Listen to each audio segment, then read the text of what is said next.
There we go. All right, I'll give it a minute before we get Noah in here, just so I can. Shout out to Ronnie for just always being here. Give me a second. I'm gonna grab some water.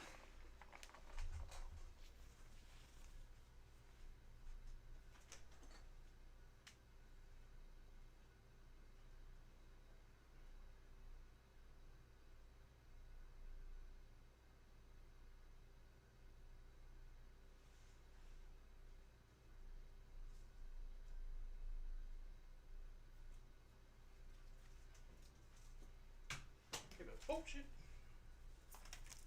Almost tripped. What happens? Oh no, I'm breaking up the stream into parts because YouTube only allows you to like save 12 hours of a live stream, so I'm just doing 8-hour parts.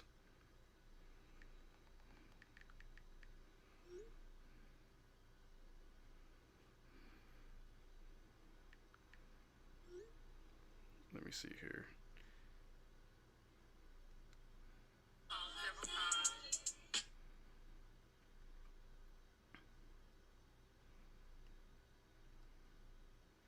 I gotta repost the link out so people know that, hey, I'm still live, guys. Thank you guys for still hanging out with me. Oh, Sean's here.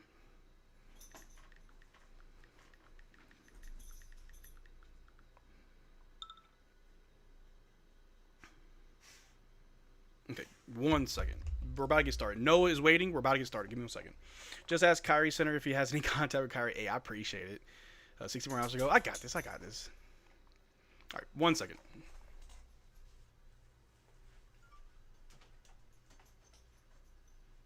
Hello, Sean.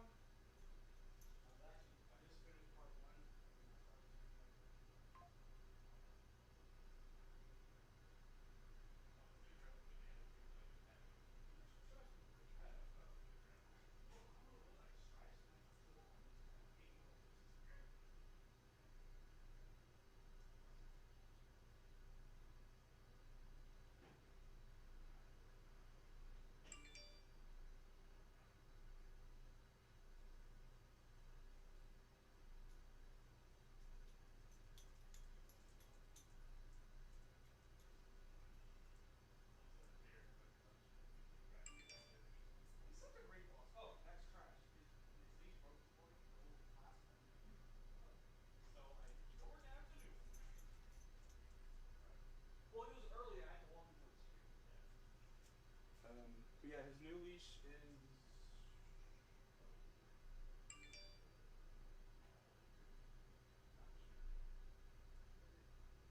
Here it is. If you could walk him, his earliest new leash. He's been asleep with it all day. All right, guys, we back. We're ready. About to get Noah in here. Whew. Sorry, Sean got me some energy drinks, which is dope. And because I was cramping, bananas. I got bananas. Bananas. I also got some water. Drink water. We're good. We had a little reset, mini break, but we're back. Let me put my bananas away. Get Noah in here. We're going to talk basketball, play some Fortnite. It's going to be a good time. So here we go. All right, guys, coming to the stage is one of the hardest working people in the Mavericks community. I know we had Nick from Locked On Mavs. I understand we had slightly biased as well. We had Mason from MFFL Nation. We had a lot of hardworking people, but I will say, without a shadow of a doubt, this next guy that we got coming on, honestly, I gotta give him some credit for a lot of the success that I've had on my channel, mainly due to the amazing writing and reporting that he's done over there on the Smoking Cuban. Without further ado, ladies and gentlemen, give it up for Noah Weber.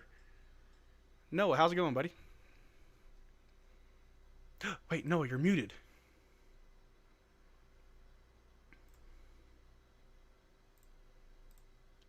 Noah, no. I will ask you to unmute.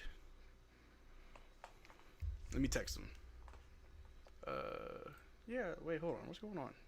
There's 3 Noahs in here? Who's the real Noah? My fault. Nah, you're good, bro. Let's see, which one I gotta kick? Or remove. Yeah, I didn't even have Zoom on my phone. I just now downloaded it. Hold on 1 second, brother. Say that one more time. now. Oh, you're good, man. You're good. But how's it going, bro? How you been? I've been good, man. Good, bro. Just grinding. What about you? Oh, same, man. You know, it's the off season, but it's not our off season. We don't stop. We don't stop working. Yeah, exactly, bro. Like for me, like my work, honestly, I think I might sometimes have more work in the off season than the regular season. It does feel that way because during the regular season, you know, we react to the games, we react to the news and everything that's going on, and then off season is like, oh man, what's this? What's that? Rumblings, rumors? What? It's like there's nothing happening, but then there's everything happening at the same time. Exactly. Nah, it's been crazy, but really quick, just want to say thank you for giving me some of your time for this live stream. Like I said, we are raising money for the flood victims of Central Texas. All the money that the live stream generates will be donated to Convoy of Hope. For those watching, there's a link in the description below if you'd like to donate. If you want to super chat or someone cash at me some money, just know that, you know, Scout's honor. All the money I make from this stream is going towards Convoy of Hope and the flood victims. So Noah, thank you so much for helping out with that. Absolutely, for sure. It's going to be fun. Oh yeah, it's gonna be great cause as well. Great cause. Oh yeah, I mean, I just want to say thank you because last year you came on when we did it for the typhoon victims in the Philippines, and now we're doing it for Texas. So thank you for also being philanthropic with your time. But let's talk about some Mavs, man, because there's a lot of stuff that's been happening. I know I've been texting you. I feel like all year when things go crazy, like yo, no, what's going on? But it's been a crazy year, and I know everybody watching, people that are watching this back, probably are getting sick and tired of the Luka trade talk. But to be fair, it is a part of our team's history now. It's something that happened. It was seen as one of the biggest sports news, the craziest trade that, you know, it was monumental. It had a big effect. So for people to not talk about it or to act like it didn't happen, kind of disingenuous, but that doesn't mean we have to harp on it. So really quick, for you, I would like to just kind of go through what happened, or where were you in your initial reactions to the news of Luka? I know where I was, what I was doing, but what were you doing? Where were you when this happened? Yeah, so a little backstory. Days that the Mavericks are not playing, I love to watch hoops that isn't Mavericks hoops because I don't have to work during the game. I love college hoops. I like Kansas hoops, Jayhawks. I like all of it. Mm-hmm. So that I spent all day watching hoops. Like nothing. I didn't have to work. None of it. I just watched hoops with my friend. Then immediately after I watched hoops with my friend, I went to my grandparents' house, watched hoops over there. It was just an all-around great day of just watching ball. And I came home to my house and I was sitting down on the couch and I was with my mom, and yeah, I saw the Shams tweet. I assumed that he had got hacked just like everyone else. Yep. And then turned out that it was real. And I mean, I was working till 5 a.m. So crazy night. It was absolutely insane because, you know, you are plugged in to a degree. You know, you get the scoop. You know what's going on, and I feel like this caught obviously we know it's caught everybody by surprise. No one had, you know, any sniffs of rumors or rumblings, right? Like when we look back and going over all the reports of what happened and how it happened, one thing that's just very true is like no one was really involved in this trade. You know, regardless of what people say, information gets out in the NBA. You hear about things, big or small.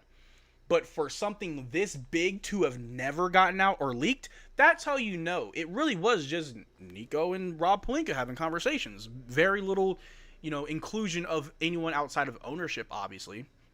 And you have to think about the same on Rob Pelinka's side. Obviously, he's not talking to anybody about this information except for, you know, the Bus family. So, for me, I was I have a second channel, kind of like a little passion project. It's for Pokemon. I'm a big nerd to play a lot of Pokemon. So I got a channel where I just play Pokemon. And at the time, I created a channel, but I had no content for it yet. So I'm recording that night. There was no game. Like you said, there's no game, so I'm just chilling. Late at night, recording content, doing my thing, and my phone starts, you know, vibrating a whole lot. Like I hear it, and so I throw it on my bed because I didn't want it to, like, you know, get picked up by the mic. But even on my bed, I can still hear it go off. So I was like, all right, let me go see. Text messages, phone calls, DMs, like every application that you could use to reach me was just blowing up. And I'm seeing, oh, look, I got traded. I'm like, okay, hold on. That don't even sound right. Let me check Twitter. Oh, Shams been hacked. So I'm like, man, it ain't nothing. Shams got hacked. It's crazy, but like wild, right? no, it's true. No, it actually happened. I'm like, whoa, what? Absolutely insane. So yeah, it was something that took everybody by storm. And as we look back, I mean, now that we are where we are, it has been a crazy, I'd say a crazy last 3 seasons as a Mavericks fan. You know, we had the year where we got Kyrie, the way that year ended. A lot of fans didn't want Kyrie. They didn't want him here. They believed everything that they saw of him in Brooklyn. He came here, and we weren't really winning a lot of games, and people were worried about Luka and Kyrie not working. But then we get Derrick Lively. Next season starts. We get PJ and Gafford. We make the finals. We're riding high the next year, which was last season. Things just fall apart. And then this year, or I guess so far now, we got the number 1 pick. We got Cooper Flag. We got D'Lo. It's been very, very crazy. But where we are right now, I would just like to hear in your own words is like, where do you see the Mavericks? Like, what is this team looking like next season? Yeah, so it's gonna be all about when Kyrie Irving comes back, how he comes back, because I think without a doubt, let's be honest, let's look at what happened at the end of the year there. Dallas really struggled, and of Mm-hmm. course they're bringing in Cooper Flag, but a lot of the roster that was on the team at the end of the year, like yes, in the play-in game, Kyrie Irving did not play, but they got smacked by Memphis. So I'm trying to kind of take just a normal approach, not too high, not too low. I think that when it's all said and done, I could kind of see. I think if they were to get like a 5 or a 6 seed, that's kind of where I'm saying, okay, that's a good year. But I also wouldn't be too shocked if they're a play-in team.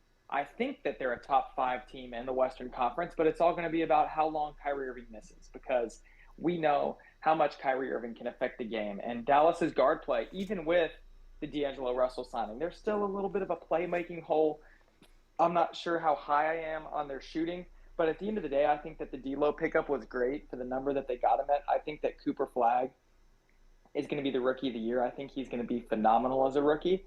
But even with all that being said, I kind of see Dallas being in that kind of 5, 6 seed range. I still see teams like Denver, Oklahoma City, Houston, and probably Minnesota in front of them for now. Yeah, and I mean, you know, your answer compared to everyone else's answer that's come on so far, it's pretty much similar. You know, our maximum potential 5, 6 seed. And that's where I see us. I see us as a 6 seed, and I would also like to add that if everything goes right, finishing as a 5th or 6th seed is super realistic. However, the margin of error is a lot bigger than I think what fans realize. Because not having, and I'll admit, I've kind of had to think harder and have conversations with other people to see different angles. So I'm not going to sit here and say I've always believed this. I've had to have my eyes open to it. But missing Kyrie is a bigger miss than you think. Even if it's just one player, that one player does so much. You know, he was just 3-point shooting. Our shooting was horrible last year. Abysmal across the board. Kyrie and Clay were our top 2 3-point shooters with very identical numbers. Both took about 7 threes a game, shot about 39-40% from 3. Kyrie's gone, so we don't have that offensive production. And of course, we're a deep team. You could say next man up mentality, do it through committee. Guys all, work together to try to like hit those numbers, but that's still a tall ask, especially when we really only added Cooper Flag, D'Angelo Russell, and then whenever we make room for Dante, that those 3 combined aren't really gonna feel like we're making up for what we lost with Kyrie. But I do believe that as long as we stay healthy, we can be a top 5, 6 seed. Slightly biased said that his X factor or his difference maker is Anthony Davis, and that's very true. I said Najee Marshall, and I'd like to see your thoughts on it too. But he said it's Anthony Davis because without Kyrie, if Anthony Davis goes down, you're like we're down our 2 best players. It's one thing to have AD as our best player, with the next best player being Cooper Flag, maybe we'll see. But without AD, we're not winning as many games as we want to. But it is dependent on health. So I'd like to ask you the same question: who do you think is our difference maker / X factor? Yeah, I'll probably agree with slightly here. I can dive into a few other players too, but AD's play is going to be massive for that first half or first 3/4 of the season because Mm-hmm. you can say whatever you want last year. He had some big games, but also he was laboring. I think that he was hurt for a lot of his time in Dallas last season. I mean, he just had surgery on his eye, Yeah. the adductor injury in his first game. I mean, Anthony Davis, in some games, he looked like Anthony Davis. In some games, he did not look like himself. So I'm going to roll with Anthony Davis as the team's X factor for next year. Because as you said, if he were to go down or if he's not playing great basketball, the Mavericks may not win a lot of games. Because as you said, they're running it back from last year, pretty much. Of course, swapping Dinwiddie for Russell is huge. And then getting Cooper Flag was probably the best thing they possibly could have done. Yeah. But a lot of the stuff, they're running it back with the team that got 30 balled in a play-in game in Memphis. So, yeah, I mean, I think that Anthony Davis's impact is going to be huge. And I mean, if you're looking at that game in Memphis too, Anthony Davis had like 40 points, Yeah. somewhere in that range. Might have been 41, 38, somewhere in that range. And they still got smacked. So, I mean, I think Anthony Davis is going to have to play at an all NBA level, and he's going to need to stay healthy. Because if he does not stay healthy, then the Mavericks are going to be doomed. Because as we saw last season, Yep. with those two guys, with Anthony Davis, with Kyrie Irving, if both of them are healthy, Dallas can be a great team. They can make a little bit of a playoff run. But if either one of them is not available for the home stretch, then it's not looking too hot. No, it's tough, and I think we can all agree we have a very deep team, but you still need those go-to guys like AD and Kyrie. You know, like without AD and Kyrie, I'd argue we're still a lottery team because the West is deep. The West has improved. I'm not going to sit here and be too much of a homer because I love the Mavericks. I really do. But to be just fair, just a fair observer of the game and a fan of the game of basketball, the West has gotten a lot better. You know, Houston, Oklahoma City, and Denver, like top three, pretty much. Put them in whatever order you want. Yep. And then after that, you got the Clippers, who I'll put respect on them. They've made some good moves. You've got the Timberwolves. Anthony Edwards is still good. Even though they didn't make a lot of moves, that cohesion and keeping that team together is important. Naz Reid coming back, another year with Julius Randle. You know, for the most part, all of what they have is still there. Except for Nickeil Alexander-Walker, because he's in Atlanta now, I think, correct? Yes. Yeah, so maybe they missed that, but I don't think that'll really hurt them too much. But yeah, it's like the West is definitely stacked as long as the Mavs stay healthy, and I think after we see them stay healthy, we can stop saying if we're healthy and when we're healthy. When we are, we'll be fine. But at the same time, though, you said that Anthony Davis has to be playing at an all-NBA level, which I do believe that he can do, and to avoid overexertion of Anthony Davis, to make sure that we're getting the most out of him without putting him at risk of injury by playing him too much. Because a lot of people said that Kyrie got injured because of usage rating. He was playing too much. We can make that argument, cool. But if we want to apply the same logic to Anthony Davis, everybody around him has to step up. You just said it yourself. We lost, by 30 points to the Grizzlies in the play-in tournament while Anthony Davis dropped 38, 40 points. We need everybody to help. We need guys to step up and meet AD where he needs to meet them to make sure we can win games. We don't put AD in risk of injury, and we can stay above 500 long enough till Kyrie Irving returns. Now, I think if by the time Kyrie returns, if we are at worst a 7th seed, I'll have faith we can turn our season around. But I also believe if we're floating that 8, 9, 10 spot and Kyrie returns, I'm not sure how much faith I have, purely because we know that Kyrie's not coming back at 100%. He's going to be on minutes restriction, and we're going to be in desperate need to win games, and there's not much that he'll be able to do right away. Versus if we're in a pretty good spot, we're the 5th, 6th seed by a good margin, it's not by a few games because we know the West is always close, but we're in a good situation. Kyrie's back. That's beautiful. We don't have to worry about Kyrie doing too much. He can take his time as he eases his way back. Guys are, we're firing on all cylinders. So when it comes to the Mavericks and what next season looks like, AD is definitely important. Health is also important. The role players are important. But Kyrie Irving comes back does change a lot. Now, in your opinion, is next year or the year after more important for Mavs playoff success? I think that either season is equally important just because playoff success is important in every season. But I think that Mavericks fans are more likely to see more playoff success in the following season because, like you said, when you're looking at this, isn't like the 23-24 season where Dallas makes 2 trade line 2 trade line acquisitions with Gafford and Washington, and they just go on a massive run. Like, they're getting back Kyrie Irving. It's going to be a lot harder to play catch up because, as you like you said, he's going to probably start back on a minutes restriction. He's not going to be able to play big minutes right away. So it's going to be a little different. And I don't think that they're not going to rush Kyrie back. They're not going to push him. They just signed him to that big extension.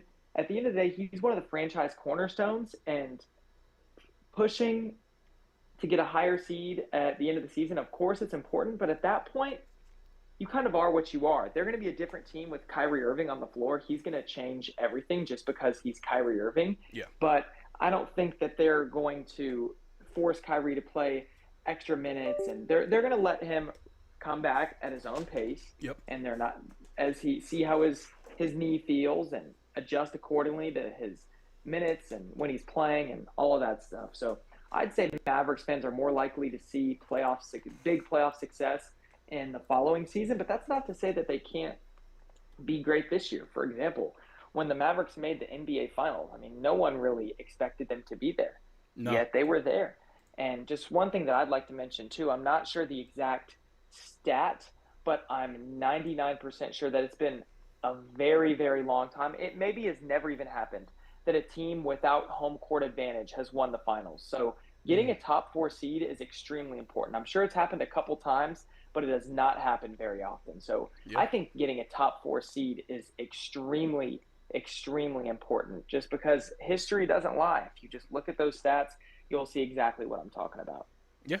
No, you're absolutely right. You know, the fact that we made the finals as a 5th seed was huge. Now, obviously, a very inexperienced team we got our butts handed to us, but we learned a lot. You know, my father told me you learn more from your fails than your successes because no one wants to fail twice, right? So, although we don't really have many players we don't have Luka, we don't have Spencer wasn't there. We don't have Luka, we don't have Derrick Jones Jr. So I don't think we're missing too many players from that finals run, realistically speaking. But still, you know, we are going to be learning, maybe a trial by fire. Getting a top 4 seed will definitely help us out in the playoffs. And I've said on my channel a lot how the fact that Cooper Flagg is coming to the Mavericks, he has the best start to his career out of all of his contemporaries. All the other rookies are going to teams, the lottery pick players obviously are going to lottery pick teams that are bottom of the barrel, Washington, Portland, wherever, Detroit. So they're going to teams that are probably going to need them way more than if they came to the Mavs, where, hey, you're going to help us win games, not just kind of keep things afloat. So having those low, I don't want to say that there's no expectation. I'm sorry, I'm booting up Fortnite now, and I have not played in so long. It's got all this crap. Cool. All good. Battle Royale. If you just go to your friend requests, Just join or accept me. It's Noshi0085, and then I can be the host and I can get us in game. All right, bet.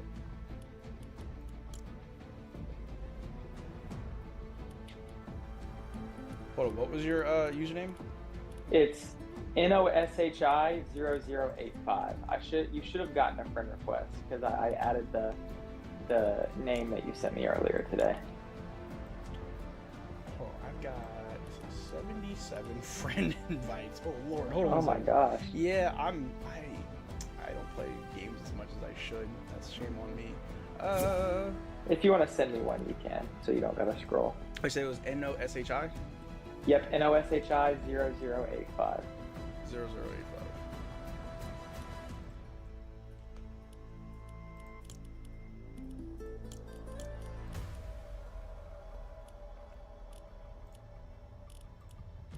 Okay, let me try that again.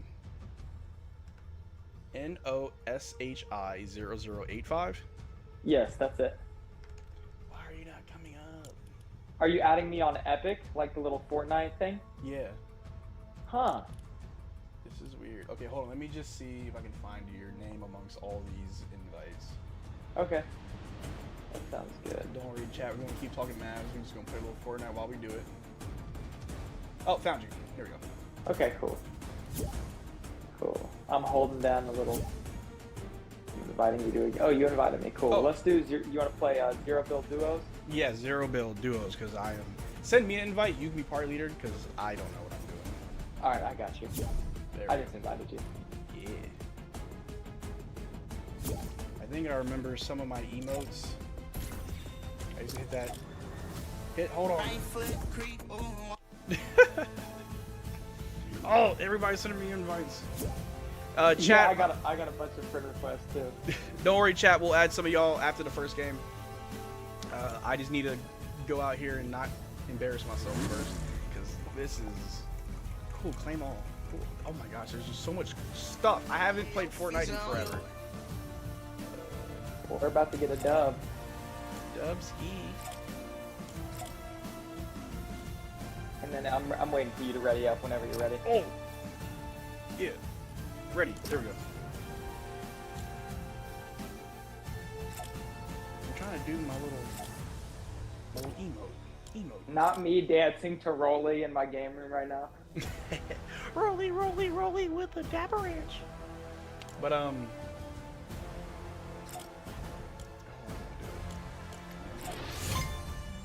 anyway, back to what we were saying. I'm all over the place.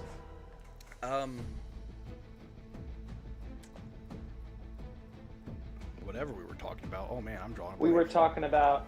I think we were just talking about where we see the Mavericks in the playoff race, and Yes.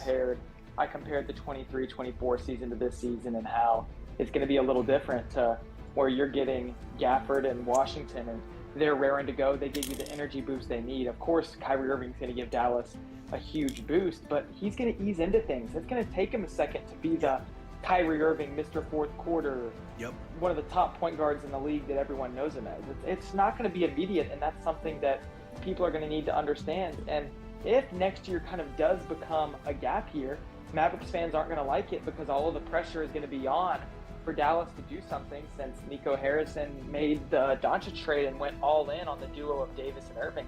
But people are going to have to be patient. Yeah, and they will need to be patient, but will they actually? Probably not, because we know how fans are. Yeah. But I mean, to your point, you're absolutely right. But I remember what I was saying, how Cooper Flag has a better start to his career because he's going to a team that can easily make the playoffs as long as things go the way that you want them to go. And his development will be seamless and very, very easy because we're not living or dying. Oh, shoot, where are you going? Where are you going? I have no idea. Okay. I pressed the wrong button.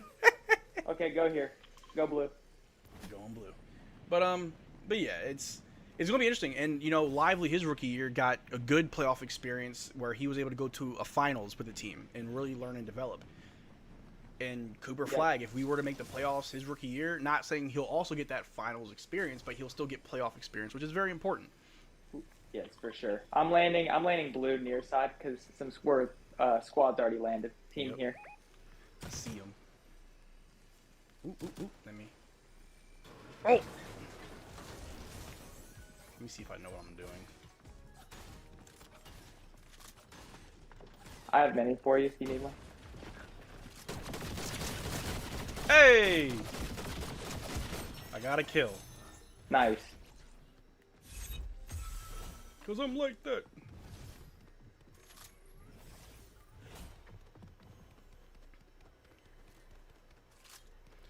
And then let me know if you need shield because I have one mini left. Oh yeah, I definitely do. I'm Okay. shieldless.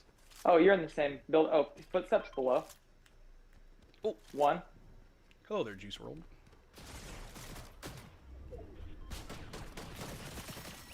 Oh crap, they're right there. I was not even looking. Yeah, they're dead. They're dead. But so one thing I want to ask you is PJ Washington and his The mini fit is with the on Mavs. green ping. Ooh, bet. But yeah, so PJ Washington and his fit with the Mavs. Mm-hmm. How do you see it working? Because I feel like a lot of fans feel like he's the odd man out, unsure of if it could work. You know, we know his contract extension. He's eligible by the end of this month. So, Yep. what do you see when it comes to PJ and how it's going to work or how it should work? Yeah, I see him being one of the best six men in the year. One of the best six men in the league, because I think it's obvious that he wants to be in Dallas. Yes. I mean, he grew up in Dallas. Like you can tell that he loves it here because if you look at the situation that he was in before, it's a lot different. And I think that PJ Washington loves Dallas. I think that he wants to be here, and I think that Cooper Flag coming to Dallas isn't going to change that. Yes, his role might look a little different because I don't see him starting. Because I don't think there's a world just yet unless Cooper Flag's guard play is just unlike anything we've ever seen. I don't see him being. Oh, there's someone right on me. Who bet? Let me see. They're here. One's knocked. Yep. Team up.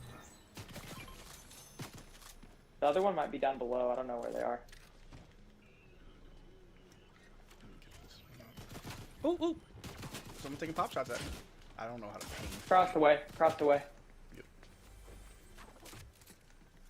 But yes, in Oh, I see him. Second floor. Yep. They fell down. I think they might have knocked themselves. yeah, I see him. Yep, they did. They did. They died. Too easy. It's too easy. But yeah, I love PJ. Like that's my guy. I'm really happy that he's a Maverick. Big pop for you here. Bet it's like that Mavericks culture. You know, whatever you want to say, it is now. Like he's a part of it. Yes, he is. He is definitely. And it's interesting because we haven't heard anything from PJ as far as, oh, how much money do you want, or you know, what role are you expecting, you know? And that might be a good thing that we're not hearing anything crazy. You know, it could be like a Jonathan Kuminga where I want to go play for the Kings. You know what I mean? Like, yeah, I just refuse to, you know, do whatever, and that's not the case. No news can be good news. But knowing PJ, knowing that he's from Frisco, he wants to be here, and he wants to win. His first year here, he got a taste of the finals.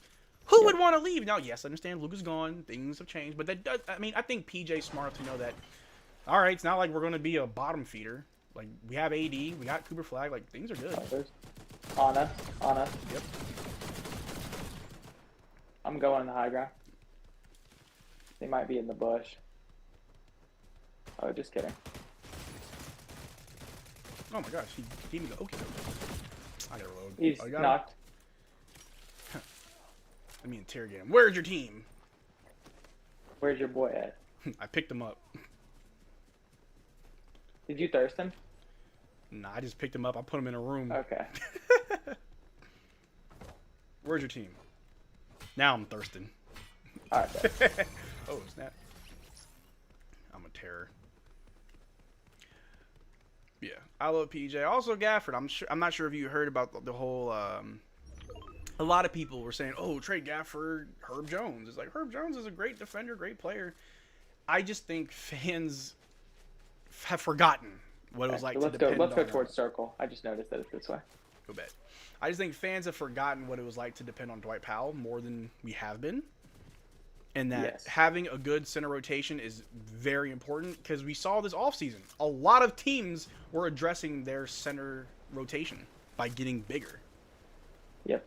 So we would be going backwards if we dismantled ours, you know? Absolutely, yeah. With how it's worked, if the Mavericks were to trade Gafford, I think it would have to be for a guard who can create their own shot. I don't see a move for a defensive-minded wing, regardless of how good of a defender Herb Jones is. I don't see that helping Dallas a whole lot. Yeah. Oh, shoot. Yeah, someone's down there. I can't aim to save my life. Oh, they're one tap. Oh, got him. Woo. Nice. Yeah.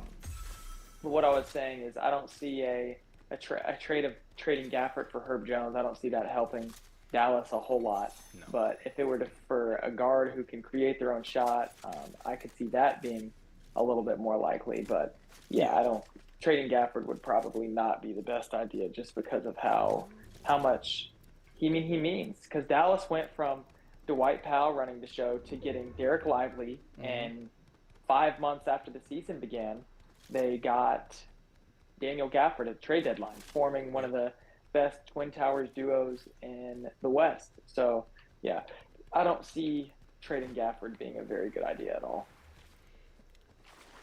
And I mean, like, you know, you need the landlord, right? Who's going to collect rent? Who's going to make sure that the opposing team pays for, even trying to touch the paint. You know, like Daniel Gafford being one of the league's best rim defenders is huge. First of all, like Absolutely. he's not just big for no reason. And one thing that I mentioned as like just a fact and a thing to keep in mind whenever I talk about Gafford is that he technically is undersized. Like he's six, at least from what I see on paper, he's 6'10", right? He's not a 7-footer. Yep. You know, so is Dwight Powell. Dwight Powell's not a 7-footer, but the difference between Dwight Powell and Gafford is very glaring, and you don't want to get rid of that. And the team that we have, they play hard for each other. It was one thing that slightly mentioned, and I think this hits the nail on the head, is how the year we got Kyrie, and we were losing games, we were unethically tanking or ethically tanking, however you want to put it. You know, you kind of saw the team give up and quit, and they didn't really like fight in a lot of those games. But when you look at this year, with everything that's happened, I never saw the team quit. I never saw them give up at all. I can completely agree with that. Yeah, 100%. And I think that's got to stand for something, right? Like, that's got to mean something, that when you have a team that, even though we traded Luka, we got all these injuries, yeah, we still want to fight, we still want to win. Oh, you see those people across the way over there? I think I just saw a little spike. Yeah, they're on my danger ping. Let's get up on this mountain. Let's get them. But yeah, just the fact that they fight every night to win games, no matter what it looks like, is very important for a team. It is. You know, even though, and I don't mean to keep bringing it up, but even though we did trade Luke, and that was emotionally harmful for the entire fan base and community, we don't have the problems like Phoenix had, where you've got 2 stars you have to move because it doesn't work. We are not like the Warriors with Jonathan Kuminga, who made it clear he doesn't want to be there, or like Jimmy Butler, who in his shenanigans, or whatever it is LeBron James is doing this offseason. You know, LeBron still hasn't talked to Ayton or Smart. No, I did not know that. Crazy. And he's everywhere, meeting with Jokic's agent. And I know why he's meeting with them, but, it's when it comes to LeBron, just to speak on him real quick, it's very interesting because for the last 2 seasons... Oh, there's someone rolling up on us right now. My spidey senses keep tingling. I think, are they coming through the mine shaft? Yep, they're zipping up. Oh! Dead. Noah, don't miss. My game. I'm getting, like, light pings. Yeah, I keep seeing that too. I think someone's riding around. There's this new thing where it's like a magic carpet looking thing that people can ride on. Yeah, I don't know what it is. It's like they're... Oh, did someone just pop up? They're zipping up. Let them zip. Yeah, they won't. They won't now, probably. Bet they won't.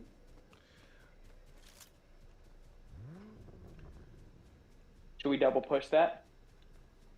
Yeah. All right, zip down.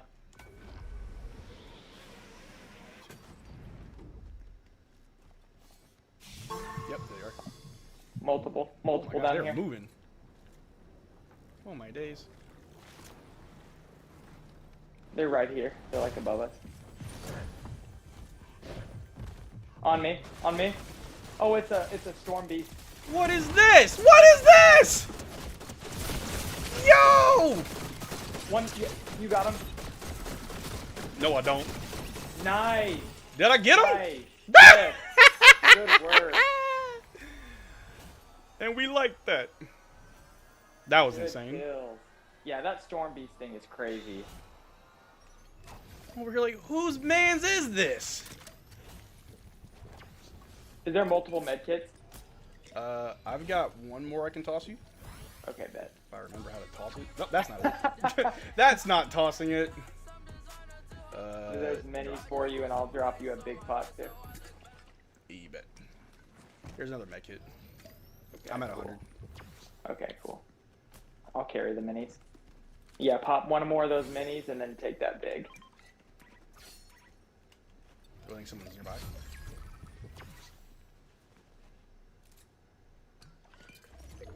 Cool. I'll carry that, and then I'm going to carry... Should I carry the surf cube? I don't even know how to... Oh, okay. I'm going to carry the surf cube because that's movement. Cool. Bet. Let's zip up and get out of Go Circle. Yup. Someone said, Marcel got that clutch gene like Kyrie. You already know, baby. He does. That was nice. I was just like, I hope I'm aiming right. You clutch is kind of a 2v1 because I got knocked, and then You almost knocked that one skin immediately. You can depend on me, Noah. I'm here for you. Let's go, man. Oh man, if we get a dub, that'd be insane. I haven't played Fortnite in I don't know how long. Yeah, I play at least once a week. I used to play daily, but not anymore. I used to only get on whenever my friends want to get on, and it's like I'm just not good at battle royale. I think it's because I used to play a lot of Call of Duty and other games like that. So I'm like, well, if I die, I should come back, right? No, you die, you start over. I don't like it. I'm a die a lot. It's what I'm good at. Yeah. Oh man. I'm peeping the circle. Ooh. See. Spidey senses. I think we're good. Where were those shots coming from? Oh, team. Are they down low? Where are they at? Oh, hey, let's go get in on this smoke. Ooh, yeah. I'm gonna push up. I'm right behind you, big dog. Oh, watch out, watch out, Ooh, watch they out. The rifting? Naruto thing. Or whatever it is. Another I fell beast. down. I'm coming up. I'm not getting caught with my pants down. Oh, Juice World. They're right over here. I still see your shadows in my room. Juice Mario World's Sneeze good. is a Dallas fan here with the Luka and Parson stuff going on. I've learned to On not be me, emotionally on me. attached. Oh. 1, 2. I'm watching from the back. Oh, yep. There's They're a inside. couple people fighting. People are like jumping like crazy. What is this?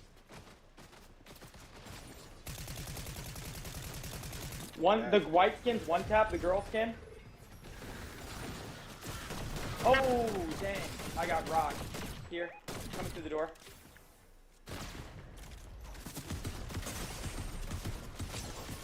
Ah! Third place. I pooped my pants. Good try. Good try. Oh, that's actually not bad for our first game. That's not bad at all. Look, now I want to get my lick back. I want all the smoke. Back. Got me sweaty now. But Mario Salinas in the chat said, Dallas fan here with the Luke and Parts stuff going on. I've learned to not be emotionally attached to this city sports franchise as players. I'll never buy a jersey for any player again. I will argue that's not the right mentality, big dog. It's sports. It will happen wherever you go, unfortunately. I would much rather you find something that makes you happy. Paige Beckers. That's someone. But,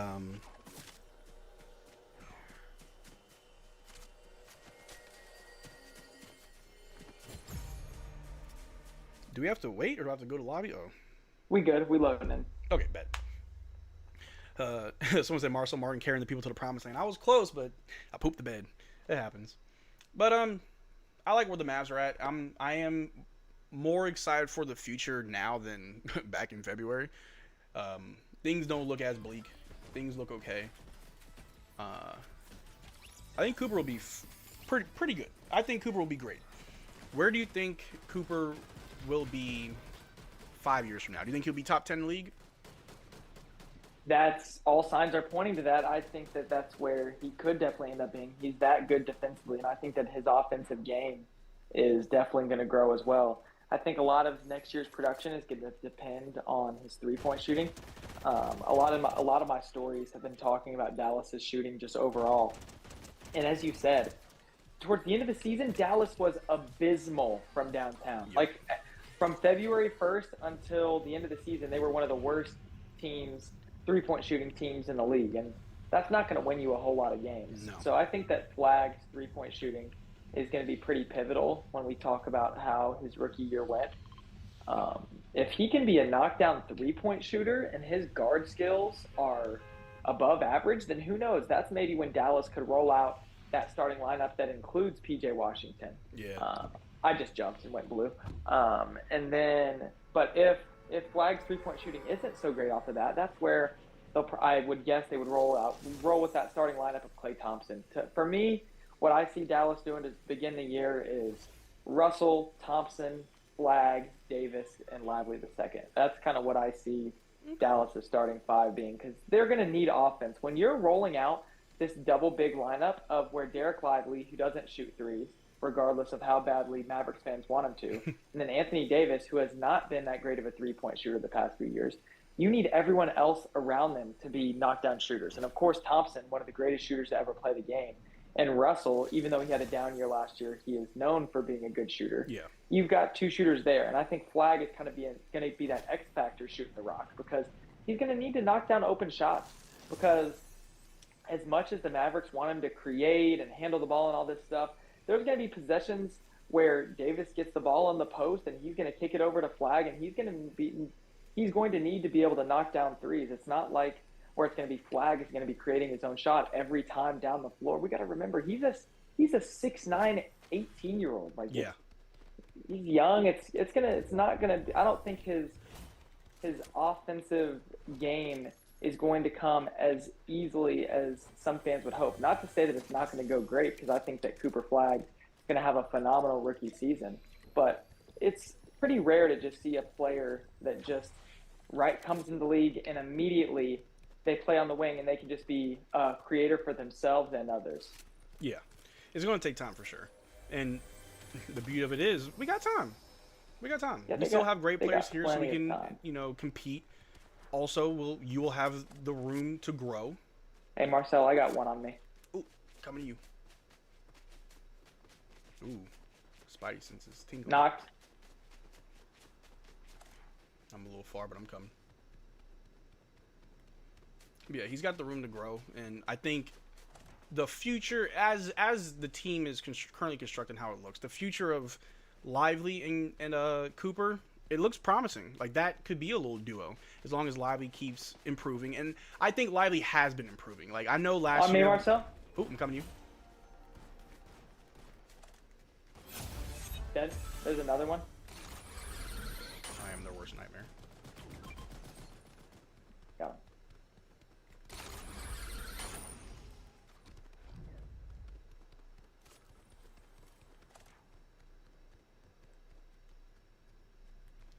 Where did he at? Oh. They're dead now. They're dead. Oh, man. Couldn't have done it without me. I know it. Yeah, I had you. You were with me in spirit. Hey, man. Everybody needs a Dwight Powell, and that's who I am. I am your Dwight Powell. Nah, but speaking of Dwight Powell, Dwight Powell needs more respect put on his name. Any fan that, like, I mean, we can make jokes, and that's one thing, but any fan that truly just does not like Dwight Powell or wants him gone, it's like, why? We don't live or die by him, and the only time he gets in the game is either garbage time or because we have injuries, and he's one player who never complains. You never hear anything bad about him as far as being a teammate or in the locker room. He's at every Mavericks event. Like, he's the guy we send, No, absolutely. Yeah, I got a problem with the one kind of knock I do get, though, of course, that his off-court impact is irreplaceable. Like, he is an outstanding teammate, an outstanding person. I just took the jump pad. I'm flying here. Where the heck Outstanding did you jump teammate, outstanding person, all of that stuff. But what's crazy in today's NBA is some good players can't even get a veterans minimum deal. That's what's crazy. Like, for example, someone who I thought had an incredible end of the season for Dallas is Kai Jones. And Yeah. he's not on it. Oh, hey, Marcel, I got one on me. Coming. Real? Yep. They'll never see me coming. Keep distracting them. They shockwaved away. I hit them pretty good, though. Spider-Man. They're dipping.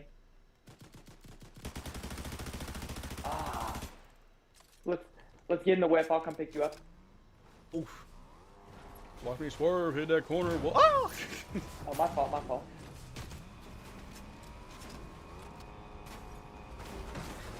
Hanging out the window. Drive by, baby. Where they at? Spider-Man doesn't want smoke. We got scared. Yeah, he did. He's like 5 shockwaves to get away from us. Hey. But yeah, Kai Jones not getting a deal is very interesting. And I heard rumblings, nothing really confirmed, but just rumblings maybe a week or two ago of there being mutual interest. But obviously that doesn't make sense with all the size that we have. Yeah. There really is no room, and we can't get him on 2A. He's not eligible. Yeah, that's really unfortunate that he's not eligible for a 2-way deal. One thing that I actually wrote about this morning, just with Kessler Edwards. There's a big pot there for you. Ooh, bet. With Kessler Edwards not being eligible for a 2-way, and how, just how the rule of NBA two-ways only. Oh, Yep. hit him 55, knocked him back. You pushing up? Are you pushing up? Yep. Okay, I'm reloading. Watch out. They're doing the Naruto thing. Oh, they used it on my bunk. I'm flanking right. It's 1, Marcel. Oh, 2. Oh shit, there's a beast on me! Oh! Okay, that Rift beast just took me out. Oh Why my is God. that a thing? Yeah, it's so annoying. Like, he wasn't fighting the other dude, he turned around and just came for me. Yeah. I got one more game in me. Alright, we got it. Dubs on the way. But yeah, Yeah. Kai Jones, oh, you heard about Kessler Edwards, yeah.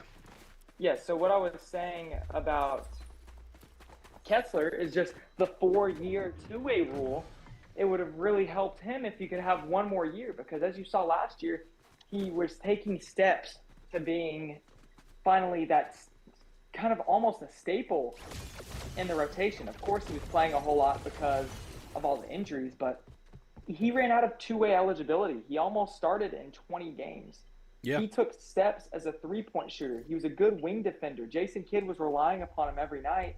And He was now playing the Dallas, 5 most games. Yeah, playing center. And now Dallas can't sign him anymore because he's played 4 years on a two-way. What I wrote about this morning is just how that puts Kessler in a bad spot, because obviously he seems like someone who would want to be back. He wouldn't have gone to Summer League and sat with his former Mavericks teammates on the floor if he didn't. I don't think another single player in the league sat courtside with his teammates at Summer League that wasn't signed to an actual contract. Because the way Summer League works is they have seats reserved opposite of the benches on each end for the players of the teams that are playing to go. And Kessler sat with all of the Mavs. That kind of shows just who he is to the Mavericks and what his teammates thought of him, because he was still hanging out with them despite not being on a contract. Like, for example, Kessler Edwards being one of the better two-way players in the NBA last season to now being unsigned, like, that's a rough reality. Like, if he was eligible for a two-way deal, I can imagine some team would have picked him up. I don't know, maybe add another year to the two-way rule, just because him having to go from a two-way contract with millions that he's earning to potentially a contract in the G League or overseas, that's a big change, and that's just a harsh reality that these guys, they've got to grow fast. I understand that, like, but he could be out of the league forever. I don't think he's going to be out of the league forever, but he could be out of the league forever after all that he did for Dallas last season, and that's why I'm kind of making my case, hey, maybe give them another year to develop on a two-way deal rather than capping them off at 4 years and letting someone who's not as deserving to be on a two-way deal. Because at the end of the day, yes, they're only eligible for 50 or 55 games, but that is a roster spot for the first 82 games of the regular season. They're not eligible for the playoffs.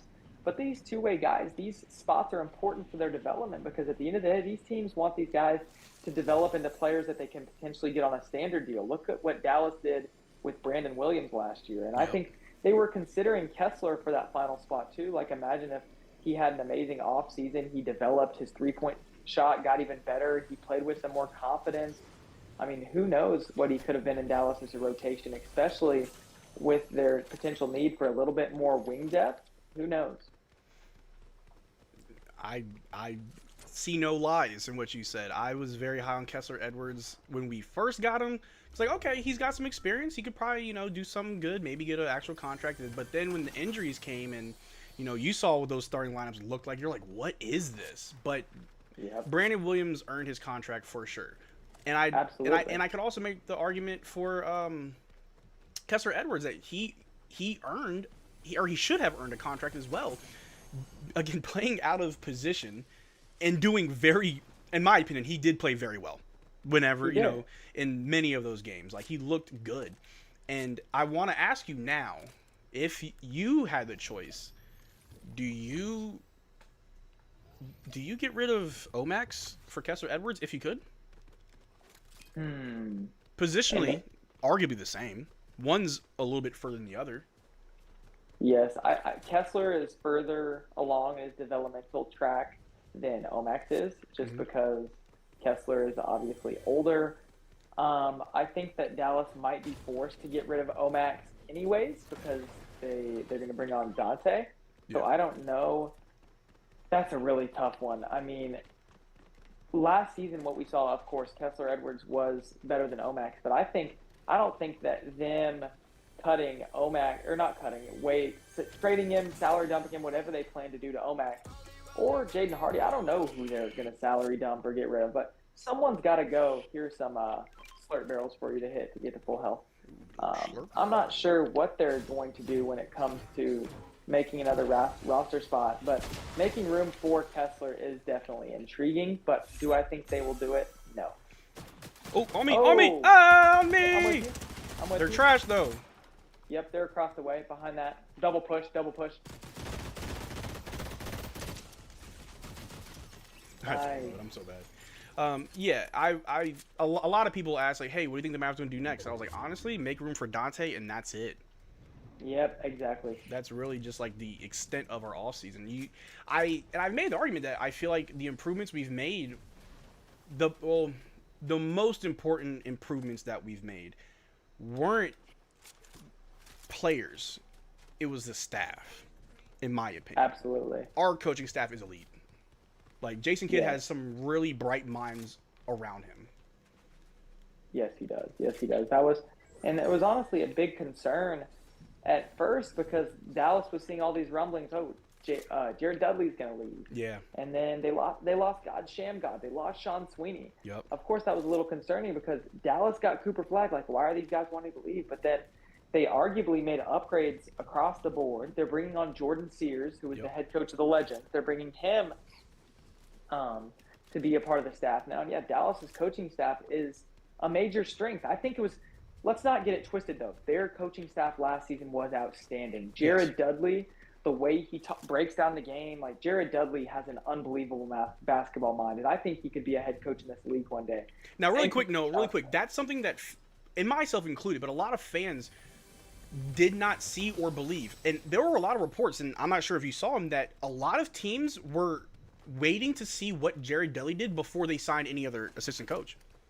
Wow. No, I did not hear that. Yeah. They were like, the Nuggets were like, out of all of their options, they were like, we're waiting to see what Dudley does. Like, Dudley is a well-respected assistant coach around the league. And so when we lost him, people were like, oh, it's just Dudley. I'm like, you'd be surprised, how good Dudley is. And I had to educate myself because to me, I don't know why, but in my mind, I still see Jared Dudley as that guy on the Brooklyn Nets from, not too long ago. But, these guys are NBA players. They are smart, right? Absolutely. So, yeah, Jared Dudley, I am happy for him. It does suck. Sean Sweeney, Sham God, like, these guys are good, but we got Phil Handy now. Yep. We finally got Frank Vogel to accept an assistant coaching job. Oh! Homie just... They're one tap. How do I get out this car? I'm not doing damage. Was I missing all my shots? Oh my god, it's embarrassing. Someone else. Drop.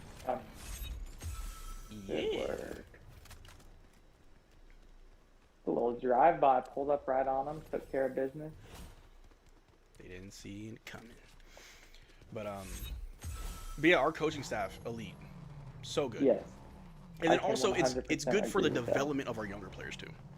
Yes, because Phil Handy, he is one of the best player development coaches in the NBA. Yep. That's huge. Yep. And then also Josh... Go ahead. Sorry, go ahead. Oh, I was just saying Josh Broghammer, who was the coach of Dallas' Summer League. He's also a good player development coach. He's been working a lot with Flagg, from what I can understand. He's been the one coach that has been working with Flagg more than anyone else, and that can't be overlooked, too. He just coached the Summer League team. Any interview that he had while at Summer League, he's extremely well-spoken about the game. He's a good guy. I think the guys like him. So I think that's another great piece. Dallas's coaching staff is extremely strong, and some people have tried to say that Cooper Flagg is not in a great spot to succeed and all of this. Cooper Flagg is in a great spot to succeed. He has a great group of people around him. He has a great coaching staff around him. Yep. And just like you said earlier, the Dallas Mavericks have a lot of great guys. Like, you can say what you want about the Doncic trade and all of that stuff, but at the end of the day, they brought back almost their entire team from last year, so some continuity there. Yep. And they all love playing for each other. They're good guys. So there is. Oh, right here, right Yup. here. Got another. Oh, he's weak. Where'd he go? He's knocked. Oh, yeah. We just pulled up on him. Oh, there's more. There's more. I think here. If you want to get in the whip. Ah. My fault. I think I saw him on the right. I couldn't tell. We just pulled up, blasted, kept it moving. But yeah, you know, having players that play for each other is super important, you know. Yes. And one thing that I've brought up on the stream with several of the people is, you know, when Najee Marshall, you know, was ready to throw hands with Nurkic, or when PJ had to stand on business, and then also stand on business with Nurkic, like, those are the moments that show you, a true team. Like, obviously, winning games is important, but having each other's backs no matter what. Also, Exactly. with what I said before, coupled with the fact that even though things looked bleak and horrible, no one quit. Whatever lineup we threw out there, they were trying to win games. Yep. You know. Absolutely. And to bring up the Nurkic and the Marshall situation again, if you look at the contrast between how the Suns handled that compared to how Dallas did, Man. the Suns, they did not stand up for Nurkic. They watched him get punched and shoved, and they didn't really do too much about it. But then for Dallas, as you saw, and PJ and Najee were right there together, barking at Nurkic, and then they ultimately both got. I'm pretty sure they both got tossed. I know Najee Marshall got tossed. Pretty sure Najee, PJ Washington PJ got suspended. tossed. Didn't PJ Washington get suspended longer than Nurkic? Yeah, and that made absolutely no sense because Nurkic was the aggressor in all of this. Like, it was so weird. It was so weird. Yeah, that was very weird. But yeah, like you said, oh, I'm going away from circle. That's probably not a great idea. Oh, we're out of fuel. Ah! But yeah, you're 100% right. Like the way that PJ Washington and Najee stood up for one another. And then this even dates back to right after the trades. If you remember, Dallas was in Detroit, and there was a play, I think Jalen Duren hard fouled Gafford. Yes. Yeah. And Gafford was just on the ground, and I think maybe Jalen Duren stood over him. Let's get this high ground. There's some people right over here. But yeah, it's so hard to talk Mavs and lock We're in, trying to but win Fortnite, yeah. Yeah, we're making it work though. It's fun. But yeah, so PJ stood up for Gafford and shoved Jalen Duren. Keep in mind, they had been teammates. I don't remember what month that was in, but not very long. It's not like these guys were best friends. They've been teammates just for. Oh, they're right here. They're right here. You'll see them. You'll see them. Right there they are. Yep. I see him. Sneaking up. Drop. Nice. Some solid work. Good teamwork. Yep. But yeah, just like we said, you and I standing up for one of another in this game, just like PJ and Gafford did in Detroit with Jalen Duren. Yeah, this makes me Gafford because I'm bald, and he's close to balding, so. And I'm PJ Washington. Yeah, you stand on business, Noah. I've seen you hoop, and every time I bring you up, I always say, hey, like, you know, a lot of these, you know, creators, writers, people that are in the Maverick space, you know, not all of them play basketball, and then there's some of them that are actual hoopers. And Noah Weber, I've seen it firsthand. Like, this man, if you were my height, you would definitely be in the NBA. And I'm not trying to be disrespectful. I'm just being so serious. Like, your skill is there. Let me make you 6'2". I appreciate it. Yeah, we'll go get one of those surgeries, make my legs longer. I won't be able to walk for a few years. Yeah, we'll just do one of those. Oh, they're right here. They're in that car. Oh, watch out. There's a G-Wagon on the road. Yep, I see it. I'm dropping back a little bit. Want to go up this tower? They're out of the car. I think they're focused on that team below, maybe. Yeah, let them fight each other. Yeah. Ooh, team below, that means high ground. Oh, yeah, they're right here. Oh, they're pushing. They're pushing that other guy. Watch out. Let's kind of third party. Let's third party it. Touch them. Nice. Got one. Reloading. Get that guy on the loot. He still has blue. Ooh. He is cracked. He's white. He's whited. Got him. Nice, Marcel. Nice. Yeah. We got crowns too, I think. Bro, she was trying to pop up a Kamehameha. I said, not today, baby. Not today, sir. No, sir. Man, you're about to make me fall in love with Fortnite, bro. It's fun. It's fun. I'm telling you. Oh man, I used to like hate this game. Like, man, I ain't playing no Fortnite. This is for kids. And I'm like, wait a minute. It's kind of fun. Yeah. I think it I like is no fun. builds. I think that's what I like, the no builds. Yeah, no build is better for sure. There's a big pop for you. Ooh yeah. Ooh, purple shotgun if you need it. But yeah, the fact that PJ and Gafford, without having extended time together, and I think that also is just a testament to who they are as people, right? And I'm not trying to, I'm a little disrespectful, but when you have a player like DeAndre Ayton, who has a lot of talent, he is a good player, but his drive and like desire to be great has always been questionable. And there's players like that, and a few other players that I think are more noticeable. He played for the Heat, a center, was in the G League, then got a big contract. I can see he's big. Hassan Whiteside? Whiteside, yes. I used to be a Hassan Whiteside fan, but he just wanted to get paid. He didn't care to really win games. And his attitude and his, like, at least from a fan's perspective, was something that I wouldn't want on my team. Oh, right here, in this bush, I think, or below. Yep, you see him. Yep. They're one tap. Nice. Yeah. I'm feasting. Too easy. But yeah, that's one thing that makes a lot of these guys, in my opinion, untouchable. Players that you shouldn't really try to trade or anything, are the ones that just, first of all, want to be here. Let's get out. Hanging out the window. Well, I'll just stay in the car. I'll hang out here. All right. Oh, another car. Get him. Oh.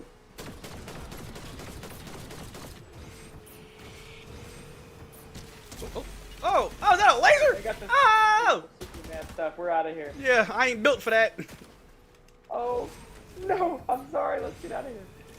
Oh, they're on my ass. Alright, let me see what I can do. Did we lose them? Are they still chasing or they stopped? They stopped, but they found us. Ooh, touched it. Yeah, this car is about done. I'm going to try to get us to some cover. And then, yeah, because if the car blows up, we take a lot of damage. Hopefully we can find a jump pad or another car or something. If you see another whip, tell me. Oh, get out, let's go. Oh. Hold on. I gotta run these ones. Woo! I flew. He's invisible chasing you. Oh, crap. I got ran over. I'm down. It's up to you. Yes! Good poop. I see footsteps. Oh, they're on you. Ah! No! Dang, bro. I knocked one. Top 10. That's still good, though. That's still good. That's still good. That was some good Insane. run. Absolutely insane. I'm about to play so much more Fortnite tonight now. Thanks, no. You should. It's lit. Oh, man. That's actually incredible. But, hey, man, thank you so much for stopping by on the stream. Yeah, absolutely. It was awesome. I love talking Mavs ball. I appreciate all your hard work. And again, everybody, make sure you check out Noah Weber on Twitter. He does a lot of good work over there, as well as on his own publication site, The Smoking Cuban. If you are familiar with the Mavericks Digest channel, then I react to The Smoking Cuban a lot, and a lot of what Noah writes I react to because it's always good and insightful. But again, Noah, thank you so much for taking time to come on stream. I do have a question though. What's up? Were you ever thinking about starting your own YouTube channel? Because I think you asked me about that once. Yes. So I have thought about it, but I do have a 9-to-5 job that keeps me pretty busy. Yeah. One day, if I decide to go all in on Mavericks content creation, then I might create a YouTube channel. But yeah, I appreciate the shout out for the Smoking Cuban because not a lot of people know there are not many Mavericks content creators outside of maybe you, me, Slightly Biased, and probably Locked On Mavs and DLLS. No one else is doing daily content, and I'm churning out typically at least 2 articles a day. So if y'all want a new place to look for daily Mavericks news, don't be afraid to give me a follow, shoot me a DM, ask me any questions. And yeah, at the smokingcuban.com, we're posting at least 4 stories every day, 365 days a year. It doesn't matter if it's a holiday, if it's a Saturday, if it's the middle of August and the Mavericks haven't played in months, it doesn't matter. We're going to keep bringing y'all Mavs content, and I have a great team of writers around me as well that is going to bring y'all great content as well. So yeah, it's super fun, and I appreciate the shout out for people to come look at my stuff, because yeah, not many people know that, because I don't post all of my articles on Twitter. I need to start being better about that, because I don't post a lot of my stuff. But yeah, I'm writing at least 2 articles a day, and yeah, go show some love. And if you need some Mavs news here in the dog days of summer, you know where to go. There you go, ladies and gentlemen. Make sure you check it out. It's quality stuff. Especially if I'm reacting to it, you know it's quality. It's always good stuff. Puts things in perspective. Noah's great at what he does. But Noah, thank you so much for coming on stream, and I'll talk to you later, brother. Absolutely. Talk to you later, bro. See you. All right. We are probably going to be playing a few more games of Fortnite. But, give me 1 second.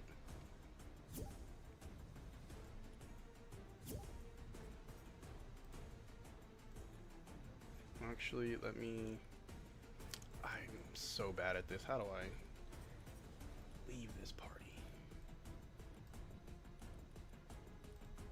Hold on, y'all. I don't play Fortnite.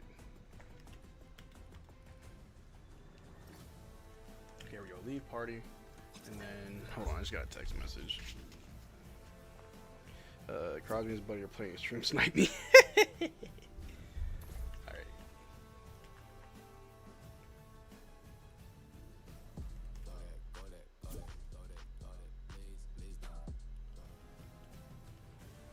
There we go. We're gonna play some more Fortnite. Just have a little fun with it. You know what I mean? About to cook. I hope so. Y'all saw what I be doing. Y'all saw what I be on. A little clutch.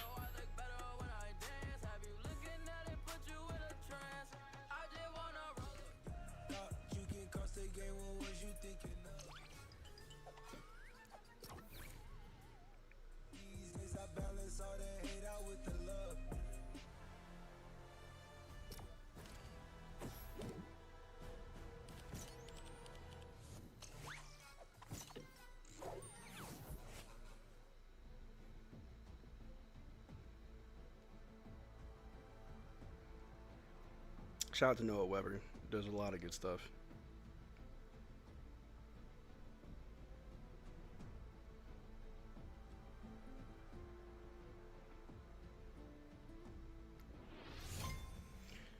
Here we go. Here we go. Here we go again. Let me check my schedule real quick, see who we got next. Ugh. My little Hello Kitty Island adventure. So I can chill for a bit. What time is it? 6? Oh, Lord. Oh, man. We missed Chicken Man. Oh. Chicken Man. Oh. All right. We're going to play this till 7, and then we're going to get Chicken Man. So let me message him.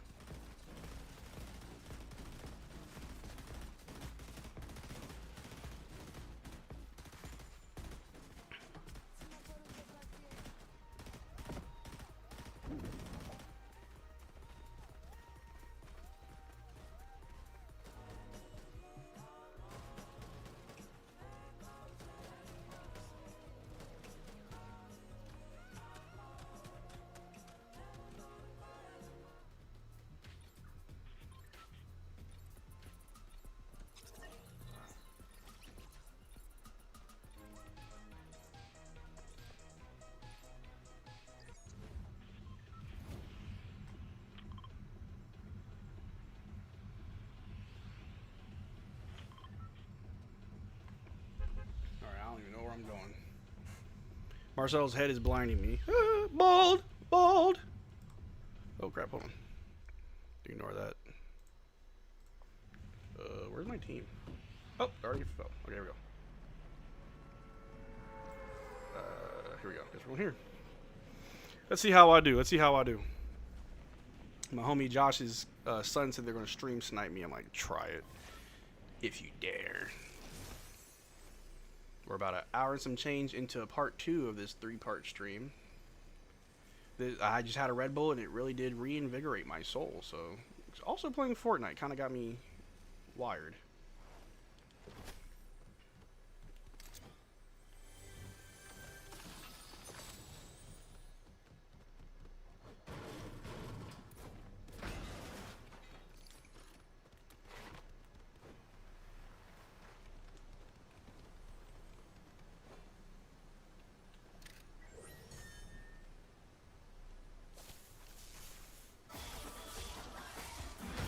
Oh, I become a beast.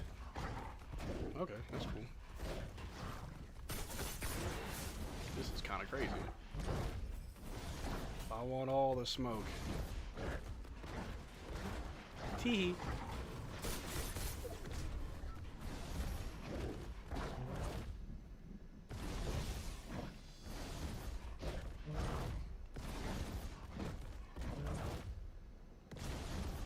Probably shouldn't have popped this so early. I should have waited.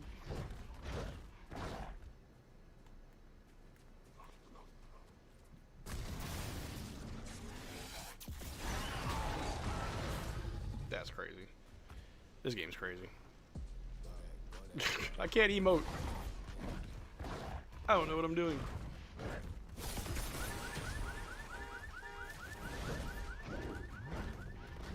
I want to fight somebody. I accidentally transformed. I need to kill somebody.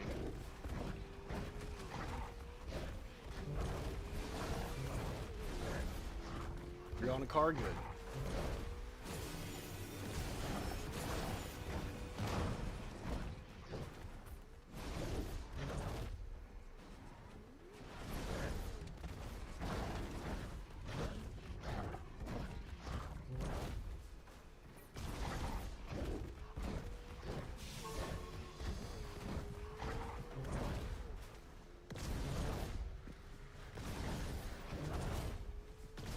Someone's nearby.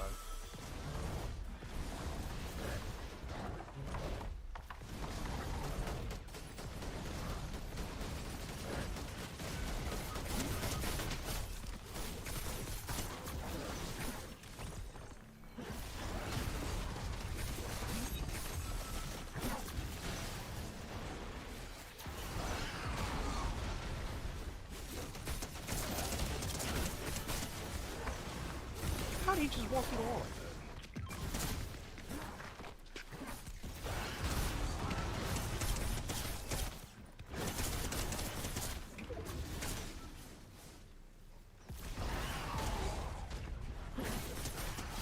Got his homie out. I don't know where this guy's health is at. I hope I don't die. I hope I don't die.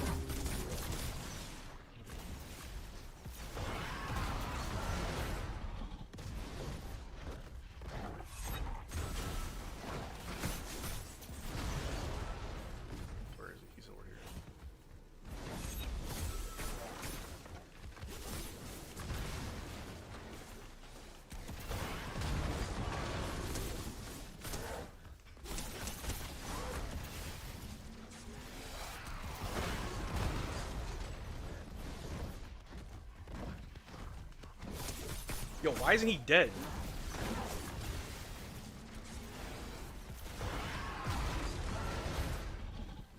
Can I revert?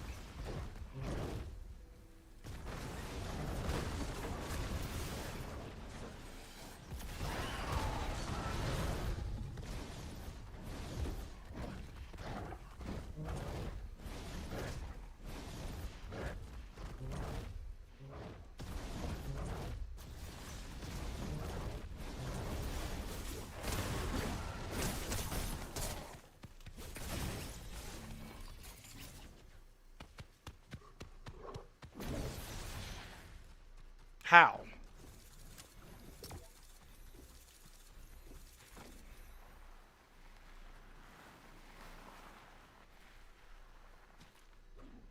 What? Alright, we're gonna try that again.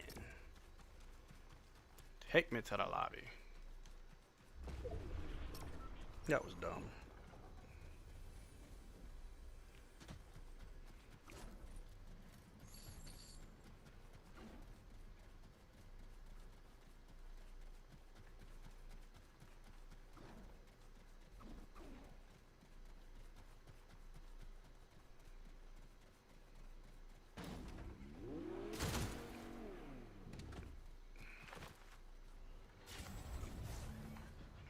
How do I...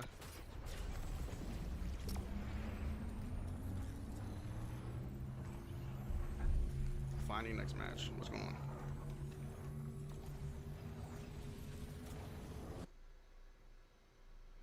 Anyway, we're going to try that again. That was just a warm-up? Yeah, because I don't know what that was. I was in the beast form. I'm like, how much damage does this guy take?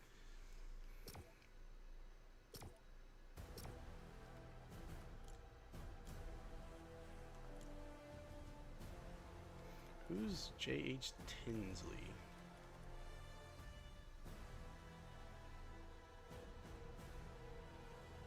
Who is this person?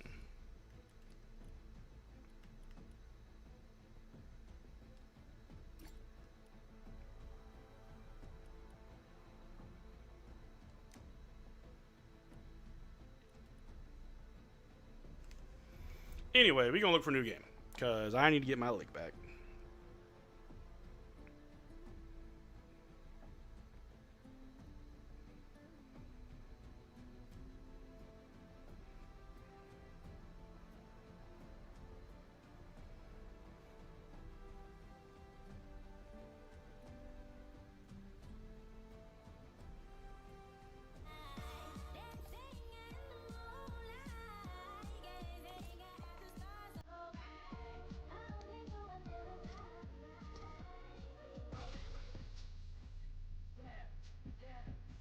Alright, so I think we're waiting on Josh.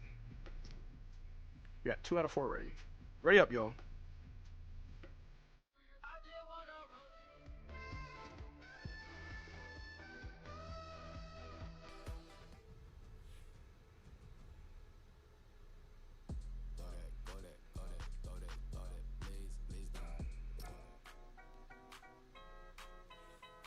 My money don't jiggle jiggle, it folds. I like to see you wiggle wiggle, for sure.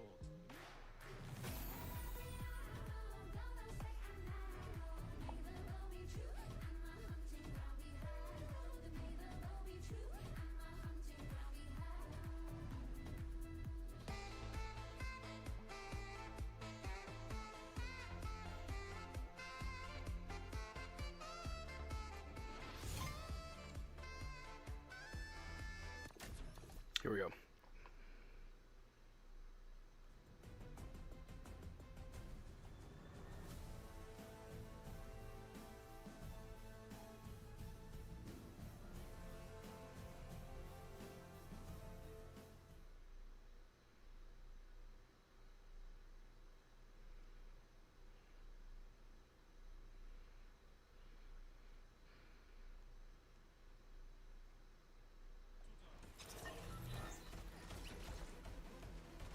Ooh, I want to emote.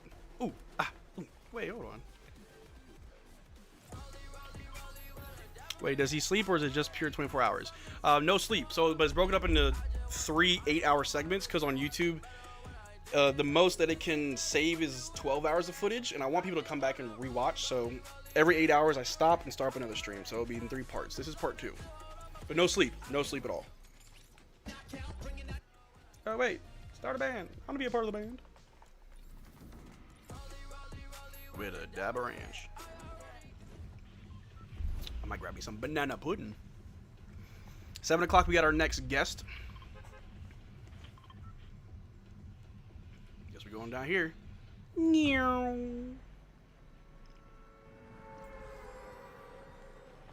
I did not think the bus driver. Does that mean I lose?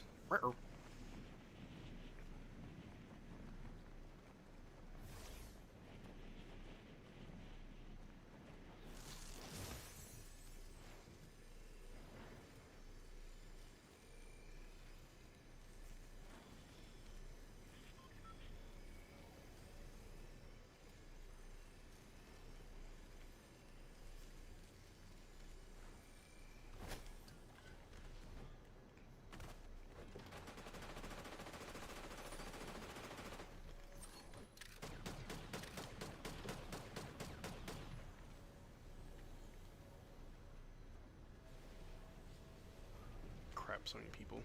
Gotta hurry up and start getting some kills. Oh shit. Ah, crap, guys! They're right here! Ah!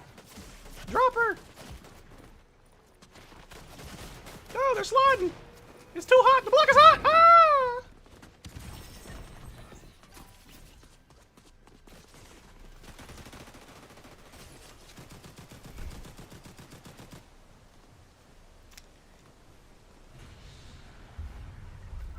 I am fast, but failure is faster.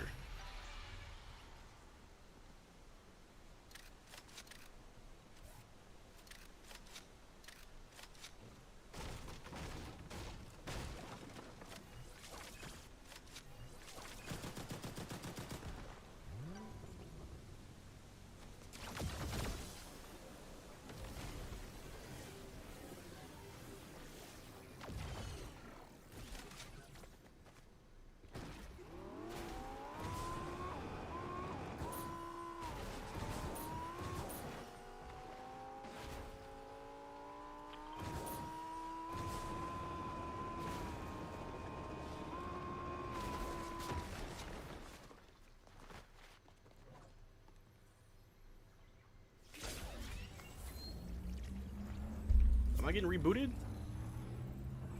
Are they Mickey? Ronnie, where? Oh, Ronnie's still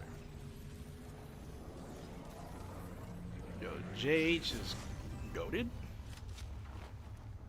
I'm back. I'm back. I just had a nap. Did I miss anything? Dirk came by, bro. You missed it.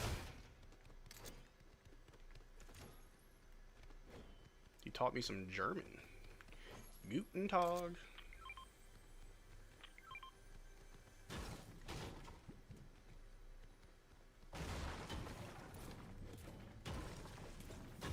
Dirk was here, bro. It was crazy. It was absolutely crazy. He told me I could be an honorary Maverick. So, it's kind of a big deal.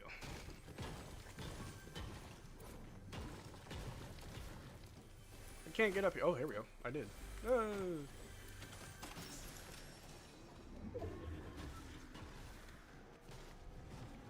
Ronnie, no. Get your boy.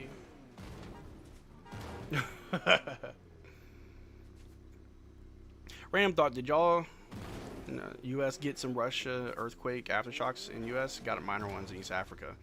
I want to say like Hawaii and maybe California felt some. I think that's what happened. Cool story, bro. So you won in the last 2 hours. Noah Weber just came by. We played some Fortnite, talked to Mavericks. I slightly biased Nick from Locked On, Mason from NFL Nation.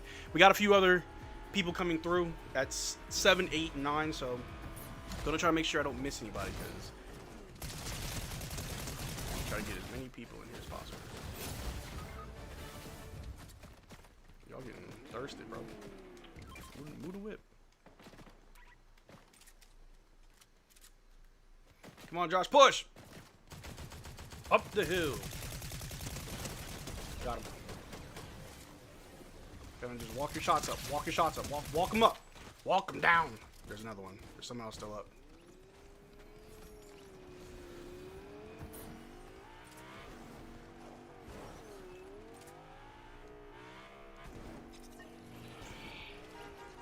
I might swerve in that corner. Whoa. Me and Ronnie driving off into the sunset. Probably off a cliff somewhere. Just leaving the team behind. Ooh, Kamehameha back there. Ronnie, where are we going? Where are we going, Ronnie? My man said we going to the marker.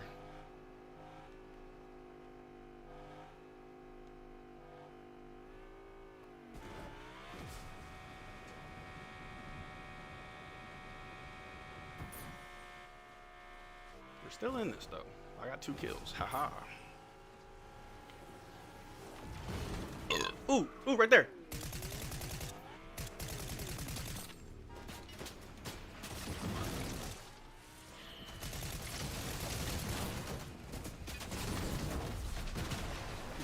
I'm a troll.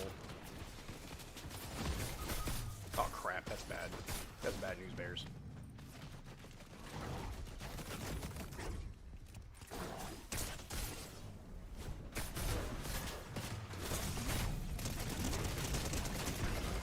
There's nothing I can do to that thing. Is this the game Bronny plays? Yeah. Oh, Josh, the comment me out.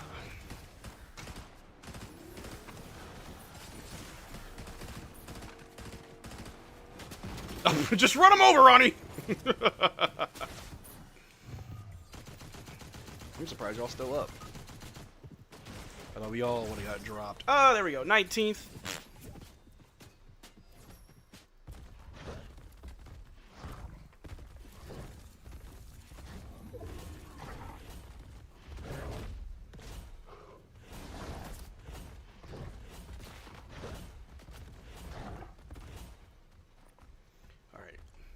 We're gonna keep going. I got my next guest in 30. Rylan Lars said, yo, what's up, Marcel? Pray for your boy. I'm bedridden sick, science infection, but I'll never pass up an opportunity to watch the Mavericks Digest live stream. Hey, man, I appreciate you, big dog. I hope you're doing good. Science infection is no joke. Digest, play Battlefield 2042 or Destiny 2, not this. I'm definitely not playing no Destiny 2. Maybe I'll download Battlefield. I definitely want to play Battlefield 6 when it drops. But I ain't playing no Destiny 2. I've played that for years, and I had to stop because the game is bad. The game is so bad now. So, but don't worry. I'll probably play a few more matches of this, and then I'll switch up. I played Marvel Rivals earlier, and I was killing it as Ultron.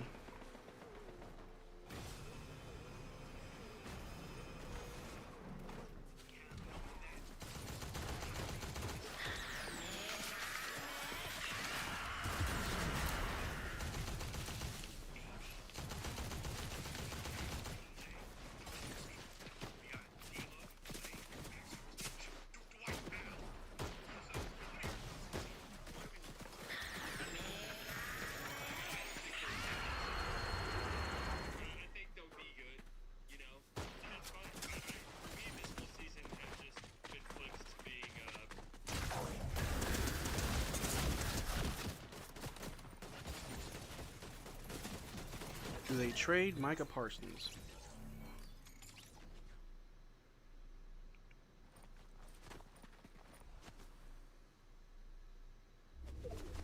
I might do a reaction to Slightly's video, although that was a long video. It'll be a long reaction. I'll do it. Are we all ready? Like, I'm not sure. Does it take long to find a match in this? It's getting good. New D2 Portal fun, but grindy. I don't know. I've been keeping up with the Destiny 2 news, and I'm not really too happy with where the game is.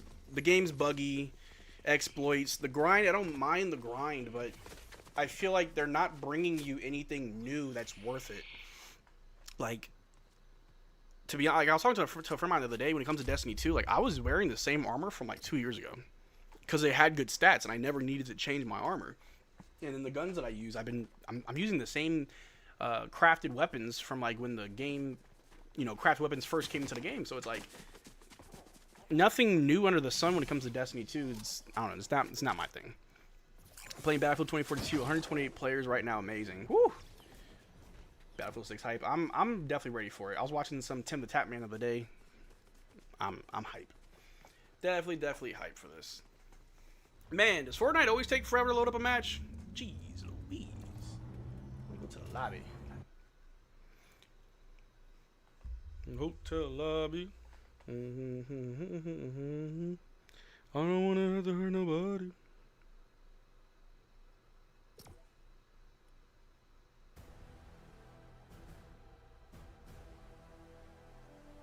Oh, am I not ready? Was it me? I guess. What? Ronnie? Daddy Rasco? Somebody.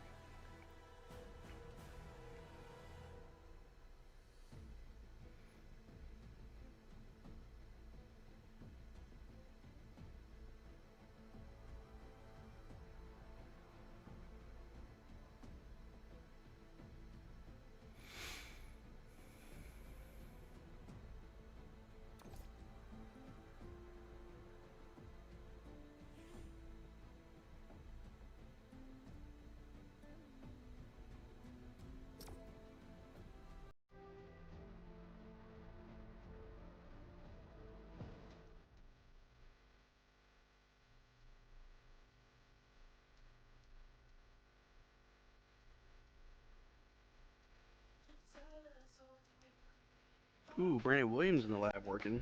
Love watching videos of Mavericks players working hard. 2042 been playing all day, so fun. Psh, look, I may have to get it for the stream. May have to get it.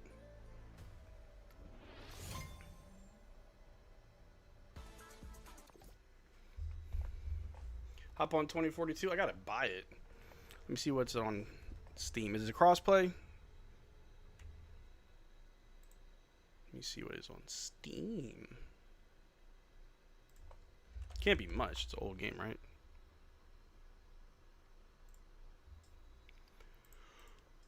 Whew.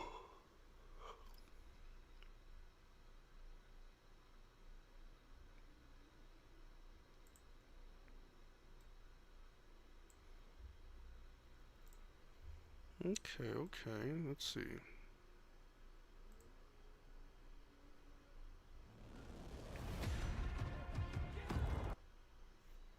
Cowboys need to fire their GM. Absolutely. Jerry Jones every day reminds you he runs Dallas, bro.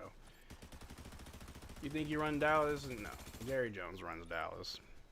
He was jealous of Nico's publicity. Oh, snap. What's this?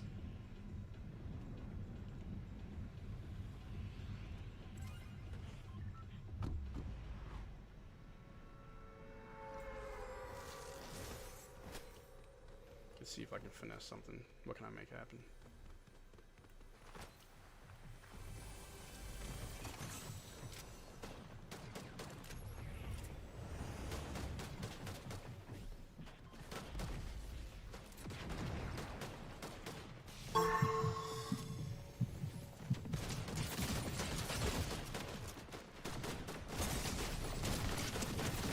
How? Like how? How? What? How? How? How?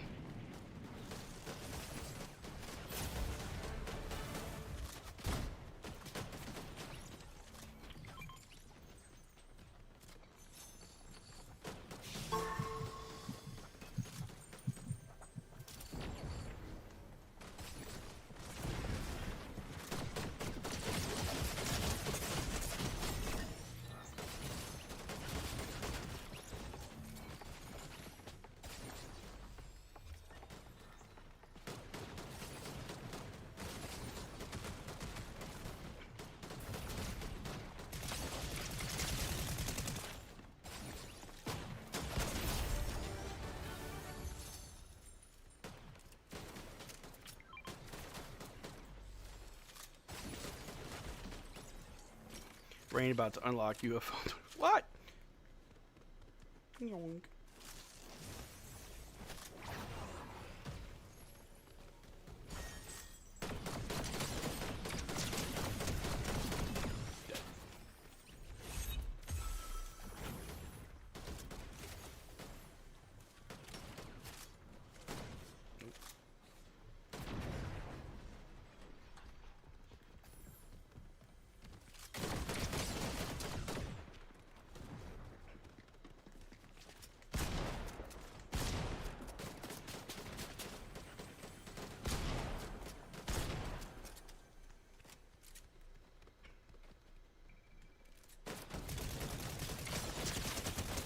Walk him down.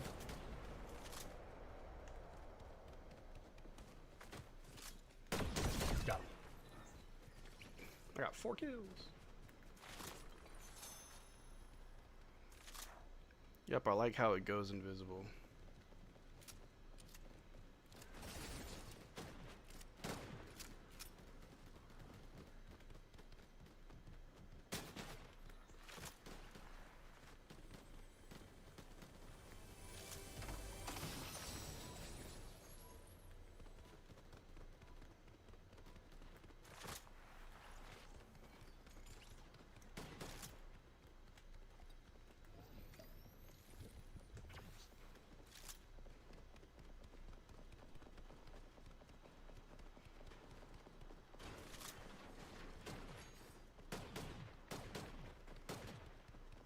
Where are all the enemies? I haven't seen anybody. Here we go. They're all right here. Wow. Oh, crap. I ain't got time for this beast. I ain't got time for you, bro. I hate that dude. I hate that form, bro. I ain't got time for it. I got 4 kills. Oh my god, Ronnie has 7. Oh my god.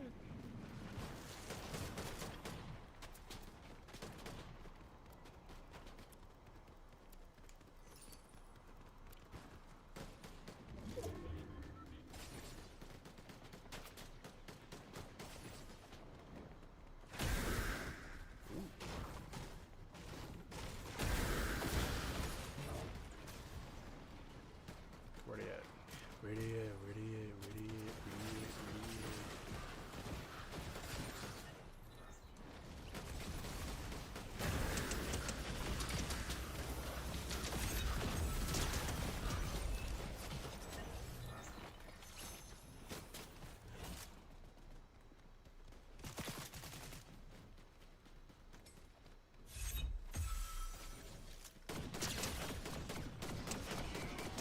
Got him.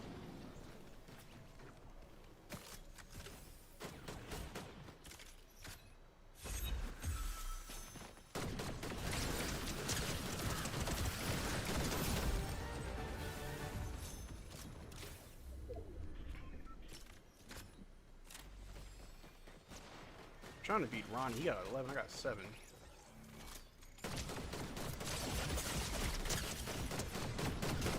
Got him. Get out of here.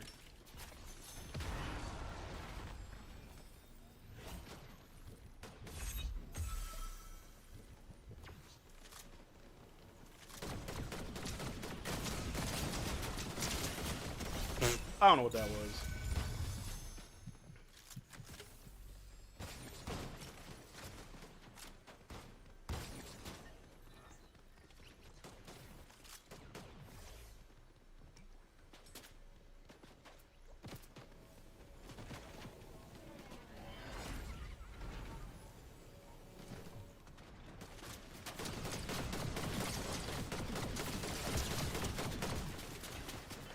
Gotta close the gap.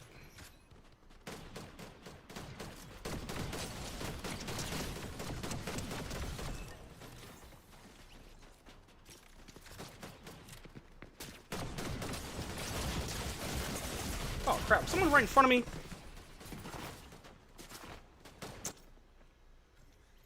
I got 10, Ronnie got 13. I gotta beat Ronnie! Ronnie!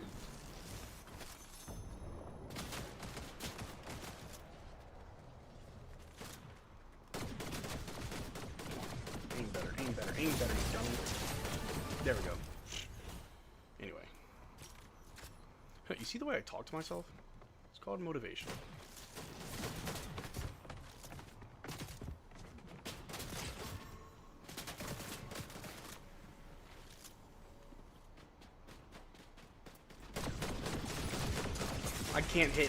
I can't hit for nothing. Oh, that over the shoulder POV is not my jazz. Is Josh still in here?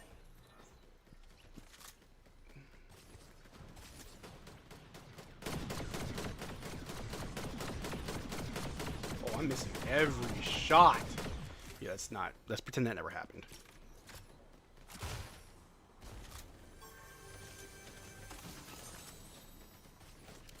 Let me see if I can pull this off.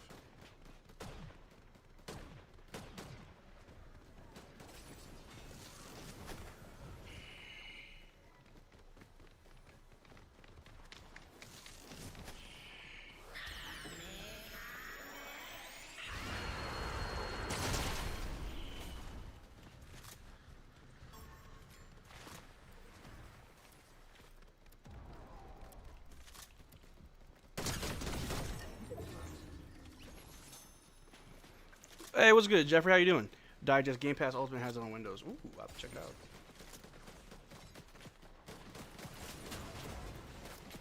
Oh, that's my guy.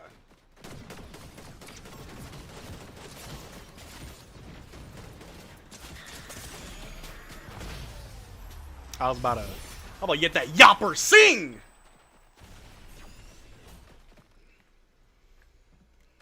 $40, $33, yes sir. How'd I do?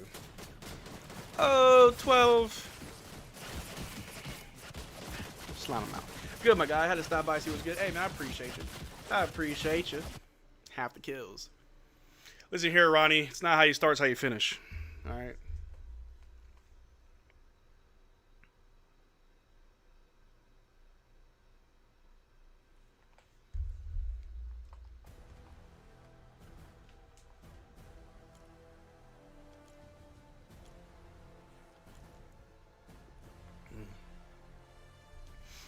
All right.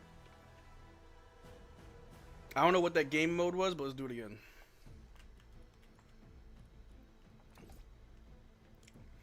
I got one more in me.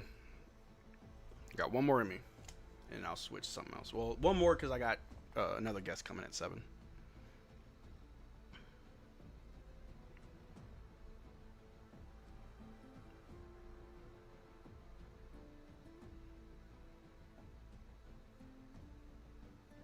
Micah Parsons' tweet has 20 million views.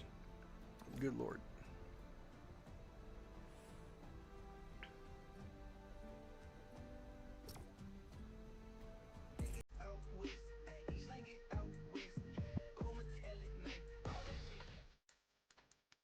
I really got something to do, hold up my pants.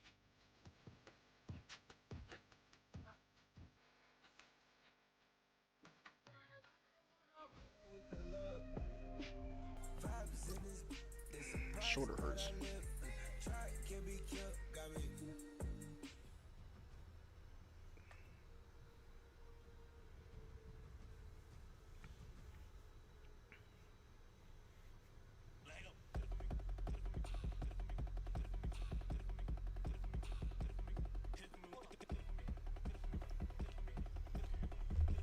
Is it me? Was I not ready? Oh, I'm dumb. I don't play Fortnite.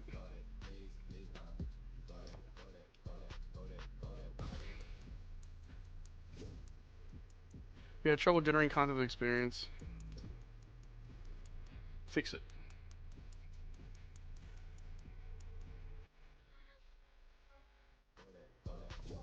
Okay, I'ma just call that it for now. No more Fortnite. Ronnie, Josh, appreciate you guys hanging out. I'm gonna get the stream set up for the next guest. So I'm gonna go ahead and just get on out of this real quick. That was a lot of fun. I'm not gonna lie to you. I have not played Fortnite in I don't know how long, but that was pretty fun. If I do say so myself. If I do say so myself.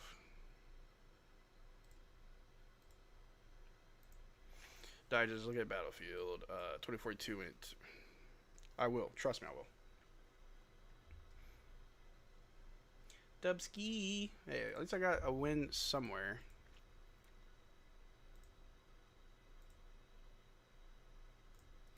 Alright, give me a second as we get everything set up for the next one.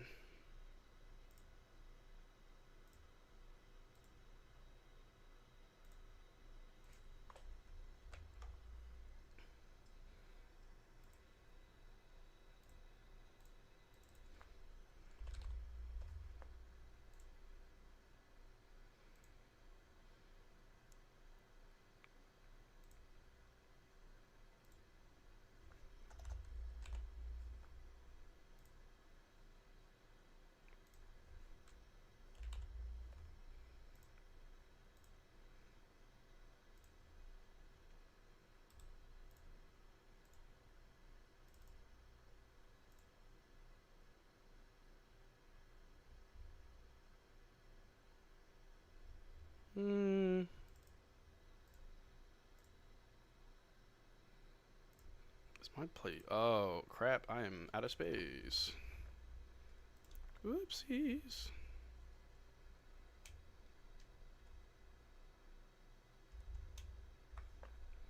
Let's see if this works.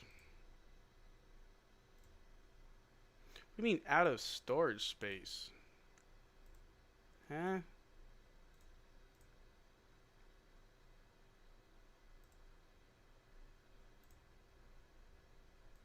Alright, give me 1 second, yo. I'm trying to... Why is my computer telling me that I'm dumb? It might be because...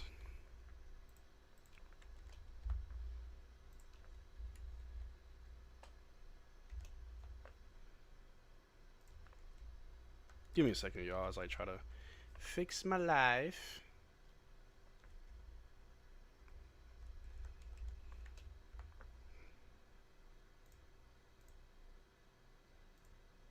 There we go. What the heck was that?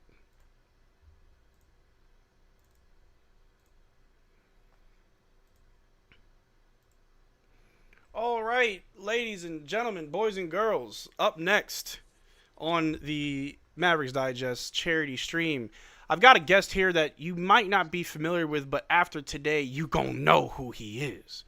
First of all, if you've ever been to a Mavericks game, then this man should not look unfamiliar. You see him on the Jumbotrons. Heck, I saw this man on ESPN when they were discussing the Mavericks, the fans' protests, the anger that we felt after the trade. One of the people that led the charge, front of the lines, was your very own Chicken Man. Chicken Man, thank you so much for coming by on stream, brother. Hey, thank you for having me, man. For sure, Appreciate for it. sure. Hey, first of all, as always, like I said at the beginning of the stream, this is a charity stream to raise money for the flood victims of Central Texas, Austin, in that area. All the proceeds are going to Convoy of Hope. So whether you're donating or just watching, because the stream itself will generate money through YouTube, and all of that money will be going to Convoy of Hope. Even a year from now, whatever amount this stream makes, it goes straight there. So thank you so much for your time, Chicken Man. It was fun having you here last year. It's going to be great to have you here this year. Hey, we back. Let's go. All right. So how are you doing? Let's just start with that. How are you doing, bro? Since February or just in general? Right now. We're going to start with right now. Don't worry. We'll get to it. But right now, how you feeling? How you doing? I'm doing good, man. Doing good. Working, living life, going to concerts, having fun. Ooh, what concerts have you been to lately? Um, so I went to go see Honey Revenge beginning of last month. Went to summer school on Tuesday.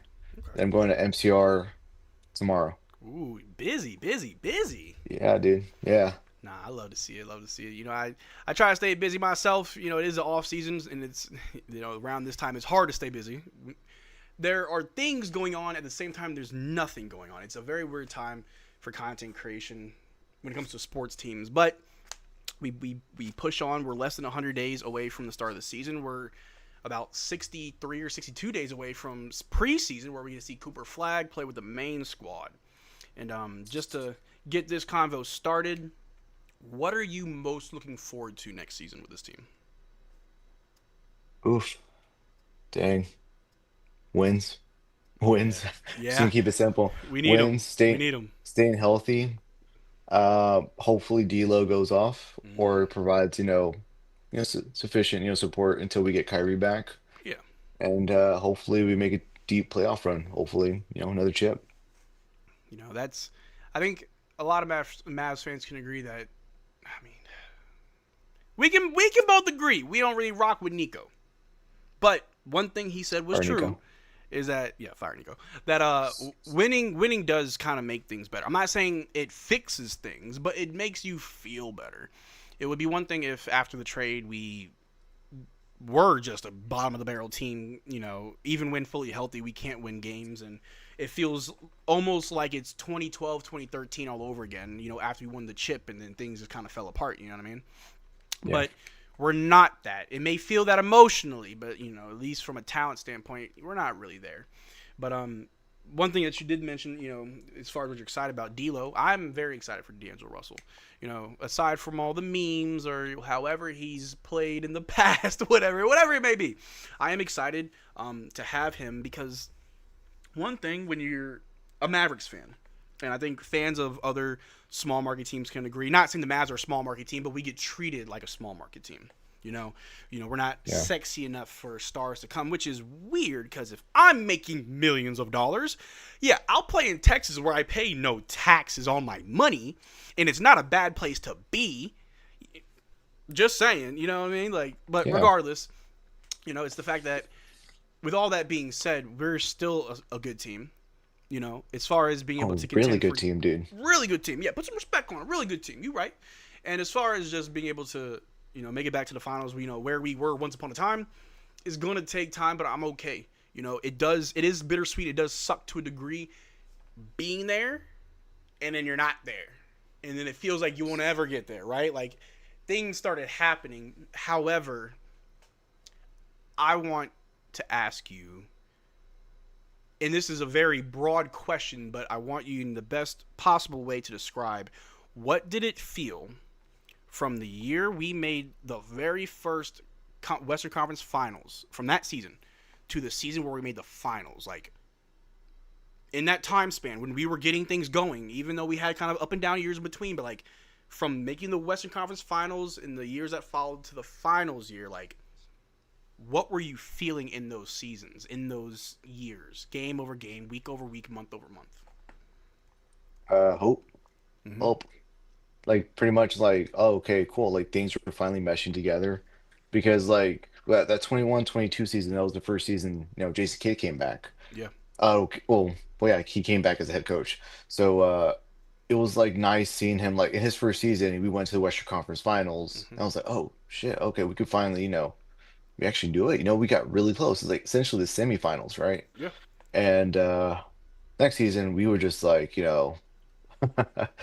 were just like you said, we had our downs, Yeah. but then we had our ups, because in that down season we were able to get Kyrie Mm-hmm. for a very good like offer. It's like, which is crazy. Cheap. We got him.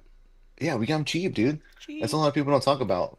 Like, we gave up Dinwiddie and unfortunately we gave up Dodo, but still Yeah. we got Kyrie out of it, which is Yeah. phenomenal. And from that season going into the next one, we went to the finals.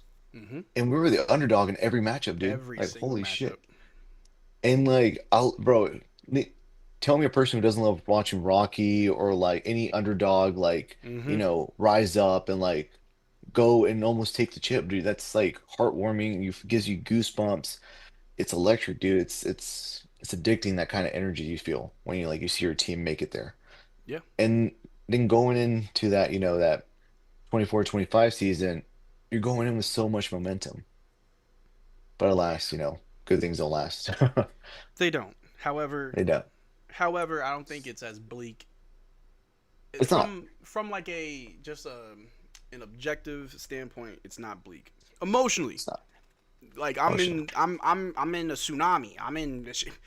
Because I'm from Louisiana. It feels like I'm in Hurricane Katrina. Like, emotionally, right? Like, it's tough, and it's almost a tough pill to swallow to say it's okay, because it doesn't feel okay. It doesn't feel like things are okay. Whether it's now or several months ago, it didn't feel like it's okay, but it is. And Well, go ahead. like, really personally, I would say I'm fine with it Mhm. now. I'm just still not okay with it And personally. Yeah. that's also okay. And I've Yeah, said it yeah, earlier. I think a lot of people need to understand that two things can be true. I want the Mavs to have success forever until the end of time. I want the people that put on this jersey to go out there and play their hearts out every single time. Right there, you already know. Hey, I got this old Mavs draft jersey from Vancouver when we got old Darky boy. So it's like, we're Mavs fans for life. But at the same time, though, I'm not cool with what you did to me. You know what I'm saying? We got a whole day in Dallas, Luka Day, right? People name their kids after him. It was, and I mentioned it when I talked to, I think I was talking to Slightly or Mason, but how the NBA, not entirely, but for the most part, it's a machine. It eats up and spits out these fabricated storylines that they orchestrate in these moments that don't feel organic. I want you to think about how you felt watching this team win their first championship in 2011. From the first playoff game to the last finals game. That was a storybook that you can't fabricate. I was talking about AI with Slightly, and an AI bot couldn't make that up. Not a story that beautiful. Like, that was something that got the whole city and anybody of a sports team that's also your home team, you feel it. That when you win, like, you feel like you won. Like, you feel like a winner. And Mavericks fans are just so tied, I'm not trying to be hyperbolic, but just spiritually almost to this team. Like, we are attached. Ain't no such thing as a casual Mavericks fan. You in or you not. And that goes for all the Luka fans that left. Hey, you were here. You felt it. You were hurt too. Regardless if you stayed or not. Like, being a Mavericks fan, even if you're here for a player, like, you are in it. And unfortunately, after that trade, that was, in a sense, our way of entering the machine of the NBA. Because a lot of people said they traded Luka, Adam Silver wanted for ratings. They're going to give us Cooper Flag to make up for it. And, I mean, look where we're at, right? Like, this is like that fabricated story that the NBA wants to have instead of an organic, amazing thing. But I will always, no matter how much of a machine it feels like we're a part of, I'll always make sure the fans are heard, the fans are seen, and that they know that this is still your team. I don't care what Adam Silver, Nico, Mark Cuban, the Dumonts, I don't care what nobody says. This team belongs to the fans. The fans put their own blood, sweat, and tears into what has made this team great. And I think what plays a big part in that goes beyond what's happened recently. I truly do believe it started with Dirk. Dirk made people love this. And by this, I mean everything the Mavericks represent. An organization, a team, the wins, the losses, the heartaches, the amazing, the highs, the lows. Like, even after the championship when things kind of suck. Like, Dirk made you love this. He made you... And, of course, I'll give props to Mark Cuban, obviously, for really, like, putting his own heart into it, too. Because, I mean, he talks about how I didn't make money most years. I was barely profiting from this. And regardless of how people feel about Mark Cuban, I'm not trying to be a Mark Cuban apologist or anything, but I don't believe that any move he made selfishly. I think every move he's ever made, whether it's a good or bad one, he made it with the Mavericks' best interest in mind. And with all of that being said, this, I don't know, I see other fan bases, and there's nothing like being a Mavs fan, in all honesty. You know, we don't get that much respect. You know, we could talk about when Luka was here. He didn't get no respect being here. Right? Like, it's not easy putting on that blue and going out there every night, right? But right here, man, right here in my heart, bro, like, that's where this team is, and I'm just so excited, right? Like, we got Najee, PJ, we got Cooper Flag, we have AD, Gafford, Lively, we got D'Lo, we got Brandon Williams, we got Max Christie, Klay Thompson, like, this team, Dwight Powell, we got Dwight Powell. Dwight Powell. I was waiting for you to say that one. Put some respect on Dwight Powell, man. Yeah, I mean, come on now. It's to me, the Mavericks are something that you want to be a part of. You want to be a part of this. You want to join this. It's fun on this side. Yeah, we had our moment in February. It's fun on this side. And I do believe that. And one thing that I've been talking to, because I talked to Noah Weber, I talked to, Slightly, Nick, all these other guys that came through, it is the fact that this team don't quit. One thing that Slightly brought up when we were speaking is how towards the end of the season, that the year that we got Kyrie, towards the end of that season, it was almost like the guys gave up. Like in our weird way of tanking, I remember there was like, rumors floating around that Luka was upset that we were tanking, right? And it felt like a lot of the team just wasn't really in it. But this year, with everything that happened, you would expect the team to give up. They didn't, though. Knowing that we're one player away getting hurt to having to forfeit games. Knowing that even with this janky lineup with all of our two-way guys playing, we may not win games. They still fought. They didn't give up. They didn't roll over. People try to, the Mavs tanked for Cooper Flag. Yeah, we tanked with the 11th best odds to get Cooper Flag. Right, you better ask Utah what they were doing all season long.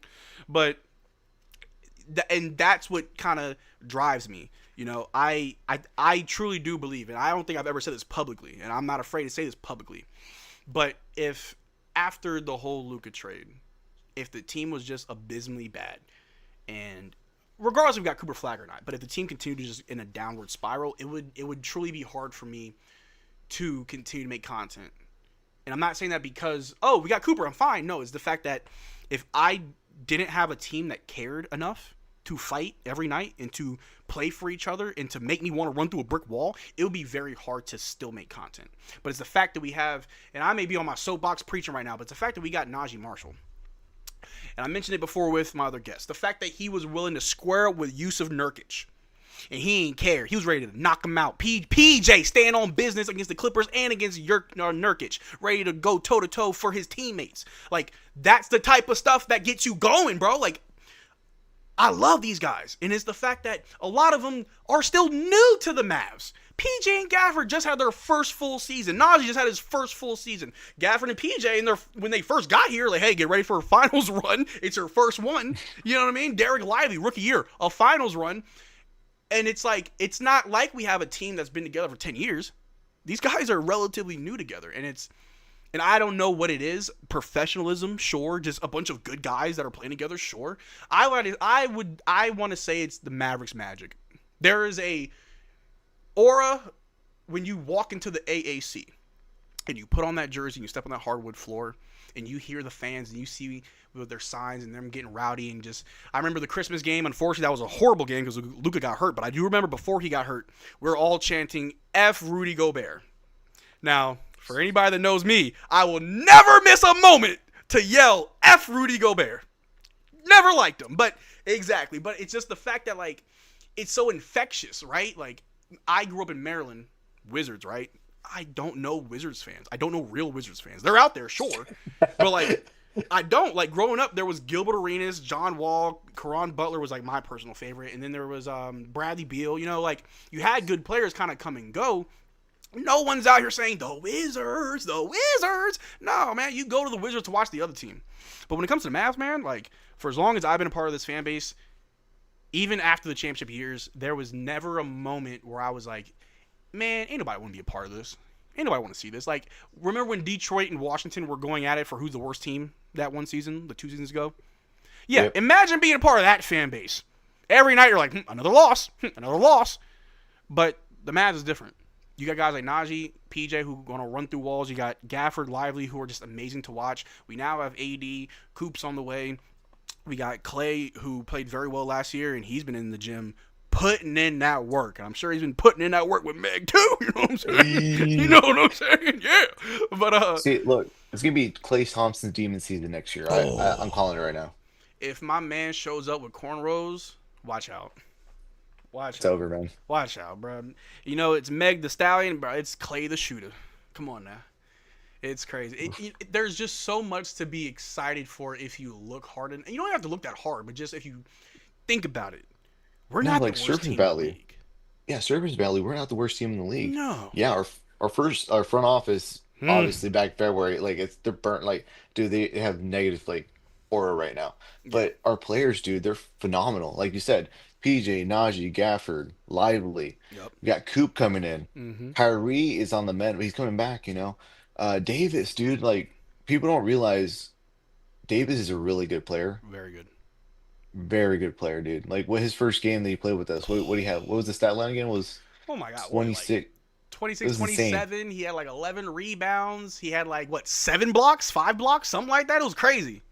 It was stupid. Yeah, it was like in 3 quarters, which is Three fucking quarters. crazy, dude. I was there. I was there. I saw it. I'm like, then he got hurt. But Yeah. obviously, we can't control injuries. That happens. Yeah.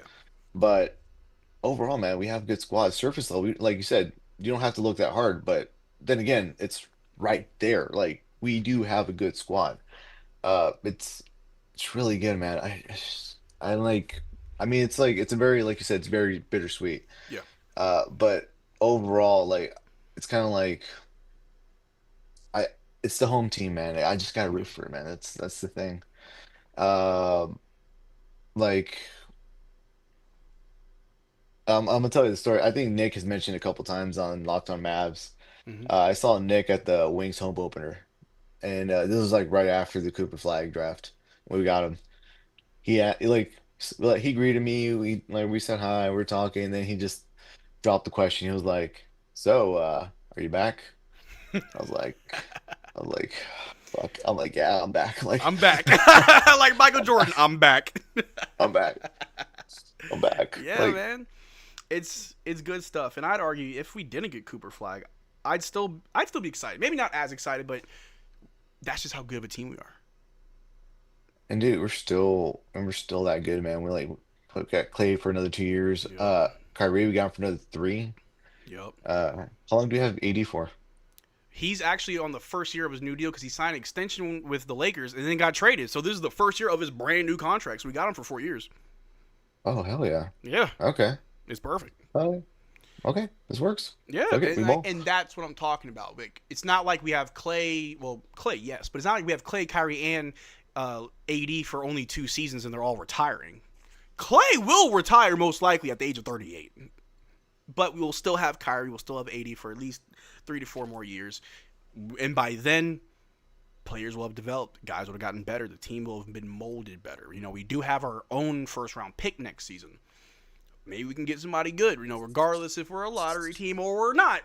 If this draft is any indication of how next year's draft's going to go, we're good. Because I liked how this draft looked.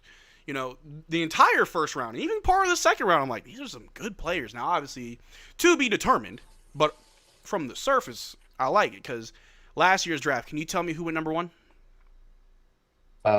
Zachary Resichet And how good was he last year? didn't win Rookie of the Year. No. You know what I'm saying? It was Stephon Castle. So it's like, I feel like the last two seasons is kind of like, who was the rookie? Okay. But this year, I'm like, hold on, we got some contenders. And next season, there's some good ones too. But we'll see. But really quick, I don't want to ignore the chat. Someone did ask, someone, I think they deleted, but they wanted me to ask you, who would you rather have starting, Gafford or Lively?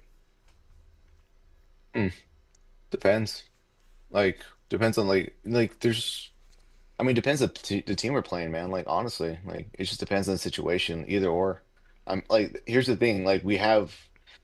So for the last couple years, compared to other lineups that we had, we never had a really good center rotation, Mm-hmm. and now we do. Yep. So if you tell me, oh, Lively's starting or Gaffer's starting, I don't care, man. They're both good, dude. I'm like, holy shit, dude, I was praying for times like these, man. We had Willie Cauley Stein, bro. We Yeah. had.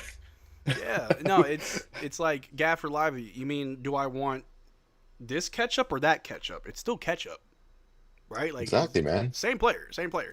And, Same player. and to your point, we remember those days where we had to rely heavy on Dwight Powell. And I love Dwight, I do. But those days are beyond us, right? So we're good now. I think Dwight's happy too, man. Oh, dude, Dwight Powell's great.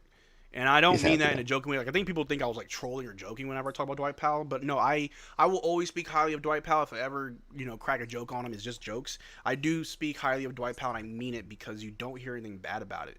He is a great teammate. He's at every Mavericks event. He will go out there and give his all no matter what his role or minutes look like. And he won't complain. You won't hear him complain. Dude, he's such he's a professional, man. Such a professional. Yeah, and what people don't realize, for at least 4 years, Dwight Powell's our starting center. He held shit down, man. He held shit down those dog days, man. Yeah. When Gafford and Lively were both injured, man. People Yeah. forget about that, dude. They do. When in doubt, there's Dwight Powell, man. You know what you get out of him. People say, why do we still have him? We know what we have in Dwight Powell. Yep. He Reliable. he's reliable, dude. He's like that old your old car in the driveway. Mm-hmm. When your new car breaks down, your old car is always going to be there for you, man. Yep. That 2006 Nissan Altima, it's still there, man. It's still Always. driving. It's gonna take you to point A to point B. Yep. And hey, man, Yeah. we don't make the finals without Dwight Powell. Exactly, man. We don't make the finals without Dwight Powell. I'll say that till I'm blue in the face. I'm worried we don't make the finals without Dwight Powell. But another question from Ronnie in the chat saying, how did the Chicken Man become Chicken Man, and is he a part of the organization? Take it away. I get that question all the time. No, I'm not a part of the organization. I tried to a couple times. I actually auditioned to be one of the Maniacs one time. Bro, I thought about wouldn't- doing it because, I got the body for it, but I'm like, I don't know. I mean, open auditions right now, man. Go for it. Hey, it's just that submit a video, I think, or something. I don't know. I don't want I to tried steal their out. shine. It's about them. It's not about me. Yeah. How to start? Honestly, I feel I just wanted to be different. I love I'm creative as fuck. I'm not. I really don't have I don't have a podcast or anything. Or I like making content on Instagram. That's what I'm doing the post nowadays. And It's TikTok kind of too, stepped right? away. If I'm not mistaken. Yeah, TikTok too. I stepped away from Twitter for a bit, just because of after the whole Luka Yeah. trade, but Yeah. I stay active on that. Yeah, but Chicken Man started because well, you know what? I'm gonna give you the real story because I don't want to or let's be honest. Here's real story is I went through a breakup and my ex hated the chicken suit. She hated it, man. It was funny, dude. So at it kind of out of spite, kind of as my own therapy. I was like, you know what? Because I was going to Mavs games for years. I've never been on the Jumbotron, so I'm like, okay, I'm gonna try this. So I tried going as Spider-Man, didn't work. Then I tried chicken soup, bro, fucking worked. But also sports fans, as sports fans, we're hella superstitious, right? Like, oh, Hmm. we gotta like wear the same shit every Yep. game, make sure we win. So we won that game, then I wore again, then we won. And it was like an 11 game win streak when I was wearing that thing. I was like, okay, fuck it, we ball. Oh yeah. Yep. So that's how it started. It like kind of started out of spite and kind of like, took it and ran with it, man. Been doing it for what since the 20 like yeah, March of 2022. So 4 seasons, 3 years. So yeah, it's been a run, man. Love it. Met a lot of great people, met some of the players. You fellow Mavs content Oh, creators like Mavs Muse, you, uh, Nick, Slightly, TJK, Buckets and Beyond, the guys from Cap and Crown now. They used to be We Talk Mavs. hmm, Yeah, but like man, this community, like you said, like going back to like community, like we're just a whole like we're all in this together. Like to quote High School Musical, like when shit gets bad, like we're all like, hey man, fuck this shit. But when shit's good, man, we're all in this together, bro. We're like, fuck yeah, let's go Mavs. And like, dude, we see everybody out in the plaza, even if we don't have a ticket, we're over there hanging out, like hanging around the bars, just hmm, like supporting. When the game ends, we're all like crowding around like, PNC Plaza, and we're just like, yeah, let's fucking go. Let's go, Mavs. We're all celebrating, bro. It's our team, like I said, it's Mavs magic, man. It's beautiful. Like yeah. our community, there's nothing like it, man. No, Nothing like it, dude. it's nothing, Uh, man. it's beautiful, man. We have a beautiful like community here. Although we don't fuck with the front office right now, but hey, we still fuck with our players, man. That's what all matters at the end of the day because this is our home team. I'm gonna support it, man. Yeah. Uh, there's some I'm not gonna lie. There's some points in time where I was like, I don't know if I can still do this, man. I really want to hang it up because it was a lot, man. I'm not gonna lie. Yeah, no, it was emotionally taxing on a lot of people. I told you, if we really were headed towards a bleak future of filled with nothing, I had my own questions about if I could continue. And it wasn't because I saw it coming, just as a hypothetical. I'm like, if we are just bad and things are just never good and never okay. And I and I say that because as a content creator, for me personally, I try to be positive. You know, I had my moment during the trade deadline of, my content was a bit more negative, but it was more so just how I was feeling, right? Like I wasn't trying to rage bait. I wasn't trying to like influence people to feel a certain way. It was just this is how I feel. Like I'm upset, I'm confused, I'm angry. But I had to ask myself, if you have to, will you feel that way forever? And I was like, I can't. I can't do that. So You it's like can't, man. I had to make a choice. Like I have to be positive. Whether I am actually happy or not, I need to do it for the community. I think as creators, and maybe not all content creators feel this way, but for myself, I think when you're a creator with a platform, it's you have an obligation and a duty to the fan base that you have and the community that you have to unify and be positive. I've got 21,000 subs, and what would I look like trying to turn all 21,000 subs into Mavericks haters? Or I could try to convince all 21,000 subs to keep loving this team. So Yeah. it is it is hard because many times I had to put my own feelings to the side because at the end of the day, no matter how anybody felt after the trade, I knew for a fact there was one person waiting for me to make a video about their favorite team. There's at least one person, and I owe it to them. I can't quit. I can't switch up my content. I refuse to stop doing what I started from a place of love for this team. And I've said it before. I will never let nobody, let alone one man named Nico, take that love from me. Can't do it. I'm not giving him that power. But Yeah, absolutely. And honestly, yeah, dude, you for like the longest on Twitter, dude, you're the only guy like holding up the torch in the darkness, man. You're the guy like, keeping things positive. And I gratitude. appreciate that about you, man, about your content, dude. Gives us hope, man. It really does. Yeah, I And yet, appreciate it. like, and I'm not gonna lie, for that week, from like February 1st to February 8th, to the protest, I was bitter, man.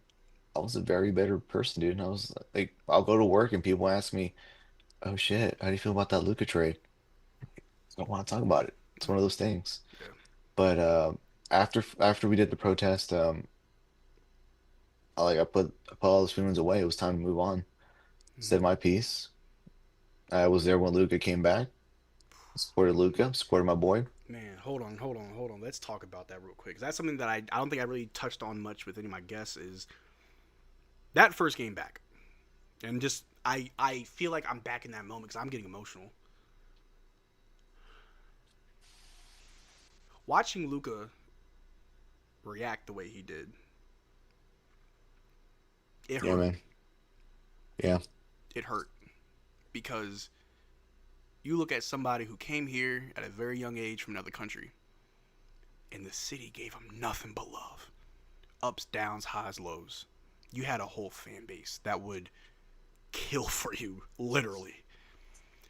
We called him our next Turk, man. That's what we called him, dude. You know, He was like, our and it might be wrong to view it this way, but a lot of people, Luka could do no wrong.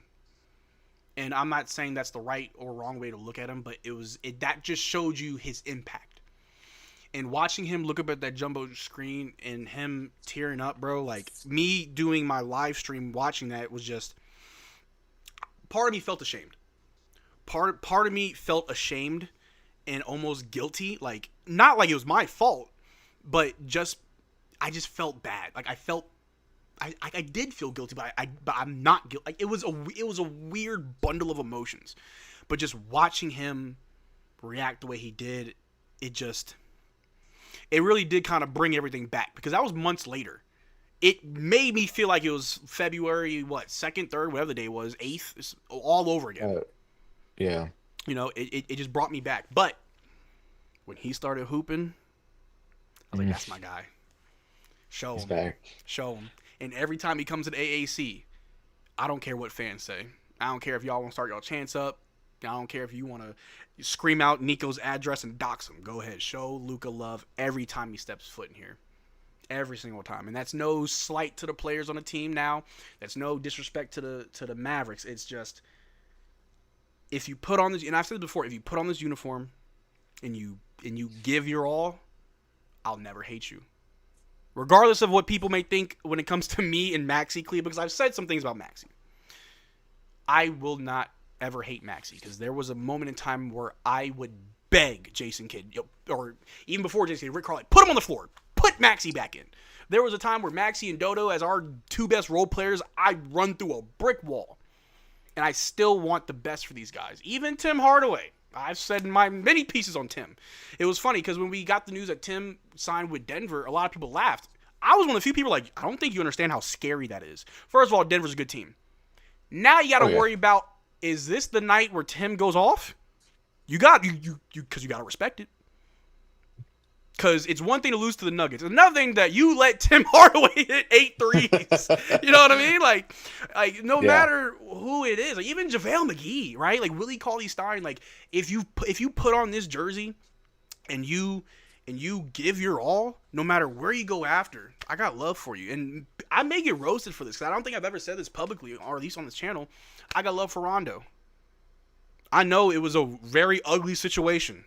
And I know he probably didn't want to be here. I got love for Rondo. And I think that's more so from a basketball standpoint, not a Maverick standpoint. Because I think Rondo is a genius when it comes to the game of basketball. And I think he'll be a great head coach one day. But, you know, I understand that was a weird, volatile situation. But regardless, even Jalen Brunson, the Brunson burner, like I'm rooting for my guys, bro. Ex-Mavs don't matter. I got love for you. Because, as you know, and I said before, we aren't, you know, the sexiest city in America. We're not getting people, you know, lined up trying to be a Maverick. So when you're here and you want to be here and you're hooping, you got a fan in me. I will, like, even Quentin Grimes, dude. Oh, yeah, dude. It's Quentin not Grimes. In the same level of Luka, but I was like, you slapped me twice. You slapped me once for Luka, you slapped me twice for Quentin Grimes. Like, bro, what? Now, in retrospect, I get it. He wants more money, and we can't afford that. I don't know if you've seen it. He wants $25 million a year. He still hasn't gotten he's not that. good. You know what I'm saying? So it's gonna be tough. Yeah, and like the one beautiful thing about the Mavs right now is we don't have contract negotiation issues. We're not the Cowboys. So us not having that is a blessing. But regardless, anybody who puts this on, man, I used to tell people jokingly that Boban was our best player. Because I just love Boban. I love Boban. Even to this day. I follow him on Instagram, Bro. and I always, like, check up on him and see what he's doing. Like, I love Boban. Bro, it's Boban, bro. How It's can you hate him? Boban. Exactly. So, I guess that just aids to the whole just what this organization has is just magical. But anyway, enough of the emotional part of it all. Let's bring things into perspective of what's currently in front of us. I want to ask you, I've asked everybody, is what are your thoughts on this team's potential this upcoming season? Where do you see us? I see us at the best 5th, 6th seed. The West has gotten better. I'm not going to ignore that. The West has gotten better. We're waiting for Kyrie to come back. He won't be back 100% when he does, but I still think we can finish 5th to 6th seed, but I would love to hear your thoughts. Honestly, I mean, fuck it, man. Like, higher seed, man, between 4 and 1. I don't see why not.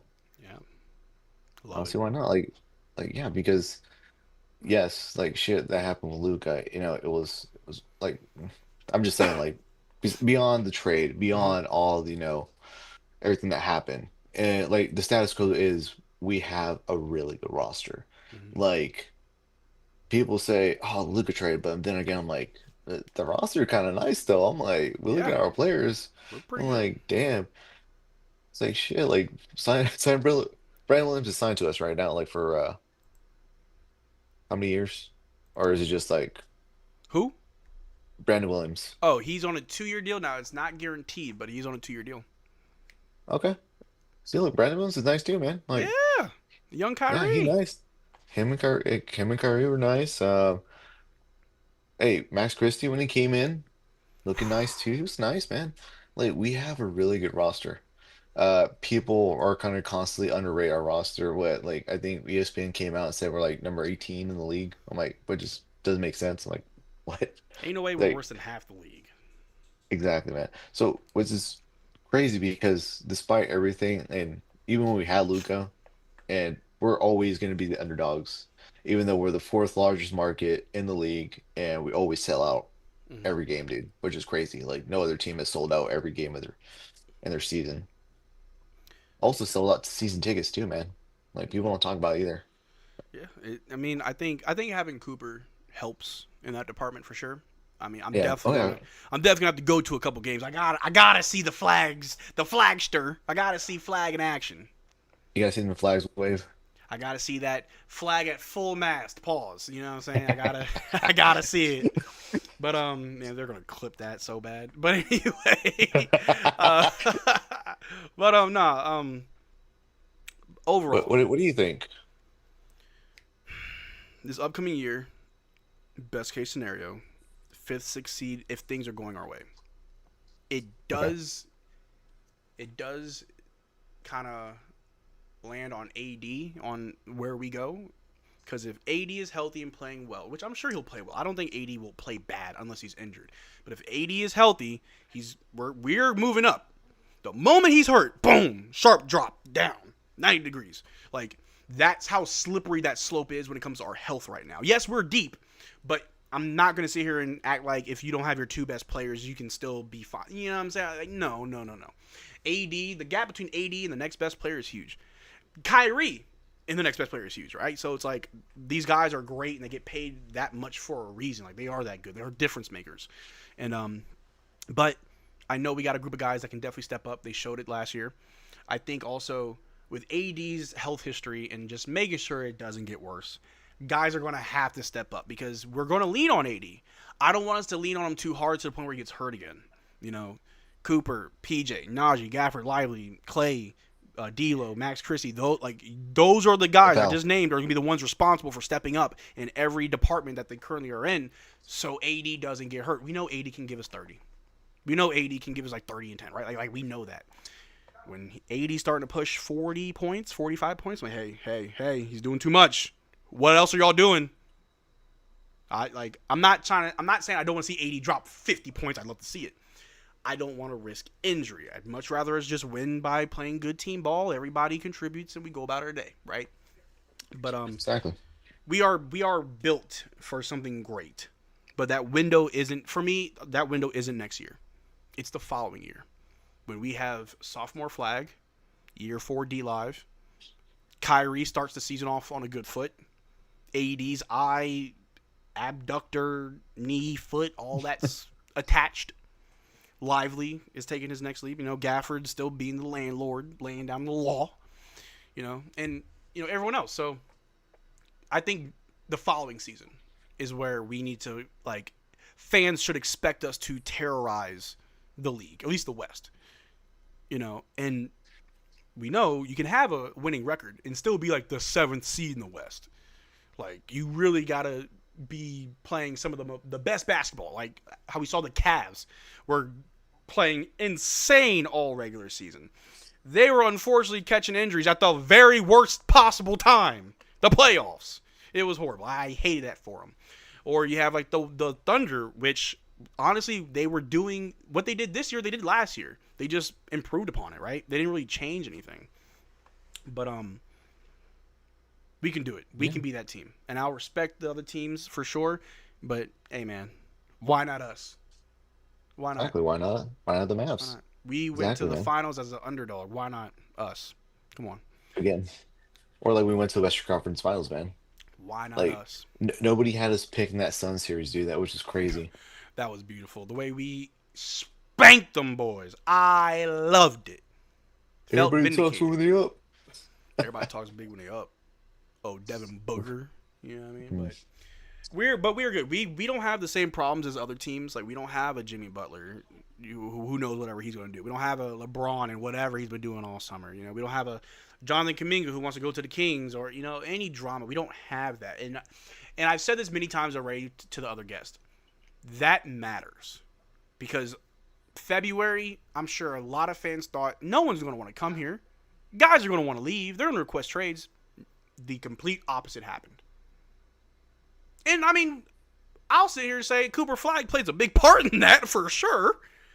But regardless, no one's begging to leave. No one's forcing their way out. There's no drama. Things are going well. Kyrie signed his extension. Dwight Powell picked up his option. Dwight Powell didn't leave. I probably didn't leave, man. That's the biggest one right there. Come on, man. Come on. So, Exactly. and that just culminates into everything what I was saying, how things are good. Things are good. But, Yeah. we do have an issue, though. And although I mentioned a lot of good things that are in the Mavs land, there is an issue. And that's making room for Dante Exum. I want to hear your thoughts on us choosing to give Dante a contract. And what do you think has to happen to make room for him? Dang. Dang. I'm sorry. Jaden Hardy. Mm-hmm. I mean, yeah, it's gonna have to be Jaden Hardy, man. He's gotta go. Yeah. And it's I hate- weird because to me, it's between him and or Omax. Mainly because there's no room for Omax as a forward in a forward-heavy team. Like, That's you're it. not getting minutes. Hardy, at least, you can play him because you need that position, but you got Dante. Yeah, if you got Dante, why you need Hardy? And it's like being like, don't get me wrong, I like Jaden Hardy, but he's not really, developed the way that, we expected him to these last couple years. Yeah, I was all for, yeah. and I'm still all for the Hardy party, man. Like I said, we're Mavs fans. Wherever he goes, we support him. Yeah. We have Yeah. seen Hardy's potential many times of being a microwave scorer, lighting it up, can't miss. And I think it's all about opportunity. And I don't think he really had no, I'll take it back. He had the opportunity here. It just wasn't enough. He needs to go somewhere where he can get consistent quality minutes that doesn't differ game to game, doesn't rack up DNPs, and so he can properly develop into the scorer. Because I think that's what it is. He's just a scorer. Not that good on defense. Questionable as a ball handler, but a scorer, sure. Develop that, and he'll be a good player, a great player, possibly. But, yeah, I do think it's between Omax and Hardy. Like I said, with Omax, like, we've got enough people playing small forward, power forward. We've got Cooper Flag, PJ, AD, Najee Marshall, Caleb Martin, Omax. Like, that's 6. I just named 6 players for 2 positions. It's not going to work that way. It's just not. Especially when, we got players that can easily swap between positions. Najee can play the 1 through 3. AD plays 4-5. Cooper can play 2, 3, maybe 4. PJ 3. It's like all these players you can plug in and out, and then it's Max. What can you play really good as? A 3. What else? That's it. Oh, well, maybe a 4. Maybe. And that's no knock to them. I want to see these guys do well, and I'd much rather see them do well elsewhere than rot on my bench. Because that's wasted potential. Exactly. That's wasted potential. But Exactly, man. It's like Quentin Grimes, man. Like, all right, yeah, we know that you're not gonna get paid here, but Philly doesn't have what Tyrese Maxey got hurt, uh Sarah McKean got hurt, and he was able to, it was pretty much an injured roster in Philly, and he was able to show out there and show what he can do. yeah, And it's nice because like, all right, you're a Mav, but and now we trade you, and now you're, doing your full potential over there because you have the opportunity, to do that and get paid. exactly, And I love exactly. exactly. Uh, but yeah, man, like, so if you mind me asking you a question, like, What's up? so people always because at work they know I'm the chicken man, like, and everywhere else I go, they always So hold ask me on. So this you're not question, like Clark Kent. You don't put on glasses to fool them. bro. Here's the crazy thing, dude. It's funny that you bring it up like that now that you say that. Um, they actually, so during that whole finals run, like last year, uh, obviously got a lot of screen time on TV, and Yeah, so not really wanted it, but kind of just like showed up on there. yeah, it happened. And then like a lot of the old heads in the office were like, "I think I saw you on TV last night." And I was like, "Damn!" I was like, "Oh shit, okay, yeah, So he caught me. you got me. He got me on the chicken man." It is Feel all like I feel am, like the chicken I feel like Walter White, man. like he was like, "You got me." You got me. You got me. Yeah. And then, oh, it's crazy. The CEO of my company, I was in the break room getting a coffee, right? And he just walks up to me. I never talked to this man like probably twice in my whole time there in 3 years. He goes up to me. He's like, "I think I saw you on the news the other day. Yeah, you're at that protest. You're at the protest, right?" I was Oh, like, "Yeah." I was like, "Yeah, that was me." He was like, "Nice. I know someone famous now." I'm like, "I'm not really famous, but hey. I'll take it. Don't fire me." Regardless of what you say, Chicken Man, to me you are famous. You are a known figure in the Mavericks fan base. I think a lot of fan bases has that one guy that just everyone's like, hey, it's so and so. That's definitely you. It's iconic. You are MFFL. You bleed that. You live that. Now that's awesome. But I do want to start a or have a conversation with you that I'm seeing from the chat because they're talking about PJ Washington. He will be eligible for his extension at the end of this month. Upwards of $90 million or $89 million for 4 years. I'm seeing conversations of, is this too much? Is he worth it? Someone said he's only averaging 15 points a game. And before I let you answer, I do want to point out the fact that OG Anunoby makes $200 million. OG Anunoby's on a $200 million contract. And you don't want to pay PJ 90? Not even half of what OG makes, knowing that the difference between PJ and OG is not that far at all. And it's not just the scoring. It's the defense. And one thing, I want to say it was Nick, or maybe it was Slightly, that said that PJ is low-key a leader, or he's starting to become one. We talked about the whole stand-on business, backing up his teammates. Of course, his defense, the fact that he's an OKC killer. Like, there's so much more to PJ than just the 15 points per game. But I want to hear your thoughts on his contract extension, keeping him, trading him, what role. Go ahead. Keep him, man. Keep him, dude. He's a Maverick, dude. He's a Maverick. Yeah. Like, yeah, he's like, dude. Like, what was that? I think everybody saw that video where like we made the finals. You see PJ and Gafford. They're just like they're on Instagram Live. And they're like, start from the bottom, and now we're here. Yep. And so, and plus the PJ was that one guy like that. Despite the whole like trade, like Luka trade and everything. He's that guy that kept shit together too, man. He was like, "All right, we're gonna keep on playing. We're gonna give it all for." Like, I know Luka's not here no more, but still, we're gonna give it all to the fans. We're gonna keep on playing. We owe it to ourselves and to our fan base to keep on moving forward. Mm-hmm. And that you gotta be tough as shit to do that, man. Like a Yeah. lot, like I feel like if you lost your best player in the locker room, a lot of players are just kind of like, "All right, well, we're fucked." Mm-hmm. But like PJ saw what we had, like, okay, cool. We got AD now, so which is good. It's great, right? Yeah. And he still fought on, man. He's one of our toughest soldiers, man. Like I say, give him the money, bro. Give him that bag. Yeah. He's earned it, man. Now, to be fair, 89 mil, is he worth it? Yes, he's worth it. Yes. If you look at players in his position, their production and what they make, don't let PJ be on a bad a cheap contract, but he's giving you great production, because that would only make him want to find more money elsewhere. And the fact that he's from Frisco, he's from the area, he wants to be here. He's tough as nails. He ain't no fake tough guy. I've seen a lot of other fan bases say, I've never seen a faker tough guy than PJ. I'm like, you would never say that to his face. And I'm not saying that because PJ's some thug or anything. He's actually a very religious man. He's a family man. But it's something about a player who will never back down for his teammates. It could be LeBron James standing over Lively after he posterized him, and PJ would shove LeBron out the way to help D-Live up. You know what I mean? Or whoever it is. Like, James that Johnson, matters. dude. He'll stand up to James Johnson too. That matters. Like, that matters. And honestly, 89 mil to me, that's not a lot. Now, to be fair, Kyrie, team-friendly contract. Gafford, team-friendly extension. Even though PJ can make at most $89 million, that does not mean that's where they will land. I'm not sure if you saw, but Mikal Bridges just got a contract extension in New York that was a little bit below the most that he could make. And with these aprons, that's kind of how it is.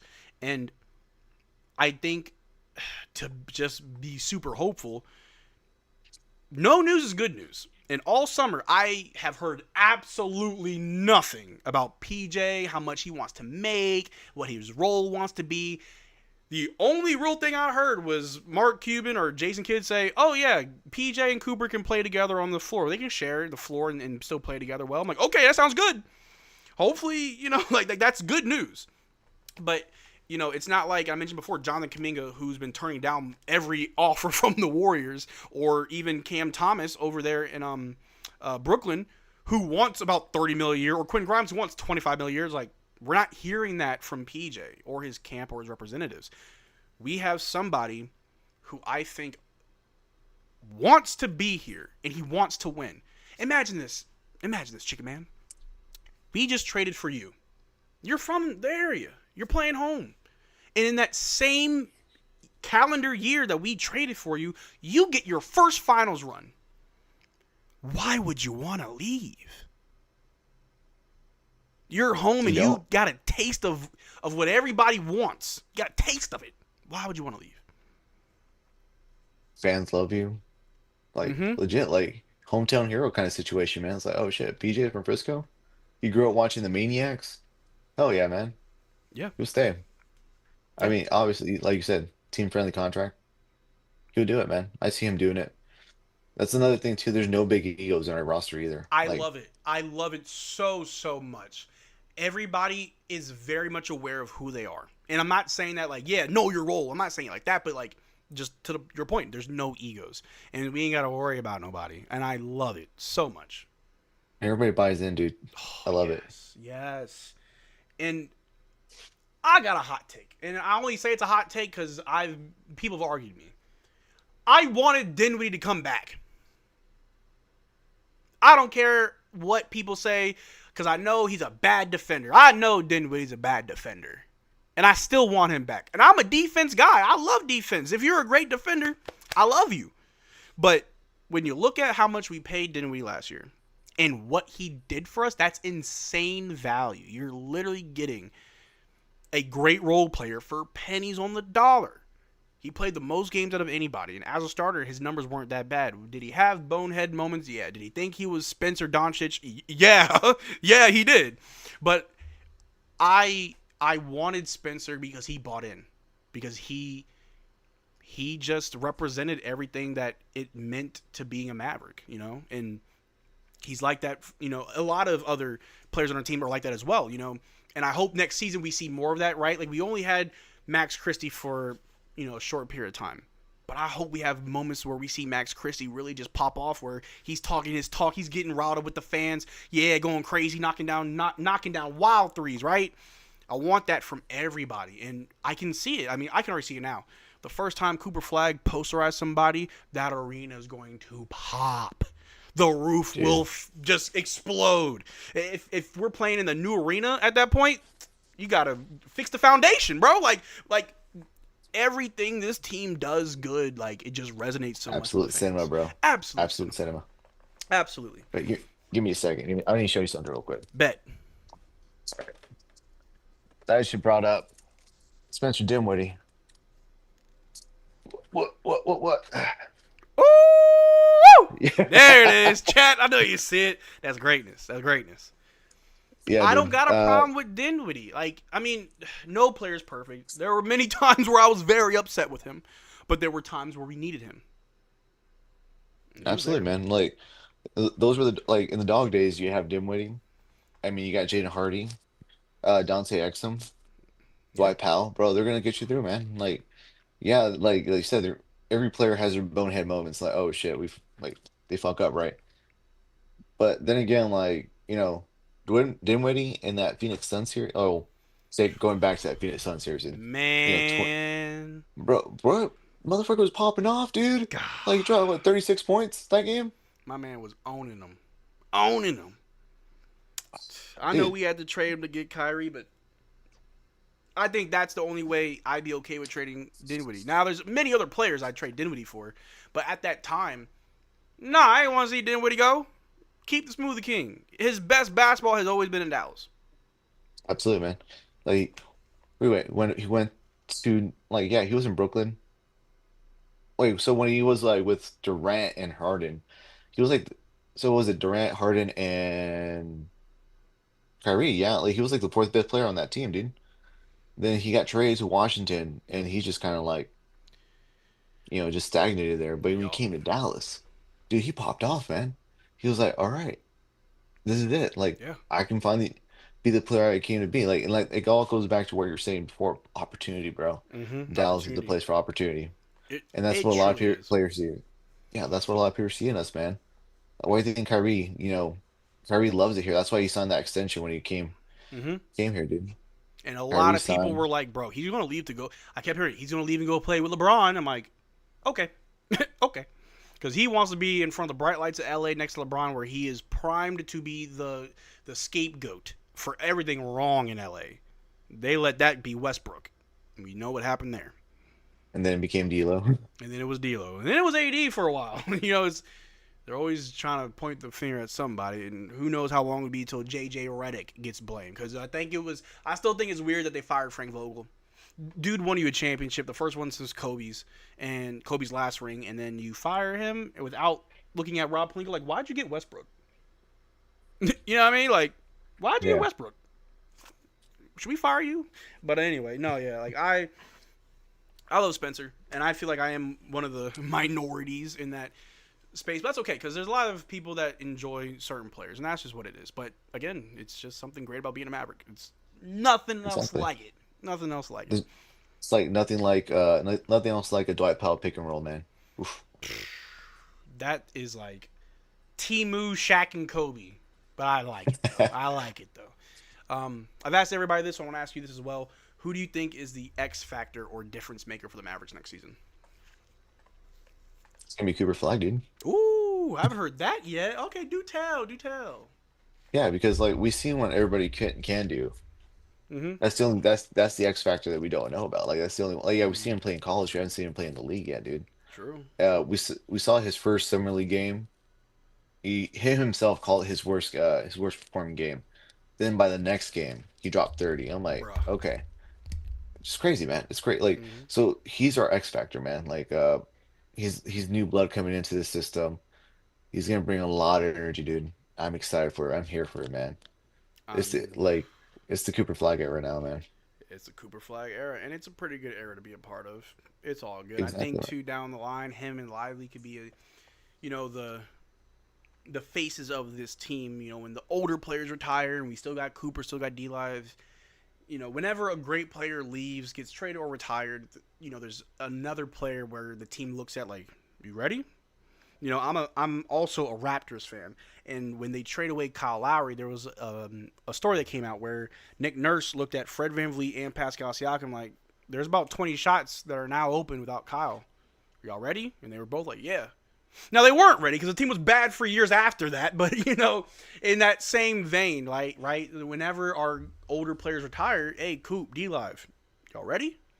Hope so. Hopefully y'all been watching and learning. But I'm very excited. My answer though was Najee Marshall. I think he's, Ooh, but love in a Najee. different way, right?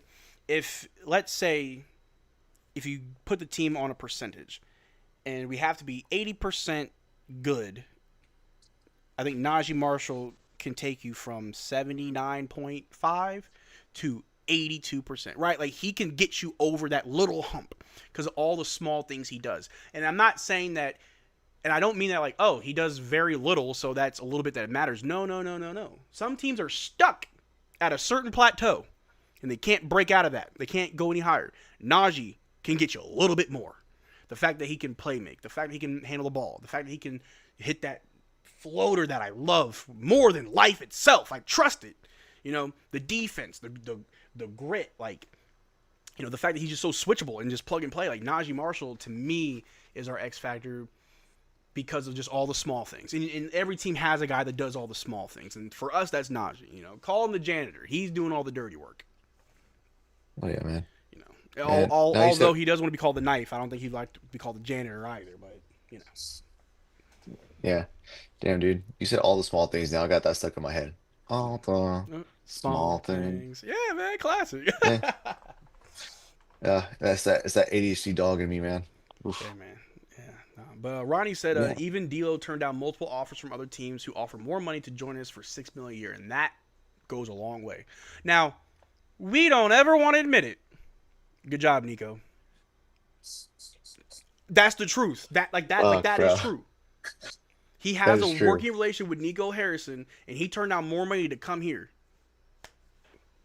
That's the crazy thing, bro, because like everything before the Luka trade, Nico was cooking, bro. He was cooking, dude. He got his PJ and Gafford, dude. He traded at draft night to get Lively and Mhm. Omax. Damn, dude. Like he was cooking, man. He was cooking. Like I have nothing. Like before that, I have nothing against Nico. Still fire Nico, whatever. But Yeah, of man, but course. still, we got shit. We got D'Lo, man. We got D'Lo that signed with us. I'm like, Mhm. okay, cool. Look, like a lot of Mav like Lotus or MFLs, they would tell you before we got Jason Kidd and Nico in the building. There were dog days, dude. We were happy that we signed an older, what's called Jason, JaVale McGee, bro.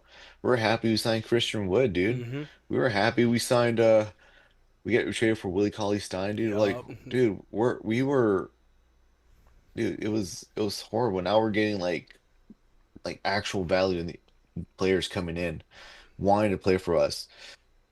And I hate to say it, but fucking Nico Harrison, man, if it weren't for him like I'm sorry, trading for Kyrie, having both Luca and Kyrie on the Mm-hmm. same team, we want to get Klay Thompson. Yep. We want to get Gafford, PJ stay. Mm-hmm. Uh, fuck, dude. Like when we traded for AD, obviously now we got D'Lo, and now we got like people who actually, we got Jason Kidd, Mm-hmm. Don't forget the Frank assistant Vogel. coaches that we got are very, very good. Oh, dude. Our coaching staff is elite right now. Oh, dude, it's elite. Actually, the ones we had before were elite too, but now we're They like were, and it's crazy to think that we could do better. fucking crazy, dude. Holy fucking shit. Oh man, I'm gonna miss Sham God though. Oof. Oh, for sure, for sure. And Sean Sweeney, just because I know that him and D Live have a very strong relationship, and I'm not trying to say this like I can never say this word right. Infantilize. You know what I'm trying to say? I'm Infinitesimal? No. infantilize D Live. Like I'm not trying to make him seem like a child or a baby that needs someone to watch him. But with his whole family dynamic, like I want people Oh, that are important yeah. to D Live to stay near D Live. You know, that's why Tyson Chandler is very important. That man better go nowhere right now. In the same vein, Sean Sweeney. But dude, Phil Handy, you got Jay Triano, you got Frank Vogel finally decided to be a coach and not just an advisor, right? Like we've got Yeah. all these guys that all have good experience, and some of them have won chips elsewhere. So it's like Jason Kidd's got great minds around him, and he did before, but he's got better. Hard to believe, but that's awesome. It's great for the young guys. It's great for the vets. You know, if you're like the Mavericks, kind of light-handed on what you can do roster-wise. Like last year, we made a 5-team trade to get Clay.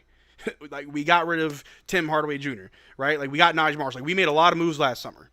This summer, not that many moves to the roster, but I can improve my staff, which will in turn improve my roster. All right, cool. I'll just do that. Oh yeah, I'm all for it, man. Yeah. I'm all for it, man. Like, no, dude, we're gonna make it, man. It's gonna be a good season. It is. And the Are you? future isn't as bleak. And I'm It's just not happy bleak, to dude. be with Mavs fans right now. Like I'm happy that I have more than enough Mavs fans around still to be a part of that ride. You know, don't ever want to go through it alone. Would much rather go through it with people that we all love the Mavs, right? But hey, Big J said, "What's up, Chicken Man?" Hey, what's up? But real quick, let's check out the chat real quick. Young Champagne said, "Is AD okay?" Yeah, he got Oh yeah, have you seen AD's Instagram stories? No, what's going on? It was over the past few days. One of them, he put a quote like something like, "I loved you so much," or "Have you ever cared about someone so much it hurt," or something like that. But then yesterday, he put something else cryptic. I can't remember off the top of my head, but if you were to like just search on Twitter, you could find it. I ain't gonna say too much, but I just hope that he is doing well. And I can message you on Same. the side. But publicly, I hope he's doing well. Absolutely. I need him locked in. I need everybody locked in, but I want people to be okay. First and foremost, basketball's great, but these are still people with lives, and I hope he's Oh okay. yeah, at the end of the day, man. At the end of the day, they're all people, man. We all love them, dude. Yeah. They all, You know, I yeah, don't know dude. if he's dealing with a loss or, family troubles, but regardless of what it is, I hope, and I also hope the team's around him. I hope Dwight Powell's right next to him, making sure he's okay. Dwight Powell will be that guy, man. Yeah. I Dwight feel Powell like will be that guy. Dwight Powell is like the designated player for grief. I'm not saying AD like lost somebody, but let's say someone did lose somebody. You're going to get a call from Dwight Powell, and he's going to show up. He's that guy, man. He's that guy. Yeah. He's that guy. So let's talk about Dwight Powell for a bit. Let's do it, man. Let's talk about Dwight Powell. Let's talk about Dwight. Like people don't put some respect on Dwight Powell's name, man. All right, dude. Homeboy is a bronze medalist from Mm-hmm. 2023. Bro, he's a Western Conference champion, dude. 2-time. Two, two time? Oh, 1 time. I'm sorry. Just once. One time, yeah.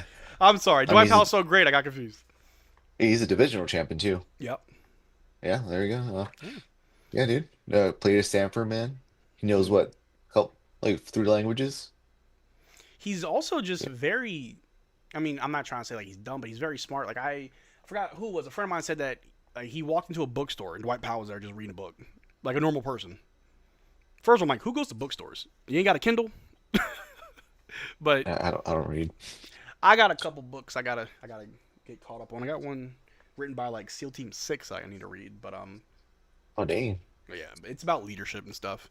But anyway, yeah, like Dwight Powell, and I mentioned this when I spoke to Noah Weber. You know, Dwight Powell is a good teammate, but what's very interesting is that there's a lot of good players, and I'll admit, a lot of players better than Dwight Powell that are struggling to get a veteran contract, right? And people wonder, why is Dwight Powell still here? I think fans need to realize that value in a player goes beyond your stat sheet.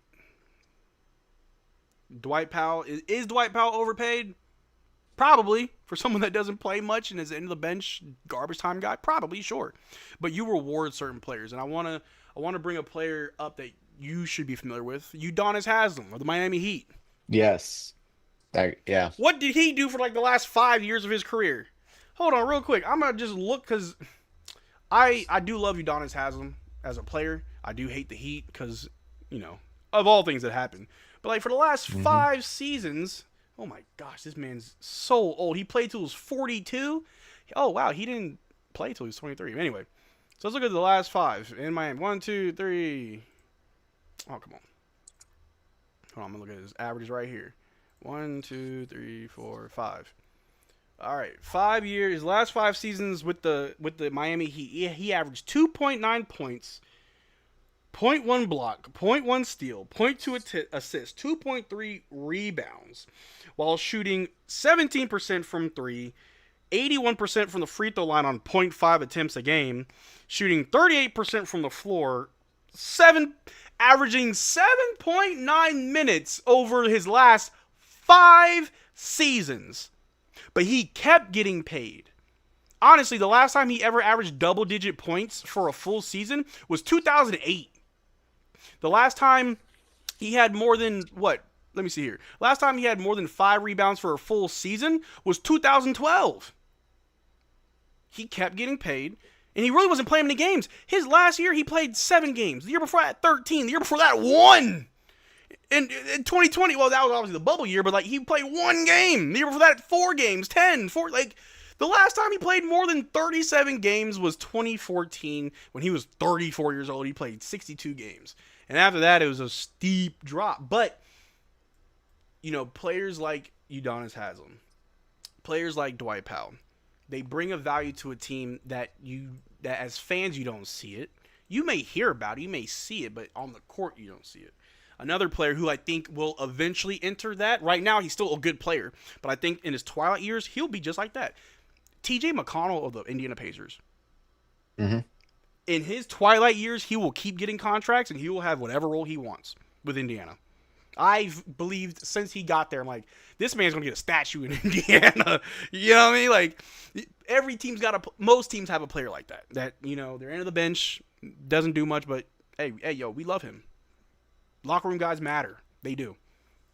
Yeah. JJ Barea for us. JJ Barea, ladies and gentlemen. Come on.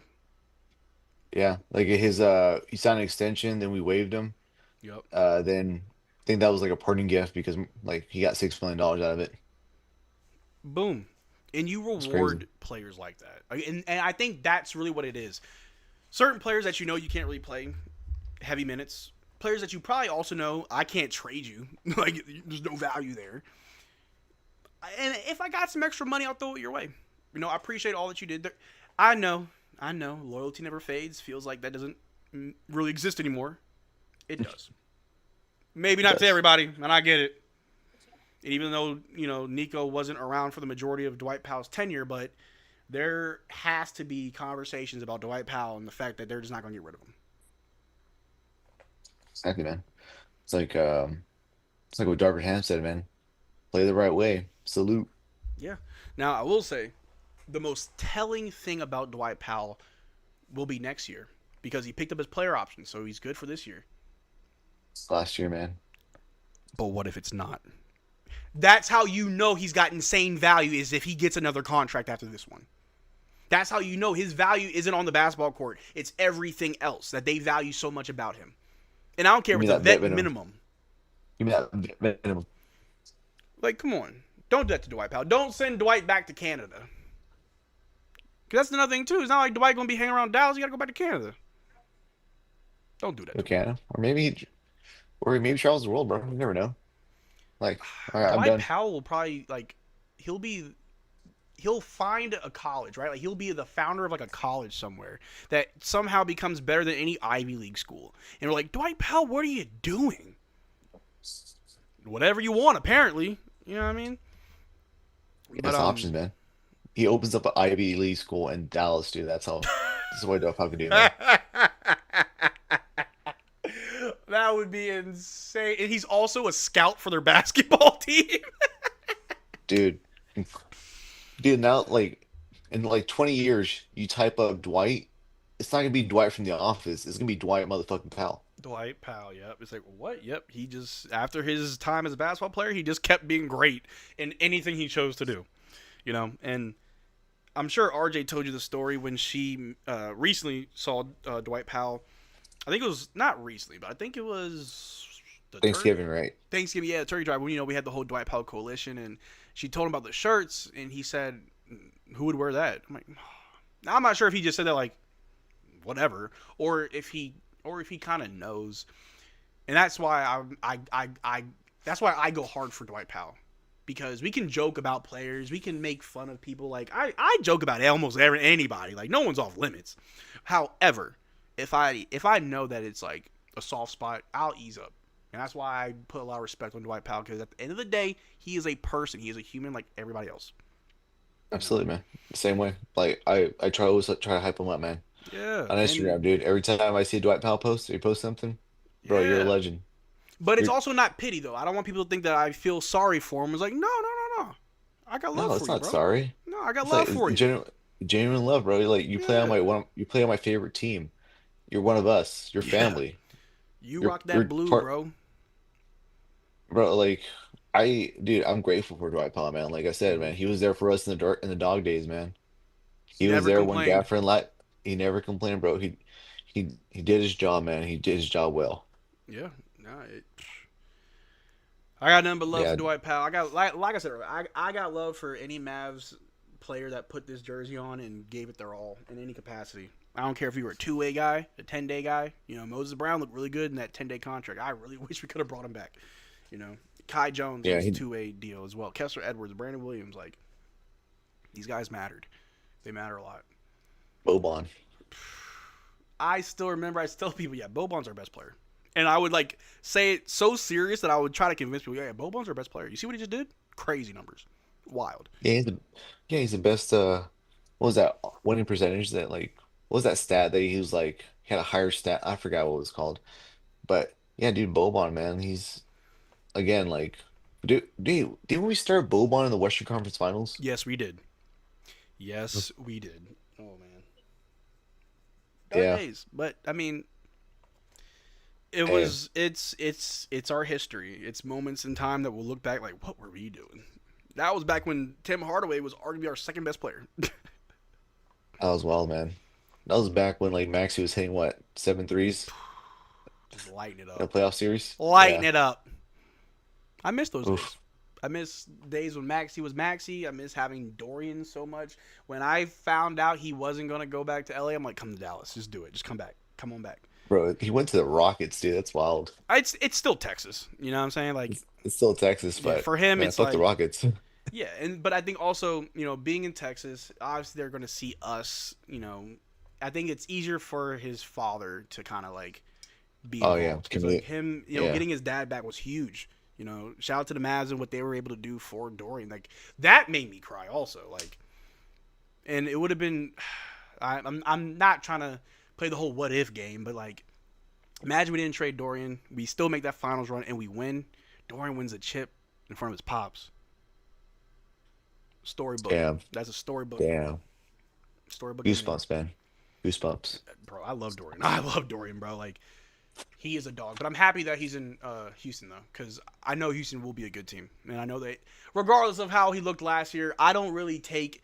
Look, if you played for the Lakers one year and leave the next, I don't really take what you did in LA really for who you are, because almost every player that leaves LA plays better. Westbrook left LA, played better. Spencer left LA and played better. Dorian's about to leave LA and play better. So it's like, you'll leave LA and play better. It's okay. Josh Hart, Jordan Clarkson, Yup. Zubac. Yup. Yeah. All Damn, of them. dude. It's wild. Yeah, you leave LA, you Wild. play better. It's just weird. Dude, But it's crazy. Yeah, but Houston, man, it's crazy. They had a crazy roster, dude. they're really good. Holy, they're really good, dude. Like, holy shit, man. Yeah. Damn. But like that's why I said I don't think this upcoming year is our year. Next year is when we really kind of turn into the boogeyman of the West, where people are afraid to see us. Mhm. Yeah, I want people to be scared. It'll be imagine next year, the following year, Cooper's sophomore year, home opener. Somehow, some way, we get the entire arena, everybody in the arena, to put on these black robes, like they're Death Eaters from Harry Potter, and Like everyone's just Undertaker's quiet. druids. Like we're just like the Grim Reaper, just like yeah, welcome to hell. Oh Shook. yeah. That'd be dope. That'd be dope as shit. I feel like that's something that we could do. I mean, we got the whole Mavs fan base to change their profile pic to Luca for the playoff run. Wait, we got like 1,000 people to show for the protest. Yeah, hey, look, that's what I mean. Like this fan base is connected. I don't think there's any other like families that would have protested for their like favorite player getting traded, dude. I don't think there's another player that would have that type of. Now, I think Steph would the Warriors fan base would probably react the same if the same scenario happened to Steph. I think probably not to the same degree. Maybe Jokic. I'm not sure how crazy Denver fans are.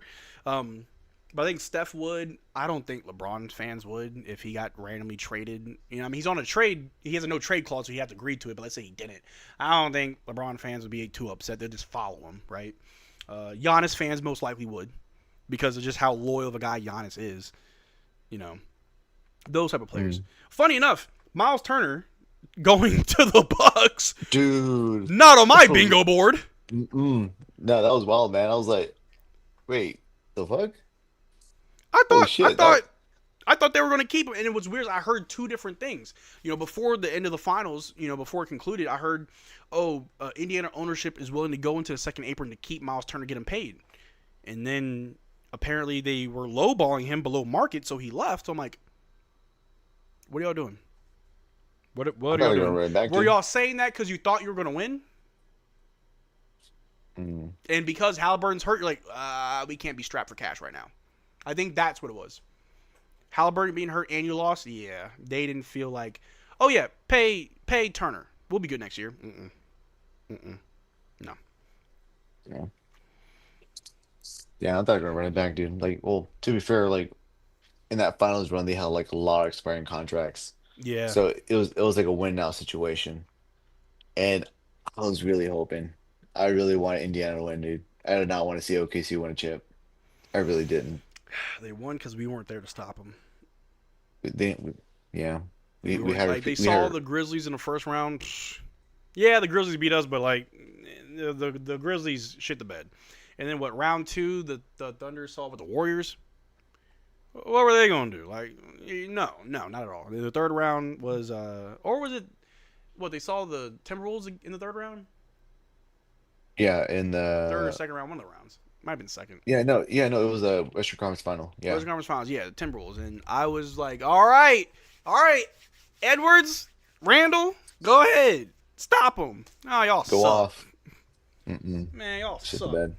And at that point, I'm like, all right. Well, honestly, from the very jump, I was rooting for Anthony Edwards, but also just the Pacers, mainly for two reasons.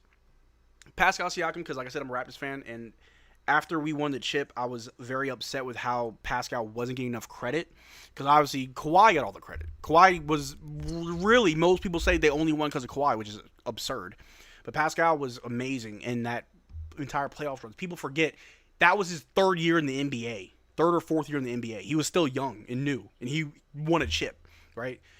And, you know, the Raptors kind of go through a downfall afterwards. He gets traded, but I'm like, yeah, Pascal's still Pascal. Don't think he hasn't gotten better, y'all. Like, y'all crazy. You know, so I was really wanting Pascal to win a second one because it's like, I think Pascal will make the Hall of Fame, but getting a second chip, you know, you got to respect it. Especially in today's NBA, how the CBA set up and aprons, like, it'll be hard for most players to win more than one ring in their careers right now. Because dynasties aren't going to last forever. I mean, the Thunder kind of have it figured out right now. But unless good players team hop, it's going to be very hard for certain players to win more than one ring. But another reason why I was rooting for the Pacers was because Rick Carlisle. I was like, I need Rick to win another chip in the Eastern Conference with a much younger team. The fact that it's been about 14 years since your last chip, yeah, go win another one. Oh my gosh, if the Pacers won, I probably would have gone to Indiana and act like I was a Pacers fan. I would have got me a custom Mavericks jersey with Rick Carlisle name on the back. Oh, yeah, and dude. with the number 2 for 2 chips. Like, Dude, that one intro he came out with too, a mini men. I was like, bro, that's so tough. I'm like, God damn, Rick. Oof. Honestly, man, in that final run, that was like CJ McConnell, man. oh my I was gosh, bro. I'm going to tell you right now, Halliburton don't get hurt. I really do think that they win it. I'm not trying to be a hater, no disrespect to the Thunder. If Halliburton doesn't get hurt, boom, they got it. You know, TJ McConnell stepped up. Nembhard stepped up. Mathurin stepped up. Pascal. I mean, honestly, and I'm not trying to be disrespectful because I know we just talked about him, but I was a little bit disappointed in Turner that entire playoff run. Especially in the finals. You're the biggest guy on the court. Why are you not getting double-double? Like, is Hartenstein your kryptonite? Like, what's going on? You are the biggest player. Why don't you have 10 and 10? That kind of baffled me. But whatever defense the Thunder were throwing, it was working because it stopped Turner from ever going off. I don't think Turner really had a game where he went off. No, he didn't. No. Although I'll say this, I'll give Alex Caruso his flowers, man. Always Yes. been an Alex Caruso fan. Yes. The bald I mamba. love the bald eagle, man, the bald mama, man. Mm-hmm. LeBron's goat. Yep. LeBron's The goat. Lakers were crazy for not wanting to keep him. Crazy. They let him go, bro. It's crazy. And man, I always wanted the Mavs to sign him, bro. When he became a free agent, I'm like, Man. bro, like he's nice, He is man. great at what he does as just a very good defender, scorer, a vet. He has a great IQ, a good eye for the game. Like, yeah, no, Caruso. And Caruso can be the killer, right? Like, in a playoff series, Caruso has a good game, you're dead. Let that man be great, you're dead. When Caruso started hitting threes, it's over, man. Yep. It's Ball Mama got you, man. That's all it is. But, Chicken Man, I appreciate you, big dog, for coming through. You are a staple in this community. I'm glad that you're back. Glad that you're still rocking with the Blues. You know what I'm saying? We got Yeah, a great dude. season ahead of us. I can't wait to enjoy it with you. Absolutely, man. It's a pleasure, man. We gotta hit up one of the games in the next season, man. For sure. I'm gonna try to go to more than just one. Because I gotta see Flag, bro. I gotta be there when he just goes off. So I'm Bro, definitely he's trying gonna to go go to off, more man. games. I got to. But All hey, right, man. everybody at home, make sure you follow Chicken Man on Twitter. That's his handle on screen. CHKENMAN. Is that the same for your Instagram and TikTok? Yes, sir. Follow him on all platforms. He posts good content. You may start seeing him on TV now that you've seen the man. You're like, oh, I see a guy in a chicken suit. Boom, that's him. That's me. You see me at a concert venue, that's me. You see me Mm-hmm. in a different state and, checking out like the Laker statues, that's me too. Yeah. Yeah. Yes, sir. All right, big dog. Uh, You have a good one. Hey, later, if you're still up and you see me playing Marvel Rivals, hit me up. Hey, all right, cool, man. Hey, make sure you drink your water. Always, always. Where is it? Yeah, I got my water right here. Always. Appreciate you, man. I'll Yes, see you. sir. All right, all right. That was Chicken Man. Always good to have, the local heroes of this fan base come through. Chicken Man's awesome. What's good, RJ? I see you in the chat. RJ said something earlier I wanted to touch on with Chicken Man. I forgot. We're talking about players, if they got traded, how their fan base react. RJ said, I think it's situation, not just the players. Some of those players' stands might protest if their favorite was traded against his will in the middle of the night. Yeah. Yeah, I just think the Mavs' reaction to Luka would be unmatched. I don't know if there's a player that would get a bigger reaction than what trading Luka did.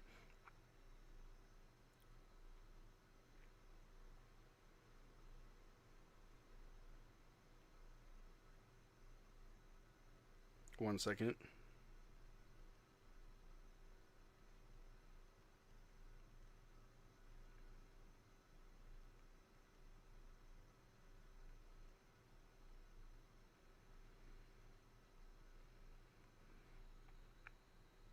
All right, let me see who we got next. It's 8 o'clock. Who we got? Okay, so I want to say...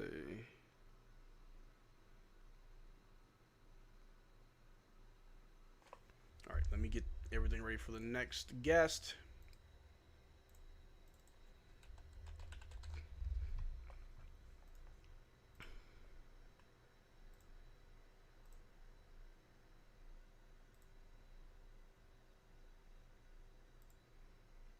What's up, chat? What y'all talking about? What you talking about? We talking about nothing. Let me see. Who's the next guest? TGK. TGK has to let me know whenever he's free, because I know he's out of state right now. He's not home, so he's gotta let me know whenever he's ready. But appreciate everybody being here. It's 8:22. It's weird. The sun's still up, but we gonna be all right. Why is my computer not working? Do your job. Boop. There it is.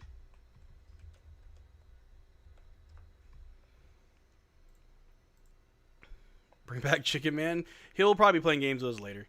I thought you only wanted good guests. Jay, that's why you're not on. That's why you haven't come on, Jay. You crazy. Don't worry. I'll bring Big J up as long as it's not past his bedtime. Oh man, I am so funny. Oh, so funny. But we're getting ready for our next guest. Chicken Man is coolness. Chicken Man's awesome. Invite Jordan. Michael Jordan. Michael Jordan.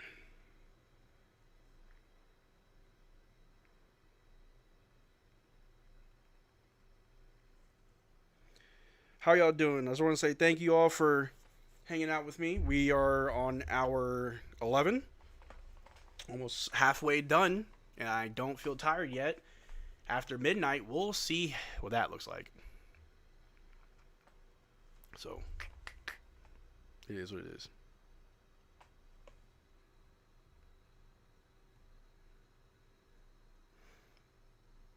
After this next guest, I will have to use the bathroom. Been drinking a lot of water. Been live since 10 a.m. Since 9 a.m. Chicken Man and I are going to a concert tomorrow. Ooh! Yo, Chicken Man been out there just partying, going all types of concerts. I gotta go out with you guys, man. Like, being a busy person sucks. Because every time you guys invite me to stuff, I'm like, I really want to, but this. One of these days I will. Show your Yu-Gi-Oh cards instead? Oh, say less, fam. Say less. And you know what? I keep them near me at all times. Hold on. Hold on. You want to talk about Yu-Gi-Oh cards? Which one you want to talk about? Let's see. What's in this deck box, you may ask? Oh, is that the Blue Eyes? Is that the Blue Eyes White Dragon? Oh, we got a Blue Eyes deck right here. Torment legal. You know what I'm saying? I got the. Hold on. Let's pull out what you really want to see. That Blue Eyes Ultimate Dragon. Yes, sir. Don't play with it. Don't play with it. What other? I have way too many Yu-Gi-Oh cards, by the way. Got any Pokemon cards? I got some, not a lot. Like probably less than 20. It's probably one on my desk. Yeah. One of my favorite Pokemon is Gengar. I got a Gengar card somewhere. But I also like the homie Poliwag and Poliwhirl. Look at that. They're just a couple of homies chilling. What else I got in here? What's this? Oh, more Yu-Gi-Oh cards. More cards. Oh. I'm almost finished my Blue Eyes deck. Hey. There you go. What else I got in here? What else is in here? Oh, Buster Blader. Oh, Buster Blader deck. Oh, that's crazy. That's crazy. Ain't nobody gonna out nerd me. You can't out Pizza the Hut. Let's see what else we got here. What's this? Oh. It's a bad deck, but I got a deck. Come on now. Come on now. I was a big Pokemon card collector when I was young. Had the EXs and stuff. Used to buy the cards at the store for $1 or $2. Yeah. This is just one shoebox. I've got like 10 shoeboxes filled with cards. Yeah. Oh. I'll be right back. Hey.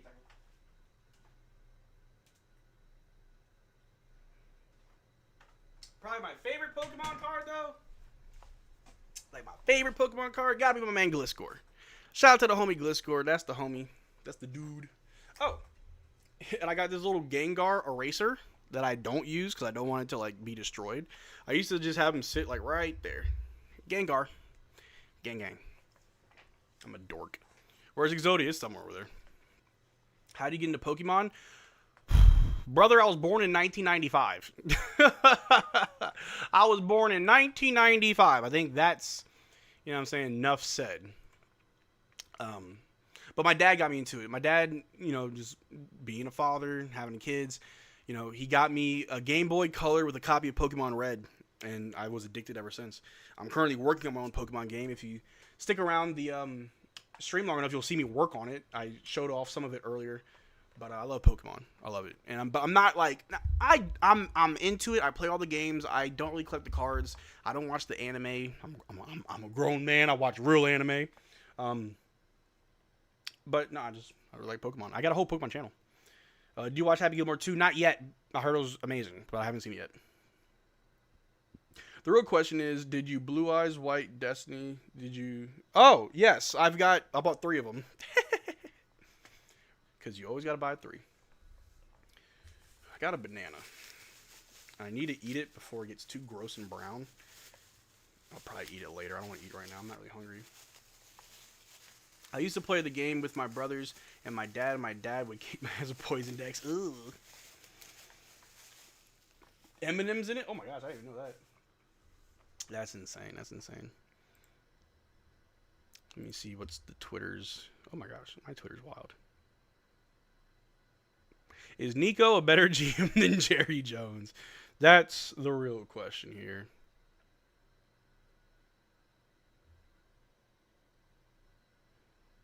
HBO Max removed all of the Cartoon Network throwback shows from the service. I hate it. I'm about to cancel my HBO Max.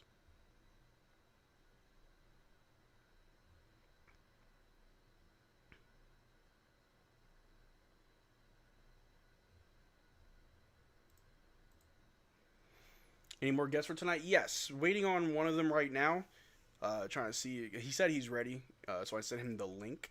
So, speaking of which, you speak and he shall appear. So, coming up next on stage is, if you are on Twitter enough, this is someone that you should know very, very well. They hold it down for the Mavericks community, always posting great content, always keeping things in perspective, but bringing the positivity, because in these dark days, that's the most important thing. Ladies and gentlemen, we got our boy Mavs Muse. Hey, hello, hello. Oh, there he is. Look at that. Hey, can you hear me? All good? Loud and clear, brother. How you doing? Perfect. Hey, I'm good, man. How are you doing? Oh man, I'm doing fantastic. First of all, thanks for stopping by. You know, I've been doing this with everybody that comes by. I just want to let everyone viewing know that this is a charity live stream. We're raising money for the flood victims of Central Texas. Every dollar that we raise and every dollar this stream raises will be going to Convoy of Hope for the victims. So first and foremost, Mavs Muse, thank you so much for giving me some of your time so we can hang out, talk Mavs, and just make great content, first of all. Hey, I'm glad to be here, Marcel. I appreciate you having me on. It's for a great cause, I know. And I've been tuning in here and there when I can, and I've seen it's been a great show so far. So I'm honored to be a part of it now. So I appreciate you. Of course, man. I appreciate your time.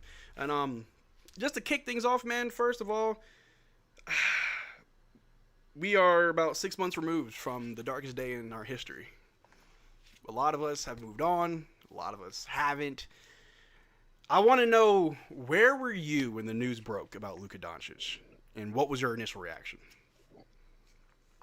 Hey, you really starting with this? That's how we're kicking this off? I'm coming with the hard-hitting questions, man. Hard-hitting questions. Fair enough. It was pretty crazy when I heard about it. Obviously, I'm just as heartbroken as the next guy, if not more. I took it pretty hard when it happened, but I was actually at work when the news broke. I was doing a late shift. I got off at like 11:30ish. The news broke at around 11, if I remember correctly. So I was just about to get off, and then I was just hanging out, talking to some of my buddies there. I remember like who I was talking to, this conversations we were having, like everything that was going on, and then all of a sudden, like I just heard shouts from across the room. And most people there aren't really big Mavs fans. I was kind of obviously the biggest one, but just Dallas people, because I live in Dallas myself. So just a lot of chatter I was hearing, and then obviously once some people who knew me better found out what happened, I saw them check my phone yesterday. They came over to me and said, "Hey, did you see this? Is this real?" Yep. And so obviously at that point I said, "Oh, hold on, let me see what's going on." So I pull my phone out. I see I've got at that point probably about 25 texts saying like a bunch of question marks, a lot of words I probably shouldn't repeat on here.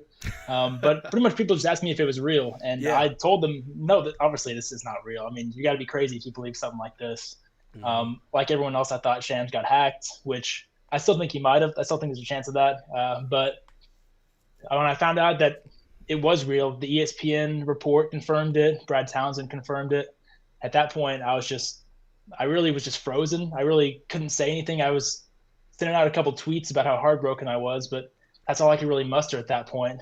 So that was for the first 30 minutes of it. Before I got off my shift, I just kind of sat there.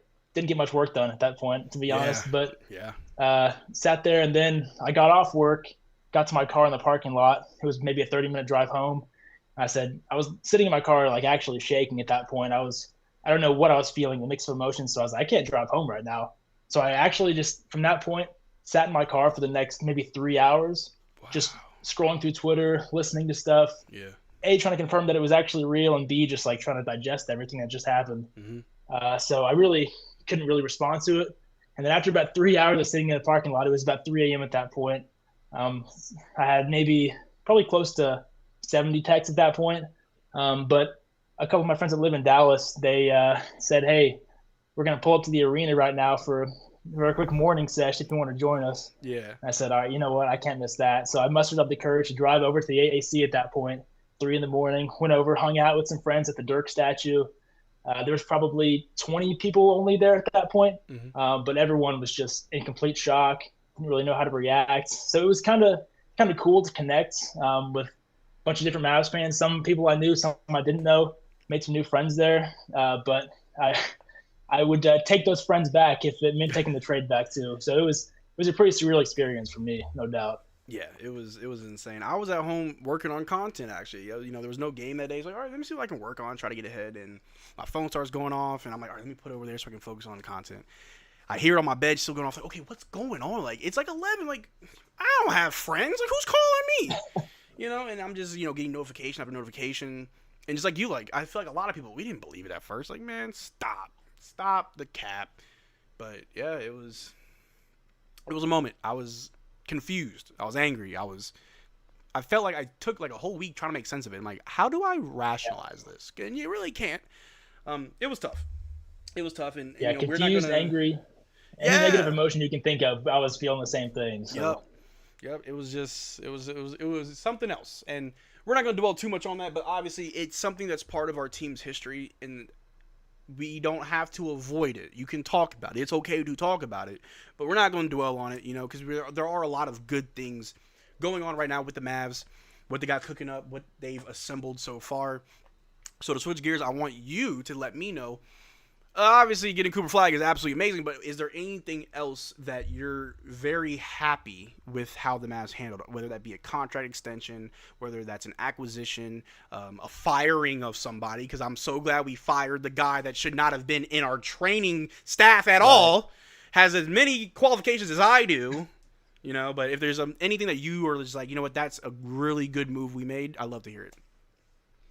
Yeah, speaking of firing, there's one more firing I'm still waiting to see happen. Hopefully we'll get there soon. But obviously, we were in the lowest of lows, the depths of NBA fandom after the trade and everything.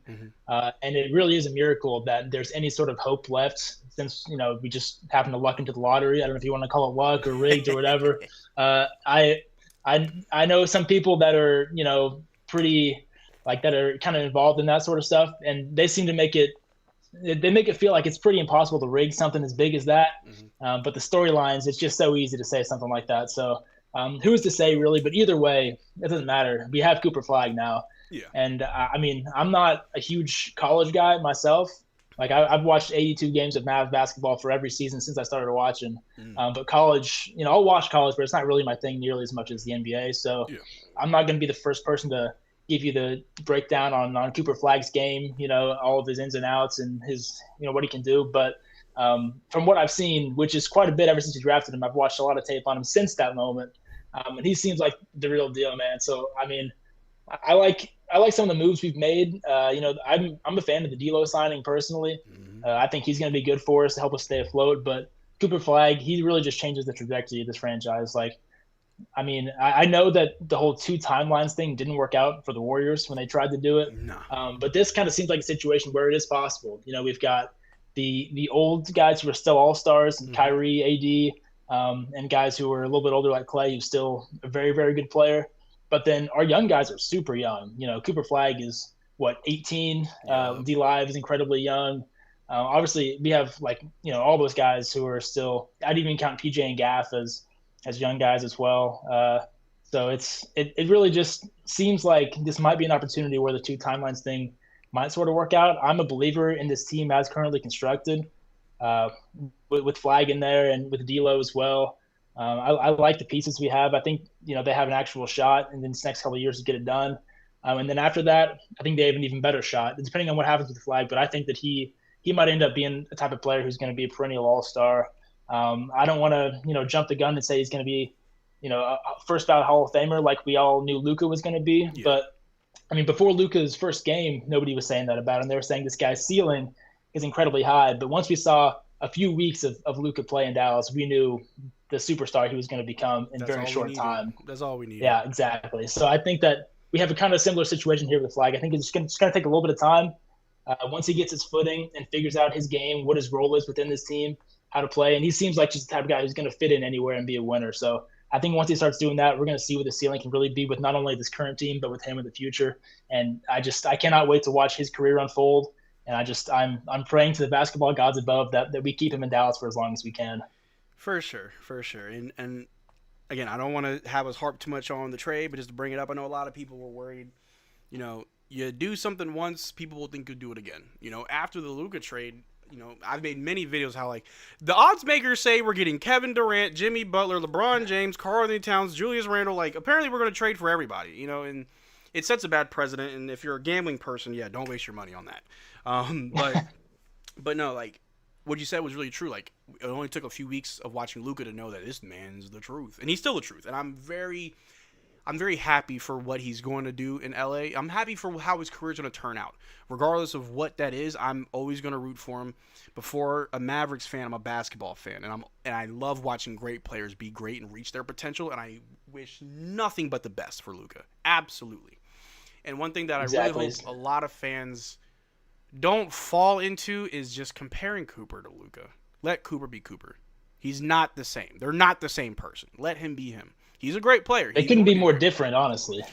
To be completely honest, they're completely different. Different positions, Yeah. different play styles, you know, but I think what we have going on, you know, we can be happy about, we can be hopeful for. You know, we got Cooper, D'Lo, Gafford, AD, D-Live, we got PJ, we got Najee Marshall, who I got to get his jersey, man. I love Najee. And just really quick, because I have so many questions that I want to ask you. I just want to pick your brain on things. I've asked everybody so far who they think is for next season will be the Mavericks X factor or difference maker for the team. Who do you think is going to be? Man, Marcel, if you know me at all, you know exactly what I'm going to say for this one, and I'm not joking at all. But it's my GOAT. It's future Hall of Famer, perennial MVP candidate. That's Dwight Powell. He is the X factor for this team. Mm-hmm. My favorite player.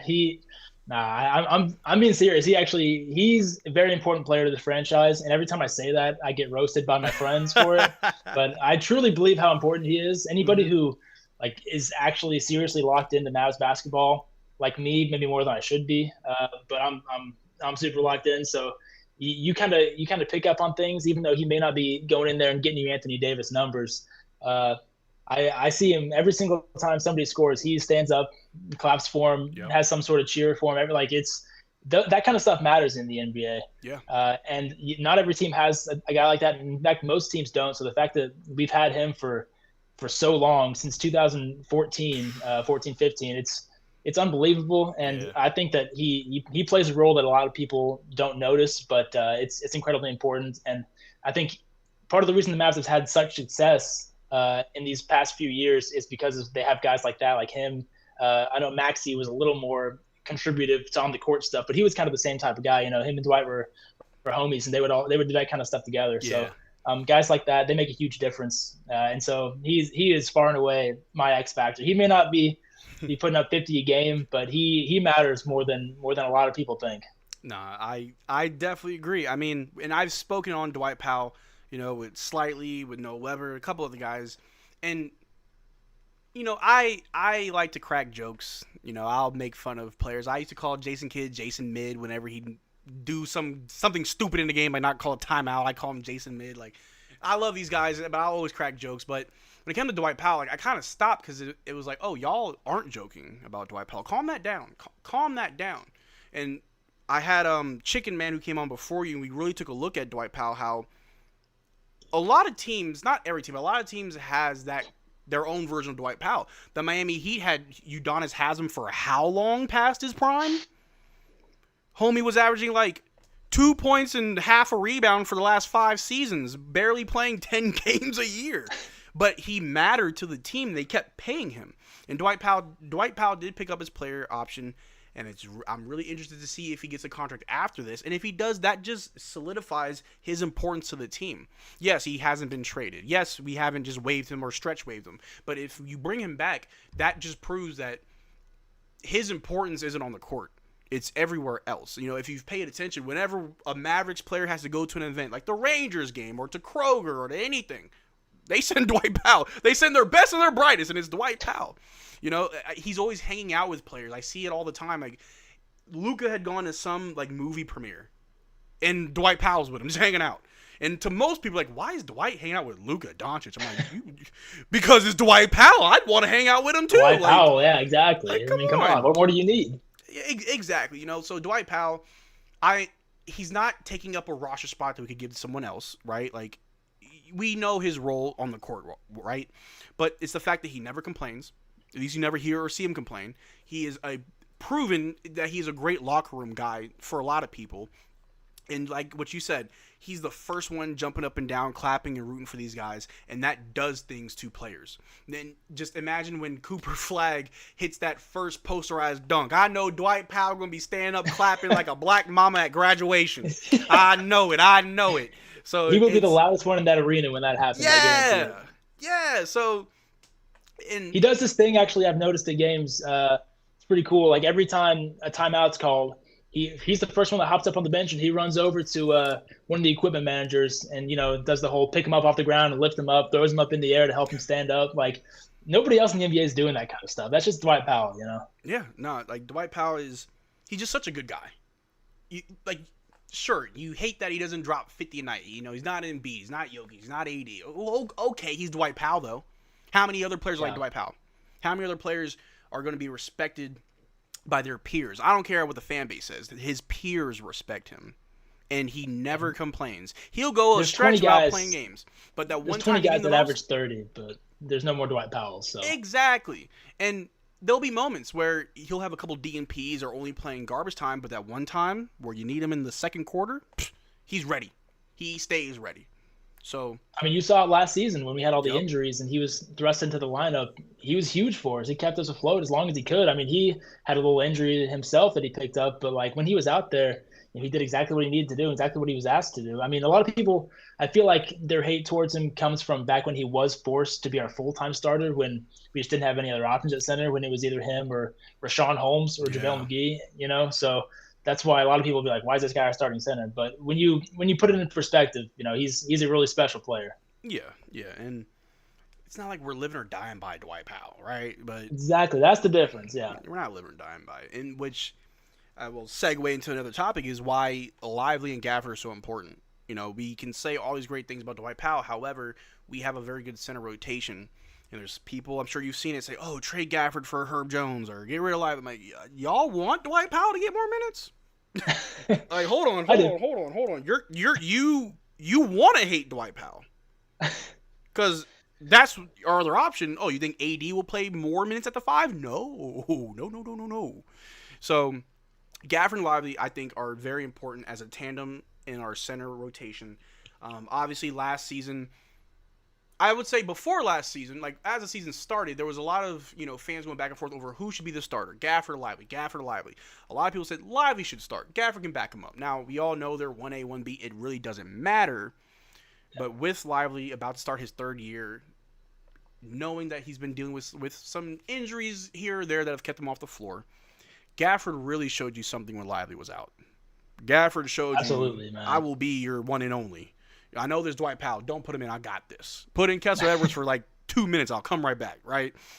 So Gafford, before his injury, was showing you that he's ready to take on more and he can do more. But I want to ask, going forward for this next season, who needs to be our starting center, Gafford or Lively?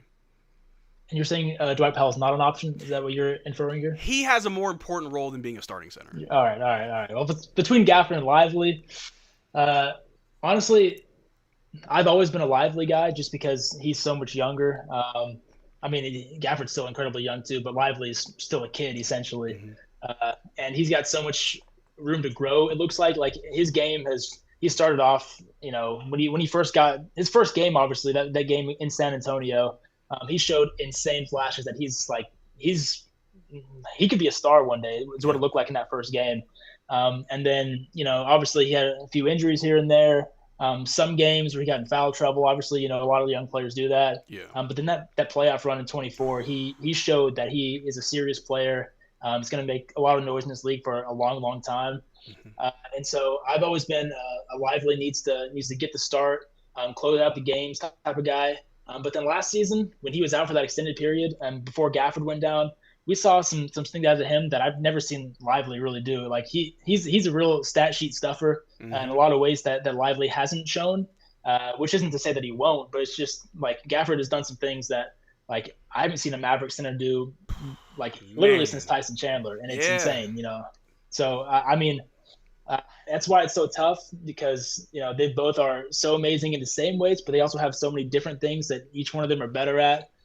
So if I was Jason Mid, I'd probably do Lively, just because I feel like he's still got more room to grow, and if he reaches his full potential, like that's all-star caliber, that's all NBA caliber. Gafford, he's a little bit older and he's shown like the player he can be, which is an incredibly, incredibly good player, like a top starting center in this league. But I still think Lively's ceiling is higher. So I think if we give him the opportunity, that might bode better for the Mavs for the future. So I'd probably go with Lively. But that's not to say that I want to lose Gafford, because we need both of them out there at different times if you want to stay successful. Because that formula really worked for us in 24. I know it's going to be a little different without Luka. He really sets a lot of things up for him. But even without him, they showed last year, especially Gafford, that they can play without someone feeding them the ball the whole time and still be super effective. So for sure. And I'm sure Gafford and Lively both don't care who starts. It's more of like, and I don't really know what these guys think, but I would assume they both understand, hey, if I need to start because it's a better option, oh yeah, I get it. Hey, I need to start. Okay, cool, yeah, you got it. Like, having a shared goal of we want to win can put all that ego to the side. And I don't think we have an ego problem with any of our players. Maybe Dwight Powell because he's the GOAT, but put some respect. Everyone's just jealous of him, unfortunately. Yeah, but that's to be understood, I get it. I'd be jealous too if I wasn't Dwight Powell. And I'm not Dwight Powell, so I get it. But with Lively, I love the fact that regardless of the injuries and missed time, if we look at the time he has played, like one thing I mentioned earlier was his development that happened right in front of us in a short period of time of how he's a great perimeter defender. That I feel like happened overnight because I'm like, whoa, wait a minute. They switched on Lively and he's applying pressure. He's staying in front of his man and not blowing past him. That's something that Gafford doesn't have yet. Not saying he can't have it. But to your point, Lively definitely has a higher ceiling. Your rookie year, you not being scared of a finals run and we're relying on you night after night. That's special. That's a special mentality to have right there. Yeah, and that's also just having the confidence too, and not to kind of like go too much into his personal life, but we all know his story and his family and what happened right before the playoffs. But to have that poise and to be locked in with all that going on, it's tough. That's tough. And that's why I really want Lively to be healthy this upcoming season because he can do some great things. Now, one thing that I've spoken on is, although AD only played 9 games, things looked a little better when AD shared the floor with Gafford versus AD sharing the floor with Lively. Now, is that just we haven't figured it out yet situation, or we need to tweak how we play these players together? Yeah, that's tough. I think we need a bigger sample size first and foremost, and it's it's going to change the more Lively grows as a player as well. The more chemistry he gets with AD on the court. So I think, just give it a little bit of time. I think it's going to work in both ways. But obviously, there's going to be some times where AD's going to have to suck it up and play center too, and both of them are going to have to be on the bench. And that's just going to have to be part of it. And he's just going to have to accept that part of the game. Because I think, honestly, like that might be our best lineup at times with maybe Flag at the 4, maybe PJ at the 4, Flag at the 3.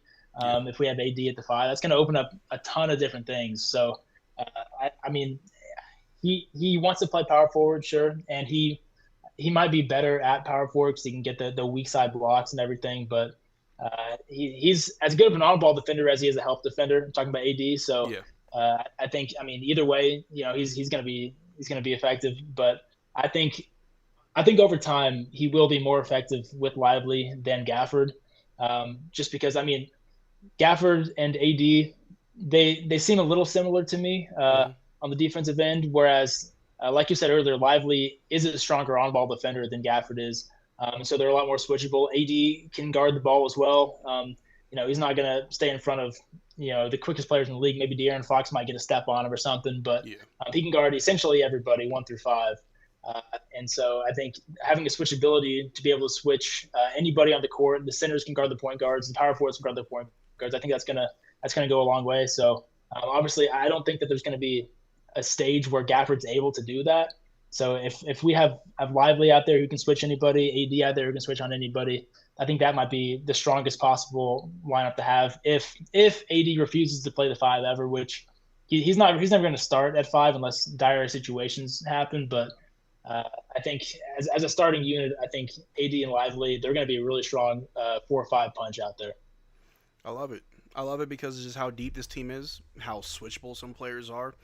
We all know Jason Kidd loves to get creative with these lineups that some look like an abomination, like what is this, versus, man, that was actually kind of smart.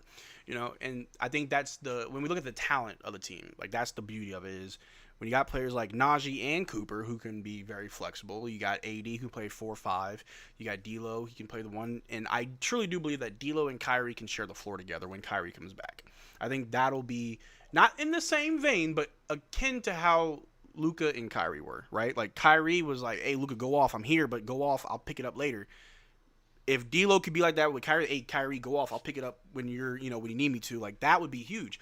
But just going back to the fact that we're deep, bro. Like I'm going to give you 5 players' names: D'Angelo Russell, Max Christie, Najee Marshall, P.J. Washington, Daniel Gafford. That's your second unit. That's nuts, man.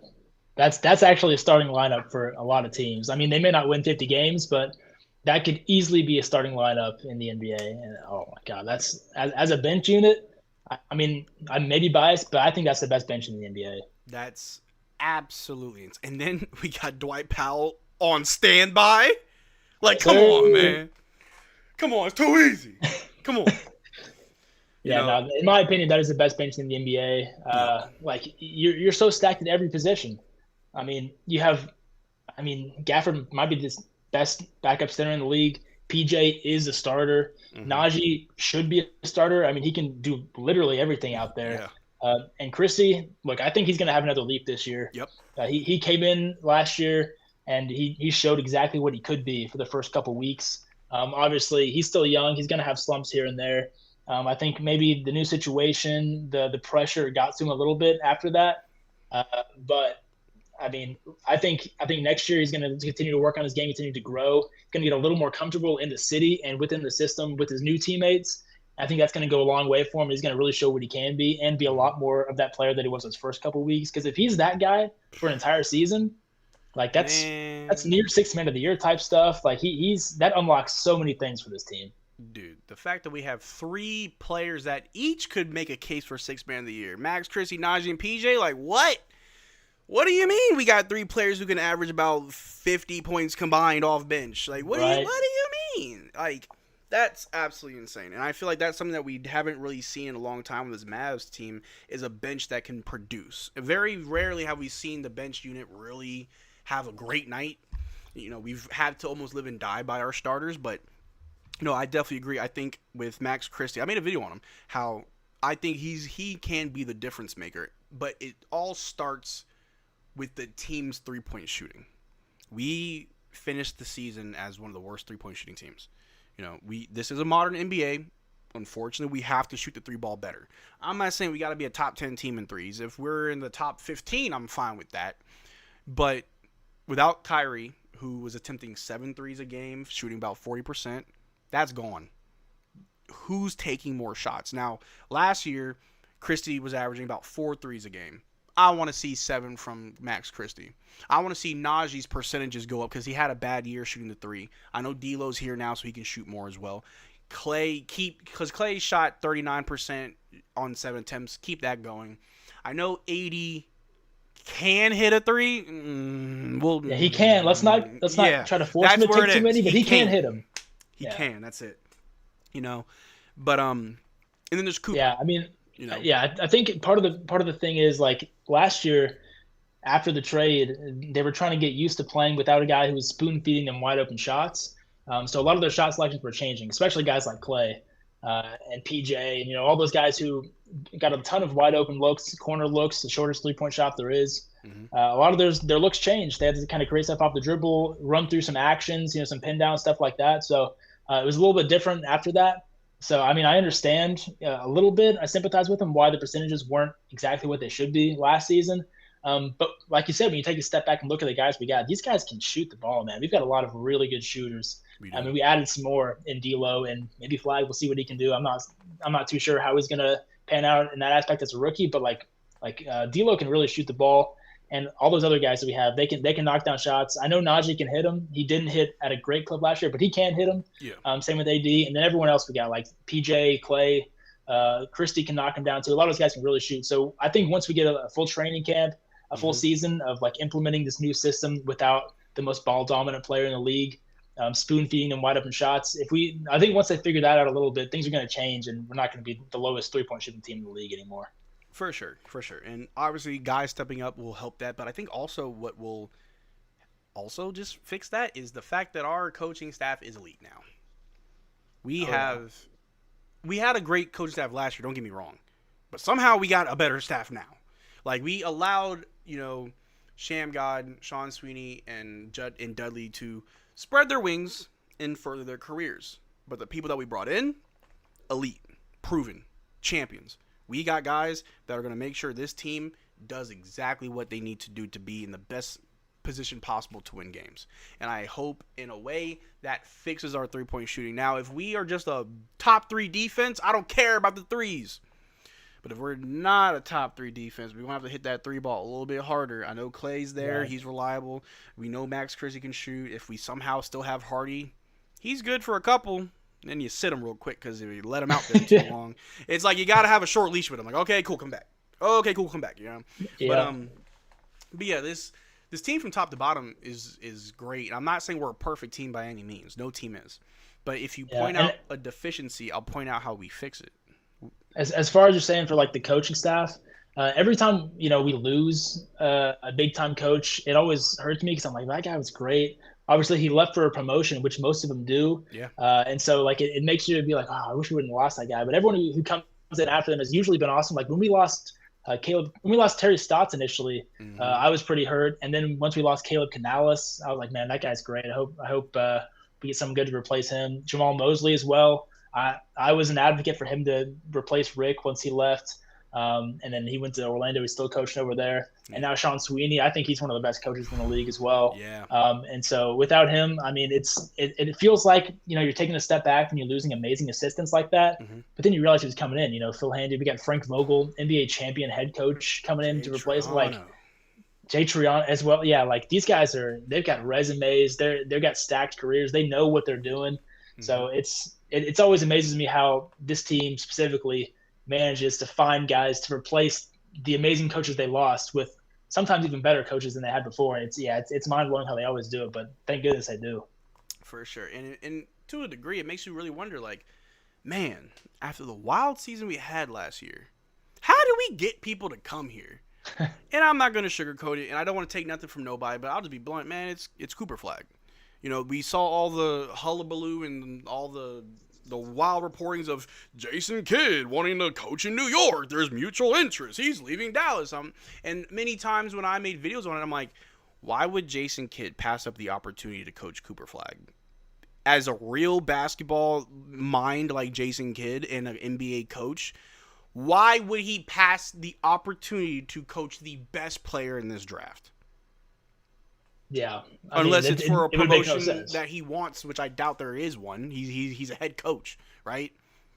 You don't get a much better situation than this. I mean, going to New York would be cool to be in New York, but like you're not leaving for a significantly better team with bigger stars or anything. That's like you have a perfect situation here with an organization that wants you and players that are going to make you look good. Like there's no reason to leave. So that didn't make much sense to me. It made absolutely no sense. But yeah, I think just knowing that we have Cooper Flag is attracting basketball minds that want to be a part of that early development. Jason Kidd had a heavy hand in Giannis's development. We see how Giannis panned out, right? Jason Kidd was on the assistant coaching staff when the Lakers won their championship in the bubble, right? So coaches want to be around good players, great players, and malleable players. And those malleable players are typically the younger ones that you can help mold. I mean, what Jason Kidd and the assistants have done with Derrick Lively, like, he didn't win Rookie of the Year, but he had the best rookie season out of his entire class because he made the finals, right? So that thing is something that fans need to keep in mind. Like, Cooper Flag being here is going to do more than just win you games. It's going to attract people that are elite, that want to be a part of what he's got going on, especially this early, especially the fact that he's young. He's supposed to be starting his freshman year of college. Instead, he's in the NBA. Insane to me. Like, he's barely eligible to be in the league in the first place, and he's going to be the future of our franchise. It's nuts. I think they said if he was born 2 days later, he wouldn't be eligible. Like, what? You literally can't get a younger, better player, and somehow he's on the Dallas Mavericks. It's mind-boggling. It's, it's just one of those crazy stories that you tell your kids 30 years from now. It's like, yep, we lost Luka, but we got Cooper Flag. Yeah, wild, right? But there's so much to be happy about when it comes to this team, and I think being a Mavericks fan, first of all, is not for the weak. And I'm not mentioning that just because of how last year went, but just the media will never put respect on us. And when they do, I kind of look sideways, like, why are you saying that? Like, when anytime I hear Kendrick Perkins give us any sort of credit, I'm like, Kendrick Perkins of all people is giving, oh God, it must not be true. Yeah. You're lying to me. Right. Like, God dang. But, we're not a small market by any means. I think we're a top 5 media market in the world, or at least in the United States, right? But we are treated like we're a small market. And because of that, I think that resonates more with fans to want to be closer to the team. If they're not going to show you love, I'll show you love. And that means something. I mentioned to the other guys that come on the stream, if you ever put on the Mavericks jersey and you tried hard and you went out there and gave your all, I got love for you. I'll never hate you. I've probably said a lot of things about Maxey on my channel that's pissed off a lot of people, but I also tell people there was a time where I was Maxey's #1 fan. Him and Dorian Finney-Smith, those two on the court, I was standing up, clapping, jumping up and down at anything they did because I loved it. You don't have to be the level of Luka Doncic to get love in this fan base. I mean, Boban was loved, and it's still loved to this day. Rodrigue Beaubois has fans. That's my goat, for real. He's got fans, right? So, I've got a Beaubois jersey in the back right now. There you go. So it's like, I've got me a Dorian, like, as a grown man, the first jersey I bought myself was a Dorian Finney-Smith jersey. Nice. And, mainly because aside from just being great players, I also like to fall in love with the story of players. And just hearing Dorian's story, I loved it. And what the Mavs were able to do and help him and his father, bro. I would have loved to see Dorian win a chip here, in front of his dad. It didn't work that way. It is what it is. But, like, that's the sort of thing that I really do love. And, you wear this jersey, you go out there, you're ready to die for this team. That matters. And I bring that up because we have 2 players who I think really do embody that.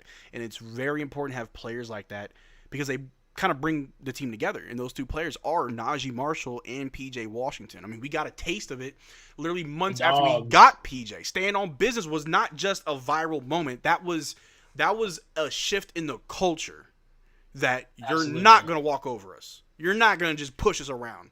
Russell Westbrook want to fling Luka. All right, here's Paul Jermaine Washington. Go try that with him.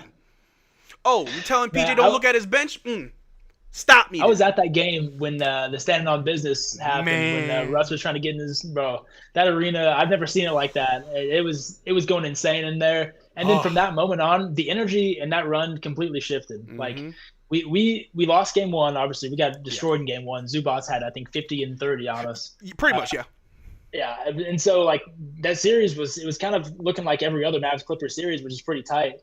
And then after that moment happened, like I don't know if it was the team that came together or just the energy from the city that that moment really changed everything for that playoff run in 24, in my opinion. And like that was a whole different team, at least mentality wise, for the rest of the run. That's why they had such a crazy run that year, in my opinion. Yeah, and that's the type of energy that can really get a team rolling. And I'll give PJ all the credit. That shifted things. And in the same vein, for me, the way I saw it years prior was when Brunson was dismantling the Jazz.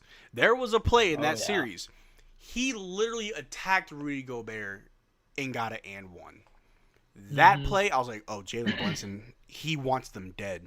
He wants their head on a stick. He wants the entire city of Salt Lake City to burn down. This man means business. Like, that's the type of thing that can really change momentums, not just for a series, but for the rest of your run. In the same vein, when we had to put the Suns over our lap and give them a couple spankings, everybody talk when they up, right? Like, come on, man. Like, those moments mean so much. And so, for PJ to stand on business, but also PJ and Najee against Phoenix when Nurkic was trying to get a little chippy, you know what I'm saying? Being a little disrespectful to Gafford. And then you want to keep chirping, and you walk back to us as the aggressor. You came back for more. Najee Marshall did not hesitate to let those hands fly. And for those watching that may not know this, because I had the pleasure of speaking with Najee Marshall's brother in a very roundabout way. Me and him had a conversation. And their father was once a semi-pro boxer. Their father used to be a fighter, right? And so before, shifting to basketball, but, their whole family plays. But Najee's, I'm probably butchering this story. I apologize. But the name Najee, I want to say, is Arabic for warrior, fighter, something in that vein. And it just makes total sense. And so I remember watching that game when Najee was not afraid to throw a punch at Nurkic for disrespecting his teammates. And then PJ following that up like, yeah, that's not going to fly. That is so important for a team because regardless of how the rest of the season afterwards went, the team was still playing for each other. They were still fighting. They didn't want to give up, and they refused to give up. And so to me, that's very important. But I want to ask you, in a long-winded question, I want to ask you, what does that mean when you see, and I'm not saying I advocate violence, but when you see guys ready to fight for one another, what does that mean to you? I mean, you see a lot of little scuffles here and there in the NBA. A lot of little shoves, a lot of hold me backs. But in today's NBA, you never see a guy legit swing on someone like we saw Najee with Nurk there. He may not have connected. He was trying though. He was trying. I don't condone violence either. Personally, myself, I like to take it easy. But I was kind of hoping in the back of my mind that he connected a little stronger on that swing there because Nurk had it coming a little bit. But you don't see guys do that in the NBA today, and that's just a testament to not only the toughness of Nurk, but the bond that he has with these guys. Like that was his first year in Dallas. He's going to be back next year, hopefully for a long time. But I'm sure he came knowing what the culture was the season before, with PJ and all those guys that set the tone for the entire team. And then Najee shows up, and he's there for a few months at that point, and he's ready to literally go to war for his teammates already. And so that's a testament to the bond that they've grown together and the culture that team has. Like they all would fight for each other. We saw what PJ did to Jalen Duren that one time when he shoved him so hard they literally fell to the ground right after. Like this team will do anything for each other. And so, obviously, like I said, don't condone violence, but when you're willing to do that for your teammates, that says a lot without saying a lot. You don't have to say any words; you can just show it. And a lot of teams aren't like that. Like I forget who it was. I think it was Ben Simmons back in his Philly days. When his whole team got in a scuffle, he just turned around. He was walking away. Yeah. You don't see that with the Mavs. No. These guys they care about each other way too much. They're backing each other up. Like if someone has something going, the whole team's running behind them. Yep. If they could clear the bench, they all would get suspended and do it if the coaches would let them. That's how serious this bond is with this team. And that's so important because it didn't take 4 or 5 years to build this. PJ was ready to do it from day one. Najee was ready to do it from day one. And I think that is a testament, and all jokes aside, that's a testament to the locker room, which Dwight Powell's a part of. But all jokes aside, Kyrie's a part of that too. You know what I'm saying? Yeah. So it's like, from day one, just being around these guys that have already been here, they know what's up. And the reason why I've brought this topic up is because I feel like we're going to see a lot more of that with Cooper Flag. Cooper being just the number one, you have a target on your back, especially because you're the youngest in your draft. You were the best player. You were number one. You're going to have your welcome to the NBA moments. Guys are going to want to get a highlight on you. Imagine you're a rookie. And shout out to Carter Bryant on the Spurs. I will give him his respect. He is a damn good defender. Watching him defend Cooper and just us in Summer League that one game, I'm like, okay. You probably can't shoot well, but your defense is really good. Lock up, good. So, but in that same vein, like players are going to want to be known. Oh, I'm the Cooper stopper. Oh yeah, I ain't let Cooper go off on me. And we're gonna need players like PJ Najee to make sure that Cooper's not messed with. You know, they're And let's going not to try forget it. in that game with Carter Bryant, Coop did have 30 plus. So Still went off. it still went crazy. Still went Yeah, crazy. I actually I flew out to Vegas for that game specifically with a couple of friends. I wanted to see Flag in the summer league before it was all said and done. Yeah. I don't know how many games he played total, so I said I got to get out there before the team makes him hang it up. Yeah. So I went out there for that game, and obviously, besides seeing what an incredible player he is up close, the thing that stood out to me was Carter Bryant's defense. Like that guy's a beast. Man. And like the whole time, I was impressed with the way he was guarding him. And I look up late in the fourth quarter, bro's got 30 points on him. Like that's how I knew Coop was going to be real nice at that point. The fact that defense that made me and you go, damn, you still got 30. Oh well. Yeah, exactly. Well, you may as well. He's just more not like Luka defend than we him. thought. Yeah, but that's also, I mean, a testament to just, you know, Carter Bryant, his defense, but also just how good Cooper Flag is already. But yeah, just knowing that he's got a target on his back, and although he's not the number one option or the number one guy, the best player on our team, that's still going to happen.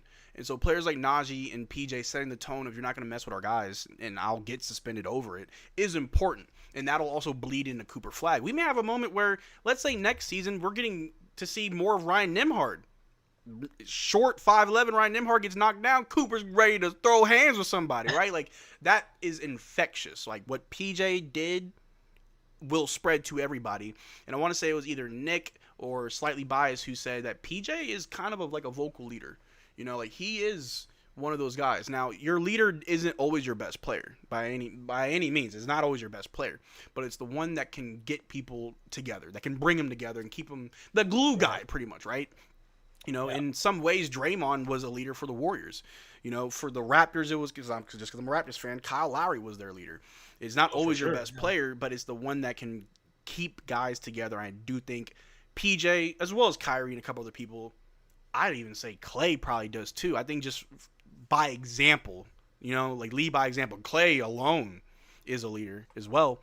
But it's just important. It's good that we have this team. And another topic I want to talk about is this whole two timeline situation we got where on one hand we can compete, on the other hand we got to worry about the future.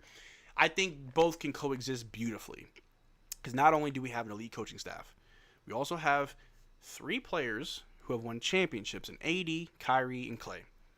And those are some of the best players for our younger players to watch and grow and learn from and pick their brains, right? We've heard stories of Brandon Williams learning from Kyrie. We know that, you know, even though he's a two-way guy, but Miles Kelly. Ryan Kelly, that's a throwback right there. Oh man.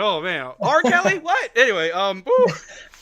But Miles Kelly, you know, just becoming a better three-point shooter and a 3-and-D guy overall by being around Clay. And I truly believe our two-way guys are just too good to be two-way guys, if I'm being honest. This was a deep draft, and our two-way guys look amazing. I may be, you know, getting ahead of myself, but still, it's good that we have great vets. And Cooper Flag could not have been drafted to a better organization where we have everything he needs. Like, what is he missing? What is Cooper Flag missing? I can't think of one thing. I mean, I can think of things that he might want to get better at, but there's not one thing that I can think of that say this. He cannot do this. He doesn't have this aspect of his game, and like that. You say that there's no situation better for him to go to, and honestly, I have to agree because if he got thrown to Charlotte or Washington and he's getting up 27 shots a game, that's, you know, he might, you know, look good some nights, but that's not what a player like that needs. You know, like he's not, I don't know, he's not an Allen Iverson type guy who all he can do is get buckets. Like he does so many other things better than scoring while being a great scorer, which is what really gets me excited about having him on this specific team. Like, we've got guys that can score the ball. We've got one of the best scorers in NBA history in Kyrie. We've got one of the best interior scorers who can do a little bit on the outside as well in AD. Mm-hmm. And then all these in-between guys, like Clay's second best shooter in NBA history, in my opinion. We've got him out there as well. We've got PJ, who's so versatile in every way. We've got Najee, who's almost more versatile than PJ. Mm-hmm. So all these roles we already have cemented, like with a great team and great players at each role. And as a guy who can do everything, all of those roles, like there's not one thing that these players do that he also can't do. Like he can't shoot as well as Clay. He doesn't have the handle that Kyrie has, but he's still got both of those things at his own level, and he's going to continue to get better at them. Yeah. And so that's why I think, like you said, this is the best situation he could have gone into, because there's not one thing that he's going to be forced to do more than he should that he's not good at. He's going to be able to learn and grow at his own pace because we have all these guys that are so good at all these different skill sets, and that they can teach him, different things. Like he's going to learn how to shoot the ball more from Clay. We saw a few times in the summer league where the handle was a little bit loose, which is to be expected from a guy who's played 0 NBA games. Exactly. So he's going to be able to learn from Kyrie in that aspect. Like there's no better players to learn from than these future Hall of Famers while still trying to win games, and he's going to be able to be a starter, get minutes, learn and grow at the same time. So yeah, I agree. There's nowhere better he could have gone than Dallas.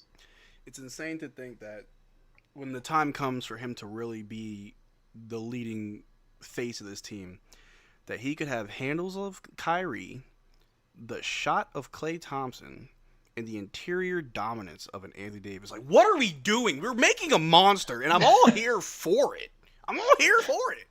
That's Jesus in a basketball jersey right there. Dude, like, what? I want it. I want it now. I don't want to wait. But speaking of waiting, I believe that this upcoming season is not the year where we attack and we put on in the East, Western Conference.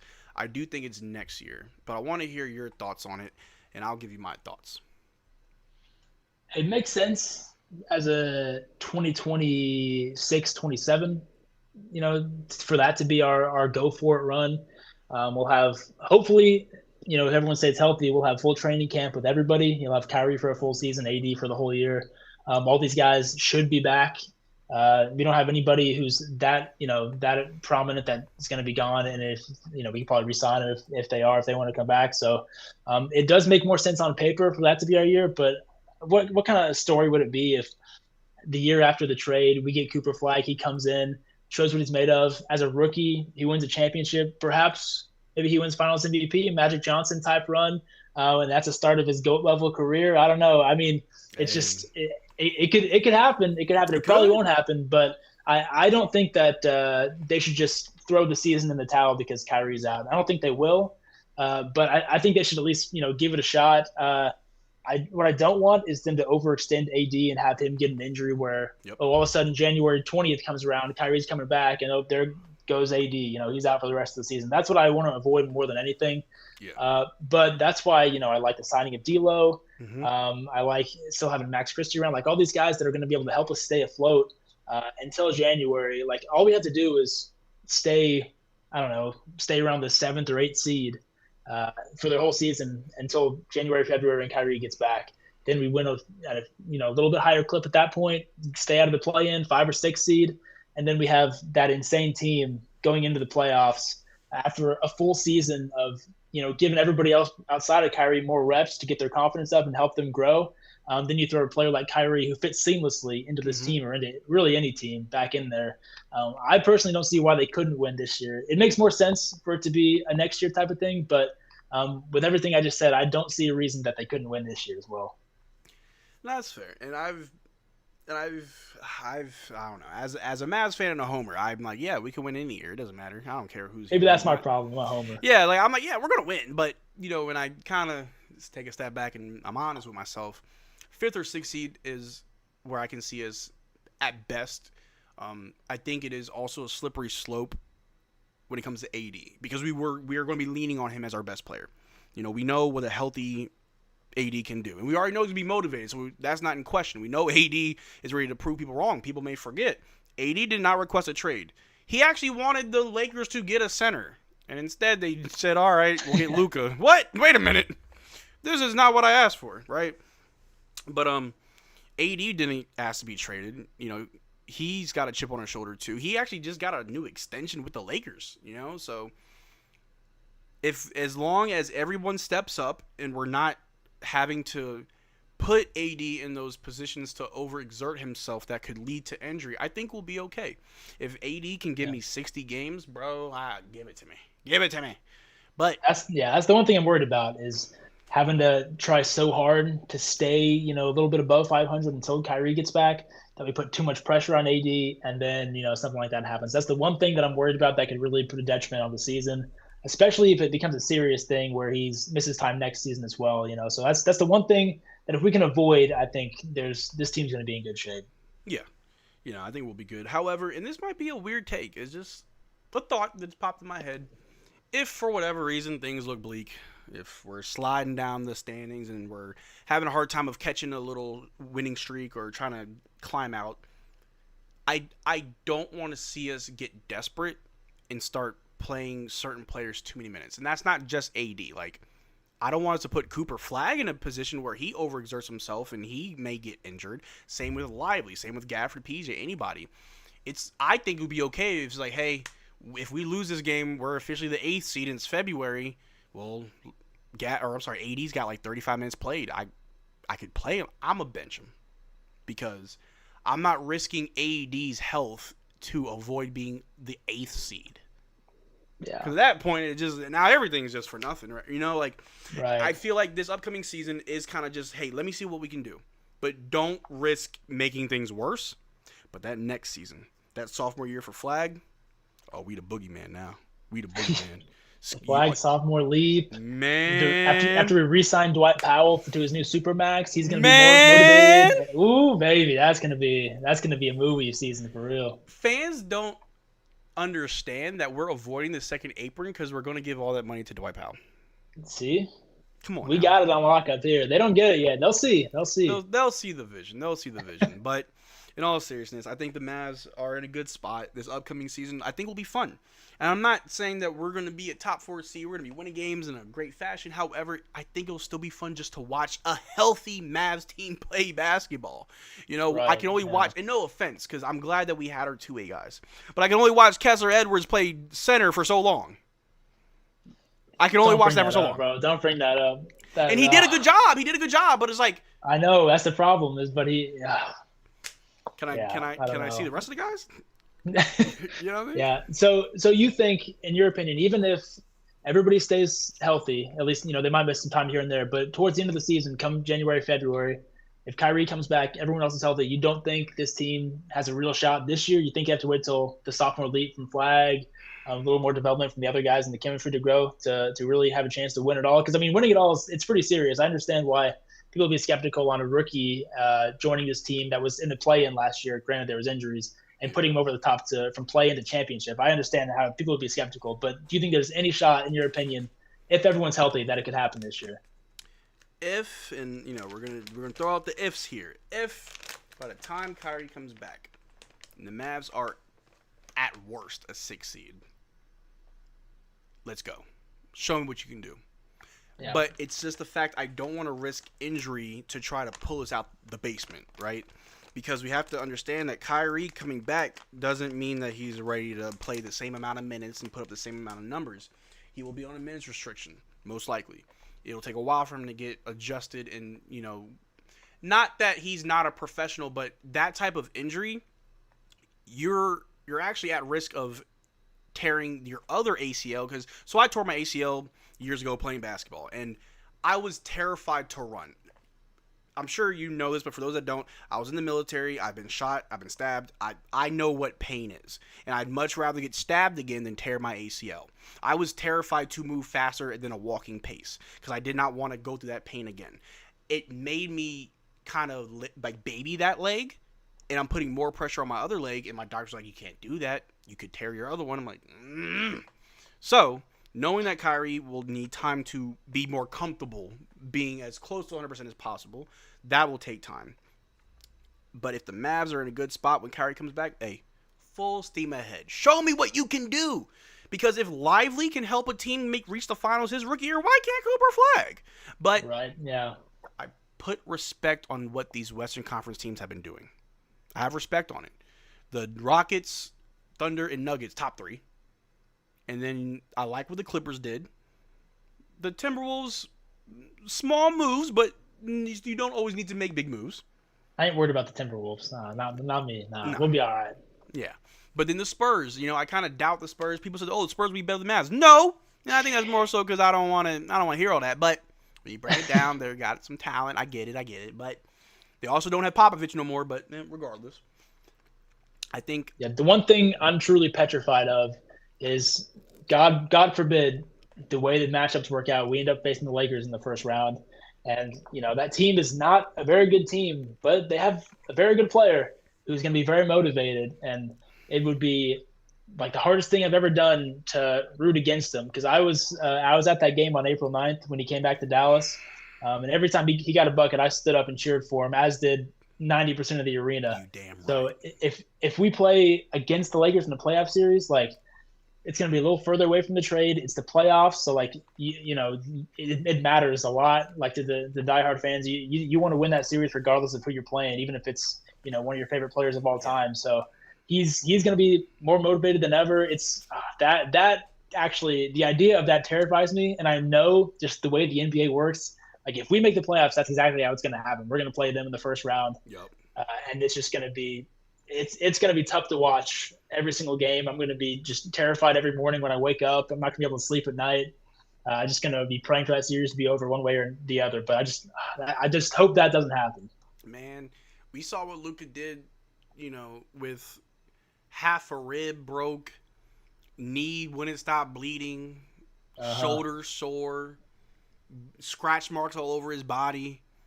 And I know you saw him on the cover of that Men's Health magazine. Man, I'm not trying to see that round one, bro. No. And honestly, I haven't even thought about it. I haven't even thought about the possibility of us seeing the Lakers first round. Like, gosh darn it. Because I'm going to root for Luka no matter what. Like I said before, I'm a basketball fan before a Mavericks fan. So I want to watch great players be great. And I want Luka to be great. And whenever he's in Dallas, I'm always going to root for him. If the fans and the crowd want to yell, "Fire Nico, we love Luka," I'm right there with you. I'm always going to let Luka know it's love. It's always love, and then there's no love lost. But in a playoff series, I may have to send Luka an apology. Like, I love you, but not until we're done with this series. It's like we got a job to do. I can't be wrapped up in my emotions. It's business time, because I know you're not going to spare us. No remorse. Right. Exactly. Yeah. You're gonna get that switch and have 80 on you, and you're gonna want to hit that step back three on him, and I'll be like, yeah, there he goes. It's like Rudy Gobert all over again, right? Yep. I mean, he did that to AD in that game when he came back to Dallas. He knocked down a step back three on him, and once he got that ball with that matchup, I knew exactly what's going to happen, and I knew it was going in. So like, it's going to be 7 games of that. I am not ready for that. Yeah, and I mean, I'm a basketball fan before a Mavericks fan, so I can talk about almost any team. And when it comes to the Lakers, I could be a hater all I want. They are slowly but surely fixing things, right? You got Ayton, who I don't believe in. I believe he puts up empty calorie stats. I believe he gives up. He doesn't have a drive. You still got LeBron in some weird capacity. I'm not high on Marcus Smart because no one has been yelling that Marcus Smart is such a great player in how long? Oh, he won DPOY, and then what happened? And then what happened? Right. And then what? You know what I mean? So, not to be a hater, I'm not really moved by what they have done so far, but I know what Luka does to other players. Luka will get you paid. Yeah. Luka will get you to the All-Star game. Luka will make you look like the greatest thing ever, a hidden gem that other teams want, right? Mm-hmm. And so that's what's more terrifying than, Ayton? Okay, but Luka's there, right? So in a 7-game series, it's going to be tough. I still going to be rooting for the Mavs. And it's a different team because last year, the Lakers lost to the Timberwolves and they had Rudy Gobert looking like prime Shaquille O'Neal. That was gross to watch. Disrespectful. I'm like, all right, I don't like the Lakers, but what are y'all doing? Yeah. This is like, LeBron, you're LeBron. What are you doing? JJ I mean, Redick. I'm not sure. What? I'm not sure DeAndre Ayton's going to help him too much in that aspect either. So, like, I don't know. It could be a similar situation, but yeah. But like overall, what the West is doing is they're just proving that they're better than the East. Because the East, who's gonna make the finals? I don't know. Who raises their hand first? Like, who wants to go? Like, all the best players are injured or they left your conference. The Hawks might make the finals. Hey, I'm a Hawks believer actually this year. They made some good moves and they have a solid team. And I'm a big Trae Young guy. I went to college with him. I knew him a little bit back then. He's a chill guy. So I've always been a supporter of him. I actually was kind of excited when the Mavs drafted him at first before I knew about the trade. But obviously I was happier afterwards when we pulled the trade off. But I think the Hawks actually have a chance to make the finals. Whoever they play in the finals, they're gonna lose in 4. Obviously, the West is just that much better. Yeah. But for sure. But they're a real team this year. Yeah. Yeah, and I used to be a big Hawks and Trae Young hater, but it was more so I just didn't believe in what they were doing. Like, does Trae Young put up numbers? Yeah, but there is something that I call empty calorie stats, and I think the biggest perpetrator in recent memory of empty calorie stats is Andre Drummond. You look at his numbers, like, dang, Gafford and Lively don't put up those numbers. They don't average that. But what has Andre Drummond won? You can put up 15 and you can put up 15 and 15 and never see the third round of the playoffs in your entire life. Yeah. You know what I mean? Let alone see the playoffs. So, in that same token, I've looked at Trae Young similarly. Like, are your stats empty calorie? Because you did make a Eastern Conference appearance once, and not to be a hater, and I know I sound like one, and I don't want to take anything away from anybody, but you beat the Knicks round one, good job. You beat the Sixers mainly because Ben Simmons had a mental breakdown, which caused the whole team to fall apart. Then you see the Bucks and you realize you don't belong here. And every year since then has been disappointment. So I'm like, what are y'all doing? However, the moves they made this offseason, I can respect it. That's why I'm like, yeah, maybe the Hawks. Yeah, they made some good moves, and they built up some of the guys that they already have there. Like Jalen Johnson, he's a certified all-star at this point. Dyson Daniels is an incredible player now, too. Like, they've built up some of the guys that they already had, and then the moves they made are pretty strong as well. So, yeah, I mean, all those things aside, like, those are great things for a franchise that's kind of been, pretty mid for a pretty long time. Besides that one fluke run, what was it, 2021? Besides that year, they've been very mid for a long time. So making moves like that is huge to kind of bolster them. But especially this year when the East is just going to be disgustingly atrocious from top to bottom. Ugh. Like, you're going to have a few teams at the top that are good. You're going to have the Knicks. You're going to have the Pistons. Obviously, the Cavs are going to be up there again. Orlando, I'm an Orlando believer as well. Yeah, I like the Bane move too. Like they got better as well. But like they're not beating the Thunder. They're not beating the Rockets. They're not beating half the teams in the Western Conference. So like, even though the East, like the bottom teams in the East, like the Hawks, have a chance because of all the injuries in the East. They got a chance to make some serious noise. But it's still a Western Conference league. It has been for 20 years at this point. Mm-hmm. Like back when the Mavs were winning 50 games and being stuck at the 8th seed. It's been a West league for a long time, and it's it's kind of annoying at this point that like if the Mavs were in the East, we wouldn't even be having a play-in tournament conversation. Like they'd be a top 6 seed no matter what. But we've been stuck in the toughest conference for 20 years now, and 50 games seems tough to do just because you're playing the Thunder 3 times. You're playing the Spurs 4 times, the Rockets 4 times. Like these teams are a lot better than playing the Wizards and all. Like there's only one bad team in the West. You got the Jazz who are going to be tanking, but even Portland's going to be good next year. I mean, they're not going to have Dame next year, but like they were really good for the last month or two of the season. Regardless of if other teams are really trying or not, like they're getting better too, and they're going to start going for it a little bit. So it's just a crazy difference in the West and the East. I kind of wish they would move the conferences around like they're talking about doing. Maybe if they add a couple expansion teams, they move some teams to the East and kind of switch it up a little bit, change the divisions up. So if that happens, I wouldn't be too upset. But still, like the West is still going to be better at that point. So the Mavs are still going to have to fight and claw their way up. But hey, I mean, they could. I'm still a believer no matter who they're playing. Oh, yeah. I mean, oh, no, the Mavs have to be in the Eastern Conference. I guess we'll make the finals. I guess. No. I guess, yeah. I guess we'll have to face the Thunder, who we seem to own them. So, oh no. Oh no! If only I had PJ Washington. Oh wait, oh wait. But yeah, it's going to be really interesting, like overall in the entire landscape of the NBA of how the Western Conference, records will look compared to the Eastern Conference, because I'm pretty sure most of the top Western Conference teams are going to look at their Eastern Conference matchups and like, oh, that's a free win. Oh, that's a free win. Charlotte, Washington, even Boston, free win. Toronto, free win, right? So they do have a small handful of teams that can be competitive, but like you said, it's a Western Conference league at this point. That's where all the top talent is. Yeah. That's where the monsters live. They live in the West, not in the East. But that can always change down the road, but it hasn't yet. It hasn't yet, so who knows when that will happen. But yeah. Hey, speaking of which, the Mavs team, I think it was 2013-14 when they won 50 games and they were the 8th seed and played the Spurs. Maybe they won 49 games or something like that.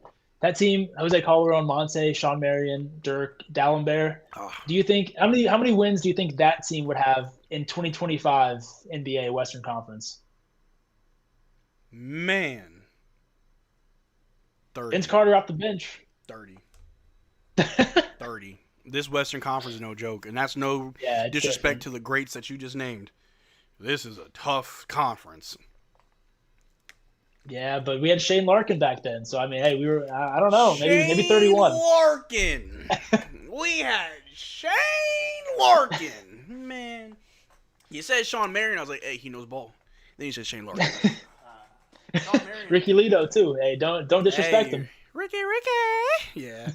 I mean, I'm very excited for next season overall, just, for the Mavs, for the NBA, regardless of how people feel about where the NBA is going. I've really enjoyed basketball as of late. I mentioned when I was talking to Nick, I'm more of a fan of parity than dynasties. Dynasties are cool for a little bit, but if it's not your dynasty, you couldn't care less. Like, imagine you're an Eastern Conference fan of any team in the Eastern Conference. You got to just watch LeBron make the finals for like 10 years straight. Like, just knowing your team has no shot for 10 years. Like, that's demoralizing. Or in the Western Conference, Yeah. the Warriors just own Yeah, everybody. we felt the same with the Warriors. So Yeah, it's like we can't go anywhere because of Steph, but like the way that the last 7 years we've had 7 different champions, like that's good.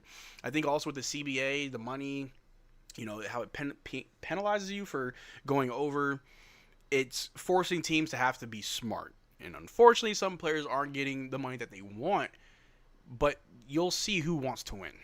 And I think OKC showed us that they've kind of figured things out, that they saw the writing on the wall before a lot of teams were like, all right, this is how we manage our money. This is how we avoid having to step back from being a great team. We can keep being a great team. Oh, all that money, in extensions to J-Dub and Chet. Oh, they're capped. No, they're not. Those are extensions. They're fine. They're smart. yeah, So, for now, I'm still praying on their downfall, but for now, yeah, they're set for a good while. oh yeah, I'm totally fine with the Thunder falling off. That I won't lose sleep over it. But I think with how things are set up now, it'll be way more impressive for a team to repeat. Right. Yeah. You go back to back, dang, who else is doing that? The Warriors were the last team to really do it, and that was, getting to be so long ago that in this new modern era of basketball, ain't nobody going back to back. It's hard. They can't afford it. But I don't know. Hey, you know who's going to go back to back next? I already know who it is. The Dallas Mavericks. It's going to be the 2028 Mavs. We're going to win the title. Yeah. And then a few guys are going to retire. But luckily, we'll have 30th pick because we won the championship. But we'll have the number 1 pick because the Lakers will be the worst team in the league after Luka comes back to Dallas. So we have their pick. We'll get the number 1 pick there. We'll get the best rookie. We get another Cooper Flag. Boom, back-to-back titles. We would be under full investigation, and I'd be okay with it. I don't care what they find. I'm fine with that. Hey, Luka signed that extension in LA isn't the worst thing in the world. Although me personally, not even as a Mavs fan or as a hater, I was like, man, go team up with Jokic. Let me see it. I want to see it. I want to see you two literally dance and laugh your way to a finals because it would be hilarious. Because you wouldn't stop it. Like, what are you gonna do? Nothing you can do. You got 2 guys who are great at basketball. One of them doesn't even care, who was thinking about retiring. Insane. Yeah, you saw the video of him when his horse won that race, right? My man, it was like he won a finals. Like, when he's already won a finals, and when he did, like, can I go home? Can I go to? Yeah. Can I be with my horses? His horse won, and this man was. It's like he had another kid. It's like his firstborn all over again. It's like, oh my god. Pure ecstasy when his horse wins a race, but when he wins a championship, it's let's get back. Let's get back home. I don't want to go to the parade. Exactly. So like that would be insane. But in all seriousness, if Luka were to go to, I just want Luka to have, since he has the ability to have full control of your career now. Go to where you think is best. And if it is LA, so be it. I'll still love you, and I'll still root for you and want you to be great. But I do think that there are a few teams that he could be way more successful with. I think the Lakers, and I have to see otherwise, I feel like the Lakers rely on dumb luck as of late. Over like the last 5+ years. They've relied on dumb luck to go in their favor. And I don't want that to be Luka Doncic just having dumb luck or relying on dumb luck. You got LeBron being LeBron this offseason, who still has not talked to Marcus Smart or DeAndre Ayton. Weird. You've got J.J. Redick as your head coach, where I'm like, you could do better. You literally could have hired any of our assistant head coaches to be your head coach. Like, honestly, you know, you've got Jackson Hayes and Gabriel Vincent. What depth? What do a they squad! have? What a squad! What depth? What do I they hope really doesn't have? happen. I'm worried about a few years down the line when LeBron's gone, and like you said, the Lakers really haven't made almost any good moves unless it's fallen directly in their lap. Like AD wanting to go there, the Mavs, Nico being like, "Hey, take Luka, sure, why not?" Like stuff like that.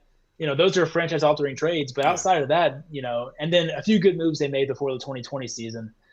Like they've really done nothing positive in terms of like getting free agents, making good trades. Like it's been a very dysfunctional front office. And like the worst thing, I don't want to see another Luka, please send help mural in LA this time. Like I don't want Luka to have to go through that twice in his career. He's already been through enough. And that was for the team he wanted to be on. So like I can't bear to watch that happen twice, but I honestly don't have much faith in that front office over there. I mean, it is the Lakers, so maybe something else will fall directly in their lap and they'll have a dynasty, but I just hope he's all right and he doesn't have to deal with all that again. Yeah, I don't want him to ever feel like, dang, it's like 2021 all over again. Like, what's going on? Like, I don't want that to happen. Yeah. But starting with Trey Burke and Sterling Brown on his side, we don't want him to have to deal with all that nonsense again. And he was doing that and still winning games. Just a testament to how great he is. Like, you know what I mean? Like, absolutely insane. But but yeah, like a lot of players on the Lakers post 2020 have gone on. A few of them gone on to win other championships. Alex Caruso, KCP with Denver, right? Like, you just what Rob Pelinka? What are you doing? Like, why are you not trying to? I understand most teams when you win a chip, you want to run it back, and sometimes that doesn't always happen. But what are you doing? Like, you get lucky I had so an answer often. for you on that. It's crazy. Like, he gets lucky so often. It's like, man, maybe if I was a GM of Los Angeles, I could also just get lucky. I've got one of the best destinations. I'm like, oh, yeah. You want to come here? Sure. Yeah, I got an extension. Cool. I still have a job. I worked so hard. Yep.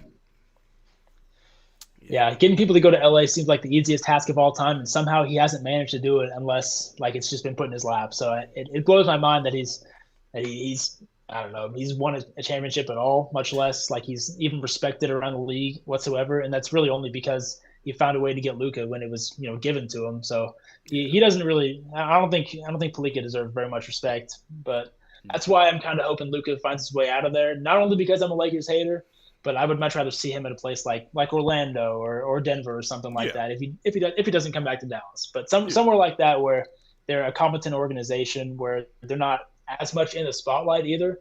Because I mean, Luka's he's a global superstar. He was beforehand, and now he's even bigger. So his brand is already huge, and I'm not sure I'm sure he doesn't mind it, but that's not something he looks for. So.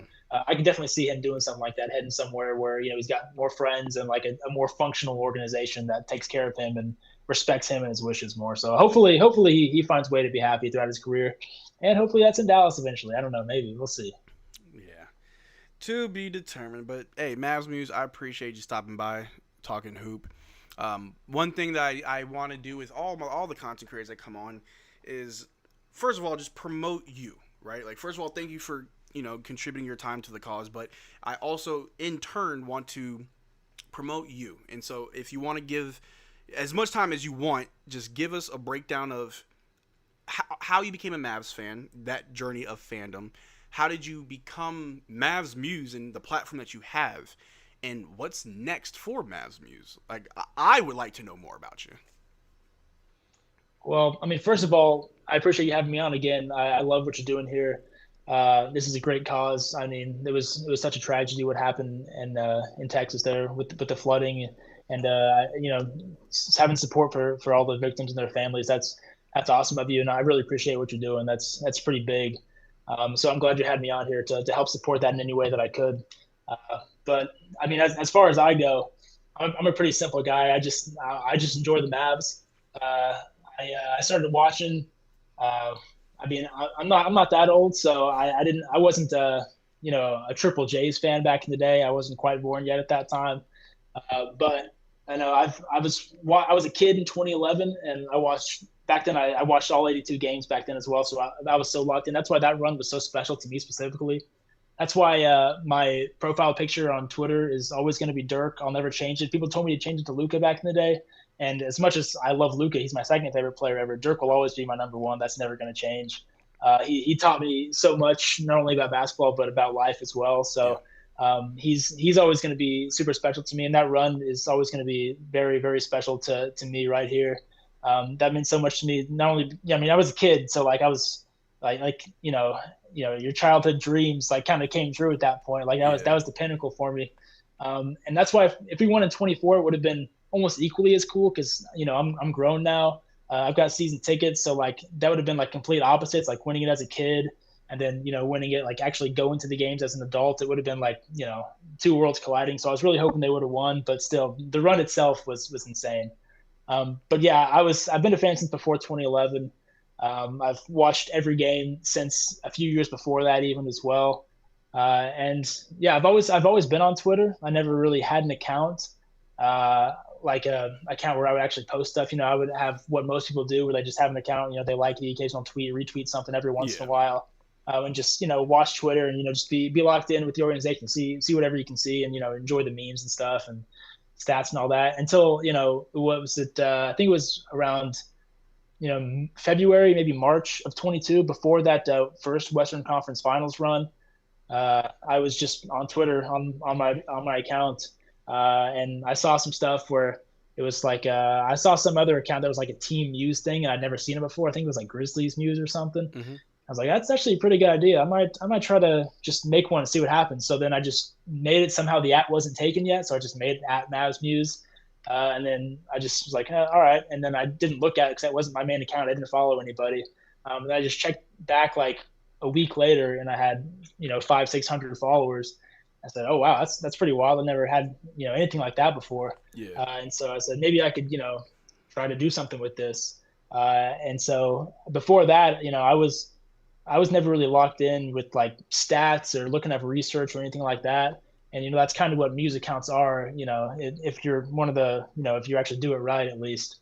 So I started just kind of learning how to dig in through research and numbers and find cool way to present different stats about the team and try to find things that nobody had found before. Like I got some subscriptions to like different stat websites that most people don't use to try to find things that hadn't been found, try to, separate myself a little bit. And I found some really cool stuff. And then that's kind of how I started, just posting a lot of just random stats. And after I did that for a little bit and, the followers kept going up slightly, I was like, this is really fun. I've always been such a big Mavs fan. I might as well, show how big of a fan I am with this account. So then I started posting just like fan stuff. Like I post, some Dirk highlights here and there, just some opinion pieces about, why I think Reggie Bullock should maybe come off the bench, stuff like that, and so it just kept growing and growing over time.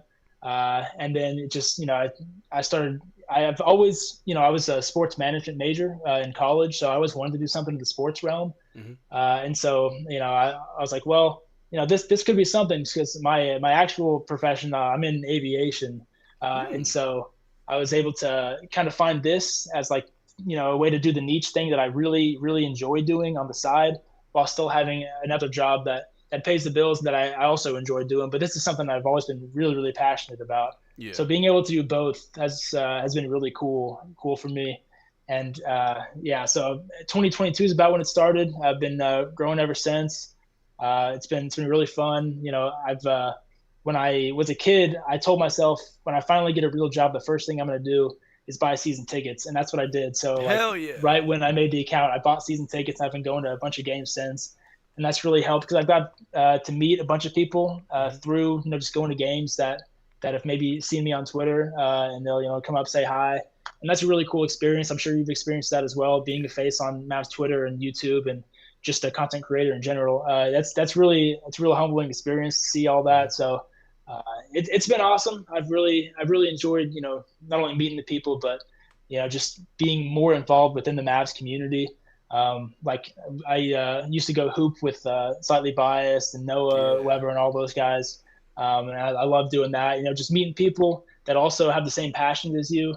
Not only just the Mavs, but basketball in general. So it's been surreal, and I wouldn't trade it for anything. But as like I said, this is just kind of something I do for fun on the side. So I definitely don't have any big projects coming up. I'm just here for the love of the game, Love spread it. Dwight Powell propaganda, and just Yeah. be here for a good time. So nothing big on the horizon, but just keep an eye out. You'll see me on Twitter at Mavs Muse all the time. So you guys know where to find me. Hell yeah. No, that's awesome, guy. Hey, everybody's that may be watching this back, make sure you follow Mavs Muse on Twitter. I mean, the dude's got an amazing platform. He is exactly what the Mavericks community needs. And I don't just say that just to say that. People like you, Slightly Biased, Noah Weber, Locked on Mavs, all of the Mavericks creators, to me, are very important for the community because I don't know, man. There's just nothing like a Mavericks community. There's nothing like this community that I've ever seen, and it's thanks to people like you that continues to spread the positivity, and you're a source of knowledge and go-to for the fans. And I just want to say you're doing a great job. Keep it up. You've got 57,000 followers. If the 15 people watching this stream could go give you an extra 15 followers, I'd appreciate it, man. But hey. I appreciate that. Yeah, it's been great. Like I've made a lot of great friends on there. Like I'm pretty tight with the MFFL Nation now as well. Mm-hmm. I love talking to you. I think we haven't talked too many times in person like this, but I do have very fond memories of you handing me the Finals MVP for the Mavs Twitter tournament trophy. So I'll never forget that moment. I'll always appreciate you specifically, Marcel, for that. So thanks a lot, brother. Hey man, I appreciate it. You was hooping out there. You and your boys was killing it. We got to somehow figure out if we can do another one. Obviously, probably not this summer. I think after last season, fans were really feeling it. But for sure, we gotta throw another one next year because that was awesome. Definitely. I hope so. And if we don't, then I guess I'll be the only winner ever. I'm not going to complain about it. Undisputed. Number one, baby. One and done. That's all you need. But hey, man, you take care. I appreciate you. We'll definitely be in talk more in the future. For sure. Yeah. Good to see you, man. See you, bro. Shout out to Mavs Muse, great guy. And chat, let me tell you something. Let me be honest with you about Marty Marr and Mavericks Digest. I am the only creator on this channel. Now you've probably seen someone else come on when I was on my cruise. That was Ben Rogers, my boss, good friend of mine. He runs Raptors Digest, and is the brainchild that started all of this. And one thing that I told Ben is I don't want a co-host. It's just me, myself, and I. Solo riding till I die. Like I'll have people on like as guests and everything, but as far as like running the channel, like it's a pride thing, and I'm pretty sure all the creators that came through can agree. Like when you have something that you've grown, you've cultivated, you got a lot of pride in it. And I've never once thought to have a co-host. But I ain't gonna lie to you. And let me know, of the 16 people, 15 people watching, you think Mavs Muse could do this Mavericks Digest thing? If he came on as a co-host, or if I just gave him the channel, you think that he could do a good job? Something about the interaction, I was like, man, you'd be a good YouTuber. But I'm sure, like he said, he's got a full-time job. He's already a Twitter personality. I don't know. Maybe in a few years I'll come back to this stream like, man, let me hit up Mavs Muse, see if he wants to join the Digest community. I don't know. Just thoughts I had. It's also getting late, so your boys are getting a little bit brainless. Where's my schedule? Mavs community is great. Glad it's healing from last season. Exactly. Let me see here. I don't have Twitter, bro. You got to. I be tweeting nonsense. So we've got a lot of other stuff. We had MFL Nation come through. Locked on Mavs, Slightly Biased, Noah. That was Mavs Muse. We also have someone else who is supposed to be coming through. Let me check on that. Boom. Okay, so the next guest won't be till 3 a.m., so we got some time to kill. You in the stream now? No, man. It ain't going to be over till 9 a.m. I love Muse positivity. Oh, yeah. I really do. I think he's a great guy. Being honest, he doesn't bring me the vibes that Slightly Biased does or TK, but he's a chill dude. And I think that's beautiful, you know? I mean, or being original is very important, right? Like, there may be similarities between content creators, but being just you, being someone that stands out, not too similar to anybody else is a good thing. But, what? Yeah, it's 24 hours, bro. I started at 9 a.m. We are currently at almost on hour 13. And just as a repeat, we are doing 3 streams at 8-hour intervals. So in the next 3 hours, I'm going to cut this stream, then immediately start another one. I'll remind you right before I do it. Bro, you crazy. You're actually about to stay up all night? I did it last year. This is my second time doing it. About 3 to 4 a.m. is where I'll really start to go crazy. But let me do some things before we move on. I know there's a lot of people that want to play 2K. I got to hook up my PlayStation to my computer and hope to God it'll connect to the internet. If not, you're going to watch me play 2K by myself, I guess. But let me use the bathroom, stretch. Let's all take a little intermission, right? Let me just do this. Let me just roll back the veil. Ha, we were in my room the whole time. Let me just, hold on. Oh, my back is killing me. Oh, I just need to stretch. So we gonna stretch. Huh. Oh, I don't know if y'all heard that, but good God.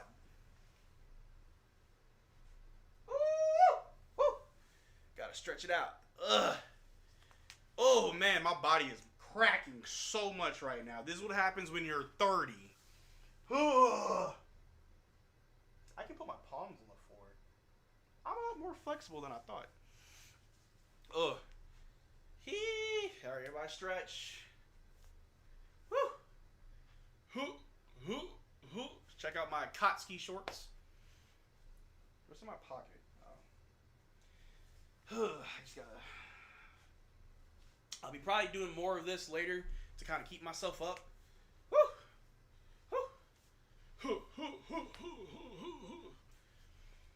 What's chat talking about? I would have fallen asleep if I even tried to do this.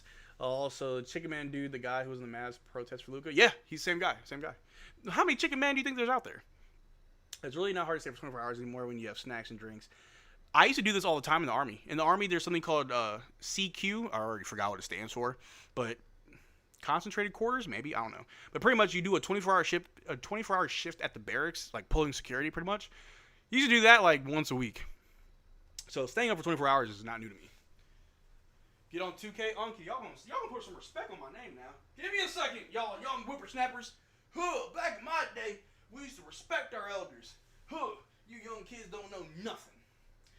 Let me just see if my PlayStation will connect to the internet. If it doesn't, I guess I can still play 2K. Just I can't play with anybody. So let's see if it still doesn't want to connect. It's such a beautiful thing to do. Listen to this recently and new to this. Love your enthusiasm. Oh, thank you, man. Appreciate it. I'm just a weirdo. Hi, Celeste. How you doing? Hopefully you're doing well. Thank you for stopping by. My husband has a 24-hour shift tomorrow to Army. Good luck to him. Make sure he's got energy drinks. Wait, check your phone real quick. Okay.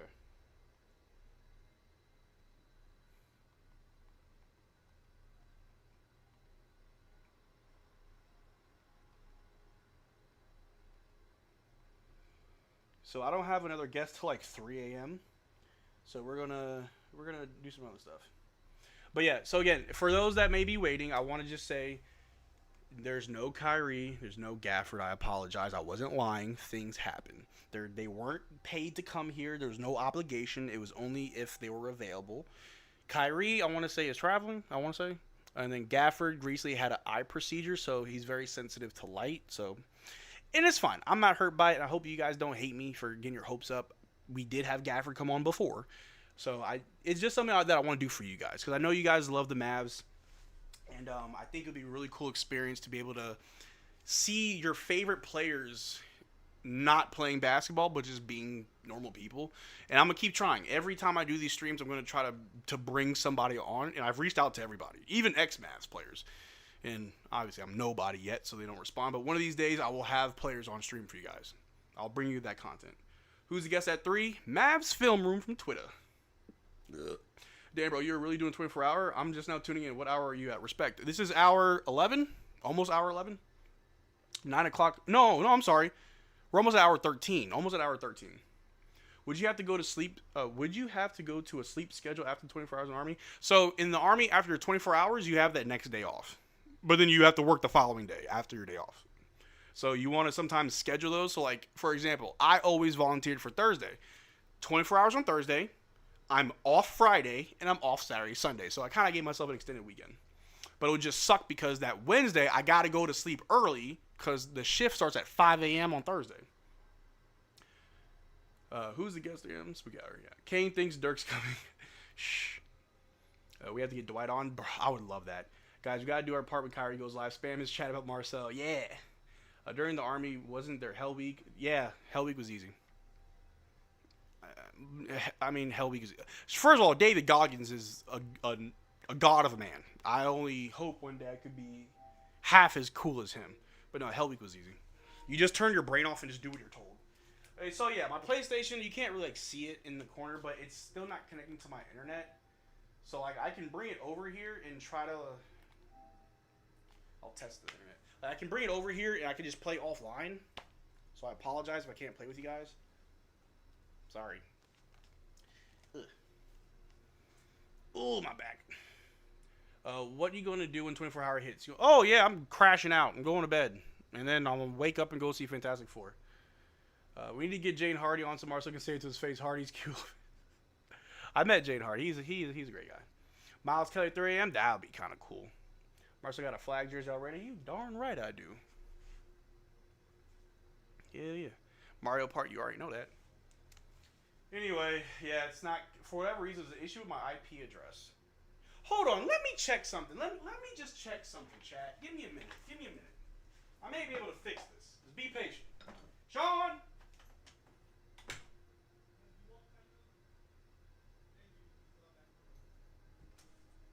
And then also, do you have the VPN on right now?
Alright, I'm back. Thanks for not leaving. Why y'all hate Hardy? I kind of hate Clay. You shouldn't hate anybody. Y'all being weird? Would you actually tell Hardy he needs to be traded because he keeps fouling? No. That's disrespectful. I'm not saying that because I'm fake or I'm scared or I'm two-faced. It's just some things you don't need to tell people. If he wants to know how I feel about him, he can watch my videos where I talk about him. But I would never go like, hey, Hardy, I want you off my team. Like, that's a little bit messed up. Because I really don't in a way that I hate him. It's more so like, you could be better elsewhere. But yeah, stop. Chat, chill out. Anyway, I got an Ethernet cord. Let's see if this works. 50-foot cable. It better work. Come here, you.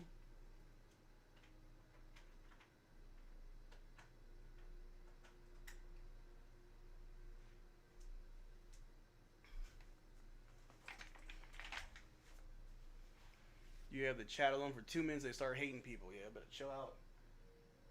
Because what would you do if Marcel hated you? You'd probably cry. If Hardy just signed an extension, how would you take that news? Get paid, young fella. What is up with my PlayStation, dude? I may just sell it. And like, hey, my PlayStation can't connect to the internet. Here's, someone give me $50.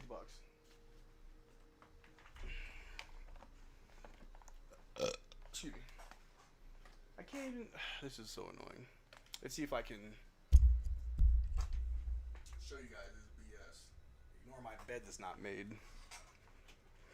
Fix yourself. Let's play Switch instead before I go to bed. We will. Don't worry. But it's like I can't even like get off this screen. This is so lame. Alright, y'all. Keep waiting. We're gonna get something going. Do you hate me or Max more? I don't hate anybody. Have you restarted your router lately? Twice before the stream started. Marcel, if you can't connect to the internet, you know what game does need internet connection? Claire Obscure, which I do want to play. Alright, let me see something here. I think it's going to work now. And if it doesn't, then there's something wrong with my PlayStation. Like, it's literally plugged into my router. Ethernet.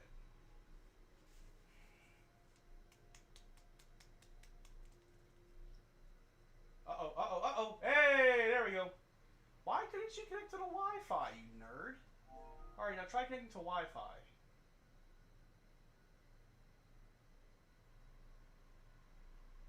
I don't know why. We're good now. I guess I can play some 2K. I don't really hate. I just think Clay not that good. He played really good last year. Like, what was not good?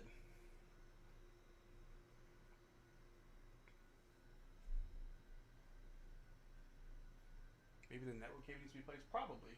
Like, it connects to the via the LAN cable, is not the Wi-Fi. I have no idea. And like nothing else, like my phone, my PC, everything else can connect to Wi-Fi perfectly fine, except for my PlayStation. But anyway, I'm gonna use the bathroom. I'll be right back. Let me bring this back. Oh god, I'm all over the place. Almost fell.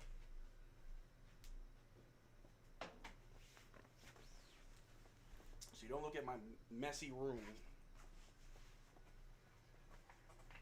Be right back. Crazy chat.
You're talking about Clay now? Clay's really good. You ever played Rainbow Six Siege? I'm bad at it. Very bad at it. As a Clay fan, he was seriously trash last season. How was he trash? Hold on, are we gonna talk about Clay right now? Do y'all really think Clay was bad last year? I thought he was good. I thought he had a better season than the season prior. Like, I think if you're getting older but you're playing better than the previous year, that's kind of counts for something, right? Well, okay. His last year in Golden State, he averaged 17 points, 2 assists, 3 rebounds. He shot 92% from the free throw line, but he barely ever gets to the line. He shot 38% from 3 on 9 attempts, and he shot 43% from the floor on 14 attempts. In Dallas, he shot 41% from the floor on 12 attempts, so 2% worse on 2 less shots.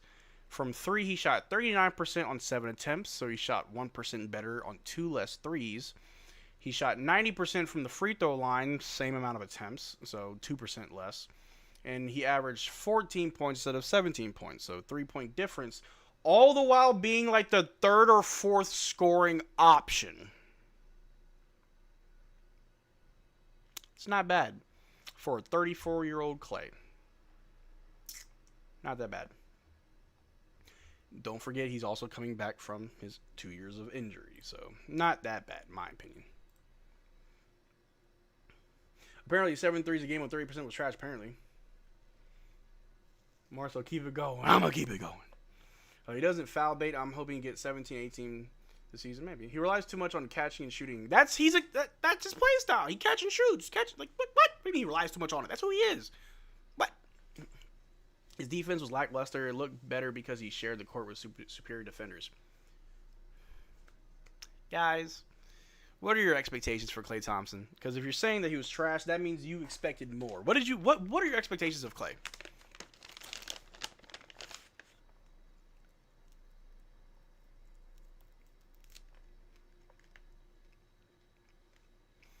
Doesn't defend, doesn't dribble. First of all, you don't need to dribble if you can just shoot the ball and make it.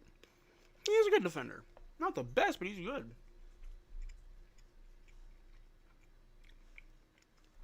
MVP season or all NBA? Maybe people just rage baiting because I'm confused. Me too. The splash, bro, we all know. Even though I do wish he could attack the basket a little more and finish, but he was good for the contract. Yeah, he also is good at going at the rim. He just doesn't do it a lot. Don't say guys. The rest of us are not calling Klay trash. Who had a better season at 34? Klay or PG? Klay.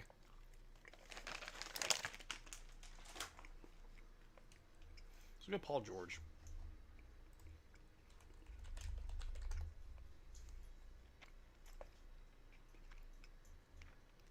$34. No, it's like maybe. Well, Paul only played 41. He only played half the season. Literally half the season. 16 points. 1.8 steals, 4.3 assists, 5.3 rebounds. That's good. 81% from the free throw line on 2 attempts. He shot 35% from 3 on 6 attempts, 43% from the floor on 13 attempts. So Klay's more efficient and takes less shots than PG. That's what I took from it.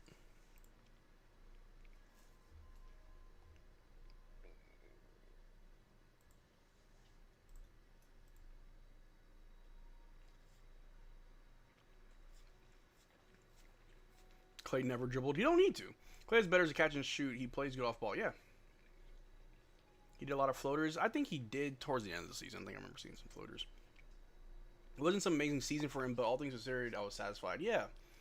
He did what we expected him to do. We didn't need Klay to be the second best player. Be the third or fourth. Dwight Powell had a better win share than Klay. How many minutes did Dwight Powell average last season? Use context. Needles, are you trying to get the chat riled up? I didn't always think Jason Kidd made the best use of Klay. I do agree with that. A lot of times we would say, where's Klay? But if that's kind of how he wants to be played, then I guess that's it.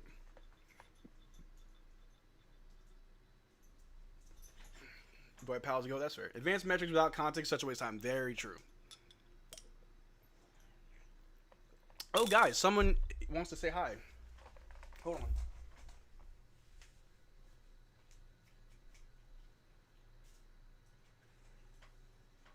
Come here. You always do this. Stop playing. Oh, you big baby. Come here. Oh, good Lord. Every day you just get fatter and fatter. You want to see my son? Ugh. Fat kid. Oh! Oh! He wants to get down so bad. Ow, my stomach. Hey, Tycho.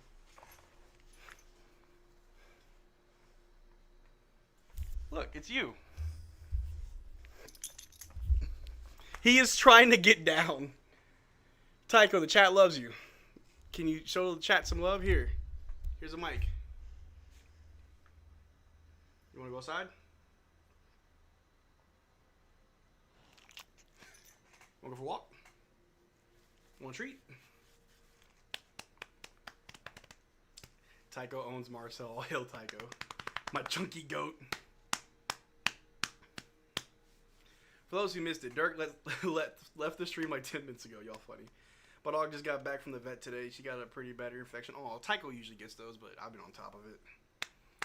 Tycho's boss, yeah. All right, Tycho, you want to get down? He's such a baby. Hey, look, and he came right back. Hey, baby. He's sitting right next to me. Now he's just, you're so dramatic. You want me to take your collar off? He likes to walk around naked. Tycho looks longer than Dirk is tall. He's like 50 pounds, but he's a little chunky boy. Here, you want a banana? He likes fruit a lot. Tycho, low-key be Mavs GM, probably. Come here. Want a banana? Does Tycho want a banana? Here. Here you go, baby. I don't think he wants it. You like strawberries? Good boy. I'll put that right there for you. You can get to it whenever you want to. Just don't squish it. You'd eat it if you were hungry. Wasting a banana. I can't stand this dog.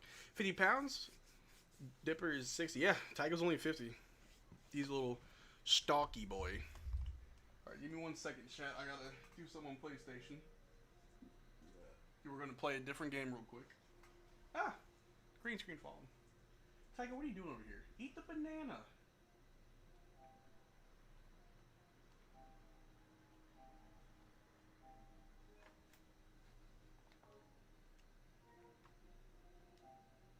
Alright, PlayStation on rest mode for now.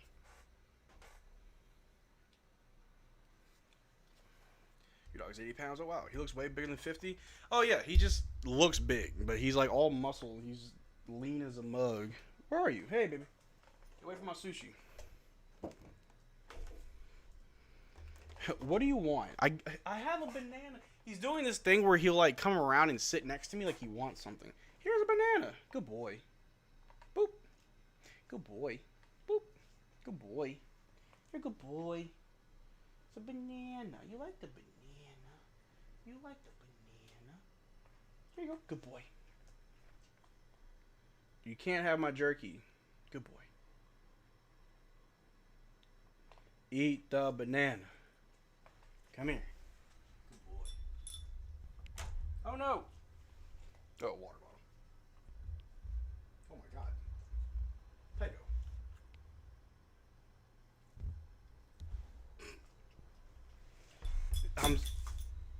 Crap. Did I spill something? Show did. Let me stop playing around. Mr. Marcel joined the show. Hey, I'm here. Ugh. Banana. Everywhere. I made banana pudding the other day. Get a cat, maybe. Do you know when the NBA will release a schedule? Soon. They just released, well, I guess Sham tweeted out the first, I guess, opening night games, the 2 games on opening night. It's not us. But we should get the schedule probably in a month. August, yeah. Wait, do dogs have birthdays? Yeah, Tycho does. His is April 1st because he's a fool. Ooh, it's hot in here. I worked at the SPCA today and saw the cutest animals. Oh. That was fake. Oh, was it fake? Whoops. Was that true what Shams tweeted? I didn't really look that close. I just saw it. I was like, oh, cool. My birthday is January 11th. I'm like, Capricorn. Tycho, you're being so goofy. Hey, baby. I'm sorry I tried to force feed you a banana. You was just being weird. Now I gotta finish half of this banana. Oh, now you're sniffing the trash where I put the banana in? You're crazy. He must be a joke, Marcel. He's my favorite fool. Today is National Holiday celebrating the birthday of all shelters. I love it.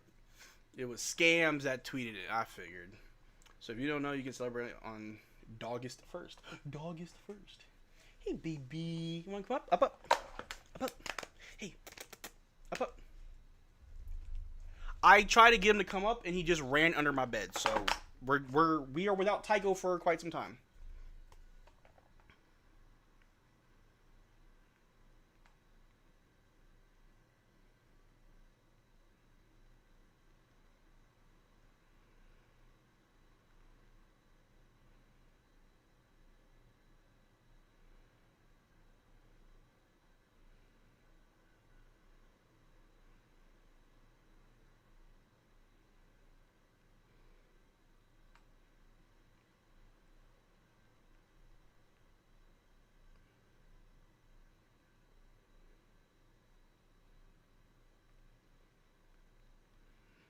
All right, let's get to what we're doing next. This is going to take me some finessing, so give me a second, y'all.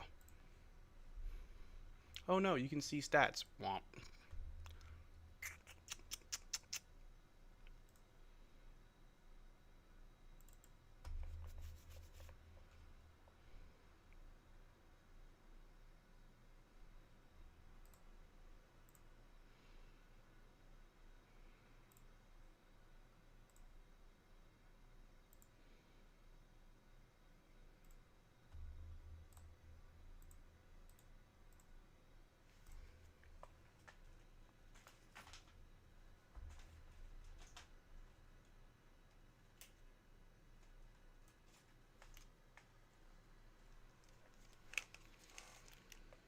Oh, snap. Let me fix this real quick. It looks goofy. Any more guests on the live? At 3 a.m., we have another guest coming on.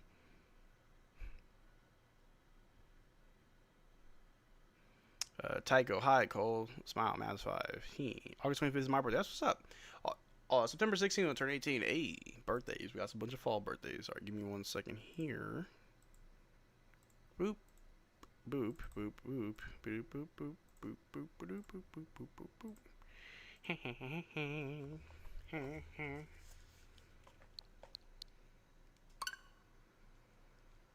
Hold on, I was playing Pokemon. Make sure I saved.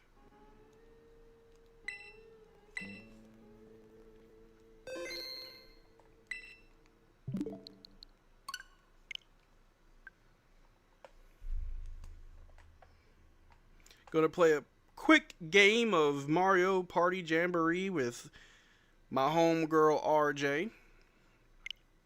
Real quick.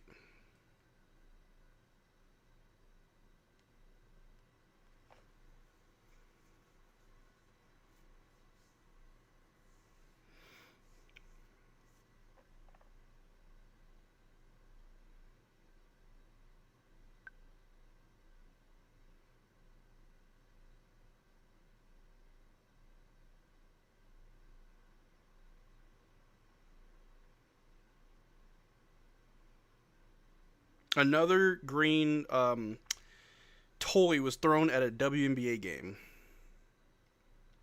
Absolutely ridiculous. He was from the Philippines or somewhere abroad. Huh? What was the question? Hold on, let me pull this up. Hold on.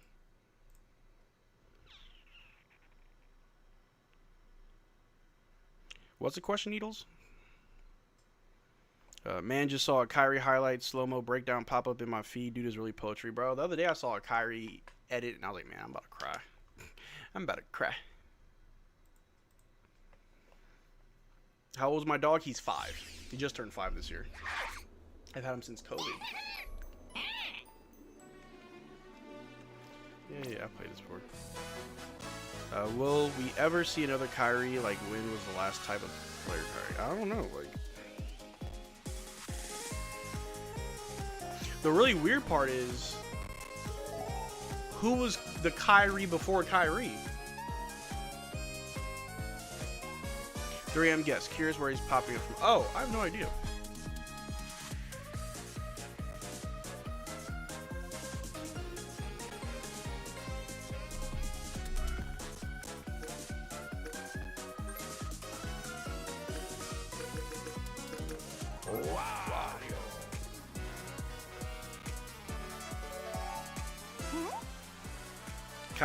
Kyrie is really one of one, honestly. Yeah. Kyrie generational, yeah. Even Iverson wasn't quite the same. Not nearly as efficient. Not nearly as deep as bag yet. How many more guests do I have? I've got about 2 or 3. It just depends. We gotta get TGK on here too, which we will get. He said it best. You may see better, but you'll never see another like me. Exactly. What's good, L1 Kyrie?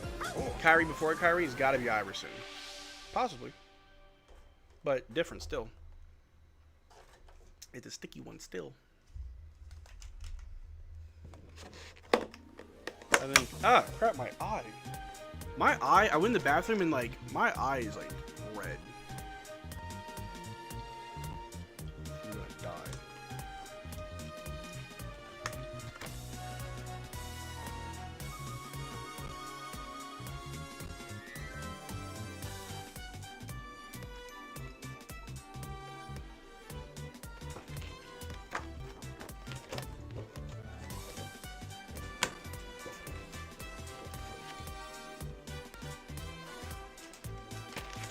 got beef jerky. Spicy beef jerky.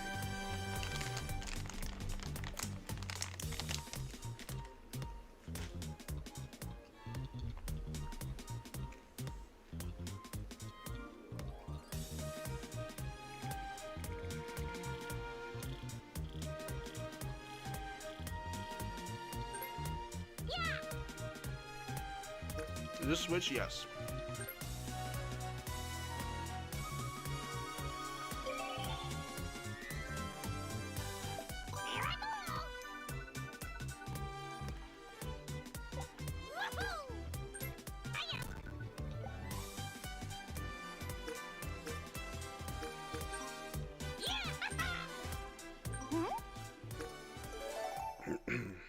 Excuse me.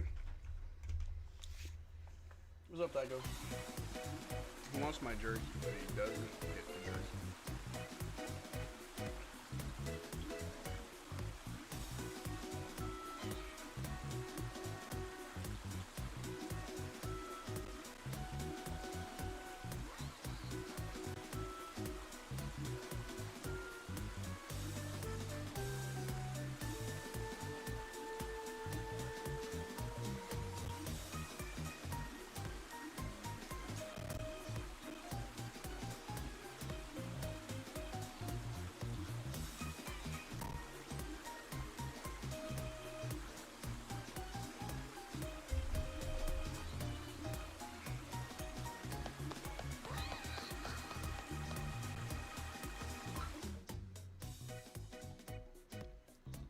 Kyrie before Kyrie? Who was it? Who was it?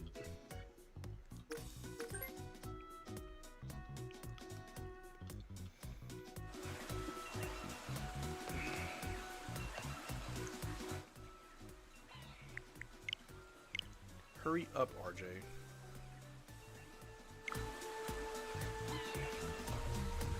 You on Rocket League? Listen here, Dom. I don't play Rocket League. Alright? I'm trash at it. See me on Marvel Rivals.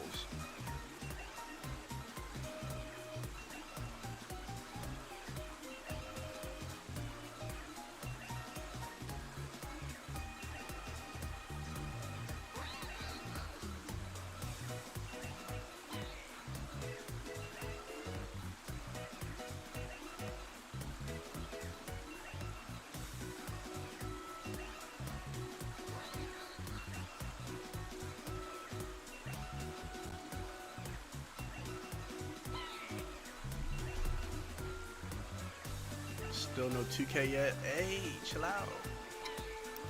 The night's still young. Except we're almost halfway through the stream.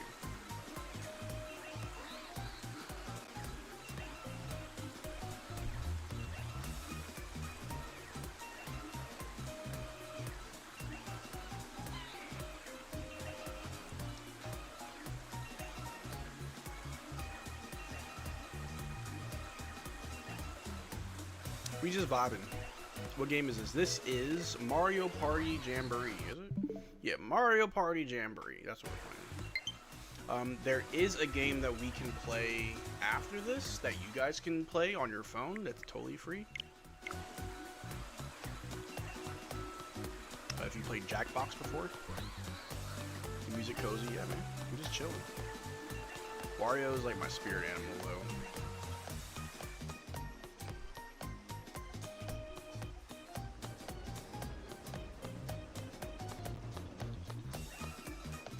Marcel, you have Xbox? Nah, man. PlayStation. PlayStation, baby. But I also play on PC.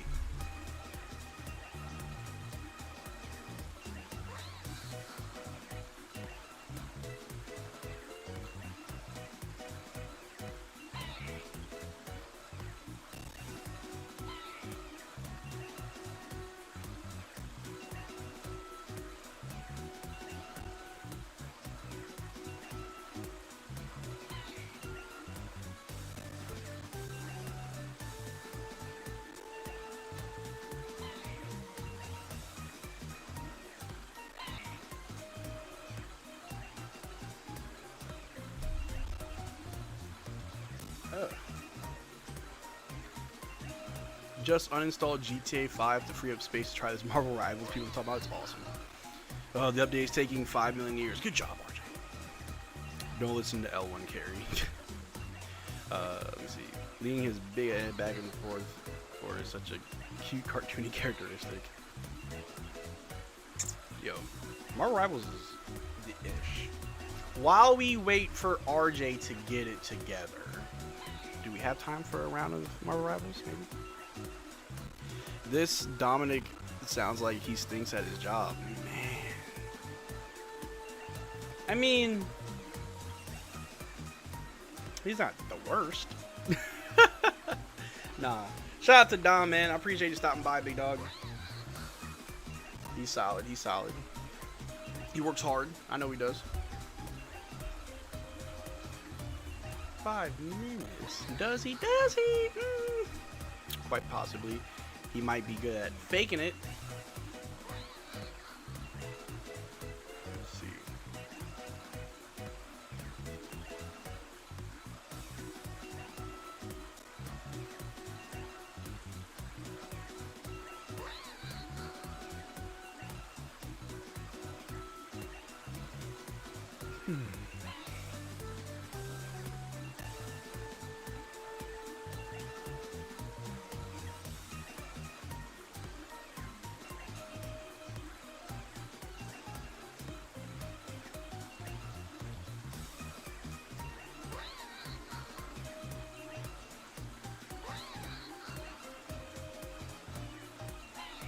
Did he tell you he's a champion? Rocket League tournament champion. Oh, wow. Hold on. Don't make me pull up a real Rocket League champ to flex on you real quick. I'll do it. I'll do it. If you had Dumont on the stream, what would you talk about? I would, like, pressure him and, like, just really grill him about basketball. Because he said, oh, I played basketball growing up. I'm a big basketball fan. Like, oh, yeah? Name 5 basketball players. I would just test his basketball knowledge. You're a governor, right? You're pretty much replacing Mark Cuban. So yo, gangsta. Heard Dom calls in sick to work so he can stay home, get drunk, play Rocket League. Wow, this L1 carry seems to really know Dom. Crazy, crazy, crazy. I don't know, when was the time Dom didn't show up to work? Well, there was that stretch where he was working from home. Wonder what he was really doing.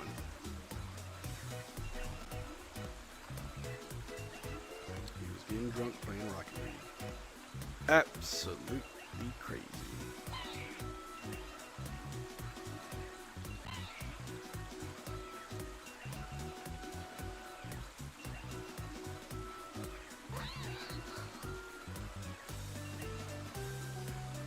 We might be an Xbox party at the moment. Oh, yes, it's not right.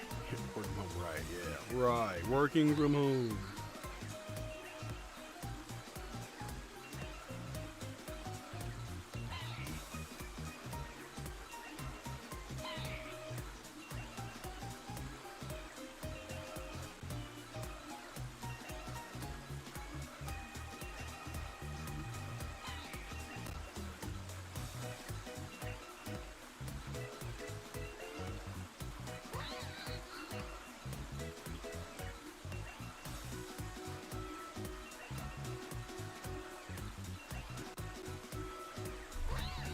Dom out here getting exposed. Oh wait, while we're getting ready, Marcel, you told them about the merch. I haven't given them an update on the merch, but we are getting very close to dropping our Mavs Digest exclusive merch line where you can get really cool hoodies, shirts, whatever I'd feel like, of these amazing art pieces designed by a local Super Mavs fan, RJ. And I'll show him the Dante one because I really like the Dante one.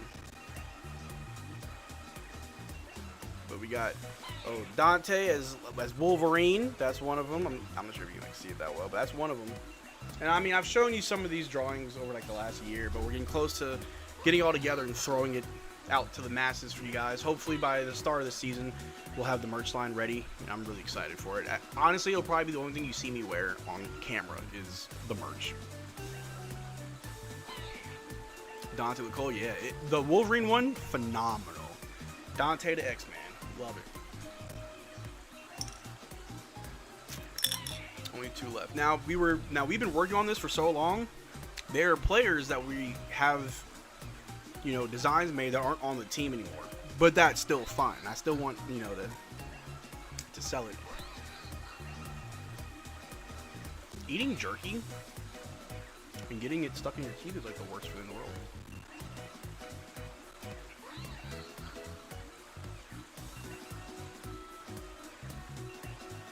And that's on period.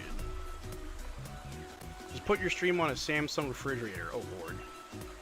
They kept changing stuff for me. Yeah. What players? I think we got Josh Green. And who else? Luka and Maxey. Yeah, I'm still gonna do a Luka and Maxey one. Hey, out of curiosity, are you a Persona guy, Marcel? As in, have you played the games? I have watched people play. My cousin used to play, so watch him. I never really got into it, but I've played that one game, Expedition 34. And that's kind of like Persona, so I like it. No Josh Green? Oh man, that's all good though. But yeah, Luke and Maxey, we still gonna do those.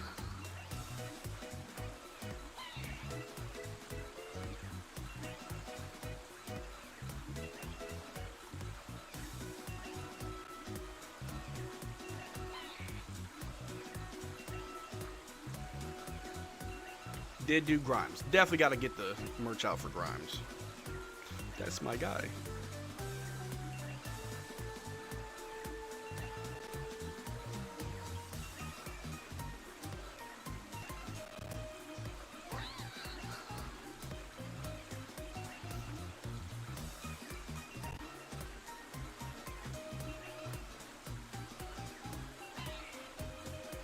One minute left, allegedly. Nah, Claire Obscure is in a league of his own. Okay, everyone else is still there besides there, yeah. But I love both games, faux show. I'm definitely gonna play some of that later. We're gonna do one round of Mario Party, and then I'm gonna play some Ready or Not. I love that game. We're gonna get tactical. We're gonna get sneaky. What act are you in, Claire Obscure? So I got to the second act, and I'm still like in the beginning part of the second act.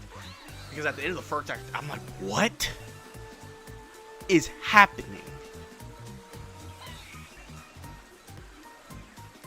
Absolutely insane. The game's amazing. I played a lot when it first dropped, and I don't know, I'm a busy person, so it's very rare that I get to play video games these days. And when I do, I can only play so much. Also, the time I would spend playing video games, I spend making a video game. Oh, we still got so much good stuff to go through. Yeah, I love it. There's RJ. Come on now. Get on up. Get on up.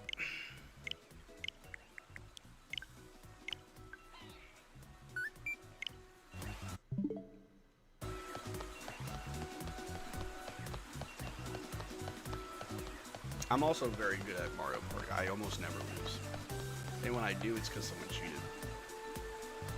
Fact.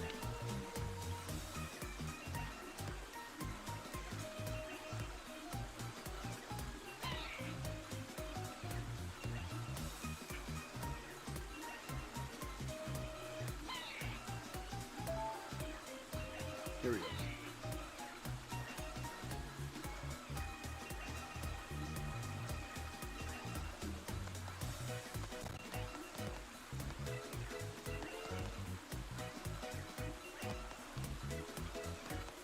Alright, here we go. Ah! I'm bad at this game, y'all get ready. Hey! The end of Act 1 punches you in the face, and the end of Act 2 makes you stand up and walk away from your PC. Oh, brother. I'm ready for it. Here we go. We don't go here.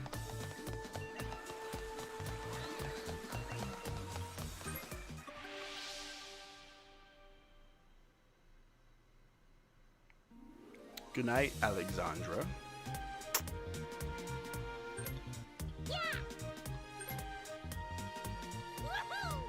Party rules.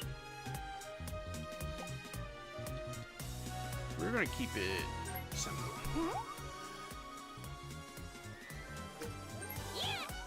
First of all, yeah, you guys cheat. You're on easy. Fast.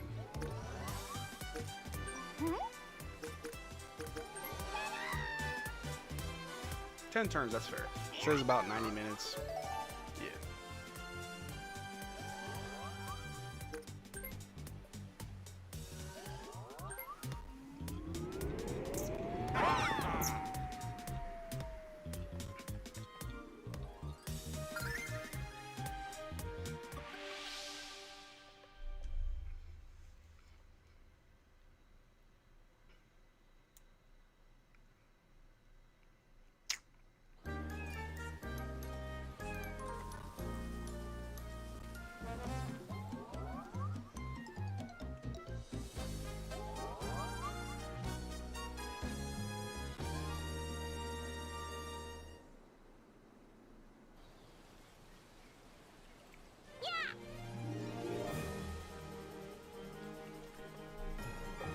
Welcome one and all. We're here to find out which of you has what it takes to be the superstar. Is this anyone's first time playing? Nope. It probably is. Alright, turn order. They're always predetermined. And of course I got one.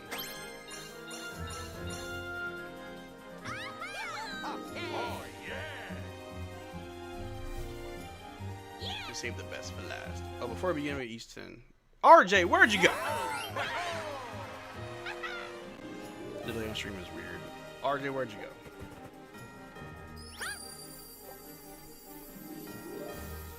RJ, we need you to get together. RJ, we need you to get together. You out here.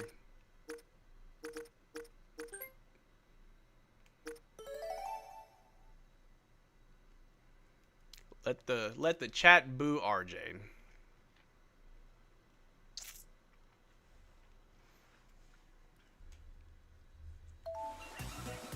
All right, there you are. Is that you? Are you here? Are you able to move? Okay, there you are.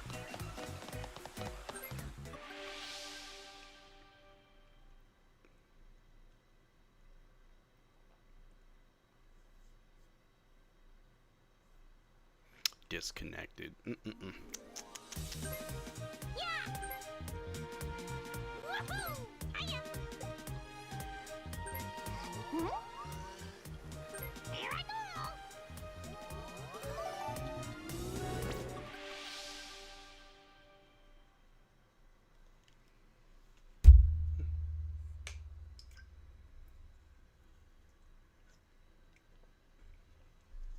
Ah.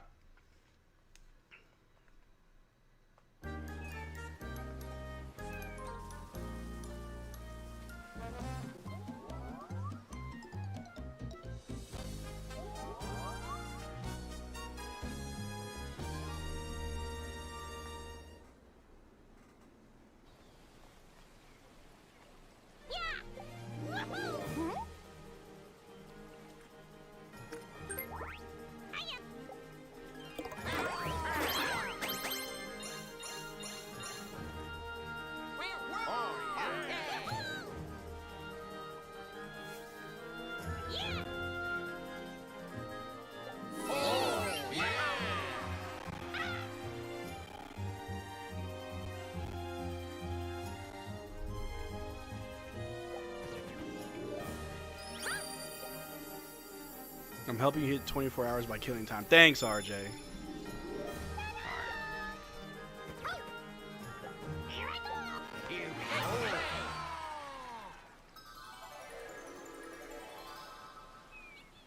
Here we go. Shy guy.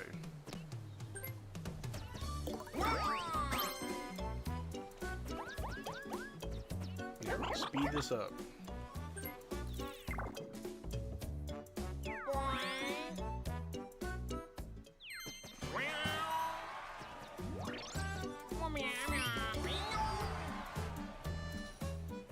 Yeah, boy.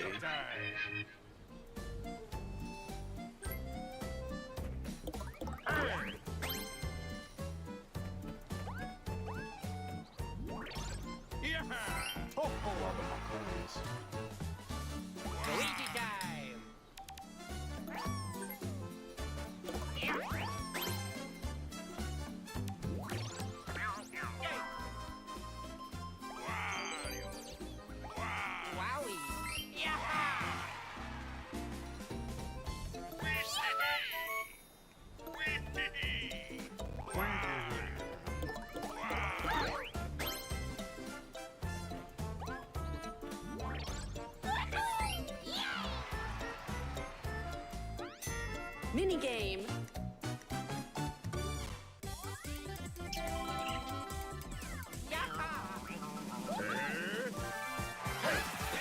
The difference? Alright. About to show you how good I am at these games.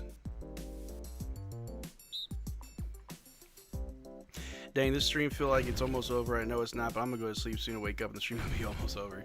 Yeah, I appreciate you, Cam. Oh yeah, you gotta like call out which one's the different one. Okie dokie.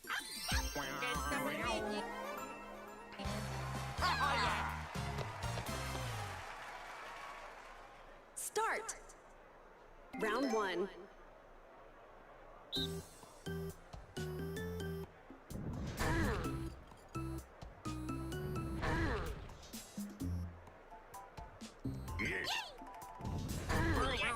RJ, what are you doing?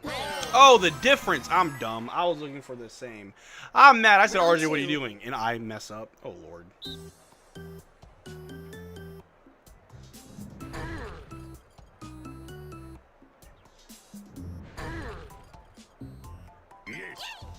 I keep doing it. Oh, my gosh. My brain is backwards. The difference, not this. I already lost this one.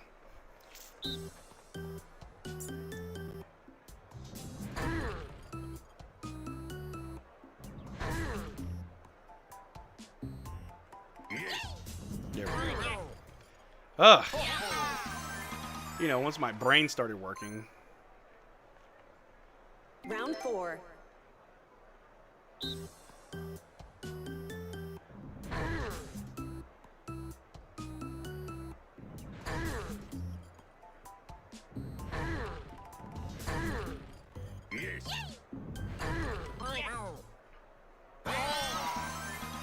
You know, once my brain turned on, I was ready. Final round. I ain't gonna win this.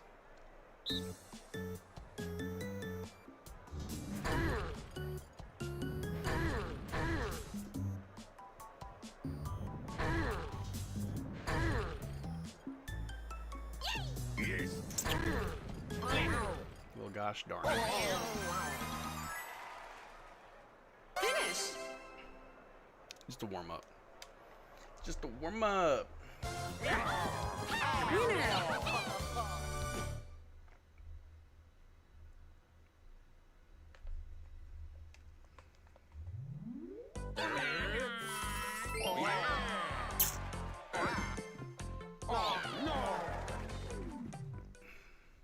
New turn.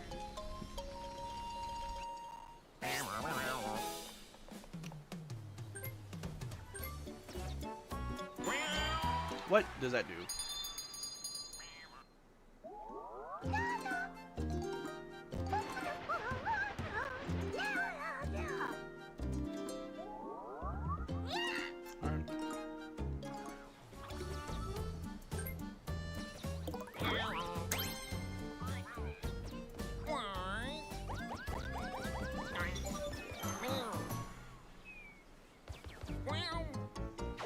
Oh.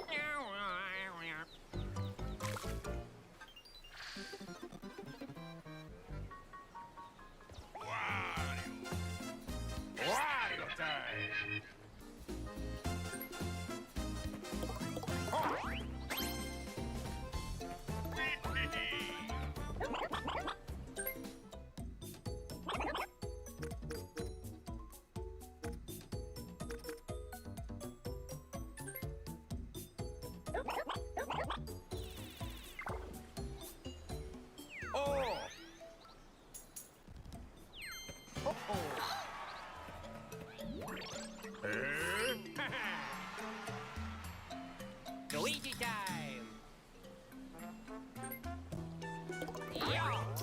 Cheating.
Mini game.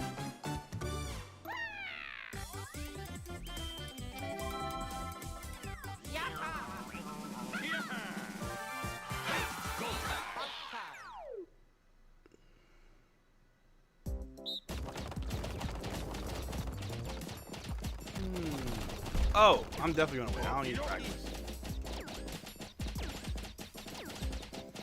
Watch this, chat. I'm about to pull out crazy numbers. Take the watch off. Get ready. Start.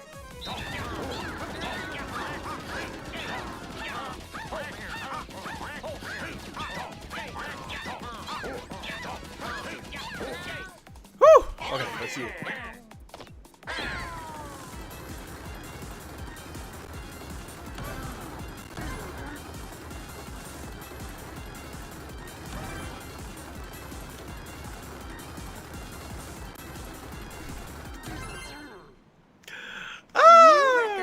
Button Mash King is me. Oh, I gotta mash a button expeditiously. Knew I was gonna win.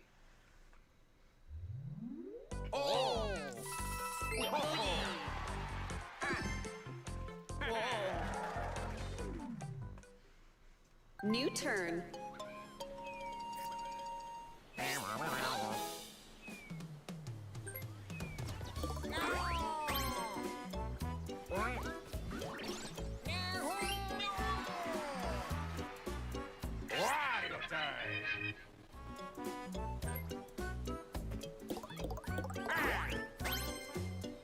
Slow and steady, I guess.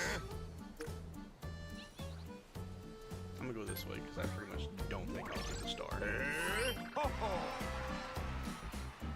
Luigi time.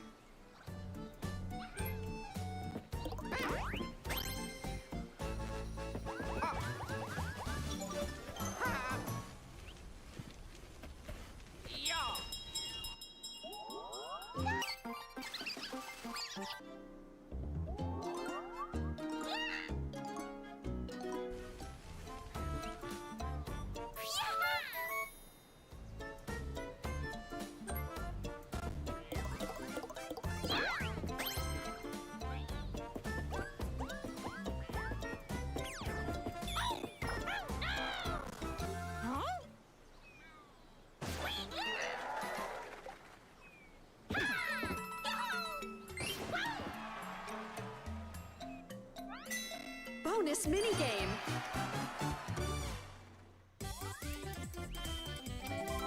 Two v two. All right, see it.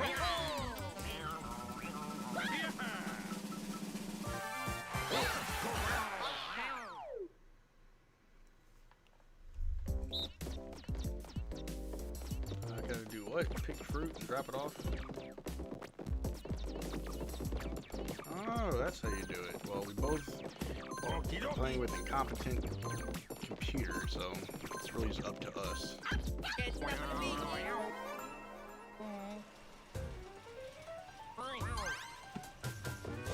Start.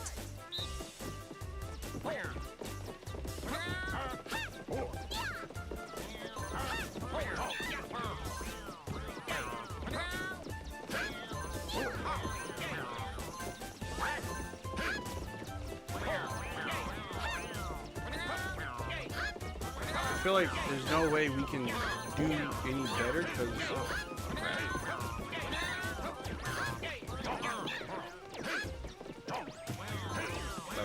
Finish. yeah, like there was no way we could do any better. Winners. I guess we won.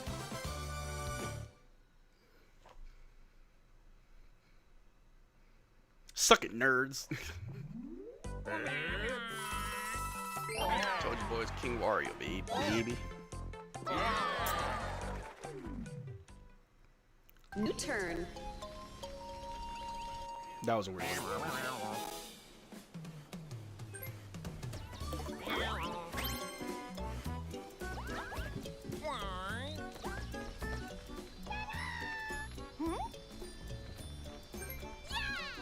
Yeah, this is why I went a different way. Shy guy. You got a Pretty star. fly for a shy guy.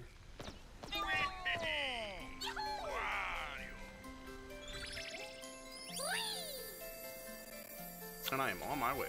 No, I think I'm going the wrong way. Gosh darn it.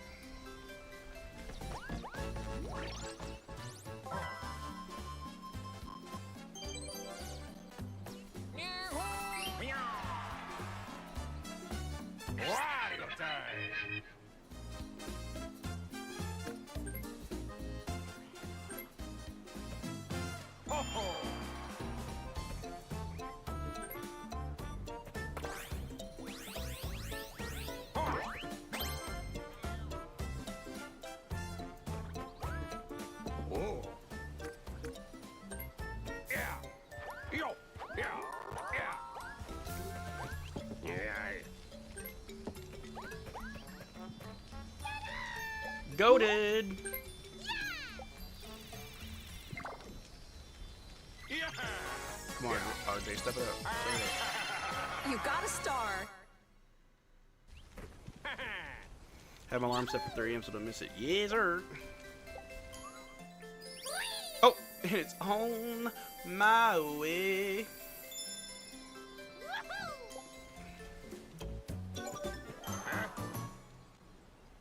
What's this?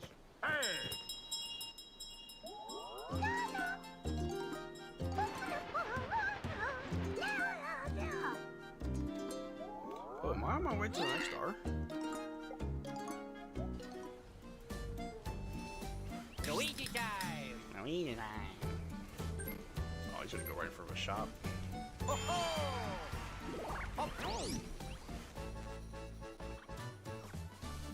Terrible. Yay. Yeah.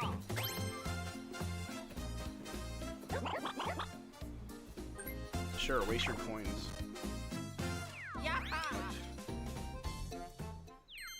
Goody.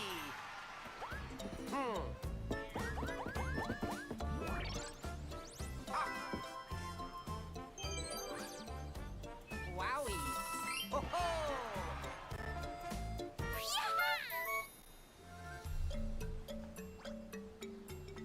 Go ahead, RJ. Roll double nines.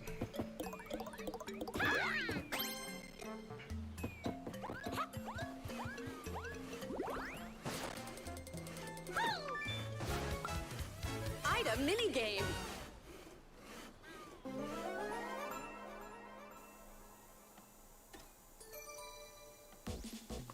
Start.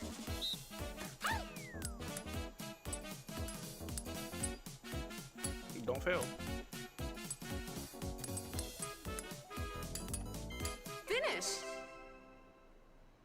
You got an item.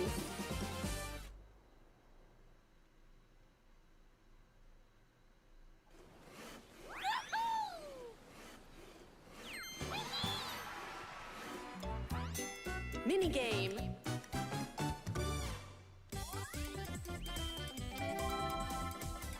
Wowie.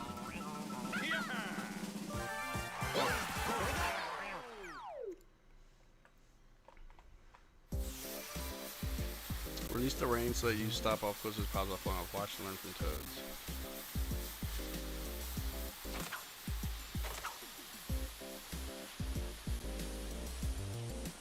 How do I know? Okie dokie. Get the Luigi.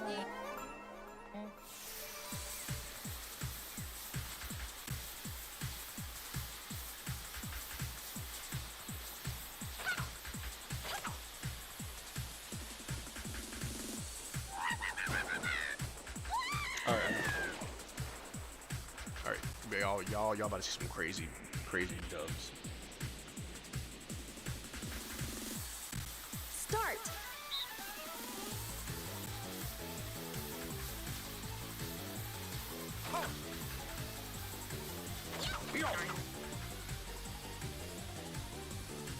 Shy guy fall off.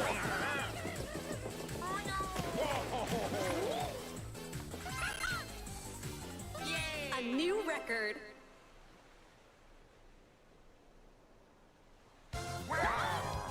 Winner. I ain't worried about it. I ain't need them little coins anyway.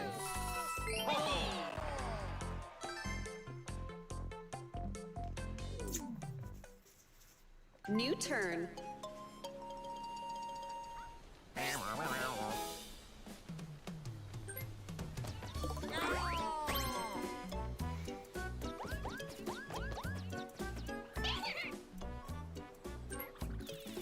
Waste your coins, big dog. Waste your Ah, crap, my back.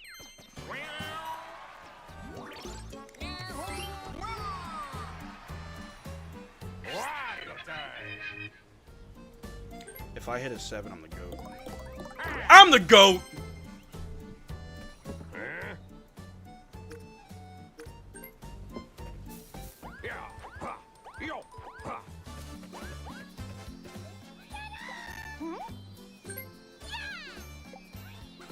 Two. And we halfway through. My back is actually hurting. You got a star. I might need to stand up real quick. Ow. When does the new stream start? In 2 hours will be the final part. So at 1 a.m.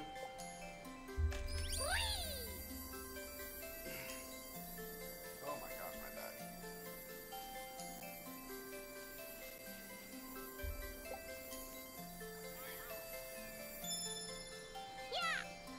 I think Luigi's the closest to it. Oh no, I lost points. I'm broken.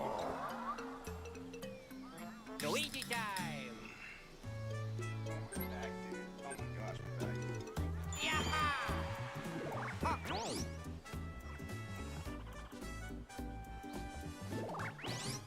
Yay! Make sure you stretch it. Don't be like, oh, Marty Moore.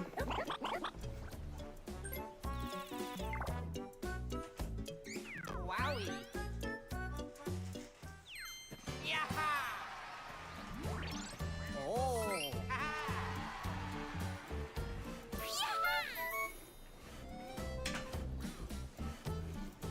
Next person's at 3 and it's only 11. No, actually, the next person will be before 3. TGK will be ready in like an hour and a half, so around 1 o'clock-ish. TGK on. 4 toes.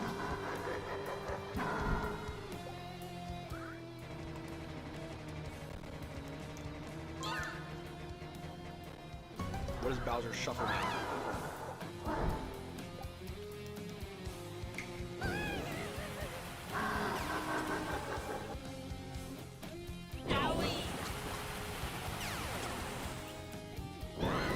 Oh, you just changed places. I'm wrong with that.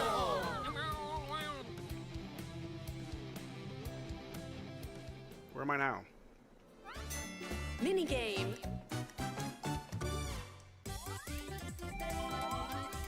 Huh. 1v3.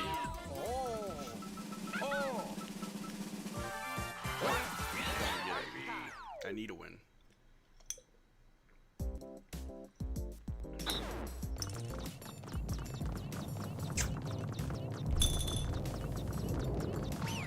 Oh. Okie dokie! 5 rounds? Too easy.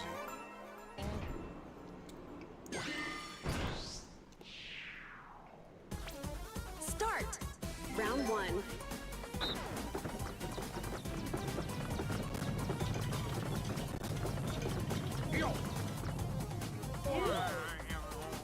Round 2.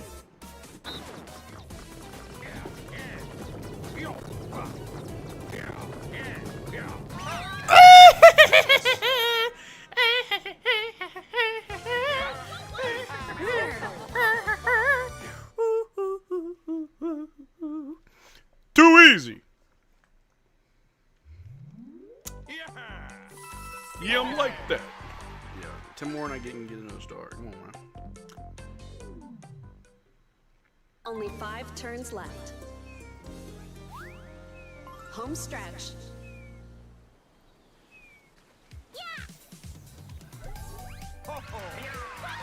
Yeah, boy. Hey, what's up, Crank? How you doing, baby?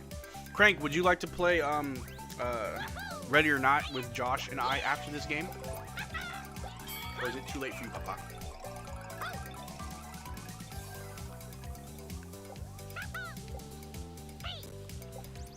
Yeah! 5,000 hours. Sheesh.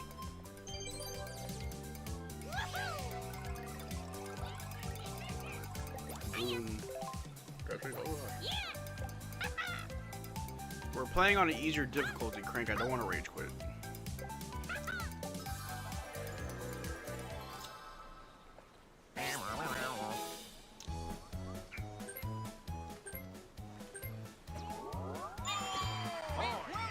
Of course it's me. All right, I'll duel you and steal your coins, scrub. Dual minigame. Should duel Luigi. Or RJ. RJ got 38 coins.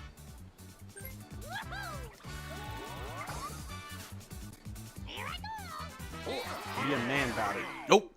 I refuse. Can't make me.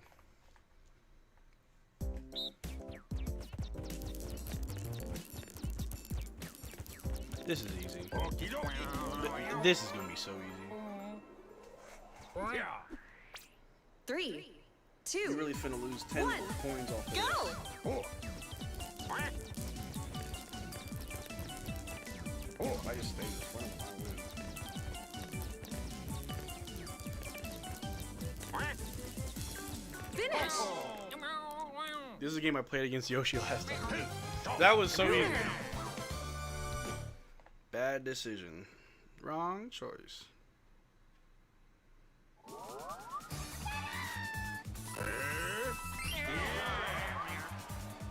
That was light work. Very light work. Alright. He can get to the next star, but he broke. He needed to beat me. Looks like RJ's probably gonna get the next star. Shy Guy on meds. He just wasted, like, this man suck. You wasted all them coins on an item, bro, when you're literally like 4 spots away from the star. I guess he got the coins back, I guess. Shy Guy on meds. Yo, boy, how far am I away? How far away am I? 25? Yeah. No need to chase the star right now. Love that.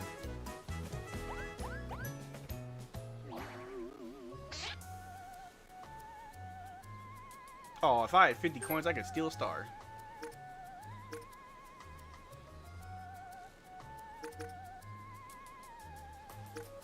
I'm cool with RJ getting one, but I need Shy Guy to stay broke. Which Mario Party this is? Mario Party Jamboree.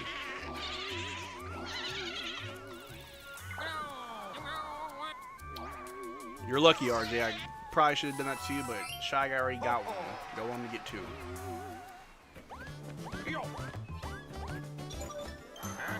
Ring that bell. Ring that bell.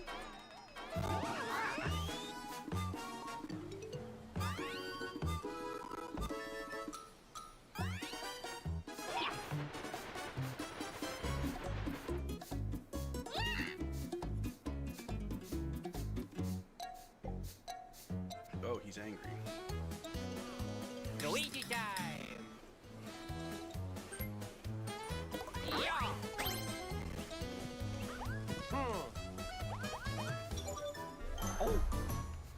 Yo, Luigi finna make this caterpillar upset. Oh, he's okay. All the spots are now blue.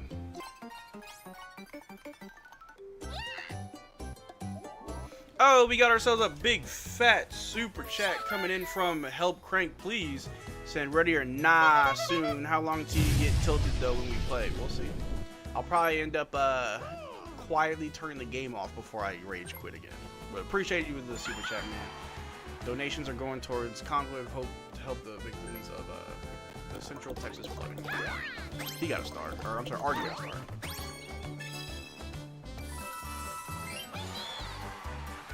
Well, that was for coins. So, oh, and movement. Wow, that's a good block. Did you see Mike and the Cowboys? I did. Absolutely crazy. And good job, Jerry Jones. Now, what if he just doesn't? Like, what if he ends up getting his contract? Like, what if he just doesn't go anywhere?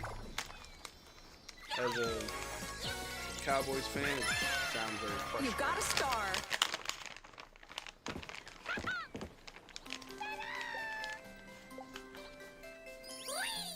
Big old chunk of peace.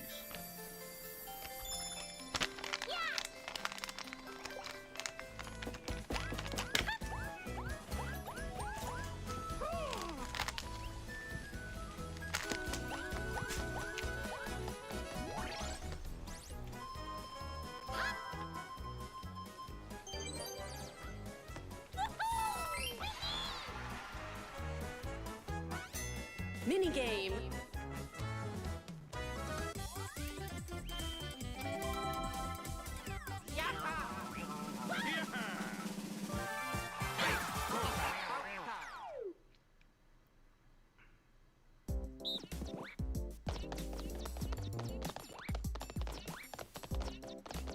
doing on this? I don't even pay attention. That's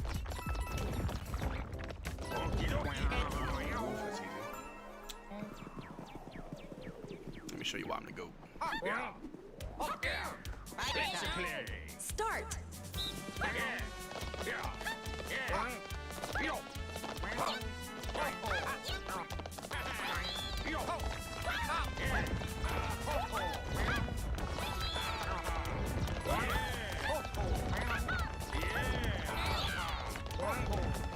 Oh!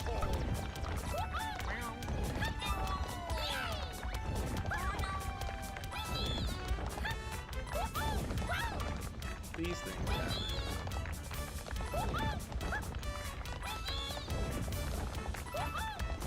Finish. These things happen.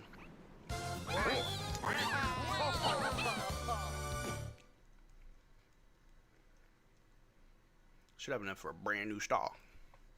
But so does RJ. We gotta check. Peak? I do have peak. We'll play, I'm not sure if Josh has peak though, but I know Josh wants to play Ready or Not. Only 4 We can turns play left. peak. Crank, how late you gonna stay up, bro?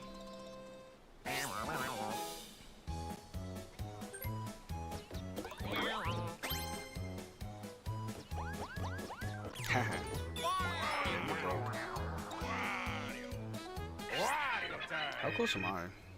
33? Yeah, I ain't doing nothing soon. 10, that's great.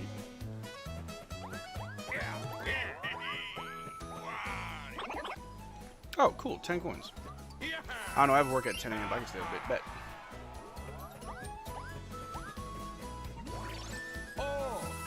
Marcel's a gaming channel now, I like it. Just for the charity.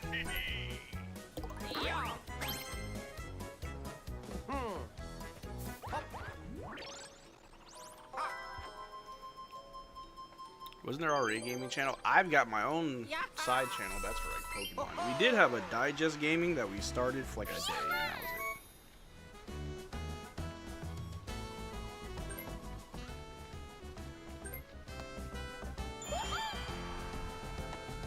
was it. RJ, you're only 4 away.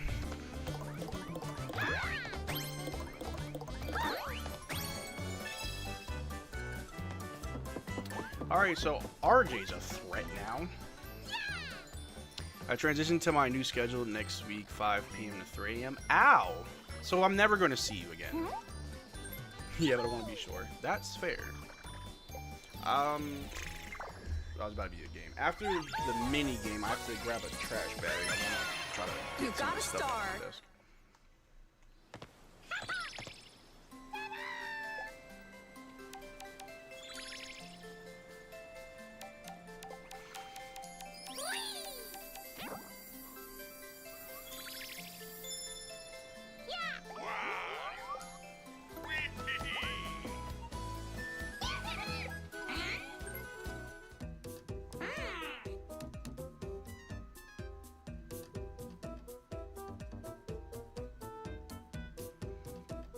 How's everyone doing tonight? How is everybody doing tonight, man? How y'all doing? How y'all living?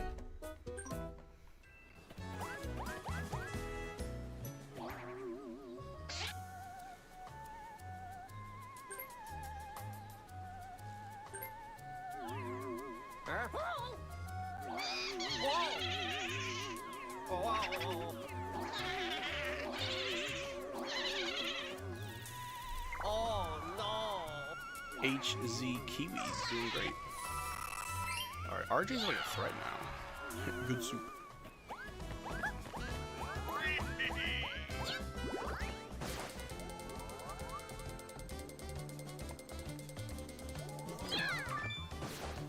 Dude, all these items. Okay, calm down.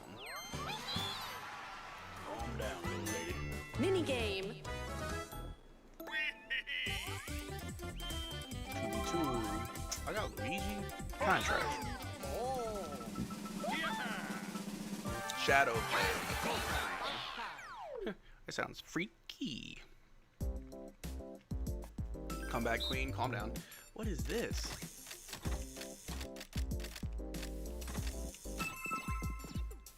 And then overlap. Oh, I'm gonna be so bad at this. There we go. Oh my gosh, I'm gonna be so bad at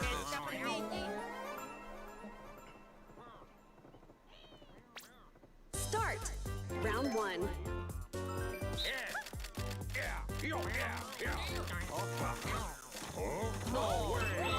Oh crap, I totally goofed. Round 2.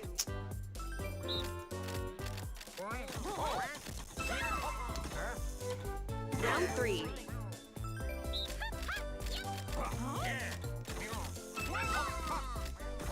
Finish.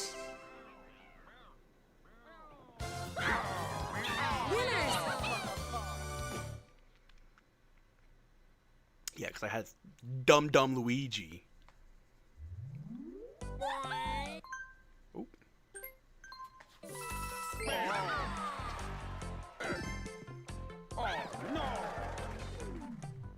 I got lock in. We got 2 Only turns 3 left. turns left. 3 turns left. Alright, lock in, boyo. Jamboree. What are you doing here? Random spaces, oh lord.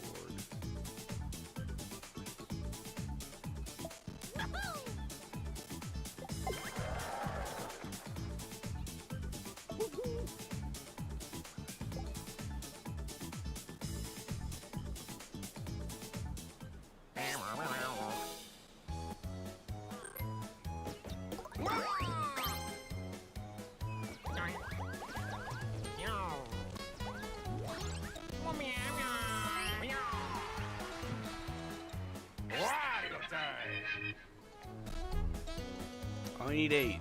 Let's see how good I am. When you sleep, you have all the energy. Unfortunately, I ain't got nothing. Oh crap. I'm gonna buy something.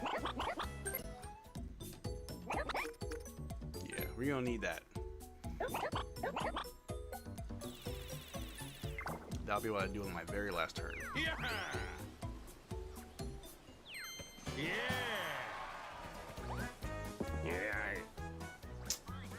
I feel like it's gonna change, but I was... See, look, I don't know why I did that.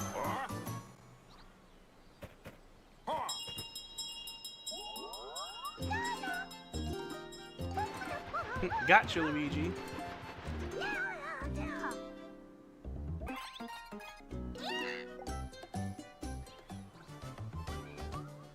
Luigi time. Alright, let me grab a trash bag. I'll be right back, yo.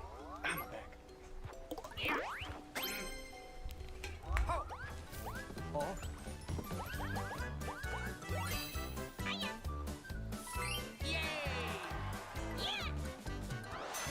Versus minigame.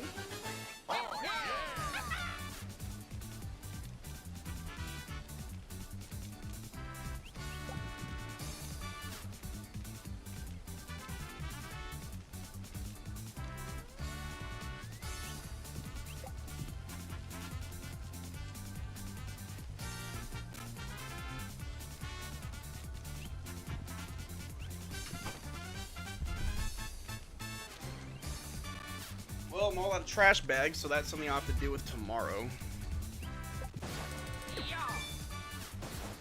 Switch 2 or 1? I have the Switch 1. I don't have to Switch 2 yet. How much should I wager, Chad? How much should you wager? 40 bones on the line. I gotta make sure I win this one. Camera ready.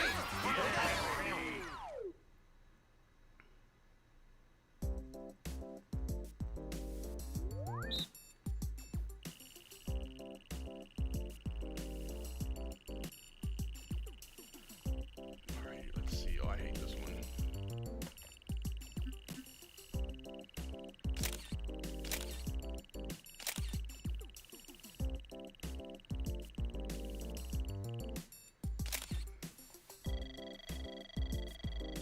Ooh.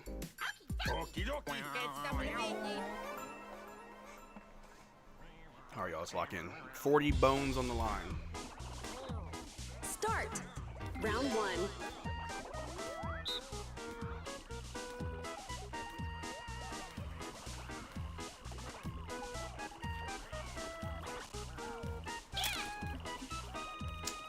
Out the way. Oh, crap.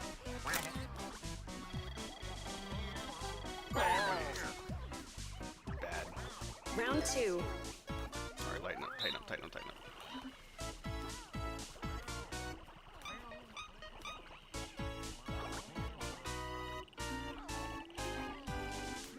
Track and zoom in.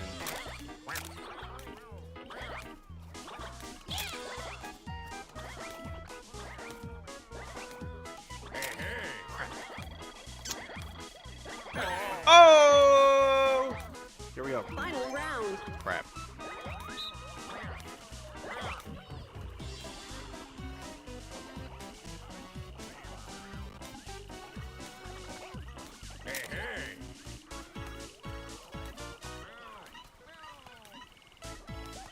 I don't know. I did bad. I did bad. I took it too early. Oh, I lost this one. Finish. Winner. I messed up. Yo, RJ finna win this whole game. And my pride, my Saiyan pride, gone in the wind.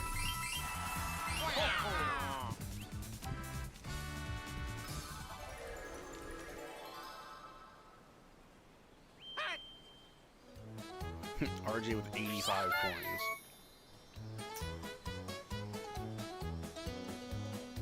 I still have enough to get one star, so that's good.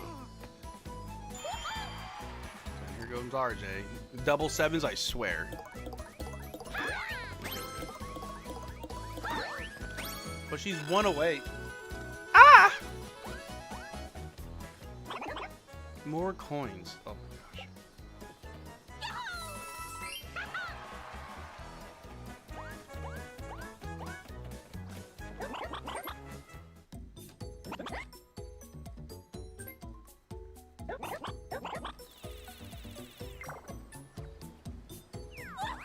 RJ's balling. It's because I've been failing at these mini games. She's been hooping.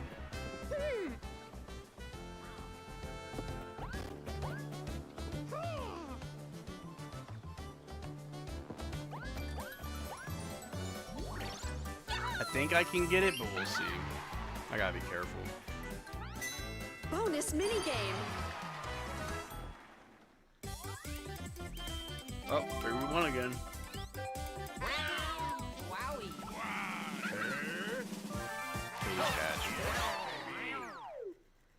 Why is my mustache itchy? Does that make sense? Oh. Fast as F, boy. Fast as F, boy.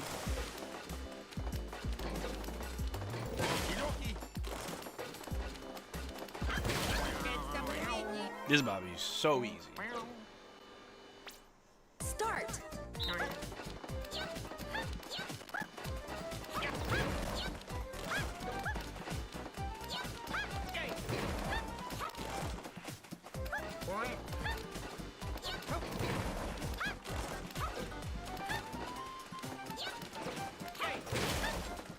Is Luigi pressing the button? Yeah, that's why you're losing. Oh crap. So crap. So close. Finish. Yeah. Yeah. Luigi was pressing the button. That's why you lost. Winner. Big Wario. Luigi was brain dead.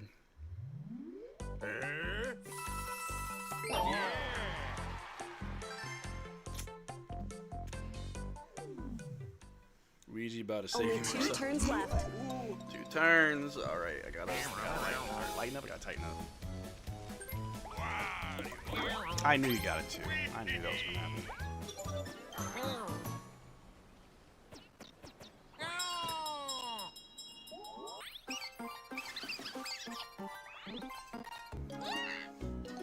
You got this. I hope so. All right, so I can warp straight to it, or I can risk a 5. Oh yeah! Are there bonus stars? There should be bonus stars, yeah.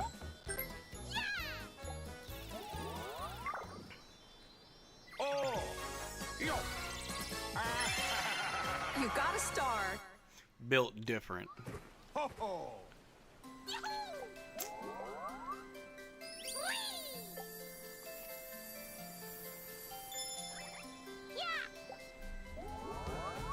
We all know RJ's gonna go and get that.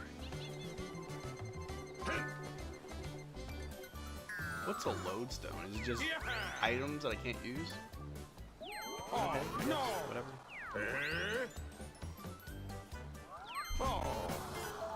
Okay.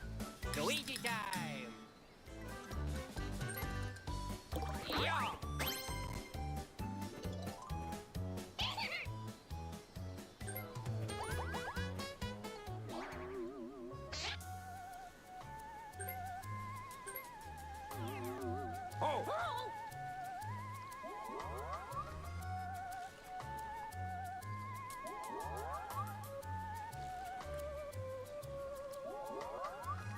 Oh crap. What? Oh no! No way! It's fine. Still got enough for a star. Luigi, you bum. Yay!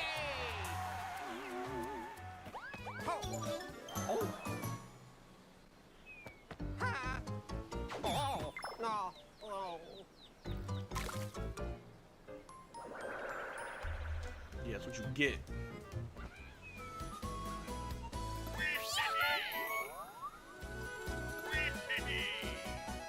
You gotta use the golden pipe.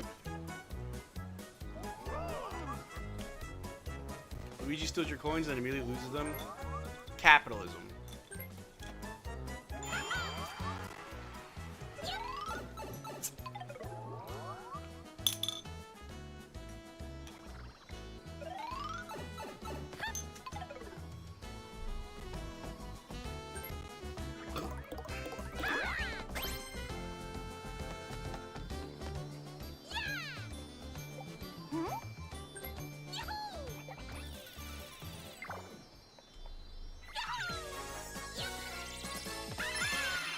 You got a star.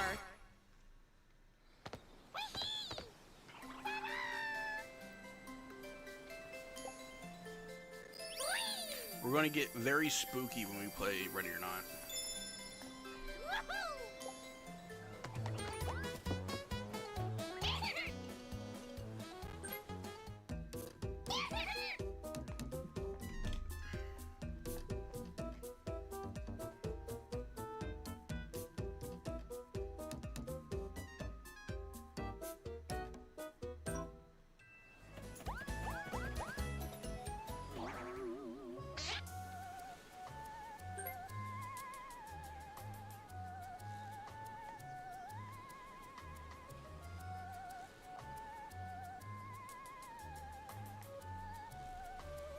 Who? Who?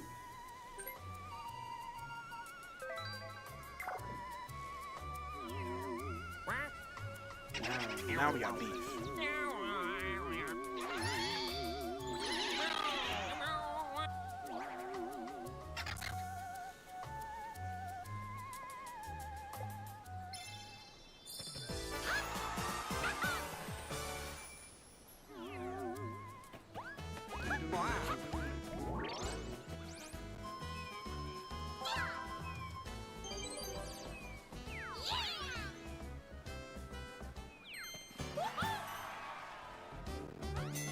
Mini game. Here we go. Lucky, yeah. You should have chose me.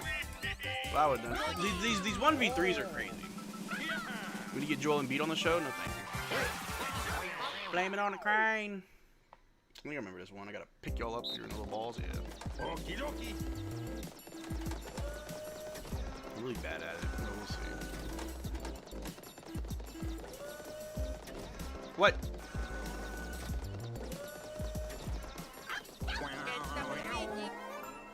He's too injured to show up, probably. He's like, oh man, my computer's injured. Start. I'm on load managing my PC. It's one.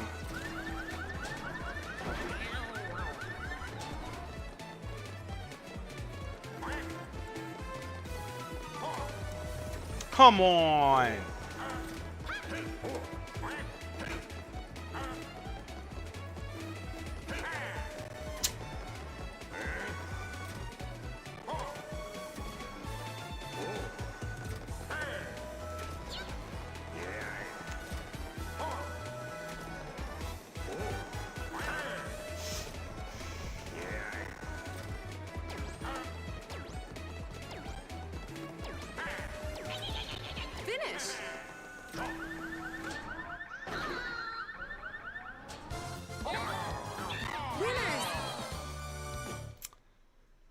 wasn't good at that one last time either. Where's Tycho at now? What you doing, baby?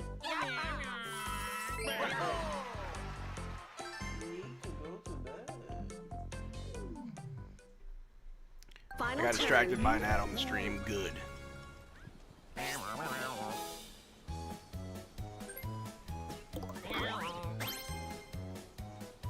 This was really just a game between me and RJ because the computer didn't do anything.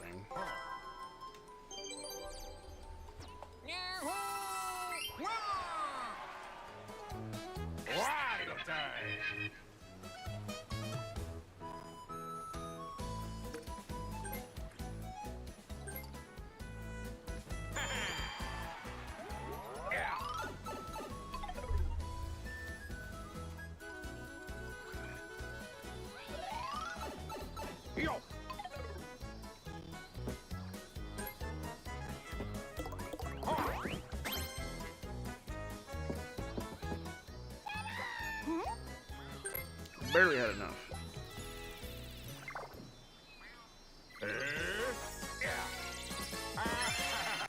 You got a star.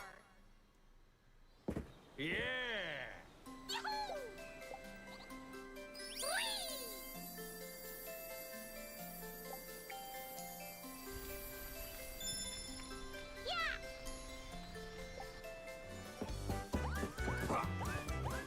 Wait, am I? Oh, I'm one away from getting another star. Well, I didn't have enough coins. That would have been crazy. If I had rolled a 10 and had like 40 stars, insane. Insane in the membrane.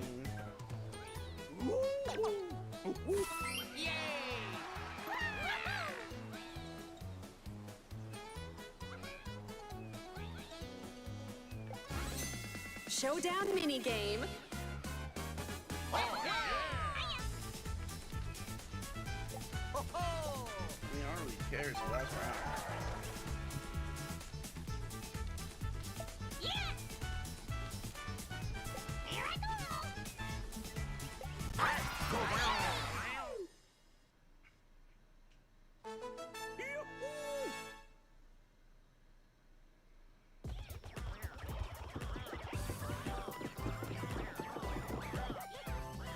I wasn't paying attention. What am I doing?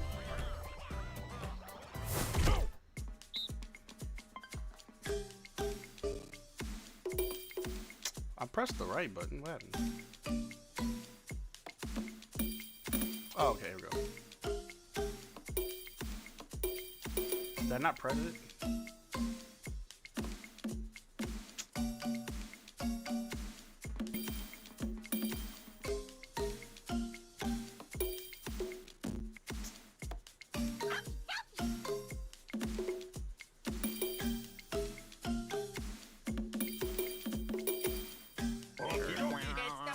I'm about to mess this up big time. Let's just see how we do it. I got no rhythm.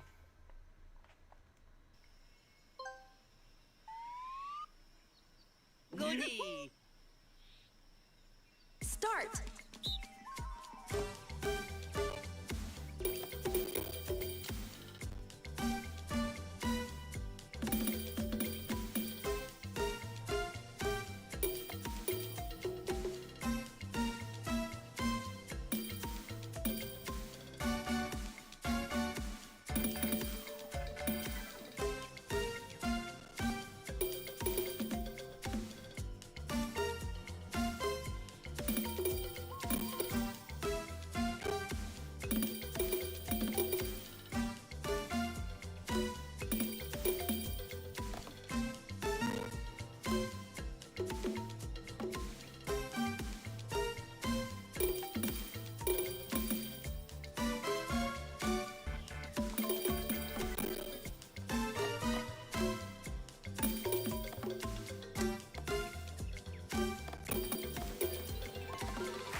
Good job, RJ.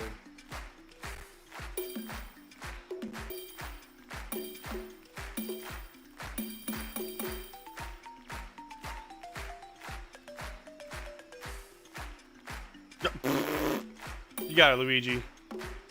Dummy.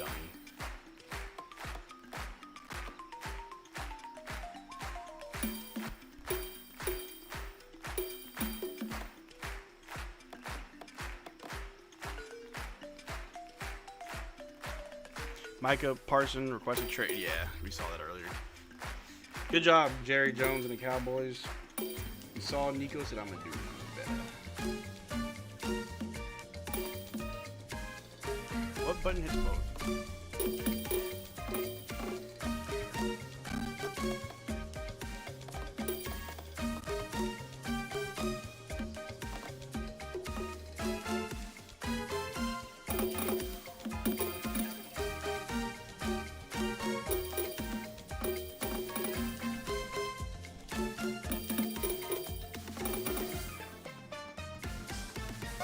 I probably could have won if I was paying more attention.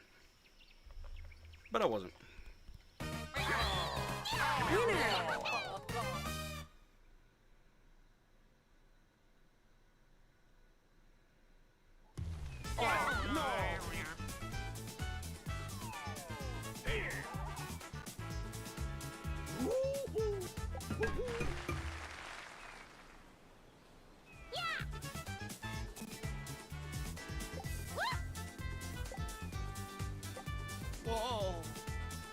Whoa. Alright, see how we do.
Final minigame. Another minigame? I love rhythm games. I'm glad I have my rhythm. It's always a 1v3 against me. Y'all are diabolical.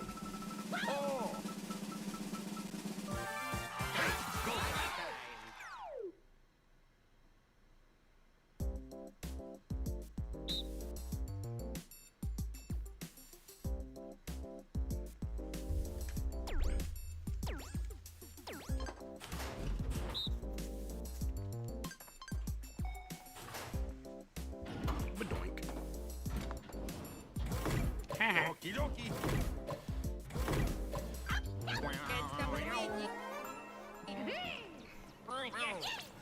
Start. Round one.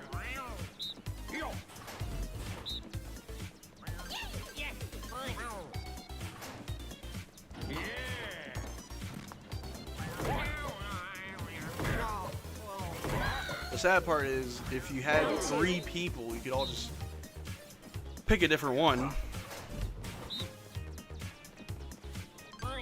But the computer's gonna be stupid.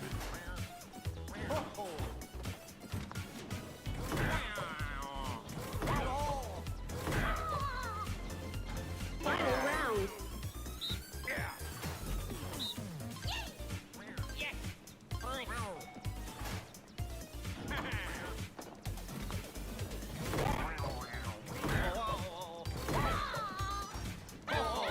Finish.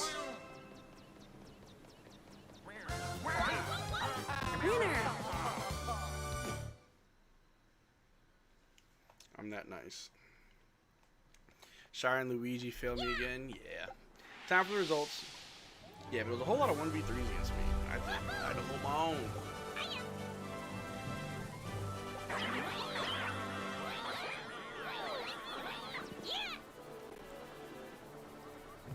I won't make you wait too much longer. Direct your eyes to the monitor. Who'll be the winner? First, let's check out what star distribution look like throughout the game.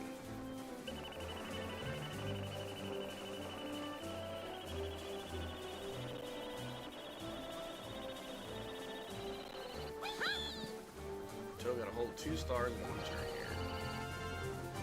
And I picked up. Bonuses. this. Minigame bonus. That's gotta be me. Yo, boy. Ain't no way. What? That's a lie. That's a lie. That is a lie. I won almost every 1v3.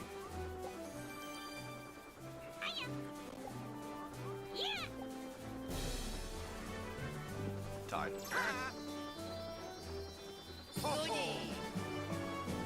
The amount of disrespect I get is crazy.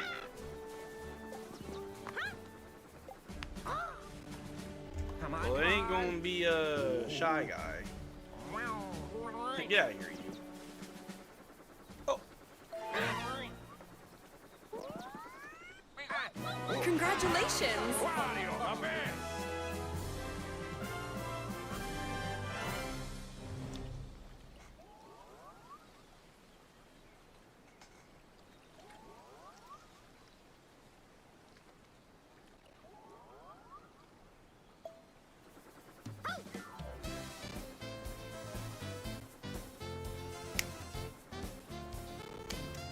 What'd I say, y'all? I always win.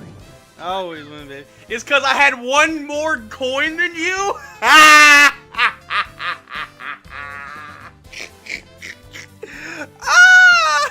Winning that last game was literally what put me over the top. That's crazy. Unlucky Space Award goes to me, yup. Minigame Award goes to Toad. Louis got the versus space. Shy Guy balance. Beans are trash. That's insane.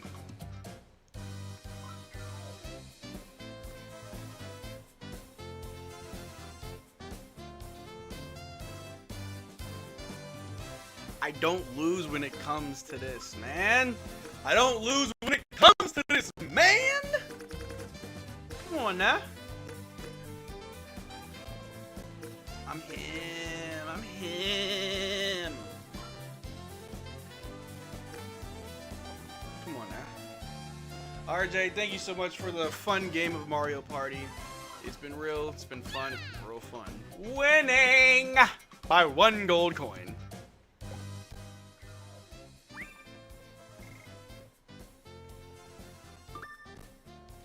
What they be doing on TikTok?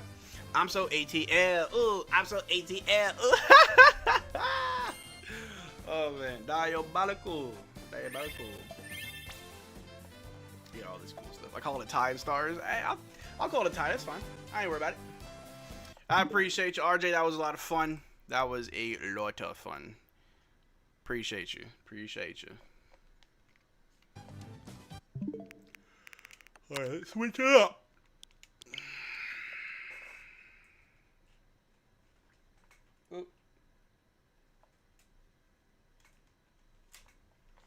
That was very fun. Thanks for having me. Of course, RJ, I appreciate it. Appreciate you. Hopefully you have a wonderful night, and I'll talk to you later. Let me make some phone calls real quick.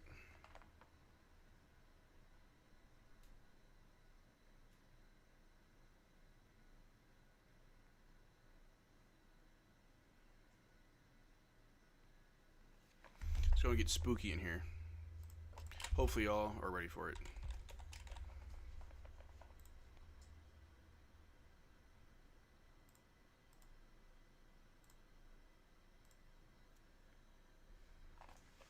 All right, give me a second. I gotta set the mood. Gosh, my back. No more green screen for now. Just temporary, no green screen.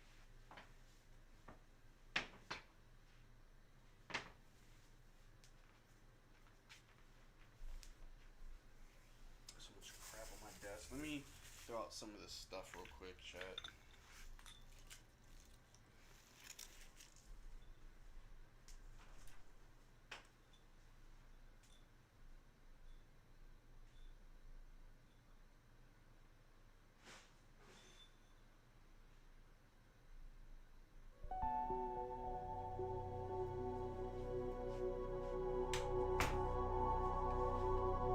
I gotta go rest up for the concert tomorrow. Hey, turn up! Turn up for your boy!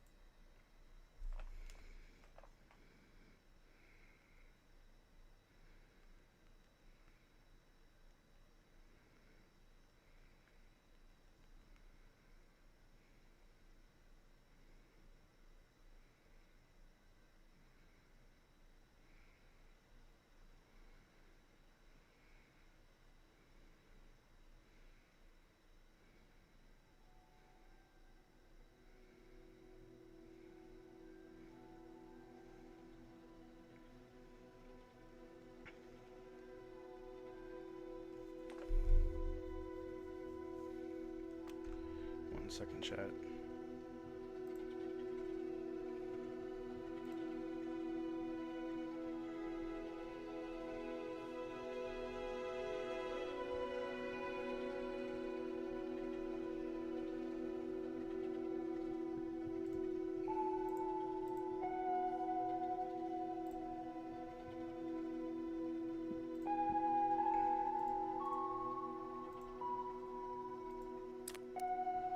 I'm doing standard.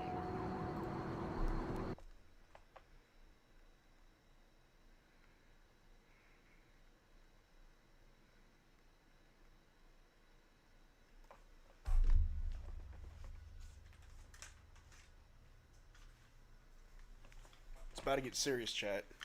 We're turning off the lights.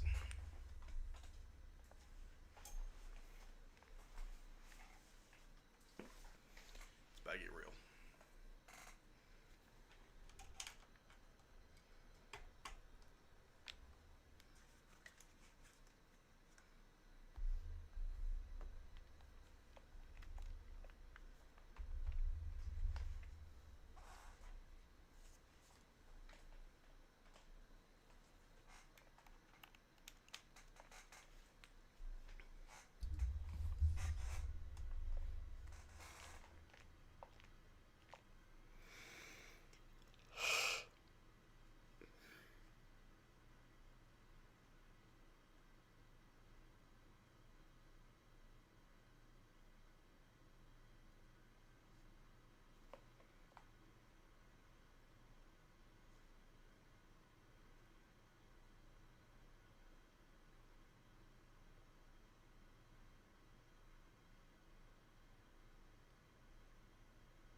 What is all this on my screen? Go away. What is this? Shoot. Invite player. Invite player.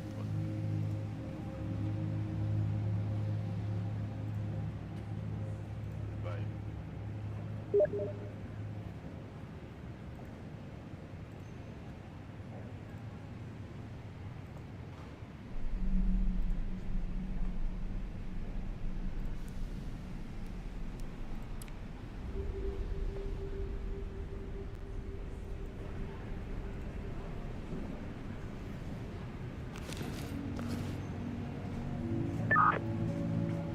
Cameron.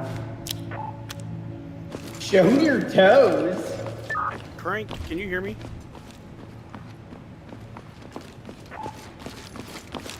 Can you hear me through game chat or I just heard that play over here somewhere, I think. Hold on, I gotta make sure you can hear me. No, hit the V button. Oh, you're your own controller, never mind. Are we using Discord or are we gonna talk here? We can, I mean, I was gonna do just game chat, but I can go to Discord. But I wanna make sure I'm not like pushed to talk.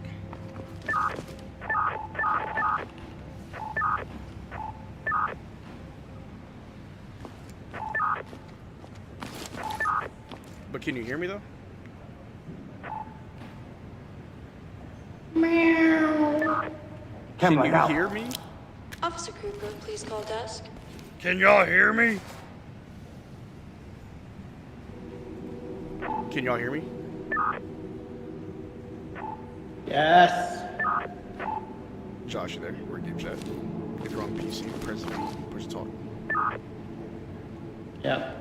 PC is V, Dad.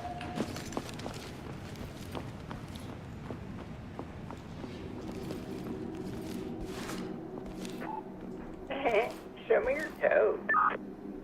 Hey bro, stop being weird. Over.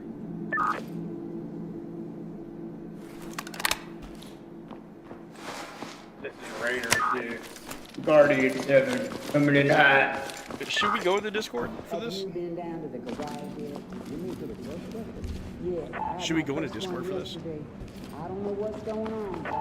Should we go into Discord? We may have to push the talk button. Yeah, I don't like push to talk. I'm going to Discord. Okay.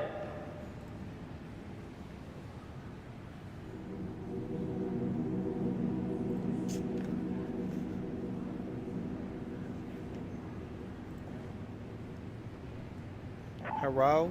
Join the channel and I'll drag them down.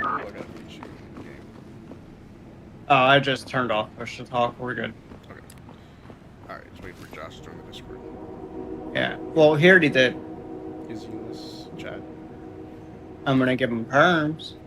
Give him the perms. There we go. He has them. He can see it. Okay. There he is. Hello.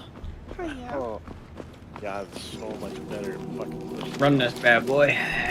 So, really quick, hold on. I gotta make sure I got Josh turned up. He sounds kind of quiet. Officer viewing. Damn, Josh got you turned all the way up.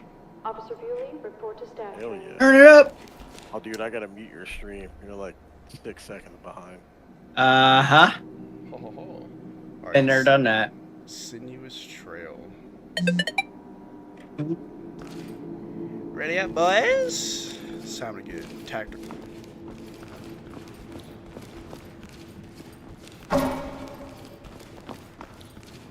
Bro, did you guys have my stream up at work the whole time? Oh, yeah, literally all fucking day. That's awesome. We love that. That's real. I had it on my phone, I had it in my headphones. Porter was listening to it, and then we had it on the TV. Nice. That's a good work environment. Hell yeah, that's good. That's That's called support. That's called support. I appreciate it. Dude, Anthony was trying to get me to call you and be like, hey, we got a work emergency. Come on. I'm like, Anthony, I'm sorry, but I need you to respect the request of PTO I put in, and that was approved. Respectfully. That's what I said. That's what I said. I was like, I'm not going to do it. Actually, we're just going to take that PTO and give back to you. Double it and give it to the next person. Oh! I am the next person. Alright, boys. We're gonna have a smooth operation. No civilians. No Russian. Which one are we I don't doing? know if you remember what No Russian was. That was nothing but civilians. Doc here. We no longer have control of negotiations. You are cleared to move and secure the premises.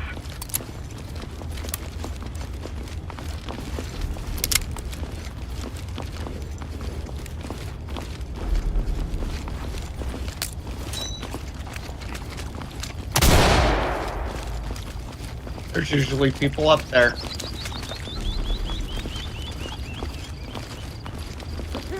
Stop now! Hands on your head!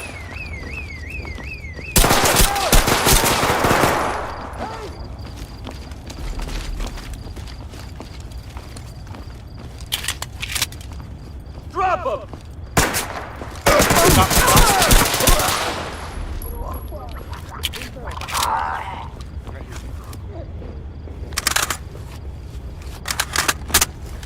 I got a door. One down. Entry Lead team, to TOC. this is TOC. One suspect down. Notifying more. 3 suspect cuffed and secure. TOC to entry team. Make them stable and proceed with mission.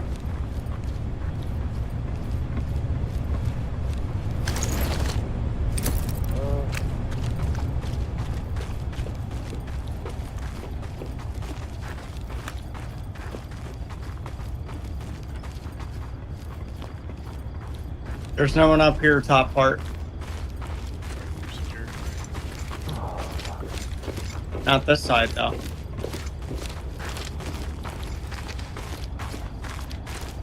I've already breached this first opening of Door, the door. left. Breaching door.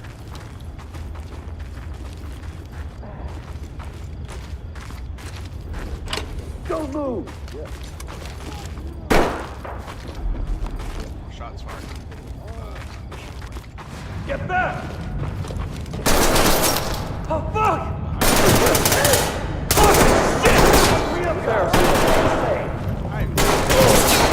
What? No, it was the dude down low. They're down low.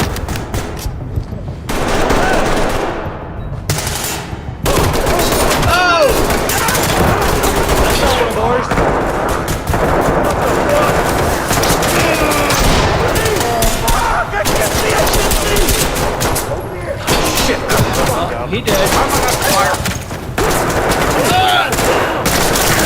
Oh, I died. Failed. My reaction Entry is team, not fall back and await further instructions. Did we all die? Bullshit. Yeah, we should probably stick together. Yeah. We got ambushed and I had no idea how. Well, I was trying to door jam that door that they all came through on the top, and I didn't get it jammed fast enough.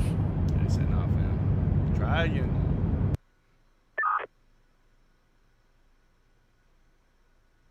At least it's not that gangbanger house crank. Bruh. The other night when you just dipped, I was like, he must have gotten blown up. Stab, that made no sense.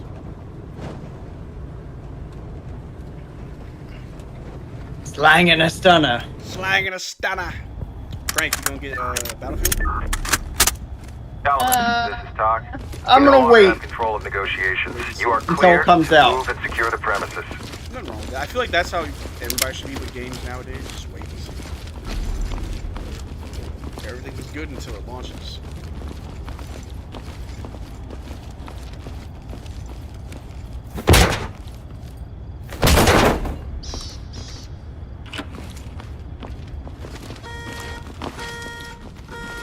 You need to take out all the metal. Someone's to the right. Whole place is Who the hell is that? They're right behind this door. Hands up! Get down Get now! down now! Hands Get your up! hands up! No fucking way you're Arms getting out! Shit! Hands in the air. Fuck! I'll cuff them. Come out now!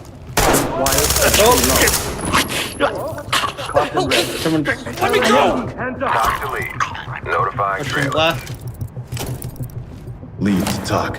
They're down, zipped Two up doors. and good to go. Talk to element. Continue with your mission. Stand down. Do you know how many No. jobs are going to be lost because of this? Bring at you? Yeah. Alright. Lead, talk. Civilian is down. We need evac. Good to go. Kill civilian. This is talk. EMTs and trailers. I don't know if I killed him. I know I heard him. Entry team. Okay, he might be dead. Notifying trailers. Hello. Hello. Just letting you know that Mr. Cole has called to reschedule his appointment with you due to his daughter's birthday. There's a closed door right there. Oh, gracious. Fucking falling apart. Me. Killed a man. Got one down. Talk to entry team. Proceed with Mama! mission. I killed a man! Uh-oh. Through this door.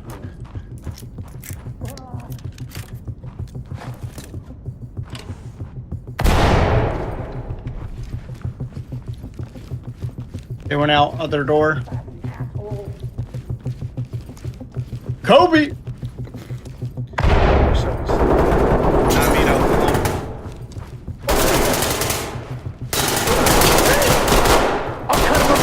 He's to the left. Damn, how the fuck did he not go down? I don't know how my shots were just One down. ripping. Talk to entry team. Suspect detained. Order standing by. Put your hands up now. Let's see what your excuse is in court.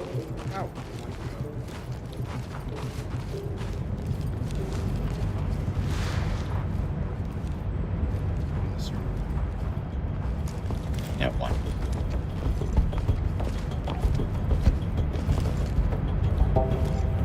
You guys can go to hell.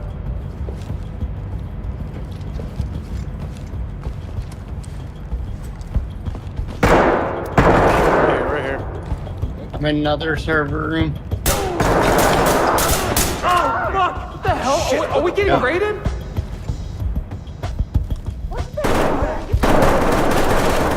Gonna go up Upstairs. and to the right, and then it's Civilian down. Pushing up. Distance is He's wax. I want you to get down too low. Entry team. Put your hands up, police! Suspect Down on the down. ground! Lead, this is Talk. Police, get your Notifying hands Ford. up! Me. Get down! I want to see hands! Ready. Police, get down! We're not here for you. Element to Contact talk. down. Suspect is down. Suspect cuffed and Proceed with secured. your mission. Civilian in custody and ready for transport. Police, hands in the air. LSPD, don't move. Raise your hands above your head. Slowly get down on the ground. Show me hands now. Police, don't move. Cam light.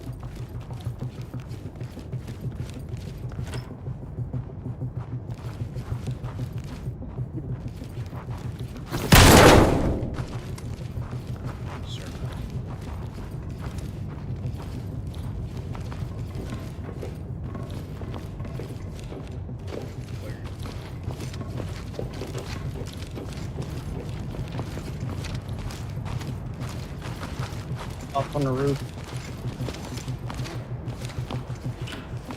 Yeah.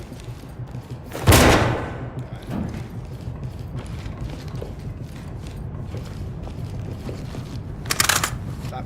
Load.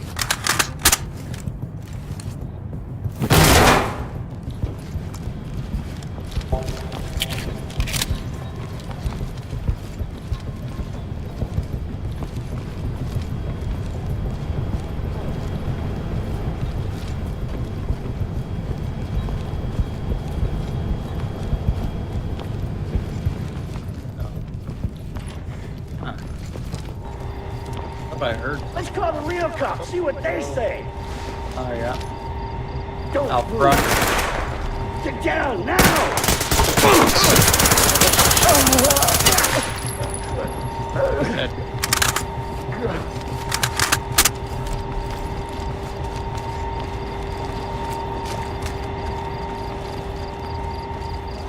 Talk. The suspect is down. Talk to lead. Notifying Thames.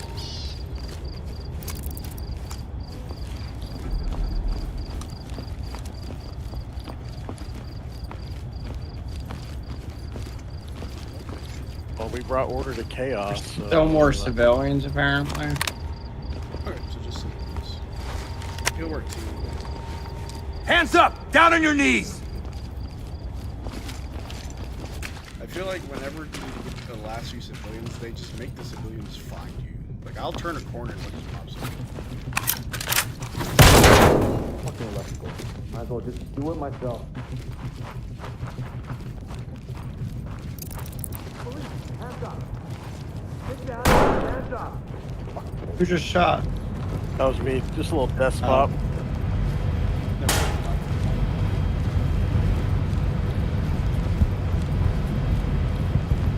They expect me to figure this all out myself.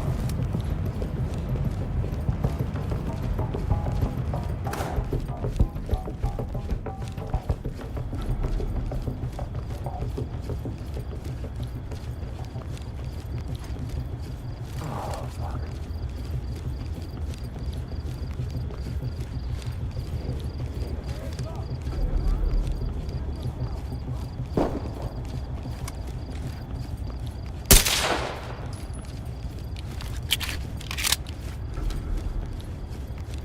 Maybe.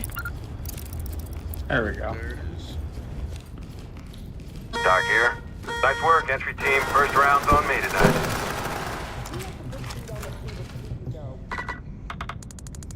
Look at that. It's too easy.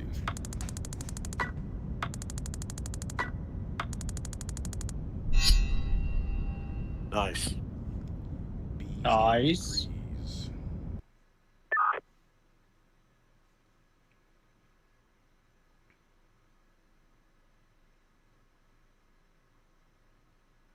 Yeah, I gotta change my gun real quick. This shit's driving me crazy. Very good. That's why I just stick to the MCX. Use my little P90. Yeah, myself with the P90 is crazy. Damn. Officer Roberts, please call desk. He's running around like it's SG1, dude. Killing it.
Alright, up next is Ends of the Earth.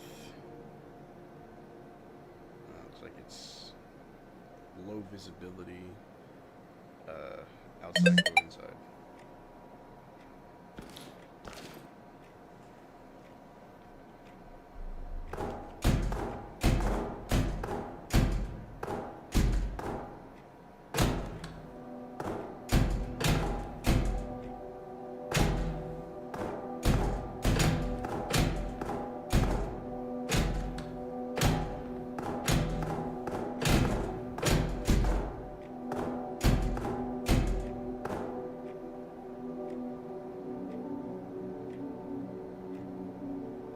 Officer Fraser, please call extension 4342. Officer Fraser, 4342.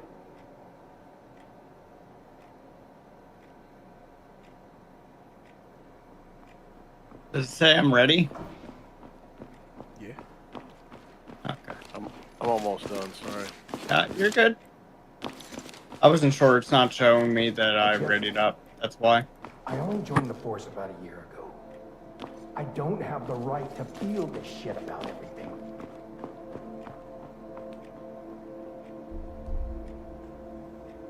It's not an easy place to work. I have 9 hours left of this 24-hour stream. We're talking in-game. Wild. In-game? Game chat?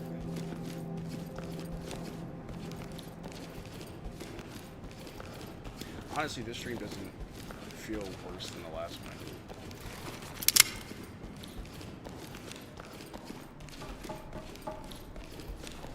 Oh, these holding subs. Why do I hear y'all in game chat? I don't know. I'm just gonna turn it off myself.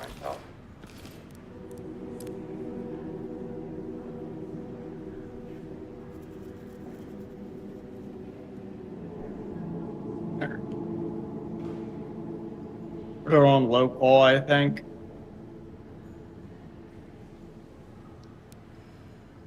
Hello. Hello. Nope. I still hear you.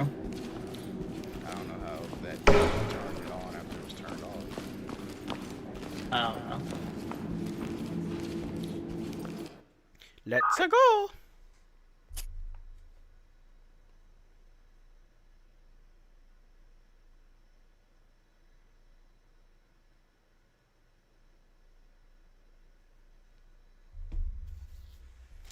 Eat me some gummy bears.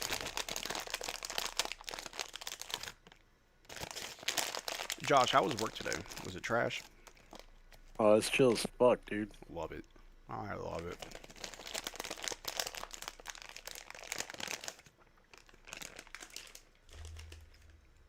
Think we had B team out of there. Probably could have had them out of there earlier, but we all left by 4:30. I made them putt to leave. Hell yeah! Oh, Crank, I don't know if you saw my Snapchat story. I did. Yeah, we got a putting green in the office. I support it. I was like, hey, starting at 4 o'clock. Every 5 minutes you get a putt. If you make it, you can leave. If you don't, you're staying here. We're about to have a team full of master putters.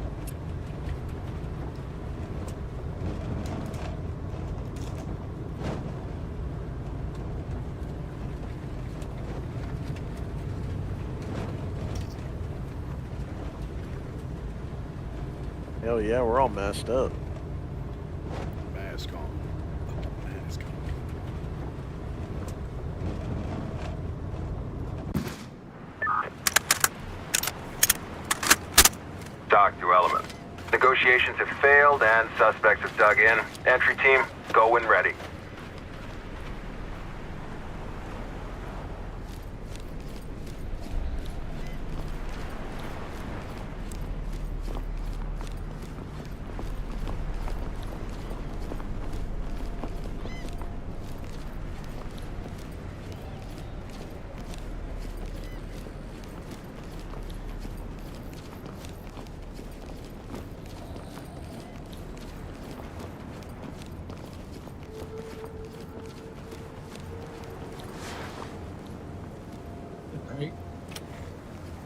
Right here behind her. Get it, Doug.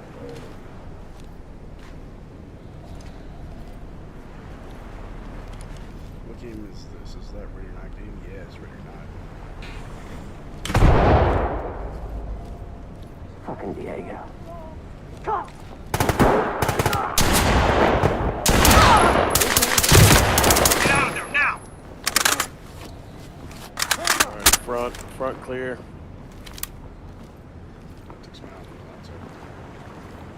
Deploying chem light.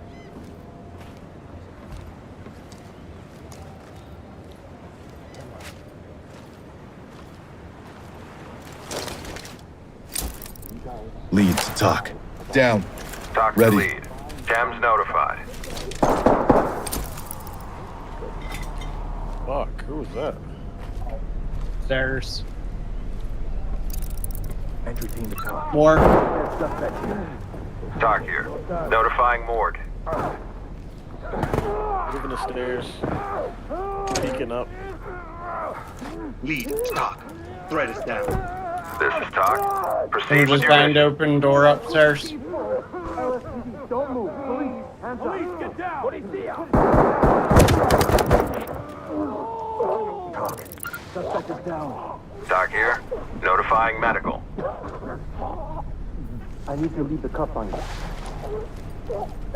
Civilian is cuffed and good to go. Slowly get down on the ground. It's made of a tank. Damn, that lady almost got fucking smoked. Hands on your head. Put her down. Damn it. I'll push up. Alright. Talk. They're down. Talk reporting. Notifying Cam. Hey, I'm kind Alright, of securing this lady. house quietly, so if you see someone moving slow, it's just me. Stay here. Entry You team upstairs talk. or downstairs, Marcel? Suspect down. Requesting temps. Zipped up. Element, this is Talk. EMTs and trailers are standing by. Okay, weapon manufacturer. Alright, everyone that is up there is dead. Alright, we need to find weapons manufacturer. I think I found it. Hold on, y'all just need to How much more can a mother take? What is this? Light stick. We have some Up scissors. the attic.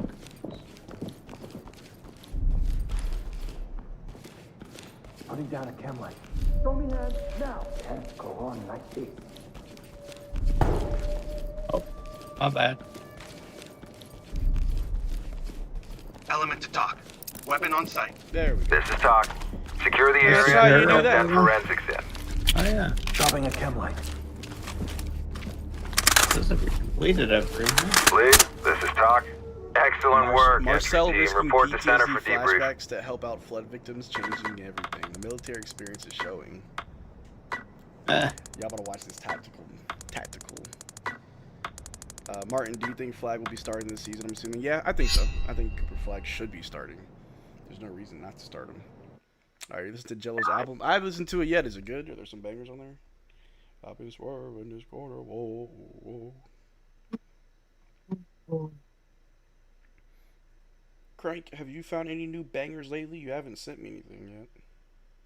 No, I've been busy working. I hate that.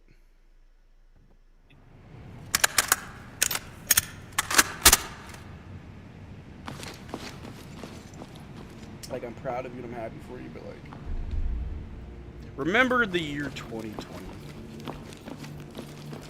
The Rona. That was like peak brohood, where we were just chilling. Greased Palms looks like it's a big shipping facility. Oh, it's a postal, the post office, a big mail, not a mail office, but a mail like facility. It's a shipping facility? Yeah, but it's like for mail, like the post office, but it's not like a little small office, it's a big ass. What do you think of the new cooperation agreement? How can you tell it's a mail office? Cause like I've been to the so I've been to like a post office where I mail a letter. This is like one of those big ones with like a bunch of trucks. How do you spell it? Huh? What kind of mail? Black mail. It's not ridding me up. Oh shit, my bad. Black mail. What do you mean? This might be long. How do you get the riot shield? You have to equip it. Let me see here. Damn, How how'd you get the long little got shot? left for 8 That was hours? cool. I have a total of 8 hours and 38 minutes. Not that bad, but the last like 4 hours are the worst, honestly. There's good songs, there's actually trash songs. Well, I believe it. He got popular off of one song, and then there was, and I mean, I think he had like 2 or 3 that were pretty good, but they were pretty much all the same songs. Oh, snap. We got a super chat from my homie, Dumb Rosie, saying, ever done a pokey smash or pass? Pokey smash or pass. I don't want to subject to my chat to me, or I don't want my chat to find out which Pokemon I would smash, so no. But thank you so much, Mike. Smash. That super chat is wild. Everything sounds the same per se. I'll check it out random. I'll check it out. Yeah. Shout out to Dumb Rosie for being unhinged at 12:23. Oh, Mike, how was the D20 Cafe in Denton? Have you ever been there, Josh? There's like a, I guess a board game like cafe in Denton. Oh yeah, it's the Dungeons and Dragons one. I've never been. I've heard of it though. Doc reporting. Suspects have a foothold in this area and they're refusing to cooperate. Entry team, you are go to move and clear. Someone in the chat said Mr. Mime, pass.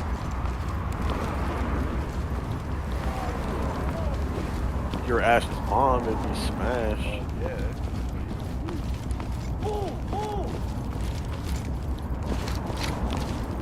At 25k Marcel plays Pokemon Smash or Pass. I'll do that. When I get 25,000 subs, I'll do Pokemon Smash or Pass. And I'll be honest as I'll ever. Was chill. They got enough views that this is the second time I've brought up Poke Smash. Oh, so Mike's drunk, right? Civilian is Go away, bro! Fuck! Shit ain't worthy, man! Contact. I'm in the front. We gotta go! LSPD! What the fuck?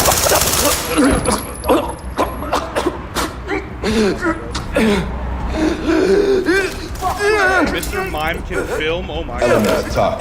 Down. Got him. Proceed with mission.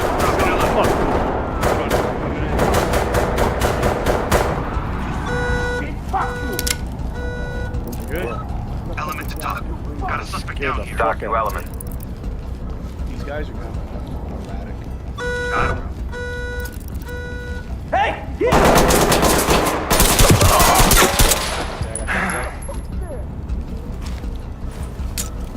Having fun, bitch?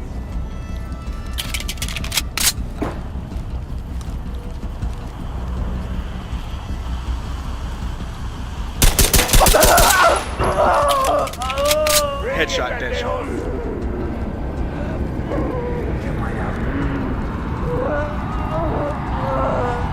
Down on your knees, hands up!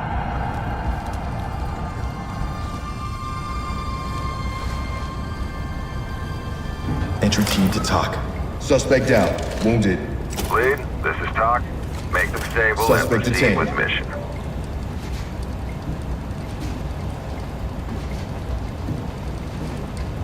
Alright, I'm in the mail processing room. I'm entering the large mail facility now. Coming through the front. I have people I know this working was the a other fucking side. mistake, man! Oh, I got dropped. And I don't know how. Be careful when you're going in. If you go in, creep up the stairs and turn right.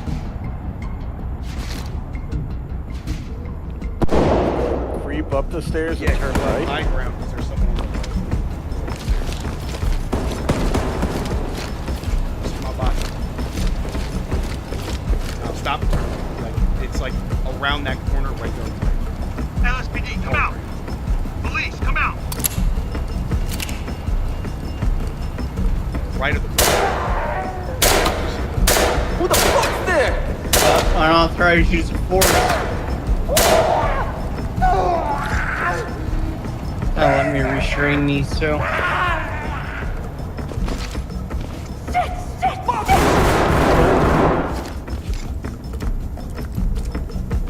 Are there any others? What's your current game? Thank you so much. Oh God. Thank Element you. to top. Civilian is secured. Entry team.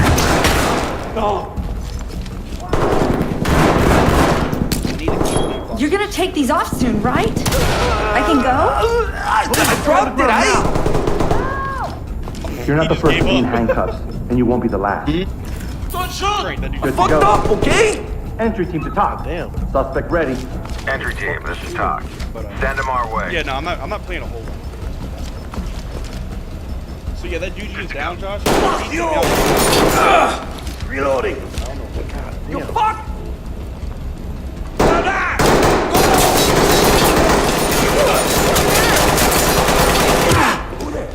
Switch. Grab ammo.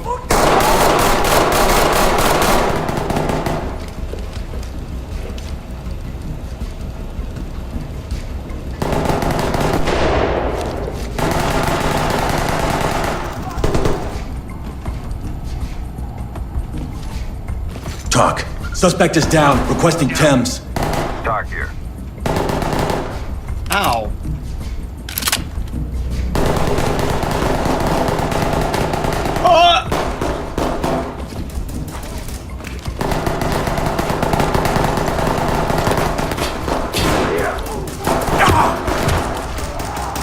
Fuck you! Fucking way. I'm not armed. I'm not armed. We're not armed. Please help us.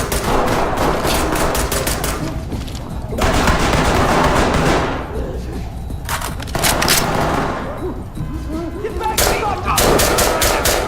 Talk. Suspect dagger. Did that dude just run away? Get back!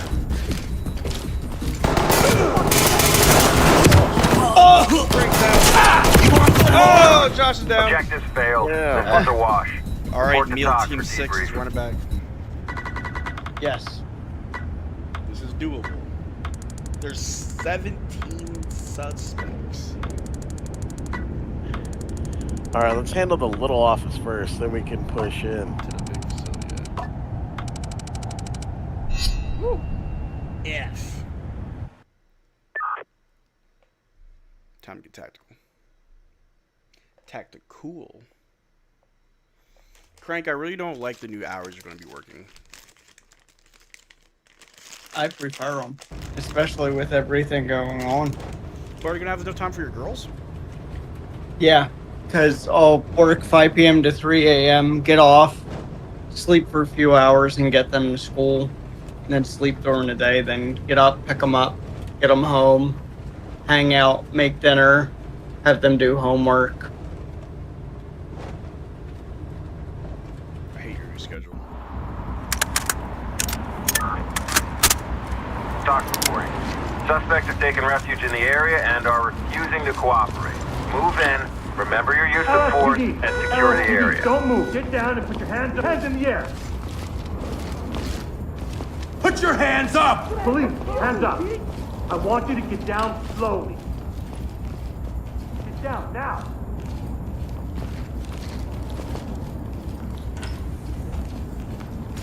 Take orders. Get back, you go!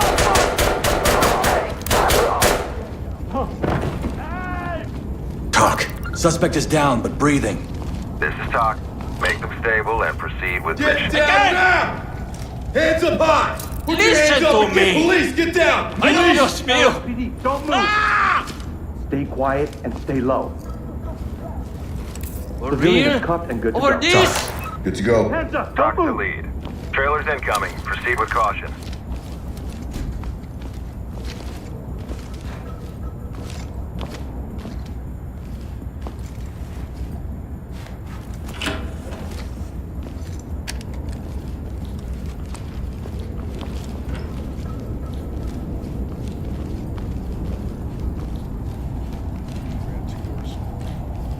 Wrap around left.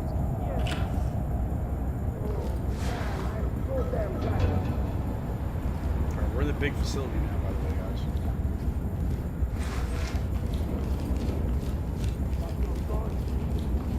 Oh, out there off the loading dock.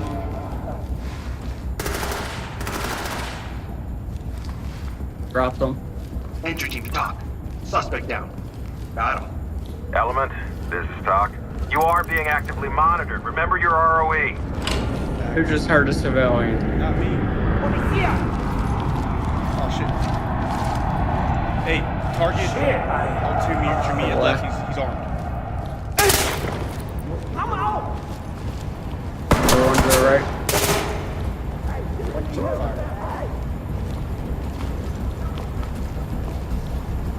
What do I do?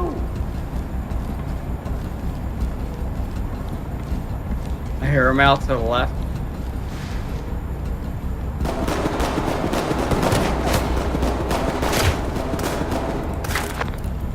Ah, no. Oh, failed that one. The suspects have taken hostages. Talk to entry team. Be advised, the suspects are holding civilians hostage. Oh, that hurt so bad.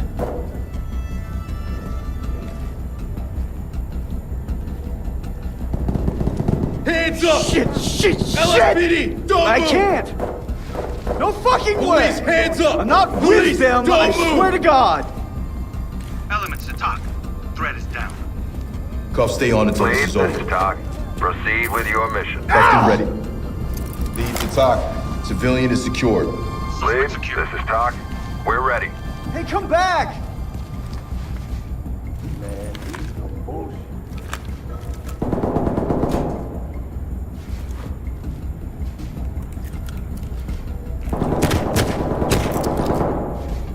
Fuck.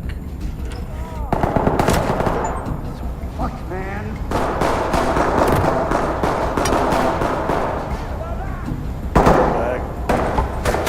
Civilian is ready.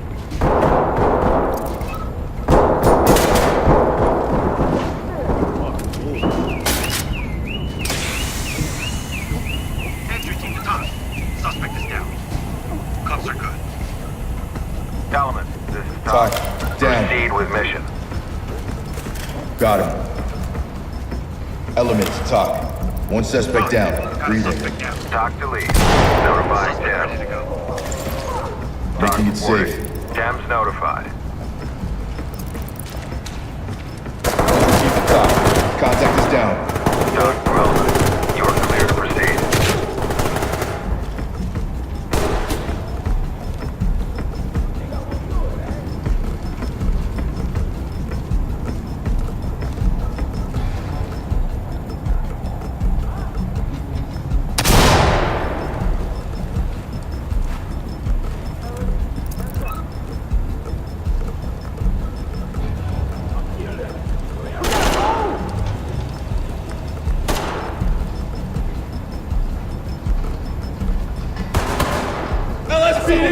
I need help!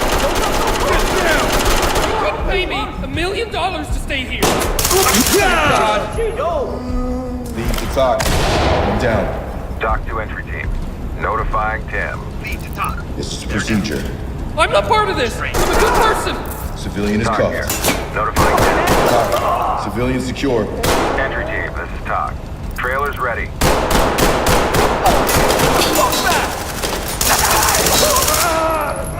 Hey there! ¿Qué pasa? Go hurt. Mierda!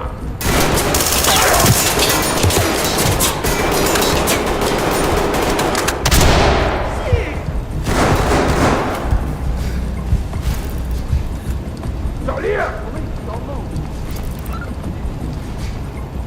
Zipped up.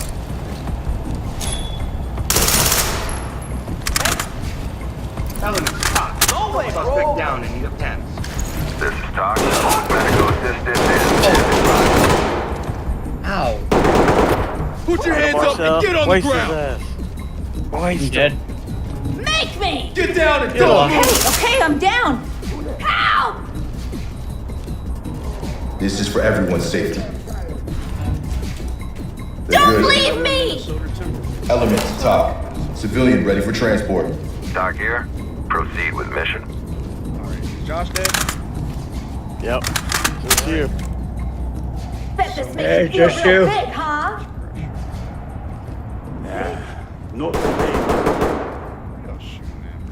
They can wall bang you.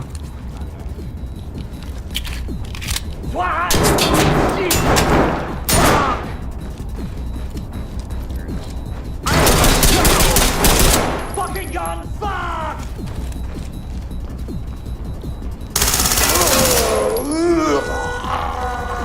Entry team to talk. We have a suspect down here. Need temps ASAP.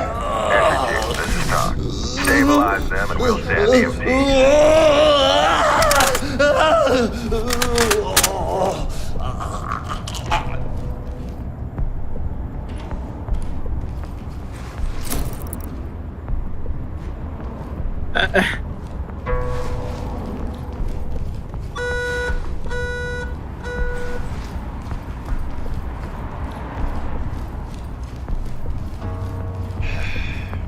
You ever played Payday 2? I don't think I have. I feel like I have. You're gonna have to kill me, bitch! I'm not going to fucking jail! Suspect detained.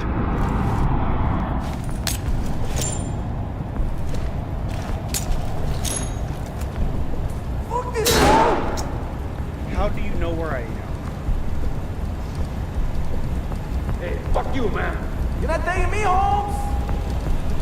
So I think they're all to your right. We pretty much cleared everything to the left. I'm trying to get around on the right side without getting my line of fire. Apparently they just know exactly where I am. I want to go around without getting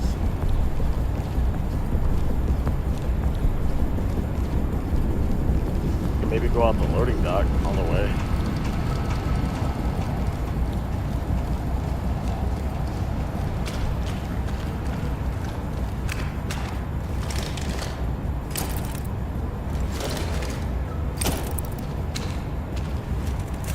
Suspect cuffed and secure.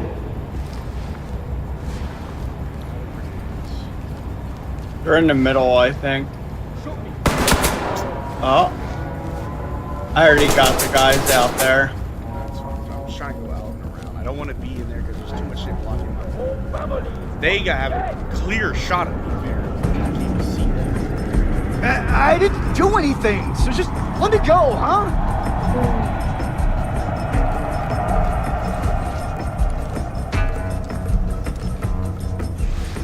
Well, your laser doesn't help.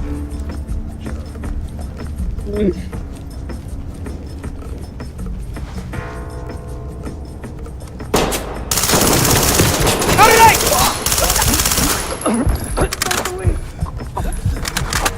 Just stay home. That man's stomach. A lot of bullets. Another one to your left.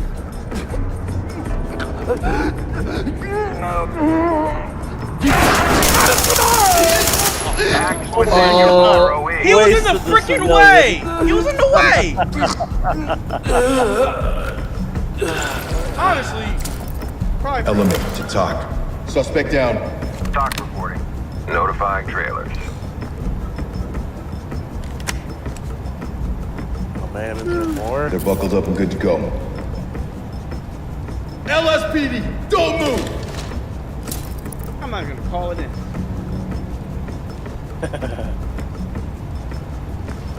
Lead to talk.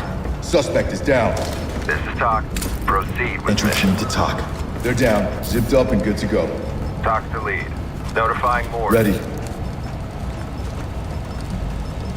Fortunately, they have.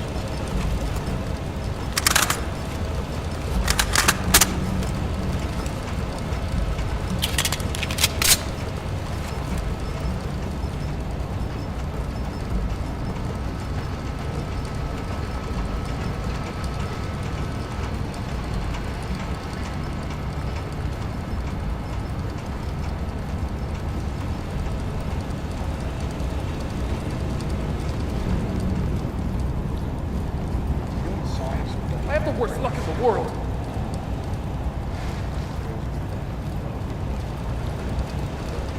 All night long, let me see that thong, baby. That thong, da thong, thong, thong. Where do I go now? I already cleared that building. I don't know if I can go any further in. Does it say the chaos was brought to You gotta order? No, you got to go up the stairs and then down. Okay. Up the stairs, down, and to the right. Remember, that's where we died last time. Throw up.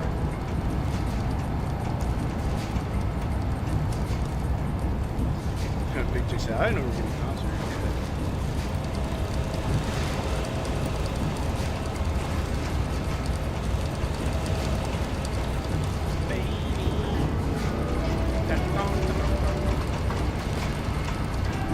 Why does this have to happen to me? I don't know.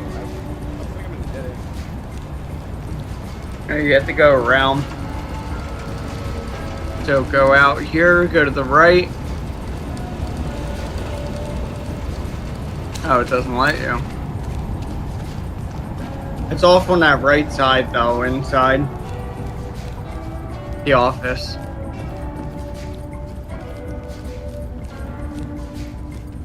You can't go to the outside. Fuck! There's a woman after the rest. Yeah, she's upstairs in the shipping facility.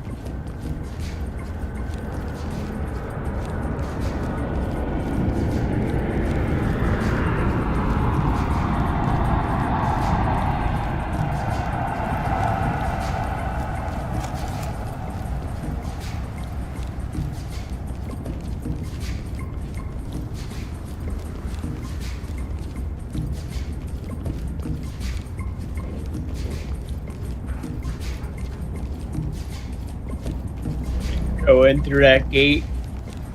I don't think that goes anywhere. Could be wrong.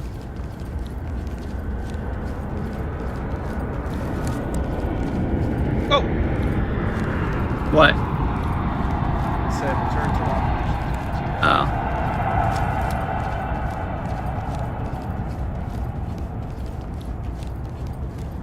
That's where we entered at, I think.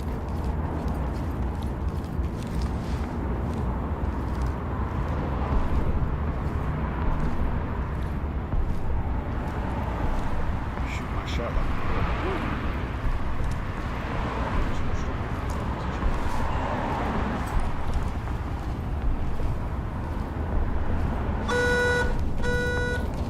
Yeah, so go through.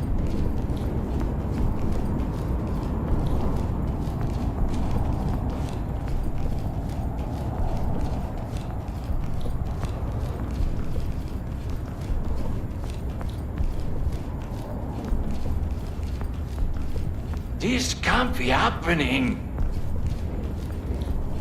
It's caught. Go to the right. There we go, up those stairs. Yeah.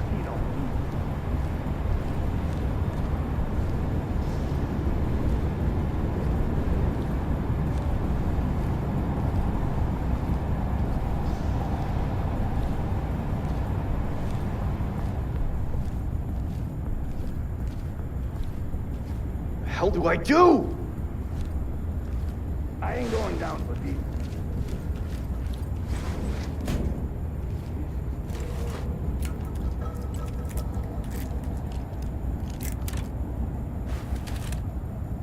Oh, hell! Oh my god!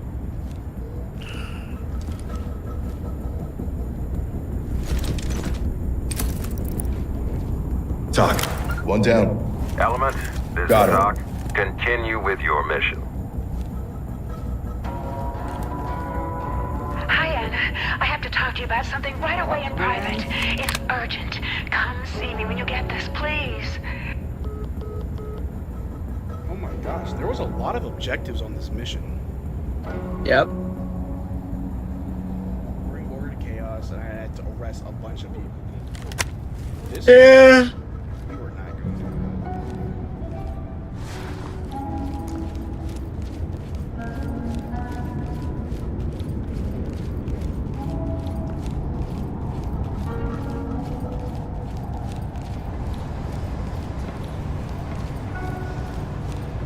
Check out this office.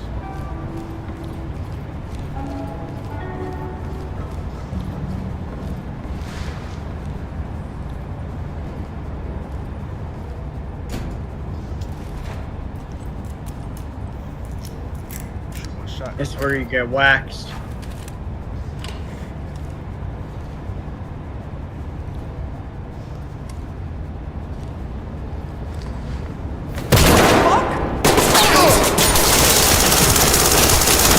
Don't kill the civilian.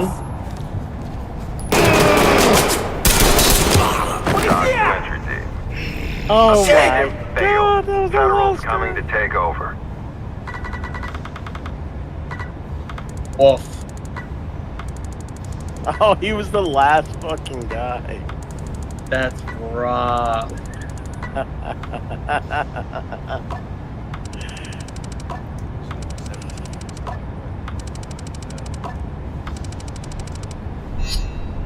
And I was just firing blindly because I couldn't, like, there was no time for me to try to line up a shot when he's wall banging with precision.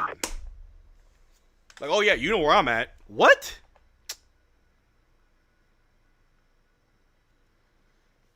Alright, guys, I need y'all to not die. I got one more. It's off to bed with me.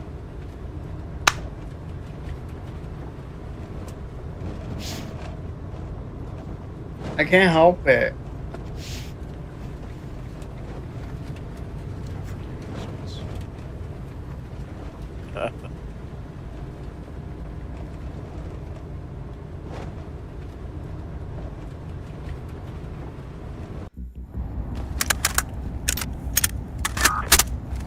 Talk reporting. Negotiations have failed and suspects have dug I'm in. pushing around Entry the team, outside. Go when ready. Front door's open. Police, Someone's don't behind the move. counter. Get on the ground now! I know you won't. Hands on your head Anything. now!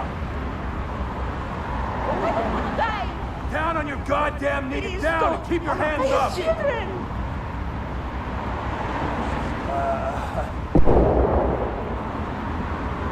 I don't eat such things!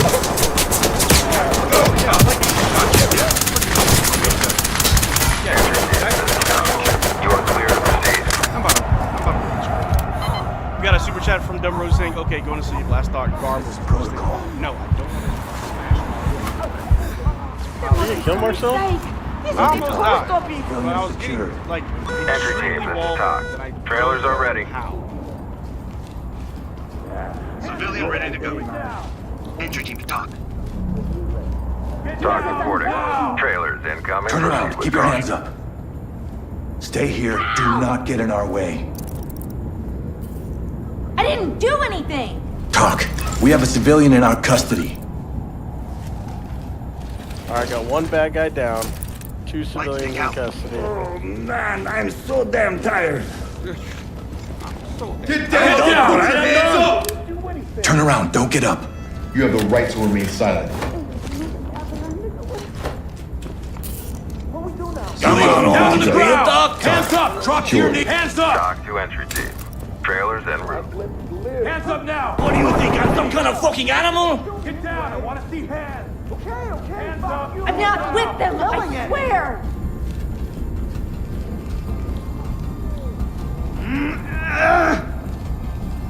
Talk. We have a civilian in our custody. Talk here. Beauty. Keep them coming.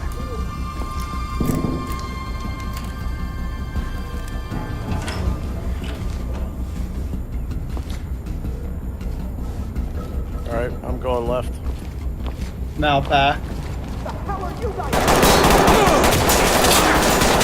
Down, man. Medical attention, all good. Lead the Oh, I'm down. God damn it. Dude, I fucking smoked that guy. That's... How am I? Lead to talk. One officer down, requesting Thames! Talk here. Proceed with mission.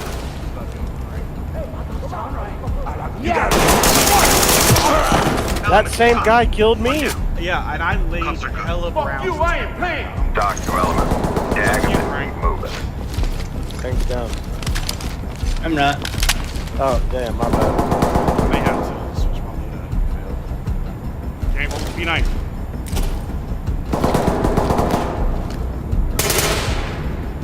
Entry team to talk. Police and threat is down. Talk to entry team. Thames notified.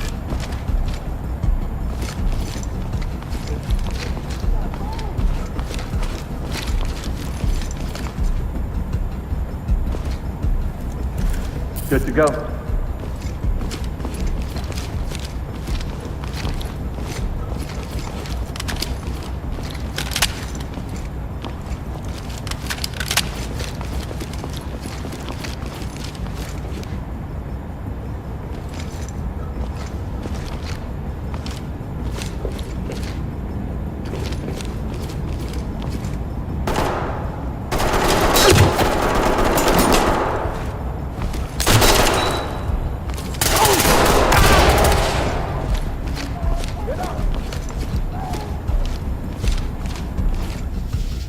Lead to talk.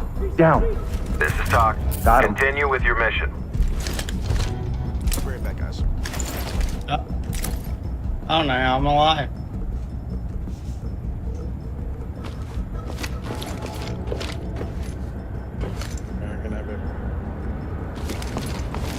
Police, get down.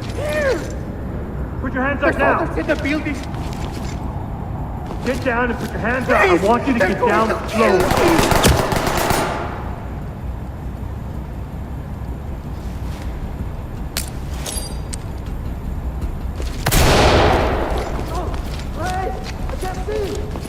Police, hands up. Say, boss. LSPD, don't move. Do not move. Fuck piece of shit. Talk. Show me. Ready. Compliant. You have no business here at the Trailer's en home. route.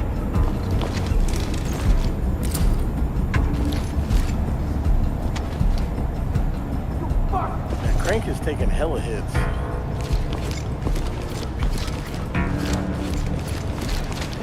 Having fun, bitch?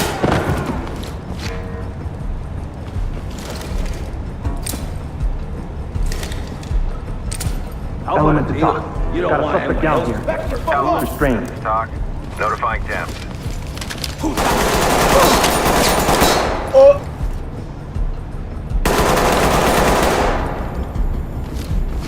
Vámonos.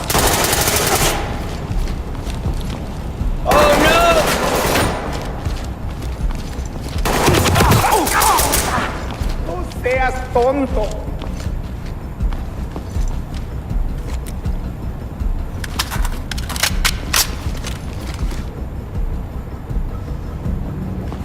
Don't worry. We're with the LSPD. Caught and ready. Please. Talk. LS civilian ready for transport. Element, this is Talk. You have to call an ambulance. Entry team, talk. Suspect down. Talk to lead. Suspect ready to go. Proceed with mission.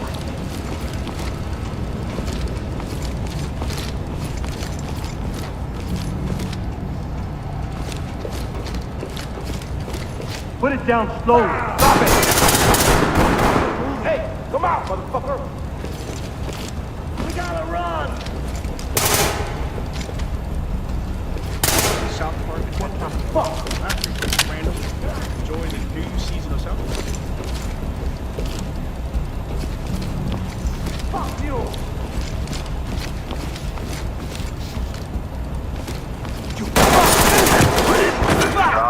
Talk. Mission failed. Entry team, head home. You know what? Win some.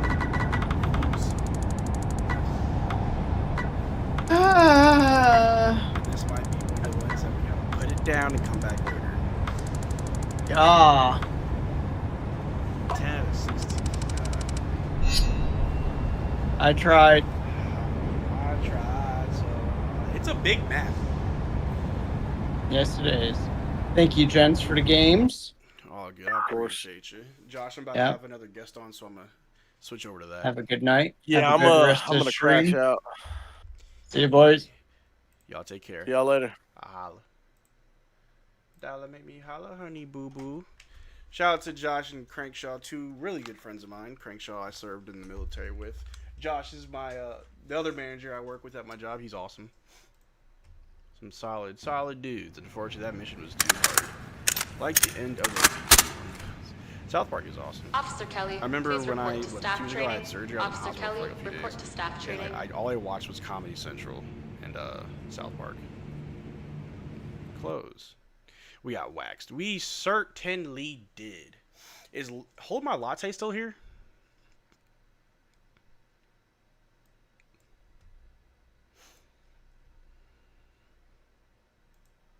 We've raised about $250, which is really cool. Appreciate you guys.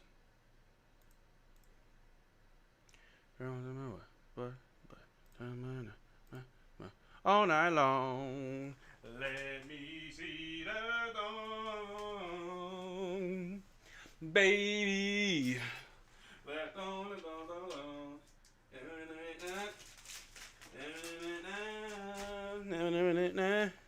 That dawn, that dawn, dawn, dawn.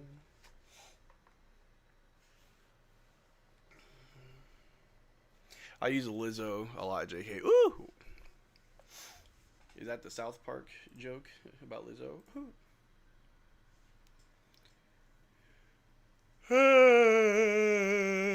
That's the first big yawn of the night, which tells you I'm getting sleepy. Man. Alright.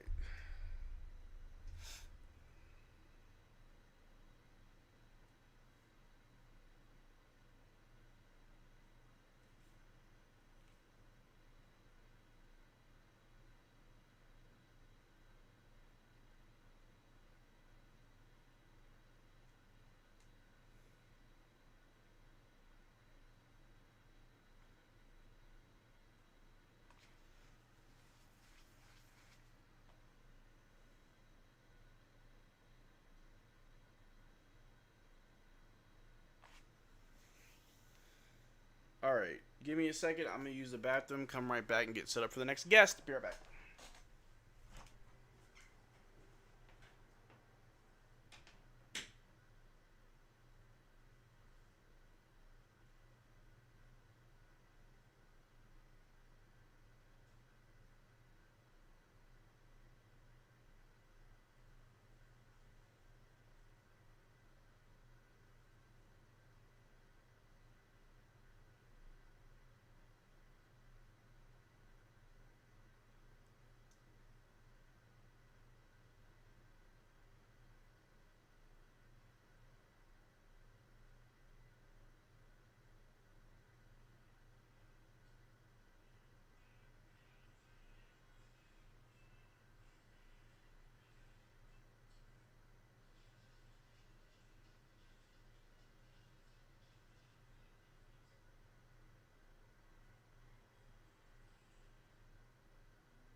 you for just hanging out, guys. Appreciate y'all.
Where's my phone?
How's everybody doing?